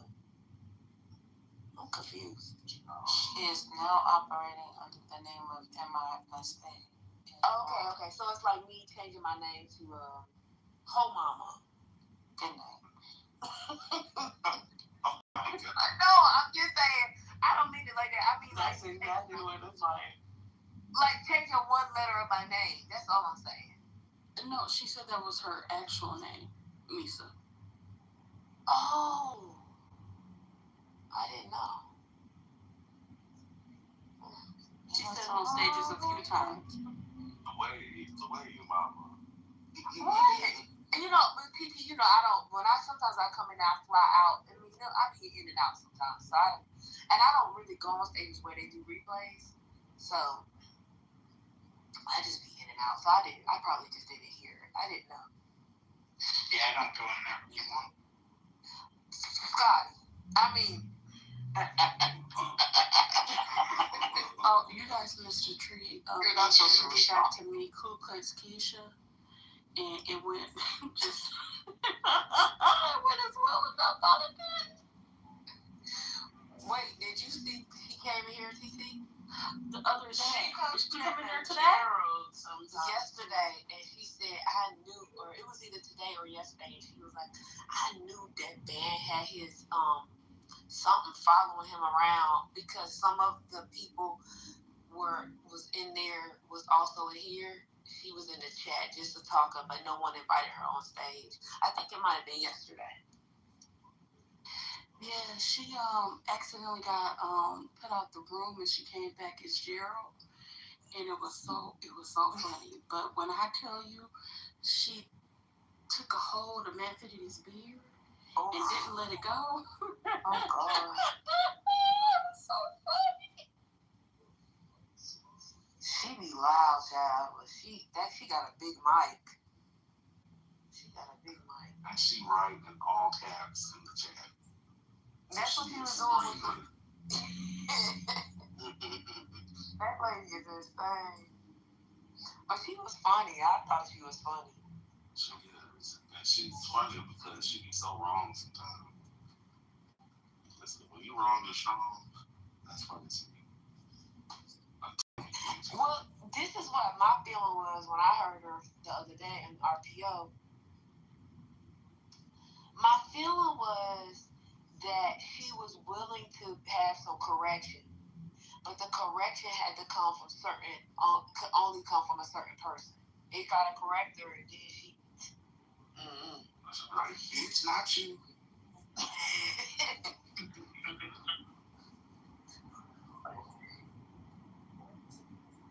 That was funny. I ain't seen her in a long time though. Oh, Ku Klux Keisha. Well, she not the original Ku Klux Keisha. I don't know where she came from. It's another Ku Klux Keisha. Oh, I was wondering. That ain't her. Yeah, okay. I'm getting them confused because I was like, I didn't think Ku Klux Keisha sounded like that. Yeah, the other one is from I think she's either from Alabama or Mississippi, but she's married. She's married. The other Ku Klux Keisha, like she's a divester. She's not a feminine. She married person? Mm-hmm. Oh my God. Why would you do that? Well, because, we from the South and hold to No. Oh, right. Oh, y'all look in the chat. We can curse out again. Fuck, tap. What's that? I like on set. This reminds me of earlier when somebody came on the stage and y'all all were talking at the same time, and then that person admonished y'all for not greeting them on the stage and basically said y'all are going to welcome me to the stage. I enjoyed that very much this morning. People, they just want attention. Okay, Omar is here. Omar the Tiger. But you like her, so I'll probably leave y'all too. Bye. Good night, Brooklyn. Yeah, I'm going into another room. I'm gonna see what the Diddy tape is. Oh, I heard about what it was. She'll hear about it soon enough. Oh, y'all haven't seen it? It's all over Twitter.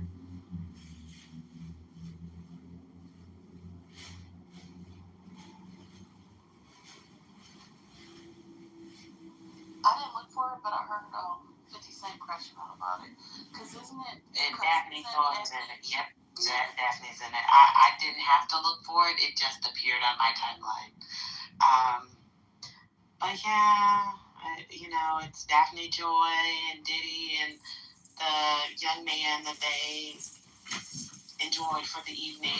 And somebody was like, you know, it was boring and it was Snoozeville, it was dry, and I just, they were talking about Diddy's man parts. It was all just a very lackluster affair. Victory. Lady Liberty.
How you feeling, brother?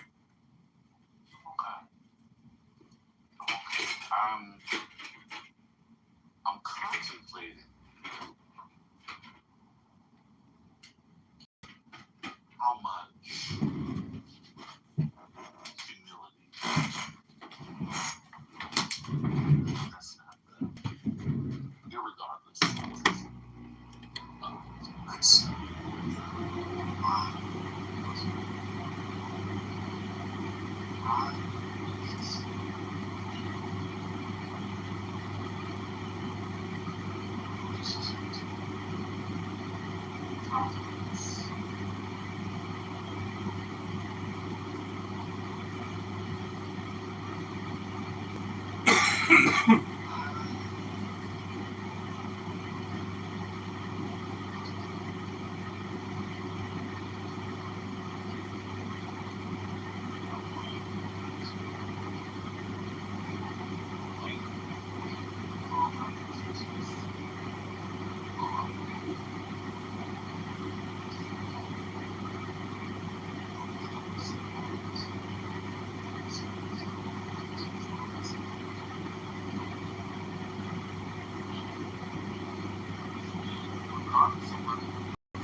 Nothing, and then someone with, who would know? I don't know. It's kind of omniscient, right? I mean, it has to be.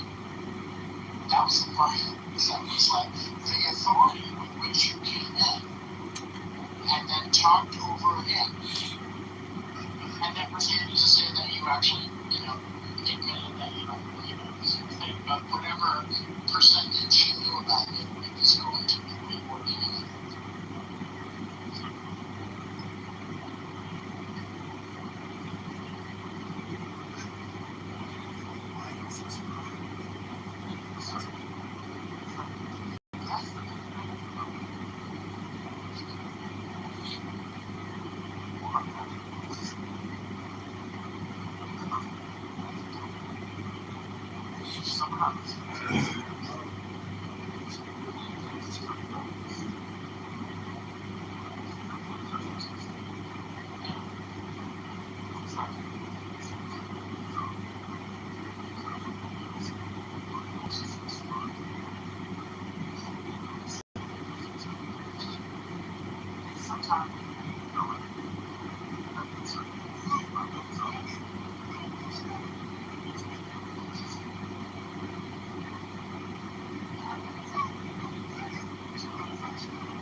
Also, and I think that's people who are, well, they were a little thrown off by how that all happened, but also the type of person it was.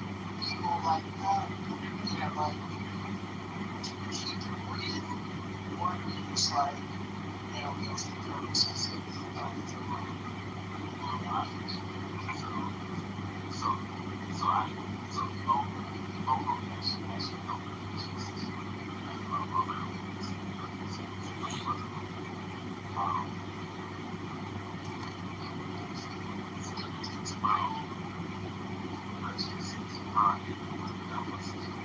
about that property as well, for sure. You know, but also it seems like this person was also battle tested from not how long time ago. So in other spaces, who knows?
So sometimes you need that thing removes you from the house. You can never reach it. So like a lot of times, like God,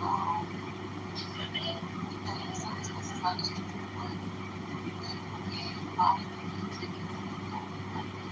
Why is this now? It's like, nomads into something more.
twice my fellows. One is that I don't think I wasn't on stage, but I still fell asleep. And I tried to tuck myself in to and I got sleepy. But that was the one time I woke up at 5 in the morning. It was like part of me was going that I couldn't believe what I was hearing. Not that I couldn't understand what I was hearing because I was half asleep.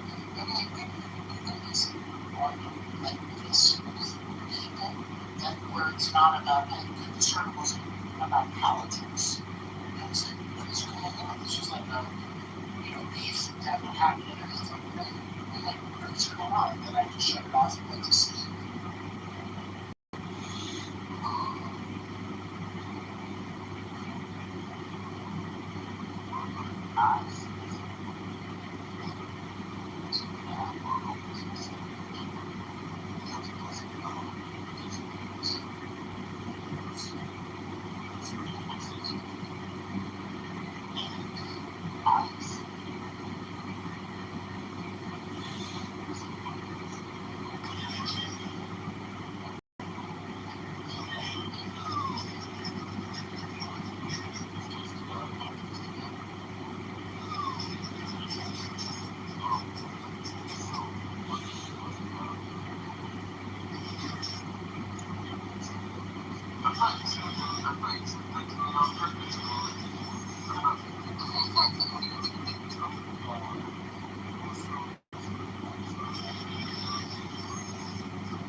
Oh, ew, I just saw that.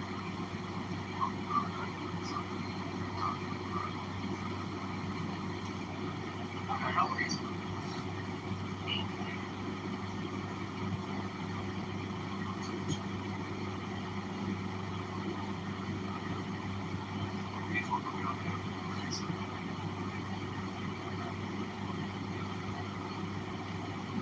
I was wondering about Ashton. He's been the tank.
Do you have kills?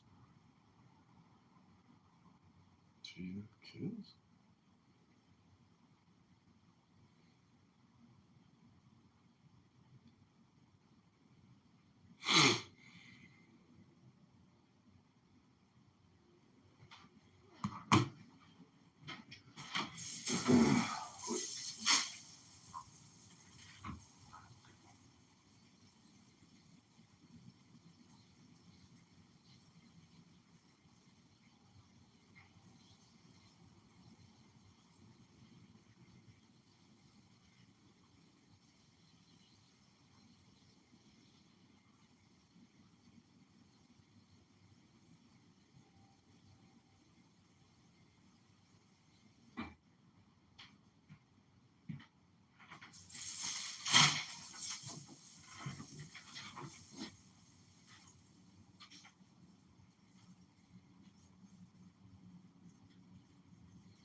Bro, no way!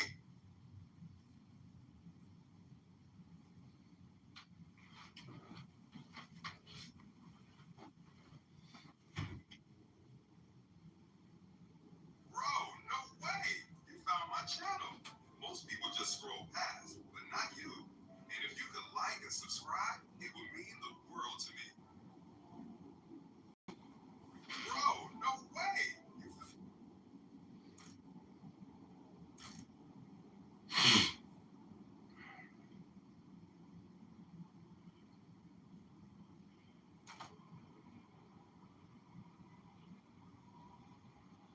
Beautiful.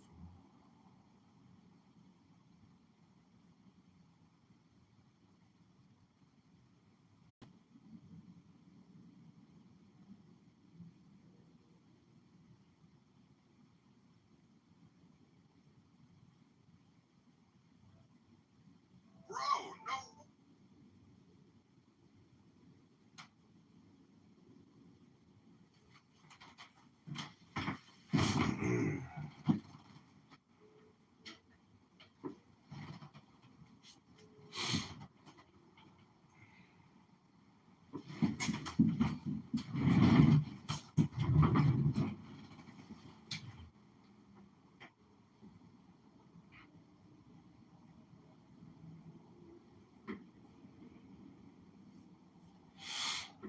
Bro, no.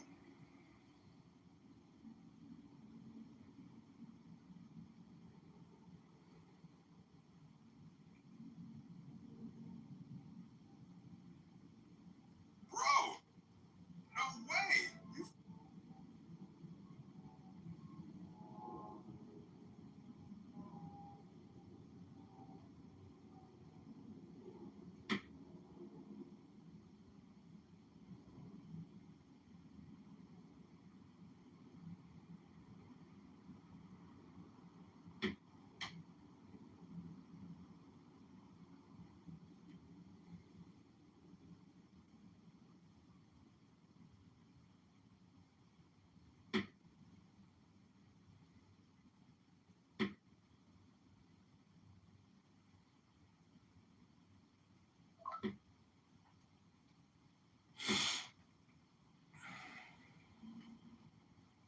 Bro, no way!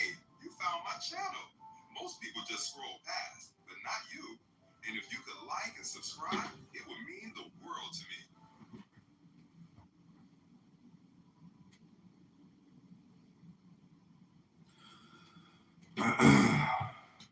Bro, no way! You found my channel.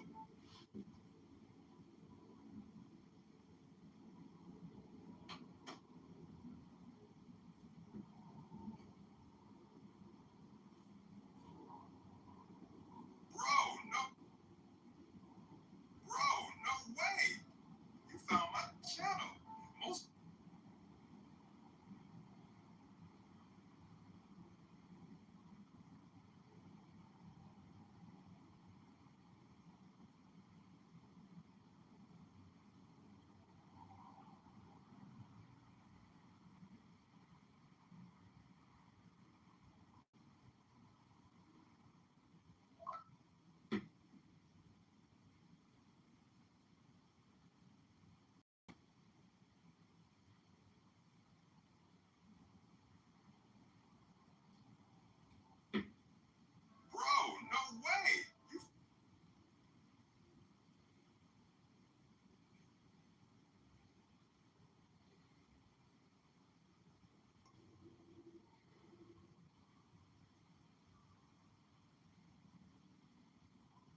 Let me check with my lawyer.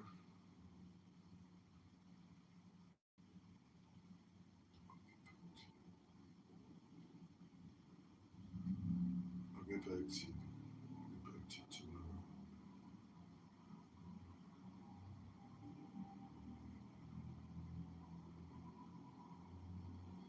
I'll check with my lawyer.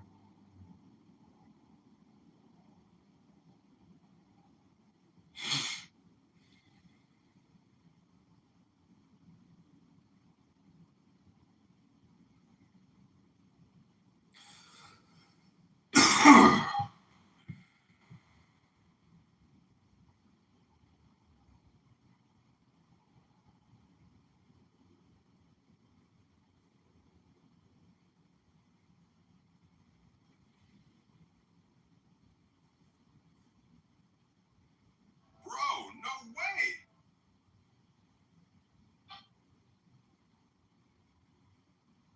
Bro, no way!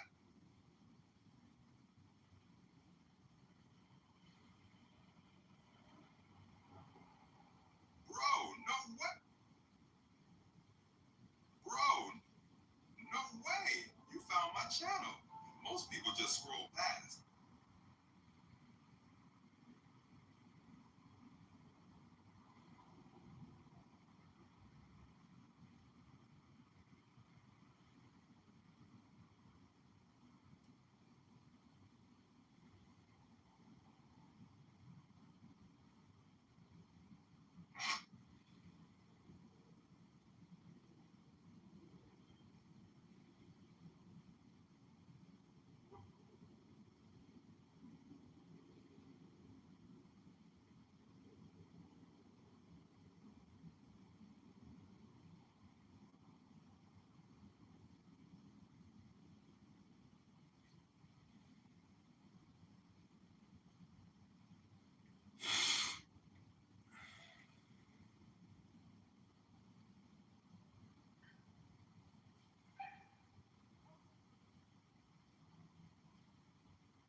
Other unknown. So you look at the total number of violent crimes that white people have committed. 8,701,450. That's all of their white victims. There's 300 and something. I'll use approximate numbers. Approximately 371,000 black victims, 1 million Hispanic, 219,000 Asian, Native Hawaiian, and others, 681,000. Add all of those up, you get a total number. Then you divide by each one. So you divide the total number by the 8,700,000 white victims, the 371 people are probably not finding it. But you get a percentage of victims based on race. Black people make up 3% of white people's victims. You do the same for black people. White people make up 43% of black people's victims. And there's a little cross next to that number. Significant difference from comparison group at a 95% confidence level. My only point in bringing this up is the fact that the perception that white people are out to get black people is false. They are not. But the opposite is actually true. When you look at the percentages, and serendipity isn't here, isn't that convenient of her to not hear that I just proved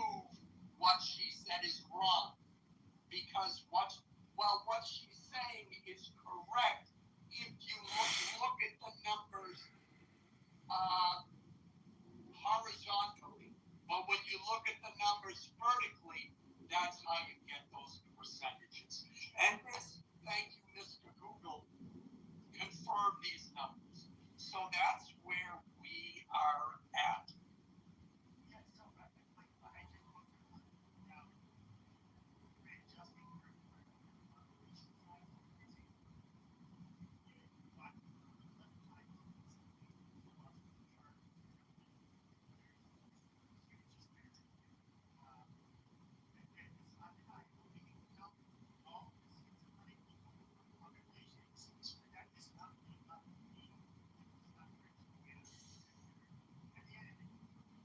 Hello?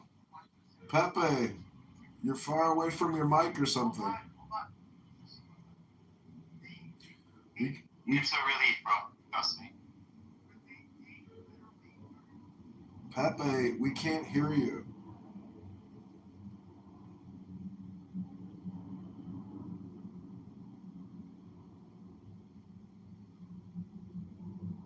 So Matthew, how? Oh, go ahead, Pepe. Okay. So can you guys hear me now? Yep. So I would just say you have like, when it comes to the disparities, black people kill white people 11 times the rate that we kill them. Now we can try to adjust for the things like, for example, absolutely killing each other and victimizing each other and killing each other and victimizing each other. And I would say at the end of the day, like I don't know how else to put this, as I can't put it in neater terms.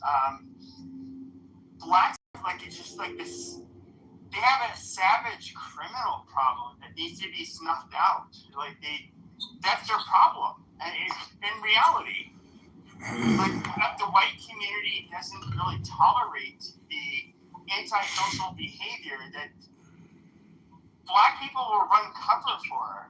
And how can you guys have like a functioning society where you continually allow just fucking shitty people that are criminal and are willing to use violence? I mean, if you guys want the black community, which is shit today and it's always been shit, if you want it to continue to be shit, then by all means. But I would love to hear, how from any of the pro-black intellectuals, how you guys have the key to fixing the communities. None of you fuckers are actually in. We're talking about people a lot smarter than anybody in this fucking room or this app thought they had the keys. They organized much bigger groups than all of you. They thought they had the answer, but their answers never solved the problem. Nothing came to fruition. Yeah. It was a fucking shit show. But go ahead, I would love to hear from the pro-blacks. What's your favorite coffee? Iced or hot? I don't think there's any on stage, but the black community was doing in spite of the marriage rates were high. The education was high. In spite of all of that. Once the Democratic Party said, we'll take care of you. They sold their souls because they thought, they're going to help. No, they didn't. I do with some that's working on a 4 level, like that's what he said. And there's a lot of black people in my business, and they're pro-Trumpers and they're black. And they're like, I fuck with Trump. Yeah, like, that's how they tell me. I fuck with him. And they come across my news feed and all my, of course, my algorithm. So, wait till they get a Jew with Jew. Yeah, I know, right? Fucking Jews, man. Fuck those guys.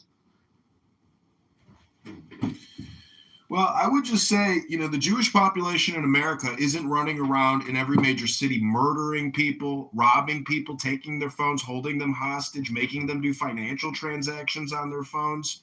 So if you actually look at statistics, you would realize there's no Jewish crime. There's only male black crime in this country. We can look at things like the weaponization points. People that actually were advancing this agenda, they were Jewish. There's no denying that. Jews take credit. The problem. Half Slovak, half Jewish. The only perfect race is the half Slovak, half Irish, quarter French, quarter. Party enabled the black community and set them up for failure. I've been waiting for you all my life. Now you're here and it just feels so right. I just like anybody else. I like when you never check the news reporter, Miss Piggy. That shit was. I mean, if it wasn't for the Democratic Party, you dumb monkeys would not be able to do what you need to do. I mean, if there's any black people on the stage, I'm just saying that's how they speak. You know, they think you guys are like special ed, and they need special ed. Basically provisions for you guys to get ahead. The black community in America since the civil rights. You said that. Hello? No, I didn't say Hello? I'm trying to make a point. Hello? Hello? All right, stop with the ad hominem, Matthew. The black community in America since the Civil Rights Act has been altruistically destroyed. There are photos of black families living on farms, completely educated, dressing well, respectful, kind, nice, but not anymore. Just go to Politically Correct tomorrow and listen to the black community. Listen to how they talk to each other. Listen to what they talk about.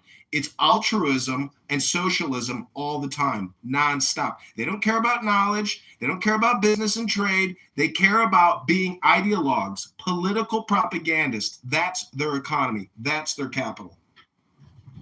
Yeah, but see, here's the problem. They were doing all of those things, but they were just trying to adopt whiteness, and they were just bending to the will of their white slave masters. So therefore, they need to just tear down the entire system, to rebuild it, so that they're no longer co-signing with the whiteness of the people who oppressed and imprisoned them for the last 400 years. How'd I do? Did I sound like a white liberal? Did I do that well, or does it? I think it needs a little work, if I'm going to be honest. I don't think I got the proper anger and resentment. You know what's amazing is that the white, you can look at this. As of the latest data we see, white birth rates, we're higher than that of Black Americans. The Latino Americans, they absolutely, their birth rates have hit the shitter. We're actually on par to be amongst like the highest. We're literally like on par to being like the fastest growing demographic in terms of our fertility rate. Something's changed among us. When was the last time one of you fuckers said? I wonder. No, I just wonder, like, what kind of people do you guys hang out with, like, in real life? There's doctors, whatever. But no, who's saying that? Yeah, but who's saying that you have to hate? You guys live. Okay, who's saying that you have to hate? In the world of, like, television or something. Okay, but that's fine. Nobody's saying you should hate people because of their race. That is the retarded part. Yeah, but Matthew, look at what you just said. Most of them are professors. You know what? Maybe I shouldn't say this. My experience is the same as you. Most of the black people I know are accomplished, professional, etc., etc. Right. But then you come on this app. Have you ever been around black people, quote, in the hood? Bro, like, when I come in this room, like, the culture of this room is as lowbrow as any fucking hood room. Well, absolutely. But that doesn't answer the question. I just think you're, like, generalizing it out. There is a point to this. And I think, no doubt about it, dude. No, I we got massive problems. Is that you have a black culture that even the people that you and I have met still condone and protect the lower class, or pick whatever word, or the ghetto behavior of the bottom 20%, because they did either through social pressure in the life or some sense of empathy that they don't want to call out their own bad behavior in their own neighborhood. Whereas in white, this is my closing sentence. In the white culture, you have the term white trash, and there is social pressure to condemn bad behavior. Okay, I get what you're saying, but I think what it is, right? So, yeah, you have like white child people that like voted for Trump, people like that. I think that's a bit of a job, but no, I think you're right. Alan, I think you're wrong. I think most of the people defending, quote unquote, let's say, I think what you're describing, and you read the book White Liberals and Black Journalists, White Liberals, I'll use that as a reference, is that there are people that live in cultural enclaves where the rest of society has passed them by. You get the reference that I'm talking about. So you'll have politicians that'll go down to like the West Virginia and say, hey guys, you don't need to change the way you're living, you don't need to skill up, we're going to make America great again and bring back the factories and fuck anybody who tells you any different, right? And you'll have politicians that'll go to ghettos, let's say mostly black ghettos, and they'll say everything, all the problems within this ghetto is the fault of, Washington. Black politicians. Let's be specific, Matthew. Let's be specific. Black politicians. Black politicians. Be specific, Matthew. Black politicians. Be specific. So this kind of, it's other people's fault. We're gonna take care of you guys, yeah. Yeah. But I think so. H is in a Canadian black neighborhood, if I remember correctly, and you can ask her. The parents and the uncles, they're very hard on kids that act stupid. It's the politicians that are. It's the politicians that are saying this bullshit. So I wouldn't say it's black people that are making excuses. No. It has a much different. I agree with And so, like, we're literally talking, when it comes to America, we're talking about the statistics of actual black crime. He will say, he'll just overlook it and not recognize it, not contemplate it, not understand. What I think is, if you go to the ghetto and you talk to grandmas and grandpas there, parents, and regular people in the street, let's say in Chicago. Yeah, it's called no cash bail. It's called ankle monitors. It's called restorative justice. Do you know what restorative justice is? It's entirely different. Like, you literally have the African Americans from America that can move there, and they end up getting approved for citizenship that are capable. Now, I understand, Canada, like the United States, they do accept refugees. Obviously, the refugee community never does as well as the merit-based immigrants that have to come in. No, that's largely true. It depends, really. Yeah, but Matthew, I understand the point you're making. Yeah, exactly. There's always internal criticism. But yes, if you go into black communities, the people there want crime eliminated. Just like yours. Yeah, that's what I'm saying.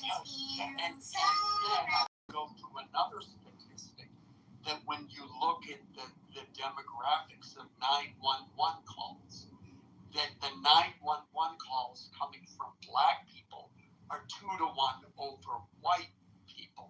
So, and the reason why I brought that up, or I first looked into that, was this idea that, the police are, they're targeting black communities. No, it's the good people of the black communities who are calling the police often enough where the police are, we need to go where the 911. Look at the 91st. But anyways, that's my thought. Okay, the attorney. The point. point is, you were talking about community, how they to first take you out of it. with their derelicts and those who are not, who are behaving badly.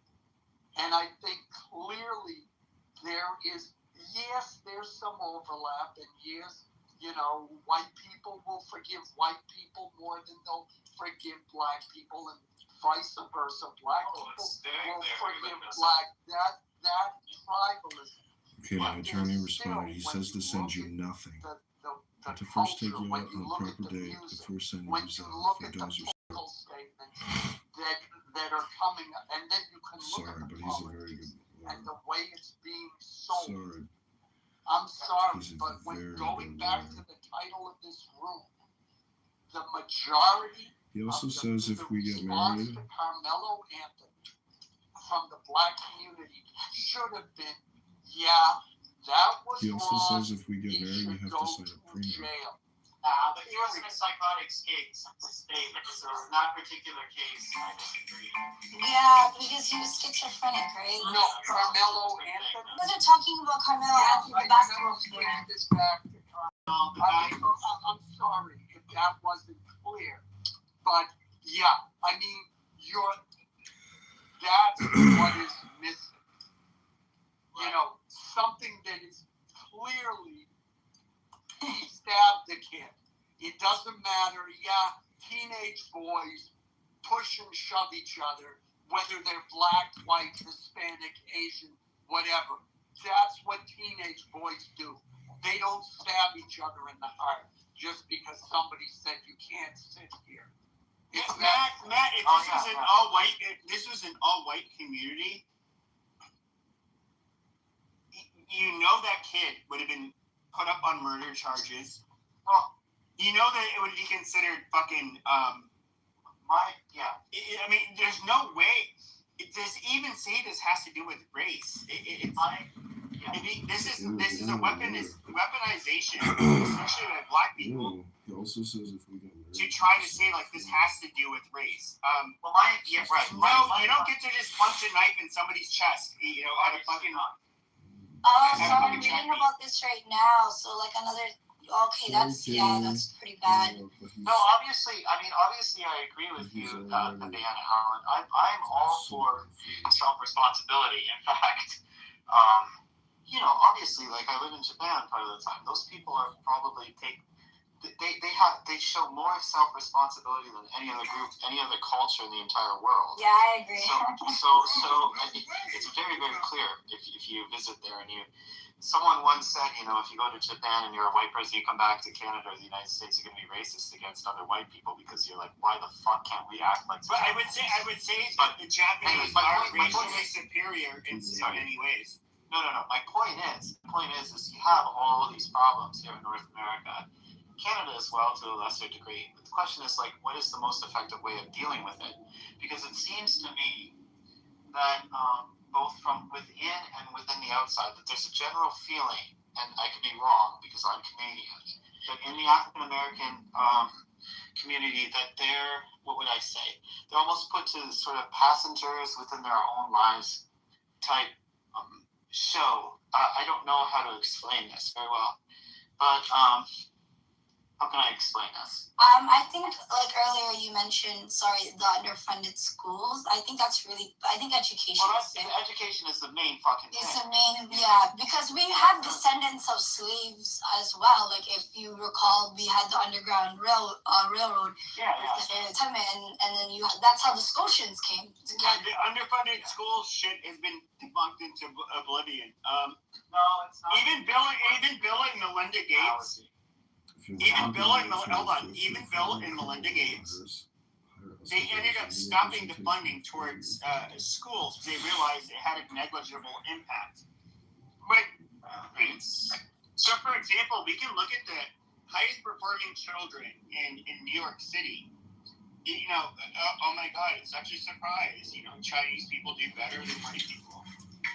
They do better. Yet it's cultural. More than half of the Chinese population in New York City lives below the poverty line. Yet they still do better. And yeah, you can say it's cultural. That's fine.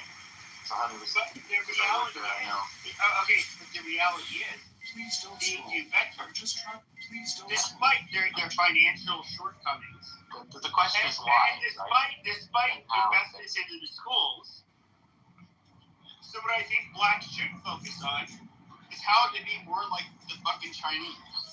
It's education when it comes down to it. Well, look, as I said, I lived in Japan for a decade. I mean, all the... It's mostly genetic.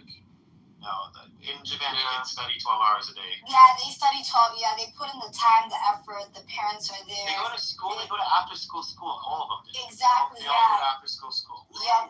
Tutoring. They have tutoring like programs. You'll see like Asians there. Yeah. It's education. It's their hardware upstairs. Well, you know, they have videos internally of schools in Chicago of African Americans. They cannot behave. They can't sit still. They dance in their classrooms. They abuse their teachers. They pull out guns after school and create TikTok videos. These kids need to be incarcerated or put through some type of government military. Celebration videos when they graduate high school, they start like doing twerking and dancing. Ridiculous. Have you seen those? Yeah. And then the thing is, they don't come from, like, there's a lot of African American communities that don't have two-parent households, right? So it's like if the kids struggle. Okay, is that a symptom of the dysfunction of the black community? Or was it something that was put upon them? And once again, this is begging the question. You can have, with all of the dysgenic breeding that happens amongst, African Americans in particular, they don't have, two-parent households. But you have the fucking Chinese. They come in, and like clockwork, consistently doing better than all of us. It is the East Asian people. Now, we can say, racism. And here's the thing. Like, if we were to look at Japan, I look at this very high-trust society where everybody is very orderly, and this shit just works. Every time I look at Japan and they take in white people, I think, like, dude, we're going to make them, we're going to chimp out in comparison to them. We are going to be more impulsive, far more fucking individualistic, way less conformist. We are not allowed to be like the Japanese. No, they had thousands of years. Well, I mean, if we're being realistic, tens of thousands of years of selection pressures, and of course, maybe millions of years when it comes to the archaic hominids that they were, they ended up mating with. They are not like us. The Japanese behave better than us. And you can say, okay, but you're a liberal cuck. You're going to say, like, oh, it's about the culture. I'm all for complexity, right? Like, I like to explore the real reasoning behind things, right? Not just say, oh, it's genetic and that's the end of the story, right? So, Japan's a fascinating place. It's all mountains, right? And the only place that the Japanese can actually live is between the mountains and the valleys, right? And so, and the only type of housing that they ever made was out of wood. So what you had tiny little villages in these valleys between mountains. And literally you have one house right next to the other. So if Pepe next door is fucking his neighbor, I'm going to hear Pepe doing the nasty with his girlfriend, and I don't want to hear it, right? And then just Google Japanese kids cleaning classrooms. So they thought about interdependence, how if I do something negative, it's going to negatively affect someone else. So if you Google like Japanese little kids cleaning classrooms, it's really fascinating. They don't have any caretakers. They even wash their own toilets. They take out the garbage. They feed the pets. And if a little asshole, like let's say Pepe took a piece of paper and he threw it on the ground in the classroom, all the other kids would get on Pepe's case to clean up that piece of paper. Sure, because he's fucking just a shared. Here's where I see this. I get it. Raised in Japan, we're going to be too individualistic. We're going to be too non-conformist. In a lot of ways, we are perhaps very we have a lot of stupid people, a lot of smart people, a lot of people in between. When you have outsiders that come in, they will absolutely exploit that. Well, I taught at international schools when I was there, and that's she fine. was She was 1,000% Japanese. Okay, but once again, you're talking about different individuals. Now, I can. It's my belief that I can promise you that you have white people, if they move to Japan. Let's say half the Japanese society, they all were raised by Japanese parents. Let's just say they had a large adoption of white babies. Right. My personal prediction would be that Japan would become absolutely unrecognizable within a generation. These people would not behave like the Japanese. You know, we artificially bred cats and dogs for their fucking personalities, for example. Now, when it comes to humans, we are people that also bred with each other. The blind adoption surveys that we've fucking seen, like this is never, there's zero proof that, let's say, a white kid versus a black kid, that the black kids can ever do as well. Admit that genes change slowly over time. I mean, thousands of years. Like, if you're talking about race, if we were generalizing. Yes, and that's the problem, is that we literally are separated by tens of thousands of years from the Japanese. Right. So that's one point, right? And then here's the thing, though. There's plenty of countries in this world that went from water, places where nobody was educated, very, very poor. Okay, and then we. And they're all about natural resources. Now you get the Arabs, they got oil, for example, but they're still monkeys. But if you were to look at if we're in two groups, that is literally the East Asian.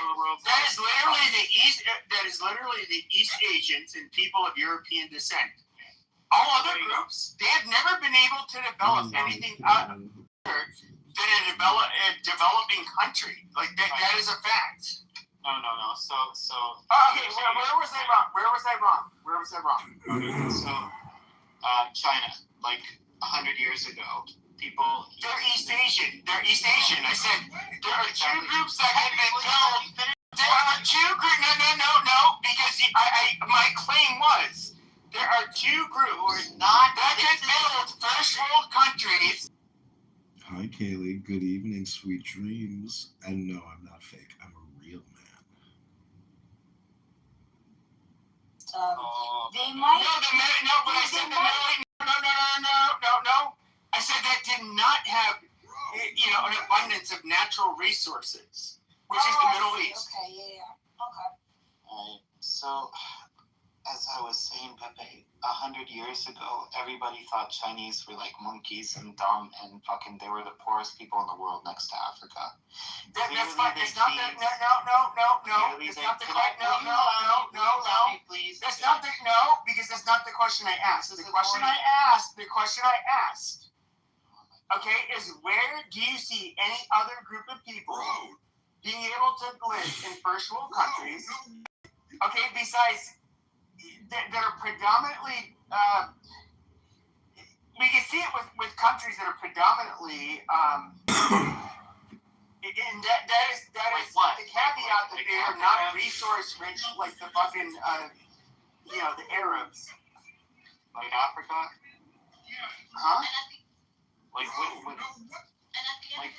Okay, no. If you want to go to Africa, we can look all of these countries where you had a modern fucking skyline when you landed a fucking plane, and then now after the blacks, my question is, and there's a reason I'm asking this: what countries are first world that were founded by European that were founded by anything other than East Asians and Europeans? The answer is none.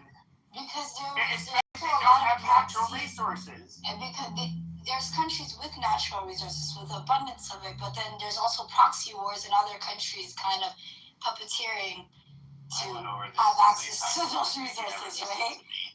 Yeah, he never listened to me when I tried to explain the reason why some countries are Yeah, wealthy and and they some come are in, poor.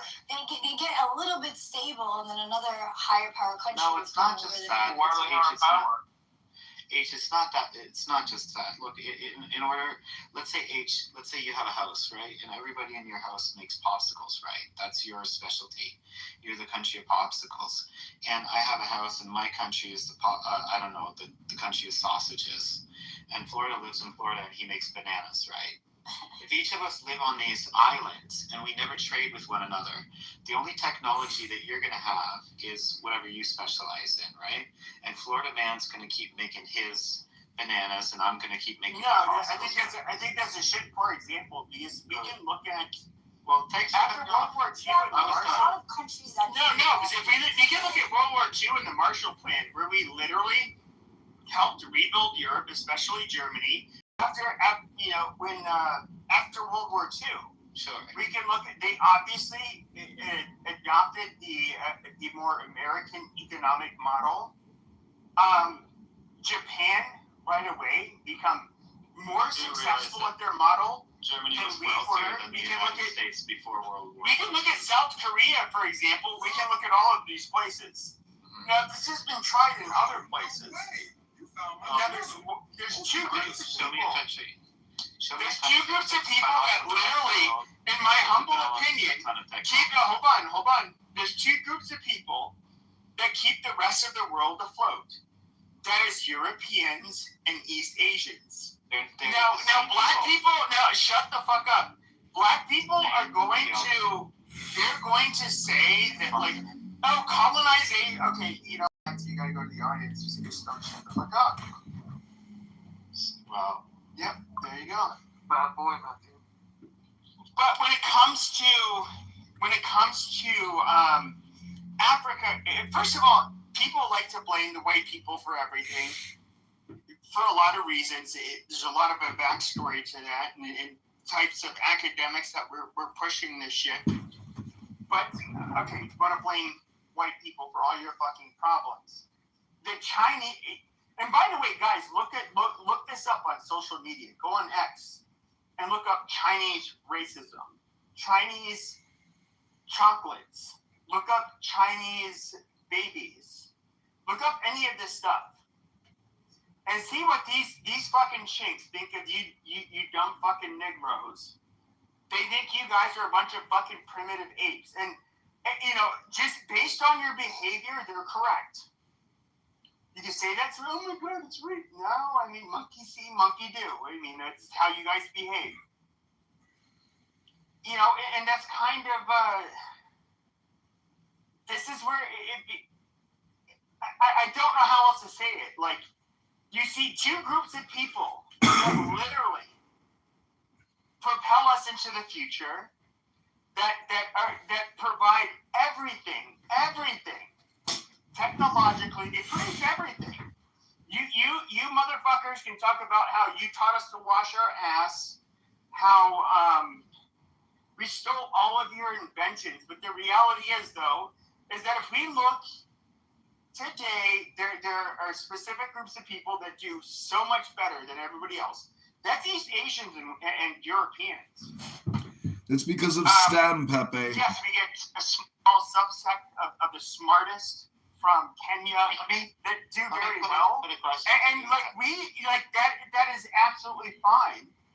We get people from all over the world that do pretty well, but the reality is, when you see it, okay, you gotta go to the audience. You gotta go to the audience because you just don't know how to shut up. There can only be one solution, and that's the El Salvador Bukele solution. We have to clean up our streets. In a weird way, and so if we did the Bukele solution, the problem would be is that 80% of our prisons, our population would be black, and they don't want that. That's not a problem. That's called law enforcement.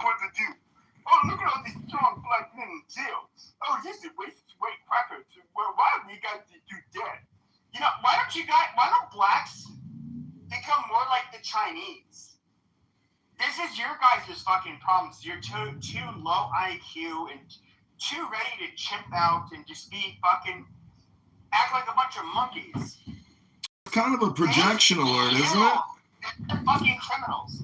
They kill. They're fucking. You sell drugs. You go ahead and go do put it in hand. Go bye. That's all. Thank you very much. Step into my all-hun Chinese phone, all natural particles, my gas chamber. That's where you go. A little harsher? Yeah, but a little harsher? The thing is, though, is that whenever you try to be harsh on crime with blacks, and basically fucking stealing, robbing, burglarizing to get their next fix of crack, black people, who are the people that were killing each other all over the streets in America, especially in places like the Bronx, people. When it came to cocaine, powder cocaine, it was basically, this was violence happening at the trafficker level amongst foreigners. Like, anybody gives a flying fucking shit about them. It wasn't affecting everyday Americans. So America, oh my God, black people asked us to crack down on crime, and then, we're called racist because we did what they asked. I mean, this is bullshit. I mean, really. I mean, black people, you guys just bitch and complain, blame everybody for your fucking problems. Like, here I am as a white guy. Indian Americans do better than us. East Asian Americans do better than us. Cuban Americans do better than us. Jews do better than us. All of these people do better than us. But I see what they do differently. But you get a bunch of fucking whiny Negro bitches that just want to, literally their whole existence is just to fucking blame white people. It's the modern economy. I think it's kind of funny because it's the attention economy. A white country, you guys are going to start bitching more and more to these other people of color who don't give a flying fuck about your goddamn background. You can't guilt them because their ancestors didn't do it to you. They have sob stories of their own, and they're just gonna lock a bunch of your fucking people up in cages where they fucking belong. This is the ultimate irony. Their future. President Biden was alluding to this. He's like, look, the coalition is gonna change. You have more Asians and Hispanics coming into your fucking country. We can't keep on focusing on you people, which is true. Either you fucking people need to get your shit together, or you can just be locked up en masse. And you can be absolutely fucking disparaged and basically have to deal with every bit of racism you guys deserve because you guys are shitty people. Pepe, you gotta let some new speakers in, bro. You can't make it a Pepe show all night long. You gotta let some other speakers in. So move to audience. I was actually done, but I'm just moving you to audience out of spite. Where the fuck have you been? Sorry, I got a phone call. Do you like my PTR? Okay, who is that? Is this all? He's like you. He discovered DNA, but yet he discovered there were differences between different. Reverend Jesse Lee Jackson, in his words, he's an ignorant but very smart guy.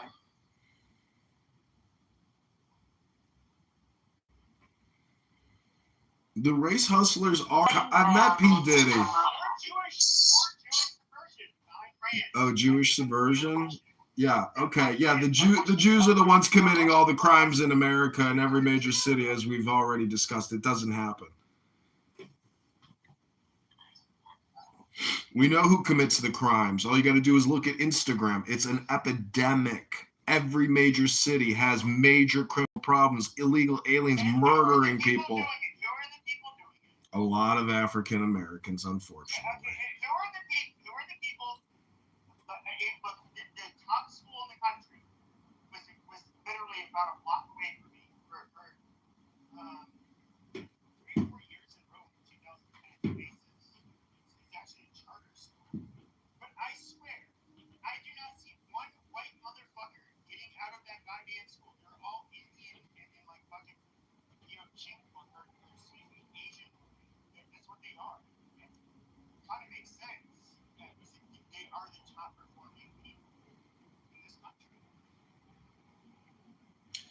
That's because they perform in STEM. They're interested in physics, chemistry, engineering, computer science. They go for difficult majors, and they don't rely on social equity, justice, wealth redistribution, and all the bullshit that Bima spews out about structural white racism. And if you're not trying to fix it every day, you're the problem. Isn't that right, Dr. Bima?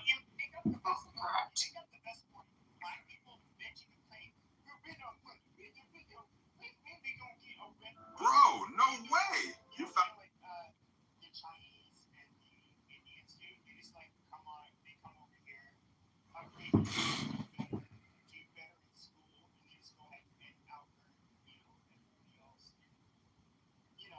Why don't blacks learn? And this is a trick question. Blacks are not as smart as they speak. Literally brain drain Africa and India being their smartest. The average Indian, the average Nigerian they're not even close as being as intelligent, capable as the ones that actually make it over. But with that being said, that is genetic also. You have two smart parents.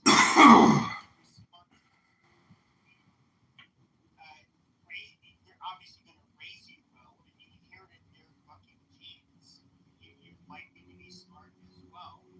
They're going to outperform us. I mean, look, you get people like that come from Mexico, for example. These people, they come from rural businesses. They never had their parents and their grandparents. Oh, no way. Oh, no way. They have an opportunity to do better. But the problem is that blacks in America have had every goddamn motherfucking opportunity. You guys have more opportunities than every goddamn black people in the fucking world. Yet you guys still chip out, bitch, complain, say how we owe you something, and just we give you fucking everything. You guys are still gonna chip out and act like you belong. They get so many opportunities because it's such a small response to crime in America. And I can't believe that Donald Trump hasn't used the military to secure our cities. It's not just the border. We have to secure our cities. What is the purpose of having some of the best cities in the world if we let these Democrat criminal lawyers and judges let murderers out on ankle monitors, no cash bail to go kill us again? Imagine every black boy and girl gets to grow up and they never see the streets safe. They go outside, nobody gets robbed. They don't see drug dealers, they don't see gang members, they don't see gangs. Nobody's out doing this shitty bullshit. They grow up in a safe, protected world where they're protected, literally. And it does. This is something Stop. I would actually talk about years ago, where it's just like, how do you actually solve their fucking problem? For example, I had friends who went to Cuba, like 20 years ago, and they were saying how, there are black people there, Pepe, stop. Don't interrupt Pepe and let Pepe say what Pepe needs to say. So, they would go there and vote black people. You would see black people there, but there was no, thugs, there were none of that. They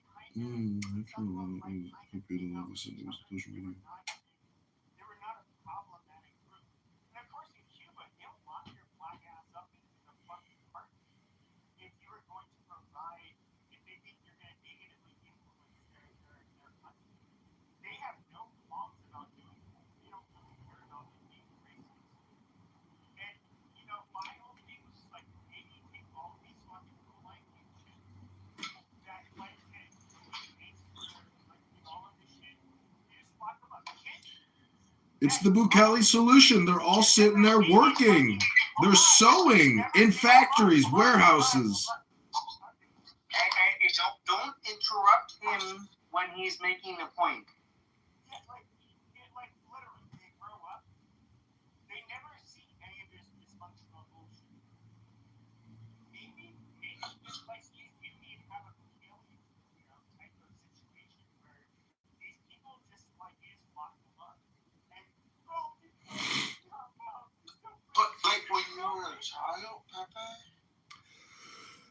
Why are you in like the bad school for boys?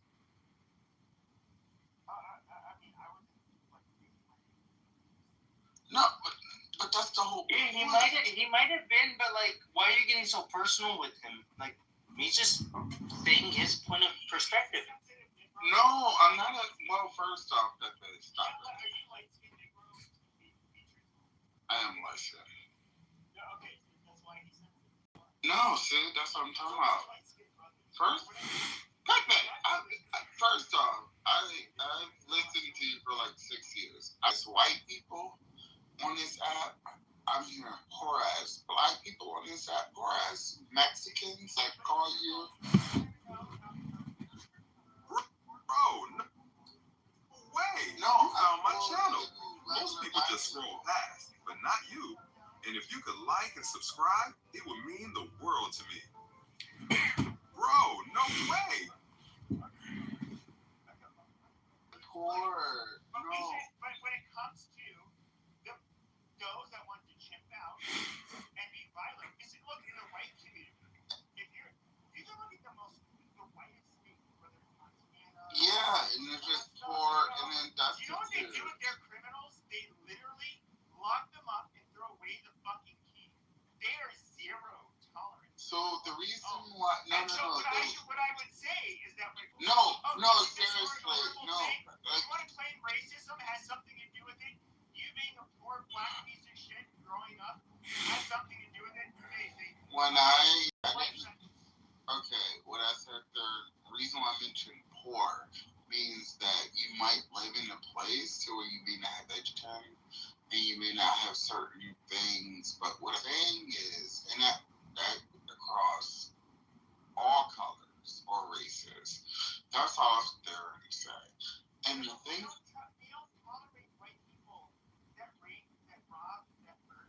we actually do, because that's the president. He raped.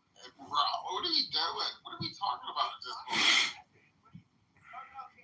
We can look at, any of the documentaries. We can look at any, and of course. No, but yeah, seriously, within the last 100.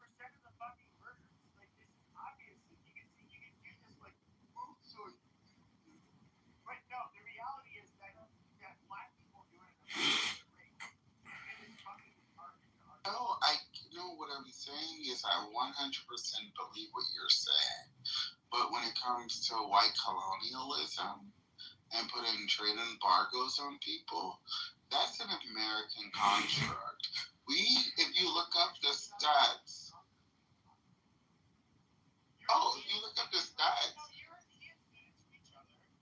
No, but if you look at it. But it was far worse. Like, you can't compare the medieval Slavic slave trade to the Atlantic slave trade. Like, it was far worse.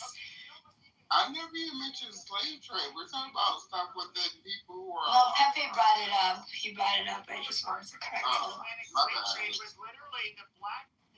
You can look at the Berberine slave trade and the Islamic slave trade. They literally. We're not even talking about slave trade. We're talking. Literally, the reason why they don't have much of a black. On one person or one white group of people who would annihilate a group of people. I mean, when it comes to. Who did we annihilate?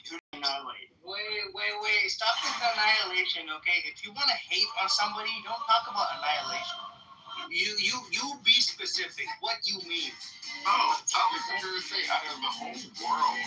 So why don't you name the group? Oh, no. Hang your nuts out.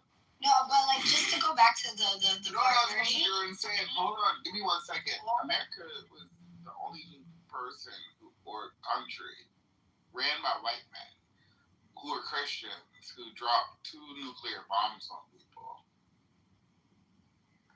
And then another fast forward, you had another white man who was Christian who sat there and said he wanted to obliterate a whole group of people because he just didn't like what was going on. No, you got that incorrect. So if we were to invade Japan, because they wouldn't surrender during the war, we would have lost millions of men. They would have lost millions of people. Us showing that we had nuclear bombs was literally showing, like, hey, look what we can do. No, I hear you. That's what we ended the war. Like, to say that, if anything, it was a smarter choice. That's typically what white men do. They just want to peacock and pull their dick out and ruin everything.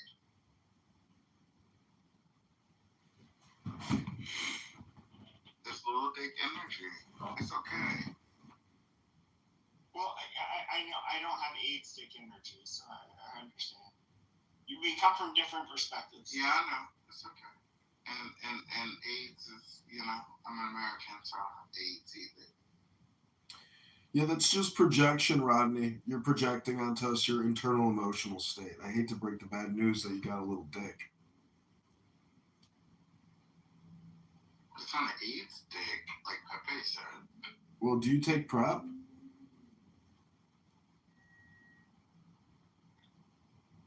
Oh, I think she does this with the best of them. Like I said, I have the time. I mean, we're not whipping dicks out right now. We're not fucking nobody, so it's okay. Got it. Well, the soon. I don't have AIDS, but it's not 1980.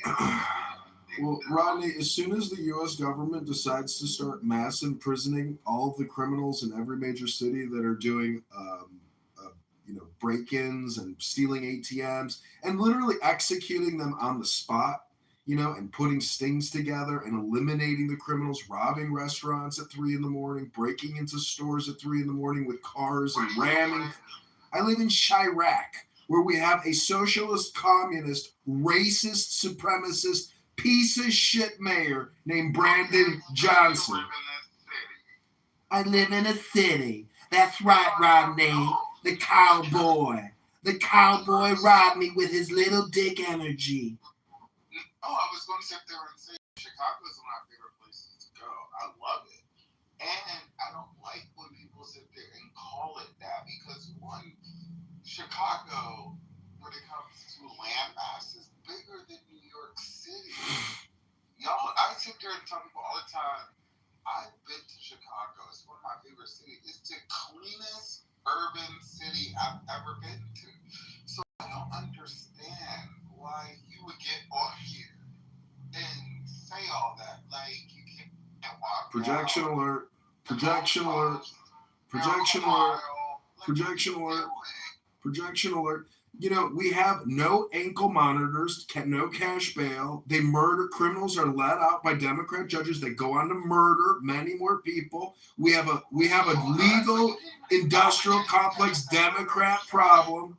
These are murderers lighting people on fire on trains, slicing their throats on trains, breaking into businesses all night long. The crime, it never ends. They let people. There's a guy in Chicago who has sucker punched 50 women in the street, and they keep releasing him to commit attempted murder over and over and over and over. This piece of shit needs a bullet in his fucking head and his body thrown into a shallow grave. That's what happened in the 80s. The states didn't want to sit there and put people in the mental institutions anymore. My grandfather used to oversee a mental institution. And guess what? That's the What are we doing? Hello? This is the thing. And also, too, it's not like you don't know social workers, no teachers. Unfortunately, we are in a situation, and again, I don't want to be rude when I say this. I ask don't be rude, and don't do ad hominem, Rodney. Just stick to the topic. Little dick energy. Don't attack people. Debate the topic. If you attack me personally, you will lose the argument. I wasn't attacking you at all. First off, I sat there and said that I'll be going to Chicago, I guess, this month now. Oh, great. Chicago. As soon as you go out of your hotel room at 6 a.m. to walk your dog, you're going to get murdered or sliced up and robbed. I can't wait for you to come back here to tell us your horrific Chirac experience. And that's not true. I've been there at least a half a dozen times. What are you talking about? Just come back after your trip and let us know how it went, Rodney. It'll go perfectly fine. Great. Then come back in the future and tell us about how great it was. actually an amazing, I keep telling you, it's one of the cleanest cities. It's an urban place I've ever been. Yeah, it's got one of the highest murder rates in any major U.S. city because we re-release criminals because we call it restorative justice. It's a scam. It's a fraud. It's a lie. It's murder. No, I'll be honest. This is crazy. I don't know what it is. I don't know if y'all get like a download every morning and an email. Yeah, we look at the news. We follow the local news. We got local journalists, independents, reporting the crimes, following them in their cars with cameras. We're documenting the crimes. We're documenting the criminal judges and lawyers that are releasing murderers to kill again. Do you want the data? Do you want to see the links? Or do you just want to sit here and say, this is crazy? I've been to Chicago. It's the cleanest city in America. Little dick energy, little dick boy. Got a little dick. Got a little dick. Okay, Rodney, when you start talking about the law, it'll be a serious conversation. Until anybody starts talking about the law, it's never a serious conversation. I just don't understand. So actually, I keep telling and anybody else, go to Chicago. It's a beautiful place. And I can't wait to go there later this month because I like going to the beaches, for the land. And then also, too, you have the Navy is out there. Like, that's what I'm saying. What are you talking about? Well, I don't know. You got this. You got this. You got this. Forget it. I'm done speaking.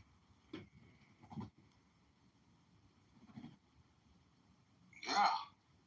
You just shut up. Yeah, just shut up. Ignore the crime. It ain't a problem to kill these pieces of shit before they kill them.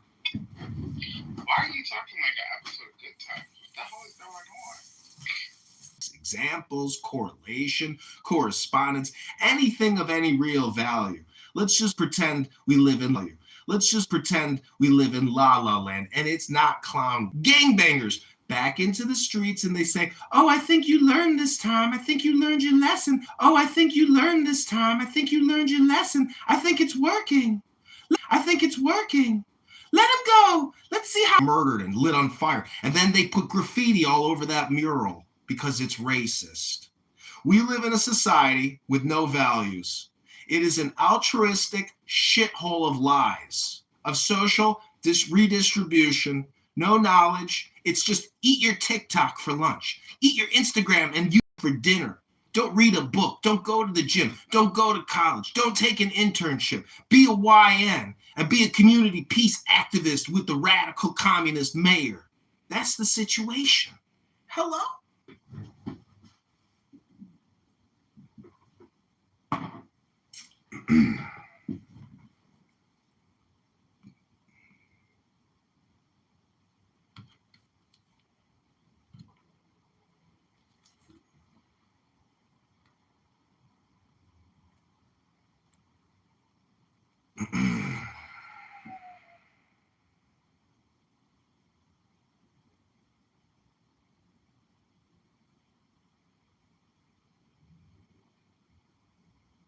Got a pile of clothes you never wear anymore?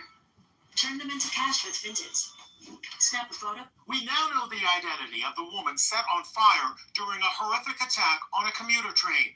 She's 26-year-old Bethany McGee, a business analyst. Her father is a college professor of biblical studies. Cops say this lunatic poured gasoline on Bethany on a Chicago L train as she sat looking at her phone 7 days ago.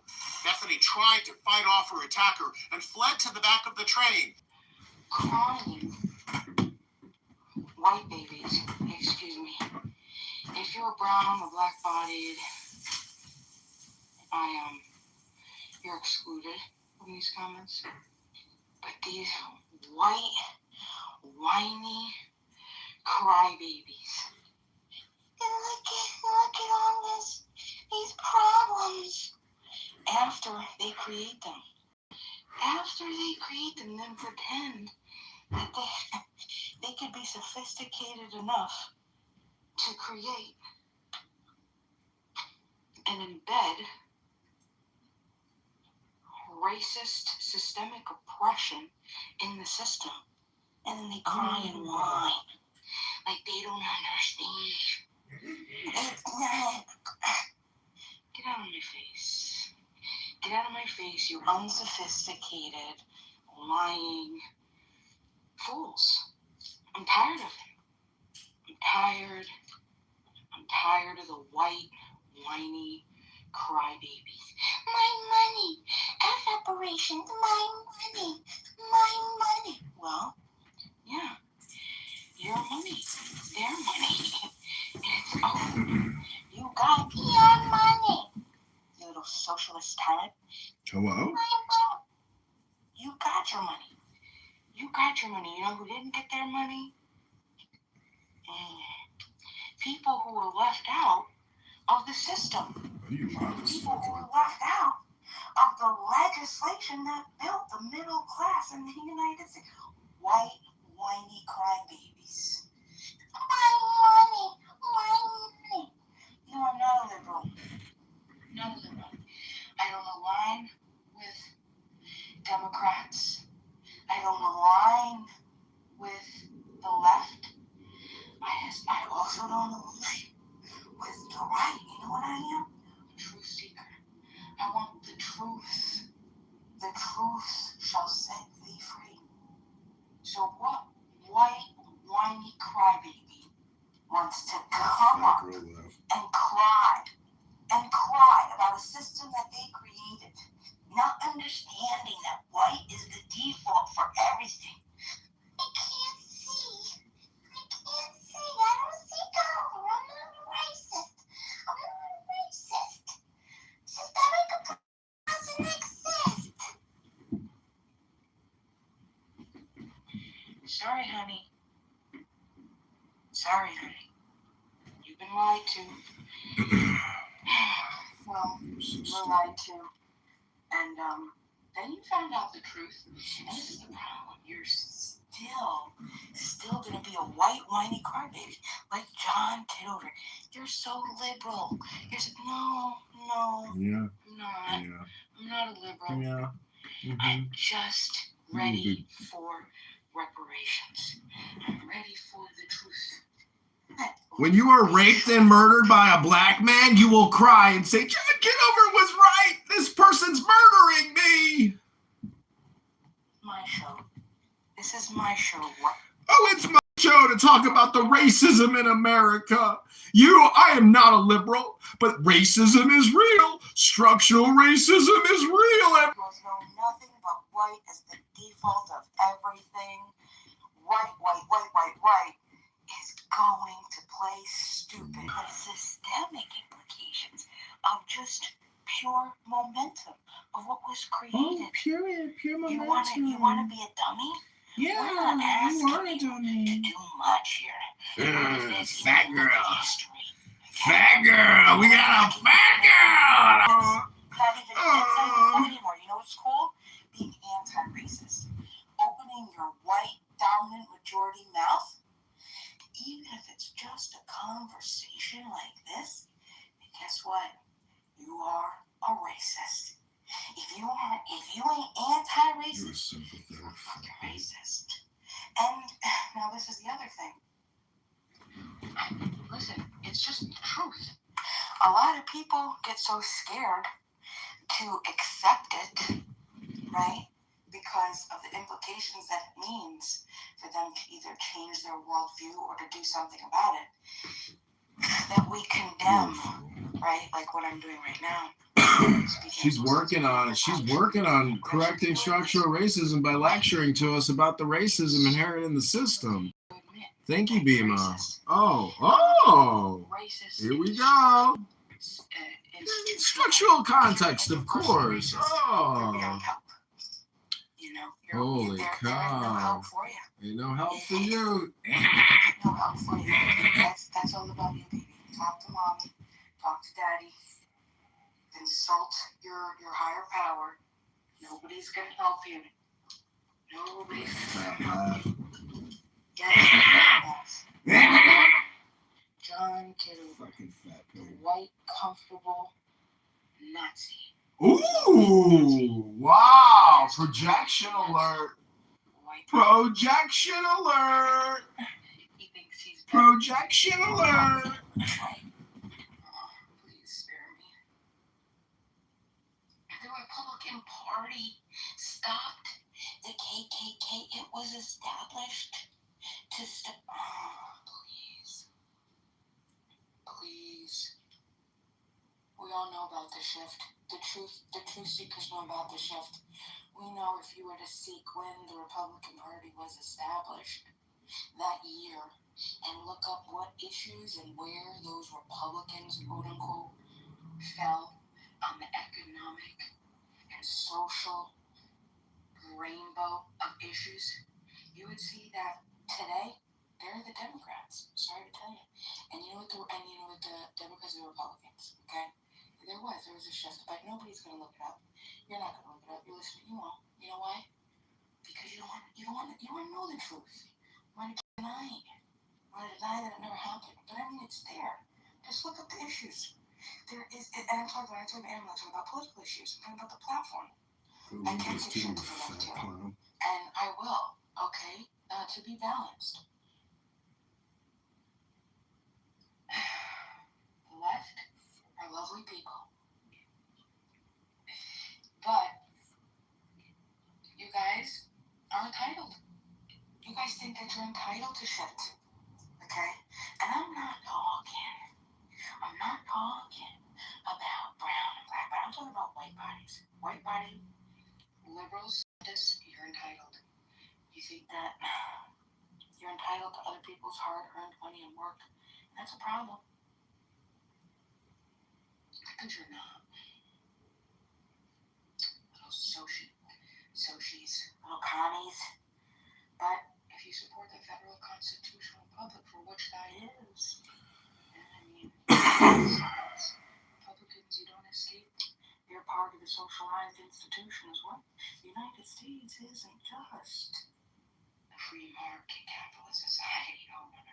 We're a crony capitalist. Hello? Mixed economy. Hello? Oh, it's a mixed economy. Okay, got it. But it's a racist mixed economy. Are you done with your bullshit, fat ass? Have you been to the gym today? Oh, you're going to educate us all on Beam of Truths? Oh, yeah, everything is racist. This lecture right now is fixing the racism. Silence yourself. You're a racist Nazi. Silence yourself. Quiet. Be quiet, Nazi. Be quiet. Be quiet. And let me fix the structural racism by lecturing to you.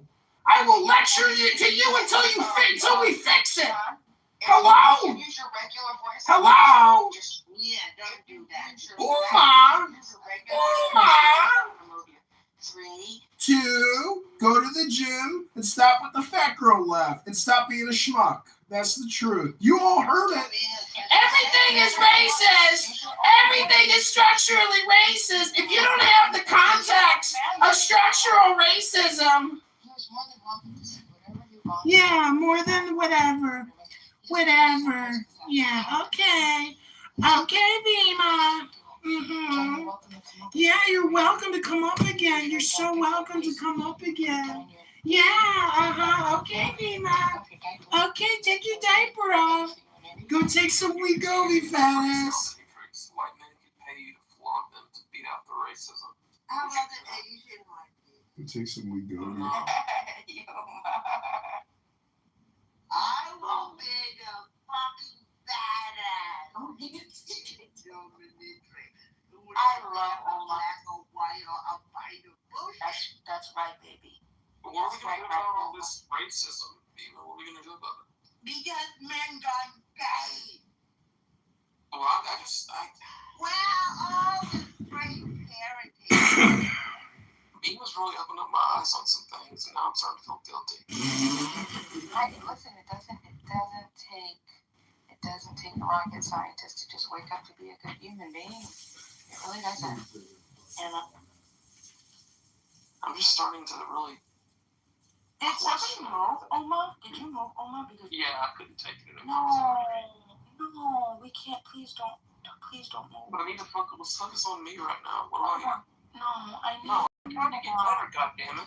I need to get better. I'm gonna give you good advice, but Oma is very lovely. Oma, come back up, and she will. Adopt my heart because I was abused sexually when I was 5 to 6 years old, and I'm now in menopause. So I will be fit anymore, Beaver. I have Me and Beaver are people have adopted you. Giving my blood for real. Menopause is great. Oh God. Okay. Yeah, I give my blood back from the earth parade for a prophet. Fucking year. And you're gonna condemn me crazy? I'm like, No. so Marie, are you there? incarnation and my game. Marie, are you there? Broadcast. Marie, what do you think about what Dima was thinking? I think that was hilarious. Breathe. You didn't think Dima was being serious? You thought it was funny? Oh, that was funny. Because I don't like. Oh, God damn it, Dima. You're going to have to do something about this. Okay. I hate liar, Dima. Are you lying? Oma, he just wants to. Listen, he's going to be a good dad. No, I want to be a dominant patient for him. I can't, Dima. I'm sorry. You can't ground her. You have to give her the consequences first. That's what She's about to get that out. but love and logic says that first you have to say, if you continue to do this, then you're going to be this. Well, she already knew that she wasn't supposed to do that. No, she didn't, because you didn't give an opportunity to say. You got to give give her a chance. Let him back up. No, I'm not giving that. He's a fool. We're not adopting. He's too dumb. All right, well, Bree, she thinks you were joking, Dima. She thinks you were trolling.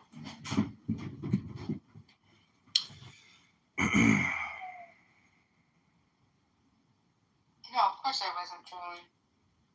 I think you were, actually. No, I believe everything I said. Well, Wallace says that you're the greatest troll. Well, I think Wallace just doesn't understand the truth. And he is now adding on to a part of the performative element of trying to turn a blind eye to what's really happening. Because this is how he escapes, by pretending that I'm troll. Oh, you're a troll. You can't be serious. So are you saying that you yourself are racist? You're white.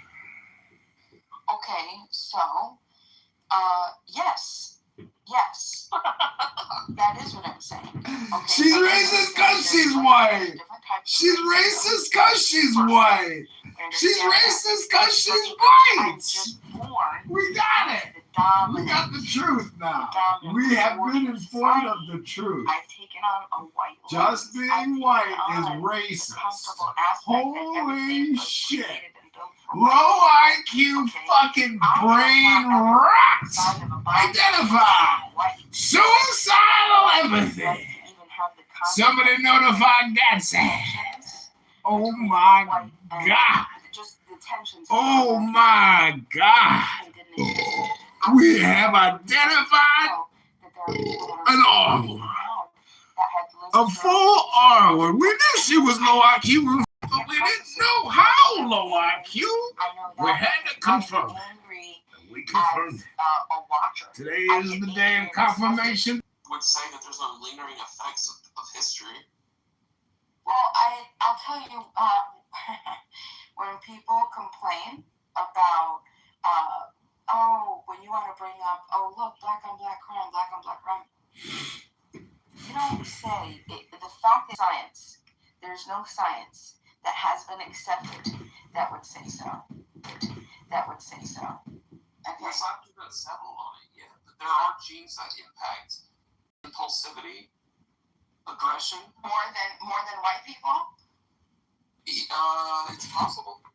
Yeah, it's possible. No. I would need a accepted, highly assessed. It's just not accepted. This isn't accepted science. You can't say it's not true either. We don't know. Yeah, well, this is the interesting thing. The fact that we would even turn to wanting to justify it through genes versus trying to understand what the momentum and what the legacy of slavery created in society. You're fucking racist, dude. Like, why don't you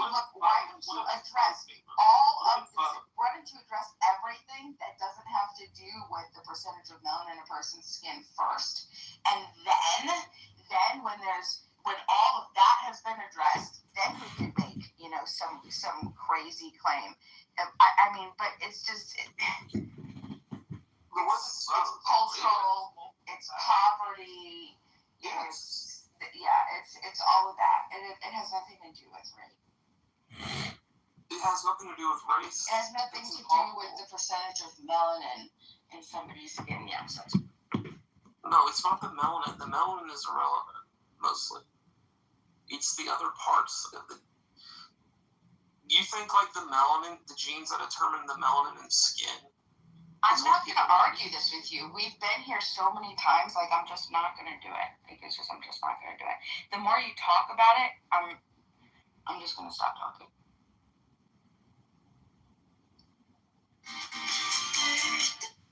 Well, I guess I won. The racists will win, and they'll continue to win. White-bodied racist men that are unable and unwilling to look at all of the other things that would be the factors and the cofactors that would create a society to act in the way that it does. And you want to immediately look to genes, you're looking for it. That's the racism. Instead of looking and making justifications, instead of even steel manning every other thing that you possibly could. Looking at one thing. She will be single, unmarried, no kids forever, fat liberal who preaches racism theology.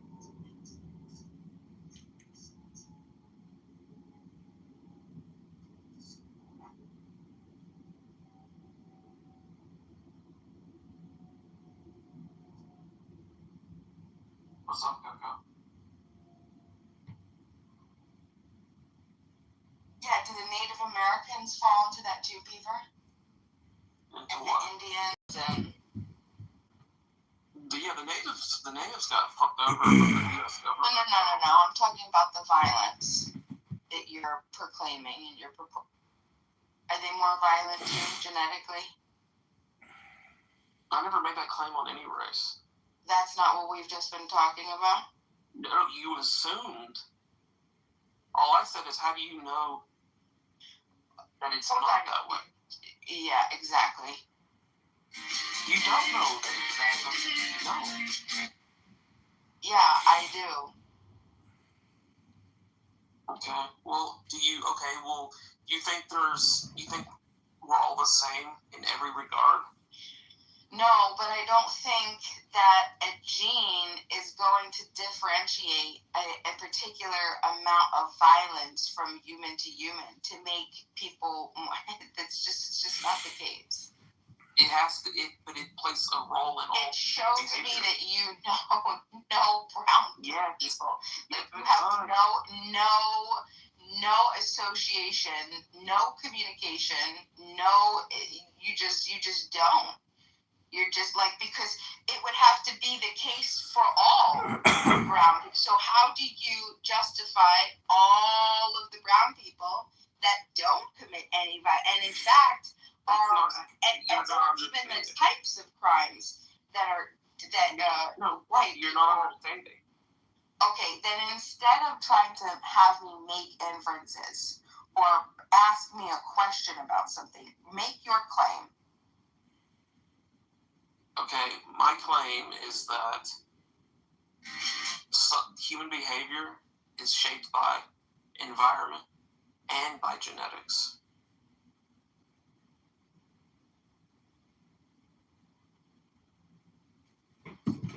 Identical twins will have the same disposition.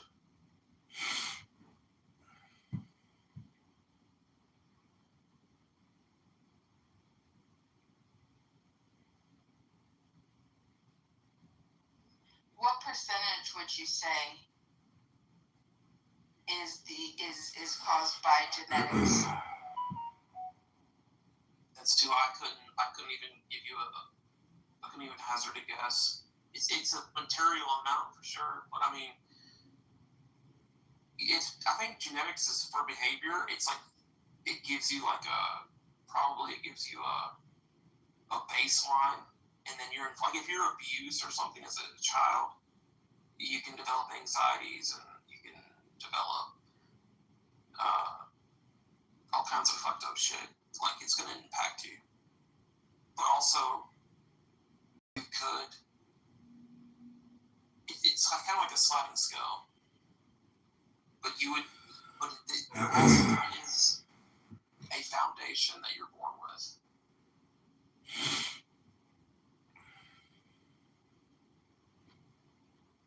But if you think I believe there's like one gene that's called the violent gene, and it's like a little yes and no check, like to flip the switch, you have it, I don't.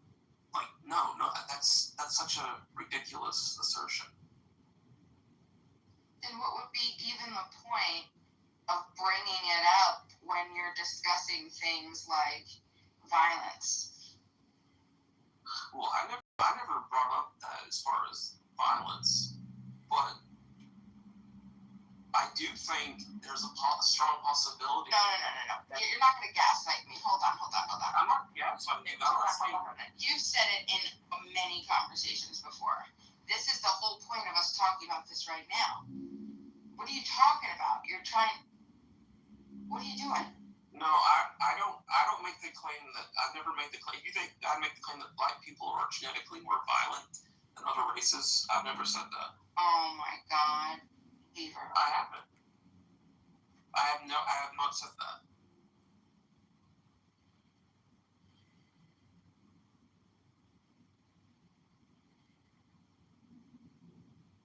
Then what is your why would you bring up genetics when talking about violence in the United States? I think there's more probably. First of all, we don't know. Like it's awful, of course, to know at this point. But I would say that there could be an impulse. Like there could be things that, like impulse control. There could be a marginal difference, and that could be a factor in some of these statistics. Where people get heated, they're a group that evolved in a different part of the world for thousands of years. Maybe they were selected to where they could act quickly to hunt or something, to kill, and that carried with them into generations. And then once mass transportation happened, groups started to intermingle. I mean, that's a possibility. I don't think that would be I wouldn't count that as the major factor. I would say poverty is the major factor for crime. So then why would you bring up genes when we're talking about it?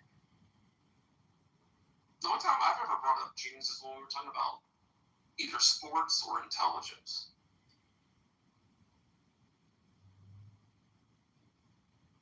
But why would you dismiss? I just don't understand people that dismiss genetics. Like we're all born on a clean. Like we're all the same. That's just absurd.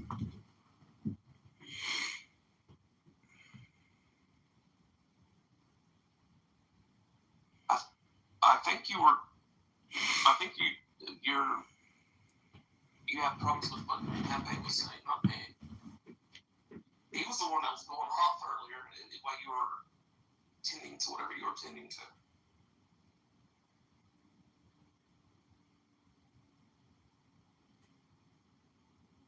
Alright, and so why are we talking about it right now then? Instead of talking, because I didn't bring up genes. No, I didn't either. Oh, okay. Alright, then how do we get... I don't know. You know how like when Pepe starts going... No, I was just talking about systemic oppression and white people. So how did genes, who was the first person, you or me? One of us had to start talking about genes. Yeah. Oh, but you know before that. Yeah, it was not me, Beaver. Well, okay, maybe it was, I don't remember. But, Kitover says you brought it up. But. Yeah, no. Kitover lies about everything. If you X me one more time, I'm kicking you out. You can stay and talk your trash, but if you X me, you're gone. And you can come in a non-count. So you can't X me. You're stupid. Alright, fine. Come in and you're done. And I'm sorry that you want to be kicked, obviously. Alright, goodbye. Told you not to X me. See, this is a perfect example of consequence. I thought you were going to say systemic racism.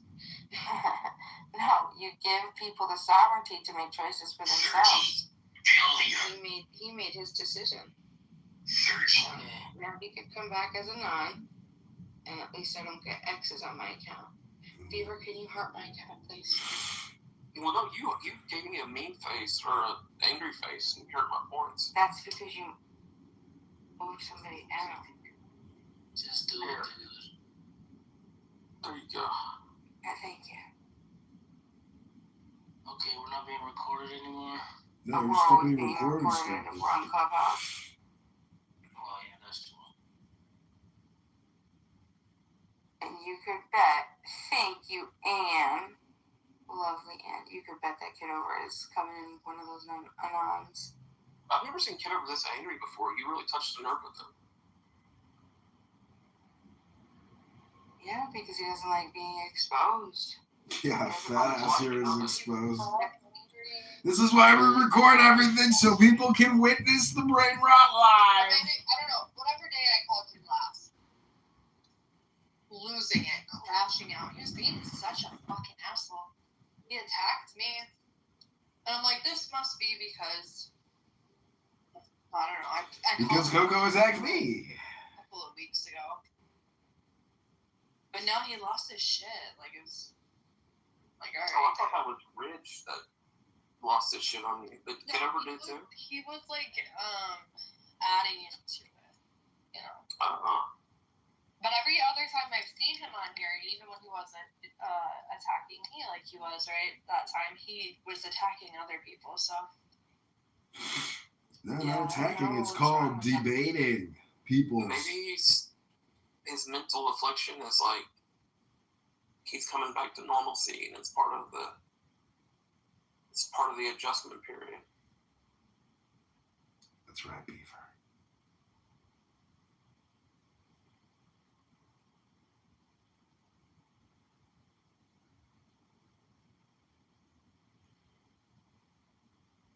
I don't think so. I think Kitover takes his app way too serious. Like, it's weird.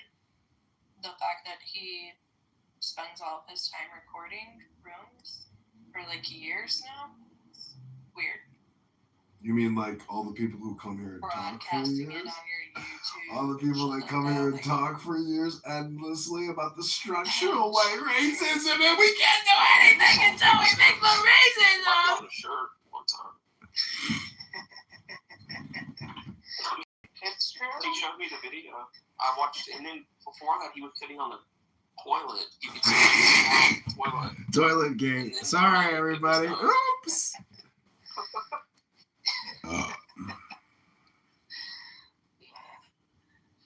Yeah, no, I think that dude is pretty hilarious, but I know that recording and the picking of the nose, God forbid a man picks his nose. I know. Well, I mean, if you do number 2 and don't wash your hands and then pick your nose, that's gonna. Yeah, well, he did the Holy Trinity, huh? Yeah, I don't think cavemen did that. Yeah, I agree. So you make it a hand, draw the Sharpie, and the executive order. I don't know if Trump's even read it. But it's a completely different group. Whites. That's a good play, Beam. I mean, I would have done it too.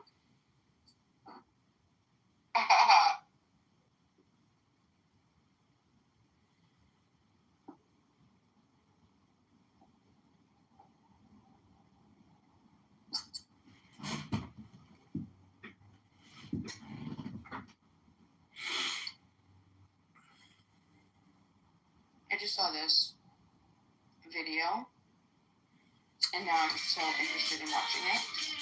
It was 20s cops and one mafia boss. Have you seen this? No. How old is the video? 4 months old. What, the mob? What do you mean mafia boss? One ex-mafia boss. Did you know that Jubilee thing where, one feminist surrounded by, 20, You need whatever. to go on that show, Bima. You need to go on it and people can challenge you on your, what's it called? Non-aggression principle. Well, listen, they did one ex-mafia boss versus 20 cops. I want to hear this so bad. Let's see what the comments say. The comments say, now we know why the mafia is more organized than any law enforcement. Well, that's something that we're going to learn. One mafia guy versus 20 cops debate more politely than our politicians. Oh, this is going to be good. See, I'm getting even more excited. Is it weird that I understand the mafia boss more than cops?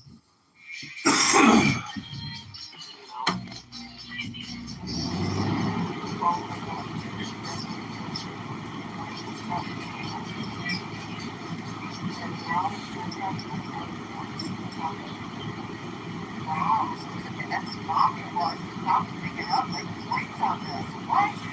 Law enforcement is having an absolute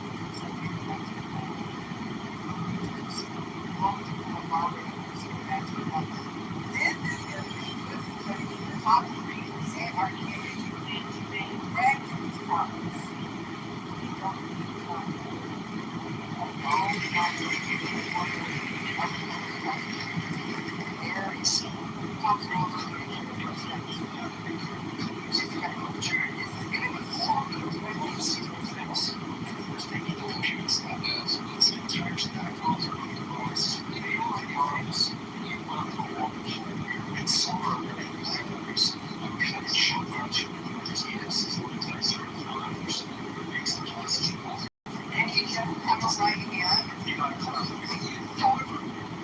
Close, complex now.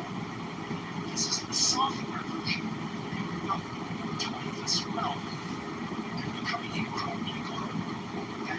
and helping customers build AI factories and deploy AI factories. It's incredibly important, and the reason for that is this. Compute is revenue now. Compute is this.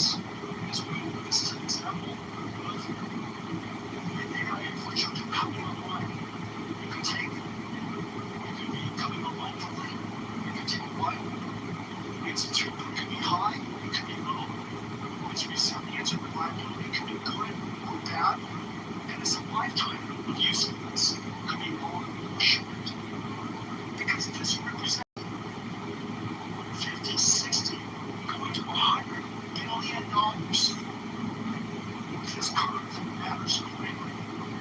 Just to it's such a great partner working with us because we're fully integrated capability.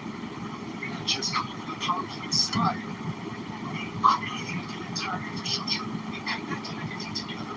We built out billions and billions of it ourselves to make sure that everything works well. As a result of that, on time to first token, on time to first token, on time to first inference, on time to training turned on is much faster. Second, because our throughput per watt, our tokens per watt is utterly world-class. The reason for that is because we integrate everything, we design everything, we simulate the entire system, we use an extreme co-design, which is like